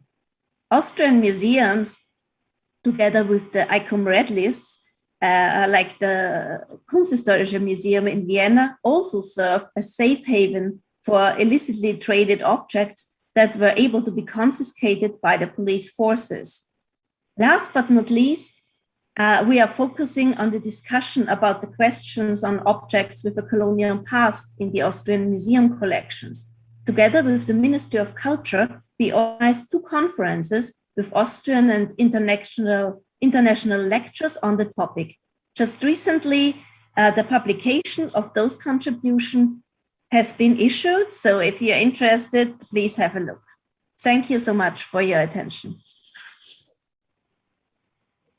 Elke, za lep uvid v delo ICOM Avstrija. K besedi pa vabim našo zadnjo predavateljico, kolegico Alenko Černelič-Krošelj, predsednico ICOM Jugovzhodne Evrope. Thank you very much, Elke, for your valuable insight into all the various activities and general activities of ICOM Austria. And now I would like to pass the baton to our final speaker of today. This is Alenka Černelič-Krošelj. She is from ICOM Southeastern Europe. Please, Alenka, the floor is yours. Thank you, dear all. I'm really honored to be here and happy that you're actually in my country, but unfortunately not in person. So this is my first slide, and it is more local because I'm waving from around here. This is my office somewhere here, and I'm really glad that actually we have these digital tools that we can enter each other's offices even though we are far away. But okay, in person is always better, so that's our goal, that's our aim for the future. And now this is my job, this is my honor to represent you our network, our ICOM-C network that was actually established in 2005 in Paris on one of the ICOM meetings. The first members, the initiative came from Serbia and Montenegro. They decided, they saw the very importance and need to also have one regional alliance of countries of Southeast Europe. And this initiative was very welcomed by ICOM Europe at first. So this regional alliance, this initiative was at first a working group of ICOM Europe. So we are very, very happy and glad that it was so in that time. And in 2008, the ICOM Executive Council granted our initiative, our ICOM-C, the status of ICOM Regional Alliance. So we have the first document, as you can see. We are already have our heritage of our regional alliance, and that's quite great. So what was actually this very important topics for our region at start, actually conditions of the culture and natural heritage in the Balkans, and this is one of the first group that actually connected to improve conditions, to do something more through the network. So this revitalization of cultural and natural heritage in Southeast Europe was long-term regional project, very important project with different activities, with different results, with different publication, with different conferences, with different meetings that were also organized with many and various organizations that helped us to achieve these goals. So what is this network? What ICOM-C connects 11 states, actually 11 national committees of ICOMs, and ICOM and every national committee give, or how do you say, are presented by 2 members of our board. So we have Albania, Bosnia and Herzegovina, Bulgaria, Croatia, Greece, Moldova, Montenegro, North Macedonia, Romania, Serbia, and Slovenia. And you see this very important and very challenging region in sometimes. The first chair was Dr. Mila Popovic-Ivancevic, director of, now she is retired, but at that time she was the director of the ANA Center for Preventive Conservation. The next one was Goran Gahorjan for Ethnographic Museum Zagreb, and the honor is now mine in these challenging times, and I actually represent ICOM Slovenia. I am a vice chair in our board. So what is our mission? We emphasize that when we celebrated 15 years last year, with the celebration this year of good and still challenging collaboration that follows adopted mission. We are actually, as you know, part of the ICOM. And so we actually follow ICOM core values, strategic guidance, exploring new strategies for revitalization of heritage in our region to improve conditions in our museum. And we care for natural and cultural heritage always alike and always very carefully and very caring. So some pictures, some photos of people that connect through different activities. We have board meetings. We try to make these board meetings in several places in each country. I just emphasize Celje because you're now in Slovenia, and if the conditions were better, you will be here. So the last meeting in person was in Belgrade on December 2019. And after that, these are our photos from our Zoom meetings. As it was already said, we are trying to do our best also in this challenging time. Another initiative, very important that actually is very strong in our region is intangible heritage. We just sent our letter again to ICOM and got a reply that ICOM is also doing its best to promote intangible heritage, and also maybe to pronounce 17th of October as International Day of Intangible Heritage. So it's quite nice that we are now on the 14th of October, and on Sunday we can celebrate all together. Not yet recognized, not yet realized this initiative, but actually it is very important. We had a conference in Zagreb, and we tried to do our best. We had an excursion also with all ICOM national committees. That was quite a huge action also in 2019. That time, the president and the chair of ICOM visited our countries, and we could discuss what are our goals, what are our aims. Many projects with great initiative, with great results. Reorg is one, a very successful reorganization of storages of depot. I think that all ICOM community knows this great man, Gaël de Couchon, and good collaboration also with ICROM. And the red list was also mentioned. We are just in the last part of this project. So we hope that the results will come this year. And we are proud to be part of now very challenging and very well, spread projects about governance and leadership with Intercom, with this International Committee of Management, different regional alliance, different national committees.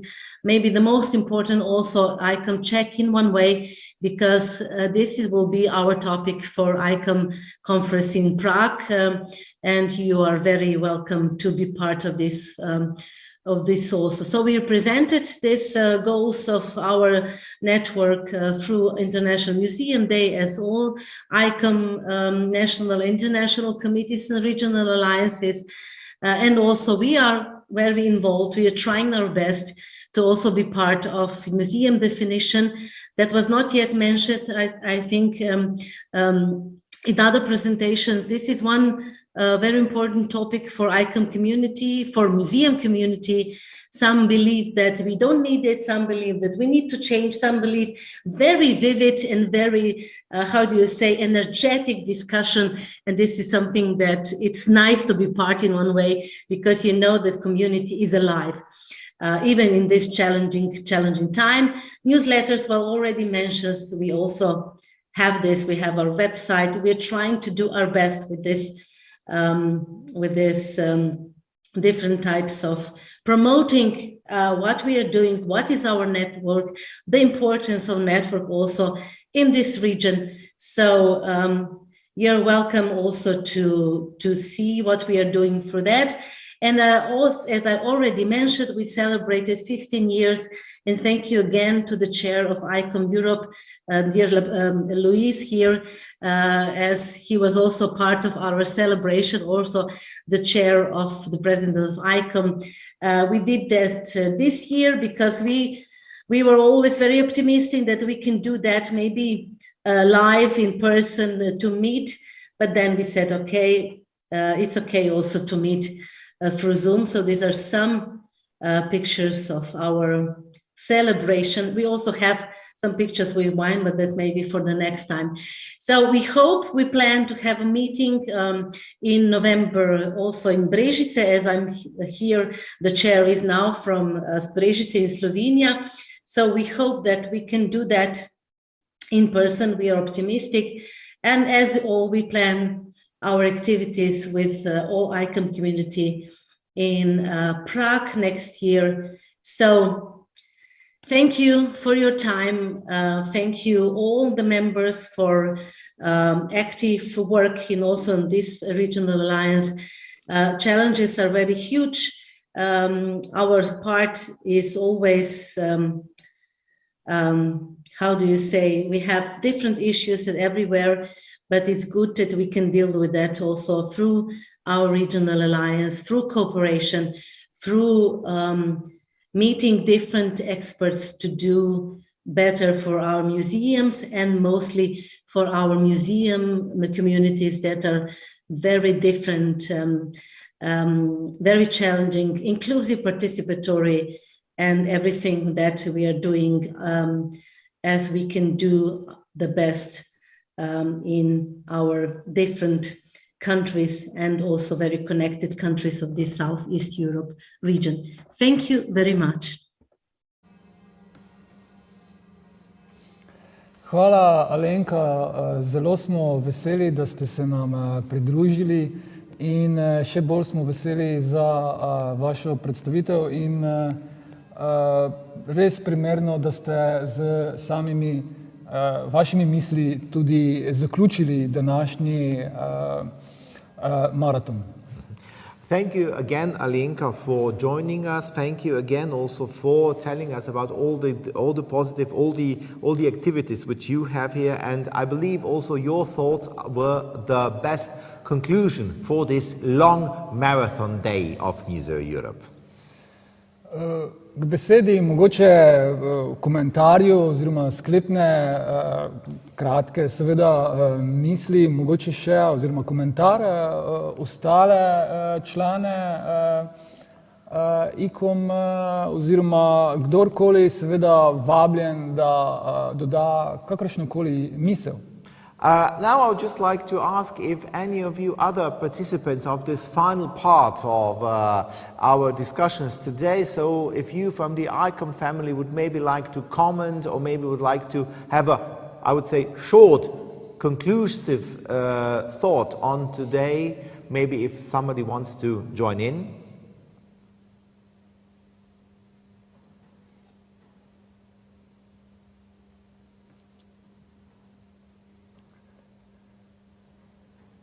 Vidimo, da smo bili zelo izčrpni tekom dneva. Res se zelo iskreno zahvaljujemo dr. Luisu Raposi, dr. Kaji Širok, Giuliani Ericani, Elke Kellner in seveda cenjeni kolegici Alenki Černelic Krošelj za res lep uvid v delo vseh ICOM-ovih organizacij. Veseli smo, da ste v bistvu približali svoje delo tako domačim kot tujim, laični in strokovni javnosti. We would like to cordially thank you, all of you who gave us a good short glimpse of the work of ICOM. So thank you cordially, dear Dr. Luis Laposta, thank you, Dr. Kaja Širok, thank you, Juliana Erikani, Elke Kellner, thank you, and Alenka Černelic-Krošelj. Thank you that you were able to give us a short insight into the work of ICOM, also a short insight for the general public which joined us here through the day. Vabljeni seveda, da se nam pridružite spet jutri ob 8:30, ko nadaljujemo z drugim dnevom mednarodne konference Museoeurope ICOM Europe. We would like to invite you also tomorrow. Join us tomorrow at 8:30 when we will continue with the second day of our International Museoeurope ICOM Conference 2021. Lep večer. We wish you a nice evening and till tomorrow. Thank you.